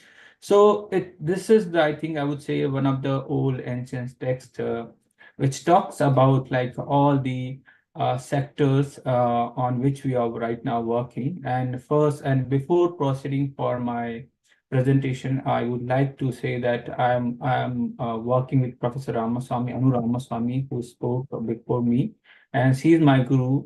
And whatever I learned in my careers, it's because of her. So I'm still learning from her.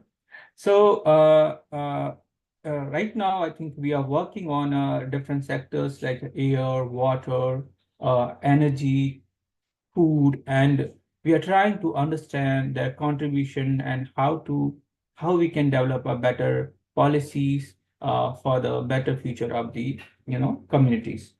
So another important thing which is about that right now India is facing is the air pollution.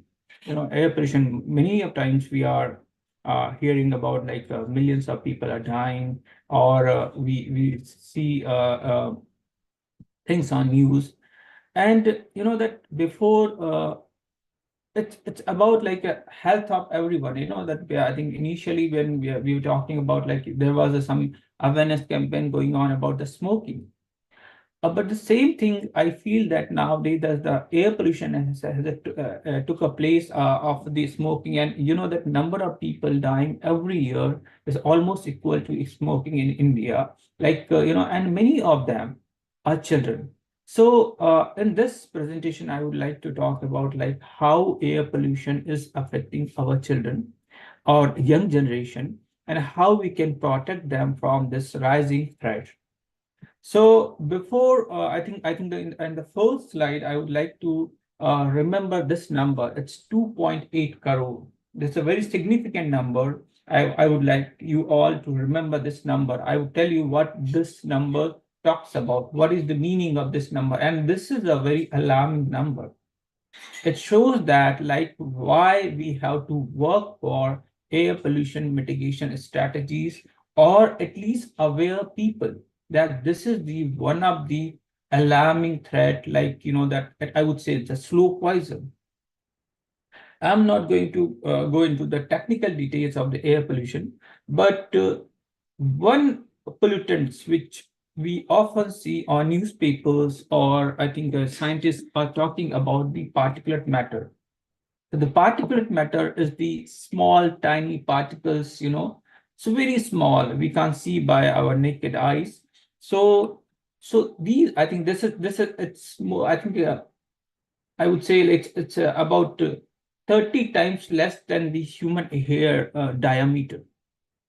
So this particulate matters, I would say, is the one of the largest killer of Indian population, for the Indian population.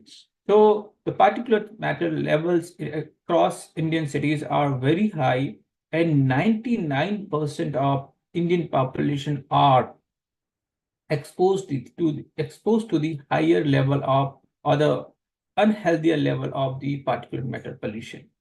And and who are mostly affected by this, that pollutants.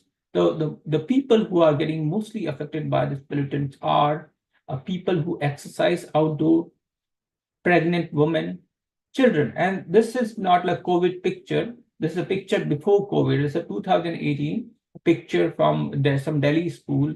And so the older people, children, and people who do exercise outdoor are the most affected by the air pollution.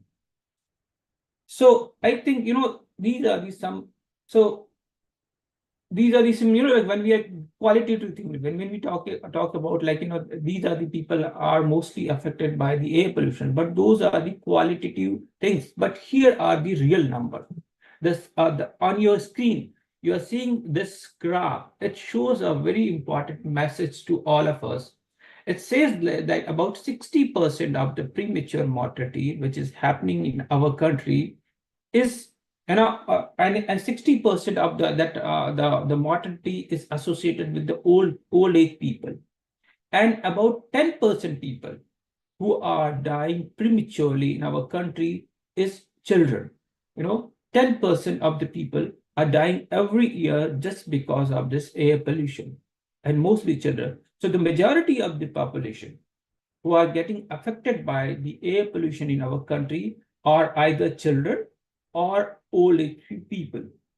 So this is a very important thing, and another important thing which I realize many times, whenever these numbers comes to, the news channel, and when we talk about these numbers, so people often say, oh, these are the numbers, are not the real numbers. They were estimated by these scientific communities and so many other things. We don't believe on these numbers. So many times we talk in that way. And for those people, I have this graph. This is a very important graph. So Indian Express, the Indian Express has done a survey in 3 hospitals of Delhi, and they went to all 3 hospitals, OPT respiratory, OPT section of the respiratory ward, and they collected the number of people visiting to their respiratory ward. And what they found, between 2005 and 2015, there were 200-300% jump in a respiratory ward patient, and majority of those people are children. So the before slide, I was presenting the estimated number, but the real number are, I think it's almost similar to them. So often we say that we don't believe on these scientific findings or these scientific estimation, but I think we must believe on the real numbers. And I think we do not have enough data because of the data transparency issue, but these are the 3 hospitals data, which shows that the air pollution threat is rising day by day. And to protect our children, we have to do something. I'm not saying that we should go for a policy development because we have our own limitation, but at least we can aware people. At least we can protect our children, our family members. So that's the important thing. So there are different effects of air pollution on children. That it's their lung growth. It affects their mental well-being and development. It causes a low birth weight. Sometimes it's responsible for the childhood cancer. So there are so many illness or disease associated with the exposed to the air pollution. So what that when pregnant women exposed to air pollution, they are more likely to give birth prematurely and have a small low birth weight children. It also affects the neurodevelopment and cognitive ability and can trigger asthma and childhood cancer. Children who have been exposed to high level of air pollution may be at greater risk for chronic disease such as cardiovascular disease later in their life. So when a pregnant woman is exposed to the air pollution, so it's not like an immediate thing, like, the after, it's not a sort of effect. In later life of that child, it's air pollution is still is going to affect, that it can cause a cancer or cardiovascular disease. So I think this is a very important and critical issue that we all need to think of, because a level of air pollution in our country is increasing day by day, and it's affecting our entire population, especially children and old people. So I was talking about like that, that in the second slide, I said, like, remember that 2.8 crore number. So that number is the, in our country, about 2.8 crore children are asthmatic, which is 6% of our children, our total children population, according to the Global Asthma Report. That's a big number. 2.8 crore children in our country are asthmatic. And the next slide, which I'm going to show you, it's more important to understand, and why that is important, because that will show you that how air pollution is causing that asthma. So that some doctors in Delhi, they surveyed different parts of Delhi about like asthmatic children, and they went to the industrial area, residential area, rural area, and what they found, like in industrial area, about 12% of the children were asthmatic, and residential area about 7.5, and rural area is 4, and overall about, I think, 8% of the Delhi children are asthmatic, which is 2% more than the national average. And it shows that, like, in industrial area, children are more asthmatic, and now you can relate like why it is happening. That's the important thing. Another important thing which I would like to highlight here, like many times we adults consider children as our miniature, that they are just like us. That's actually not true. Children is not our replica. They have a different body structure. That's what we have pediatrics, So this is the children have a smaller airways, and they are still developing. And the same level of exposure to air pollution affect children more. Like this, if we are inhaling the same level of air, that would going to affect more to 7-month-old infant than a 20-year-old adult. So if sometimes we feel that we feel uncomfortable, so it means the children or child who are with us, he is going to feel more uncomfortable. So that's what we have to remember every time we are taking out our children for areas which is more, which has more air pollution. Another thing is important thing that the children breathe more rapidly than adults, so absorb more pollutants. That's another important thing. Buggies and prams put them at the level of car exhaust, and they are more near to the air pollution sources, And another thing is that this is a picture. It shows that they live closer to the ground, where some pollutants reach peak concentration at time when their brain and bodies are still developing. So these are some important aspects like we need to think of.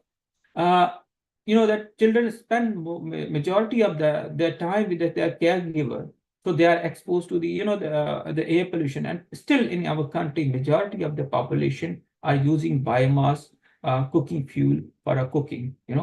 So these are some pictures which I took it from internet. You can see. Another important thing, it's a kind of myth which because I worked on the ground, and many times I talked to people and they said, oh, we are burning biomass cooking from, I think, thousands of years, and nothing happened to us. And now you started talking about these things. And sometimes it's very hard to convey the people. And for them, I think this graph, which I would like to show. This is a graph, I think it's very important, and this could be so it shows the infant death per 1,000 live births in India in 1950 and 2018. So when I think it shows that, and in between this 1950 and 2018, of course, there are several developments that include health facilities and other things, but we have a myth, like, that the previous time people were living more, their lifespan was higher than the current lifespan. That's not true, So over the time, everything that's developing, and that is affecting our improvement in our health, So and many times when you are on ground, people say, oh, we don't believe on these numbers. I think previously we were having a safer life, healthier life, and now things are, it's not improving. So that's not true. Over the time, where things are improving, that in 1947, the average lifespan of an Indian person was only 47 years. And currently it's about 69 years. So things have been improved a lot. And one of the factors I would say, like, could be a biomass fuel also, that including other factors, infrastructure, health, and other things. So yeah, these are the problem. But what is this solution? So I'm not going to talk about the scientific solution, but I would say the most important thing is that make people aware. Whenever you'll get time, try to talk about this important issue, just like smoking. Many times we talk about, like, we say, oh, don't smoke. We try to convey our youth that you should not smoke, that is affecting our health. So I would request all of you to please, that convey the people who that, like, this is also another important issue. Whenever there is air pollution, or I think whenever you are going out, see what is the level of air pollution. Is it good, moderate, or unhealthy for sensitive groups? Unhealthy, very unhealthy, hazardous. Nowadays we have apps. You can see on those apps, and based on that you can decide whether you should go out or not. Try to avoid, cigarette or passive smoking. And also during pregnancy, you should avoid smoking. We are all aware about it, and walk rather than drive whenever possible. On busy street, exposure to air pollution can be worse inside the car than it is outside. So these are the some, intervention or the precautionary measures which we can try to protect us from this rising threat of air pollution. So with that, I would stop, and thank you so much for inviting me again.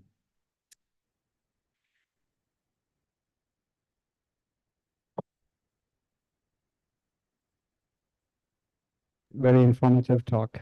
We appreciate your time. Thank you. At this time, I'd like to invite Professor Sambat Kumar to give the concluding remarks.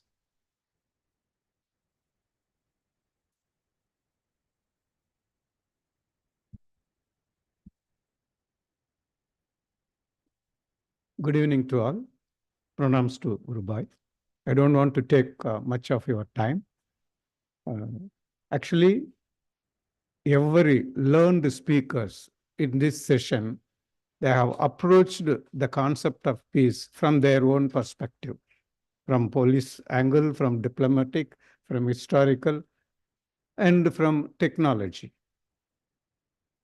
But my question, it is for you to ponder and think about it. It is rightly said that one of the speaker, unless the peace at mundane level is achieved, how can it be the peace from within? I am running for my material needs. Where is the time for me to find out what for I have born? What is my ultimate goal? How I am going to achieve this ultimate goal of inner peace? Of course, time and again, our gurus and our shastras guide us in this. But still, the question is there. Unless we have the outer peace, which is always disturbing on one pretext or other. Every day we find. Unless this is achieved, how we are going to achieve the inner peace? It's for your contemplation. Thank you for giving me this opportunity. I thank the organizer. I thank Guruji, Vishnu Mohan Foundation. Thank you for the opportunity. Thank you.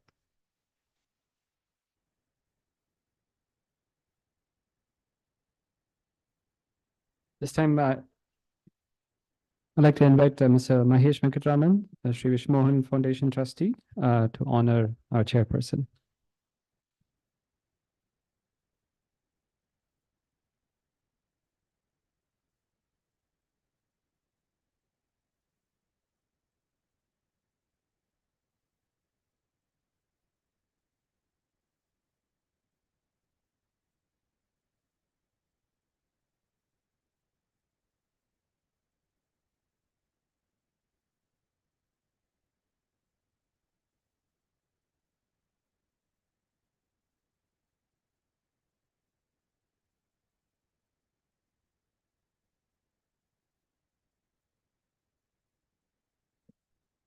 With that, we end day 2 of this peace conference.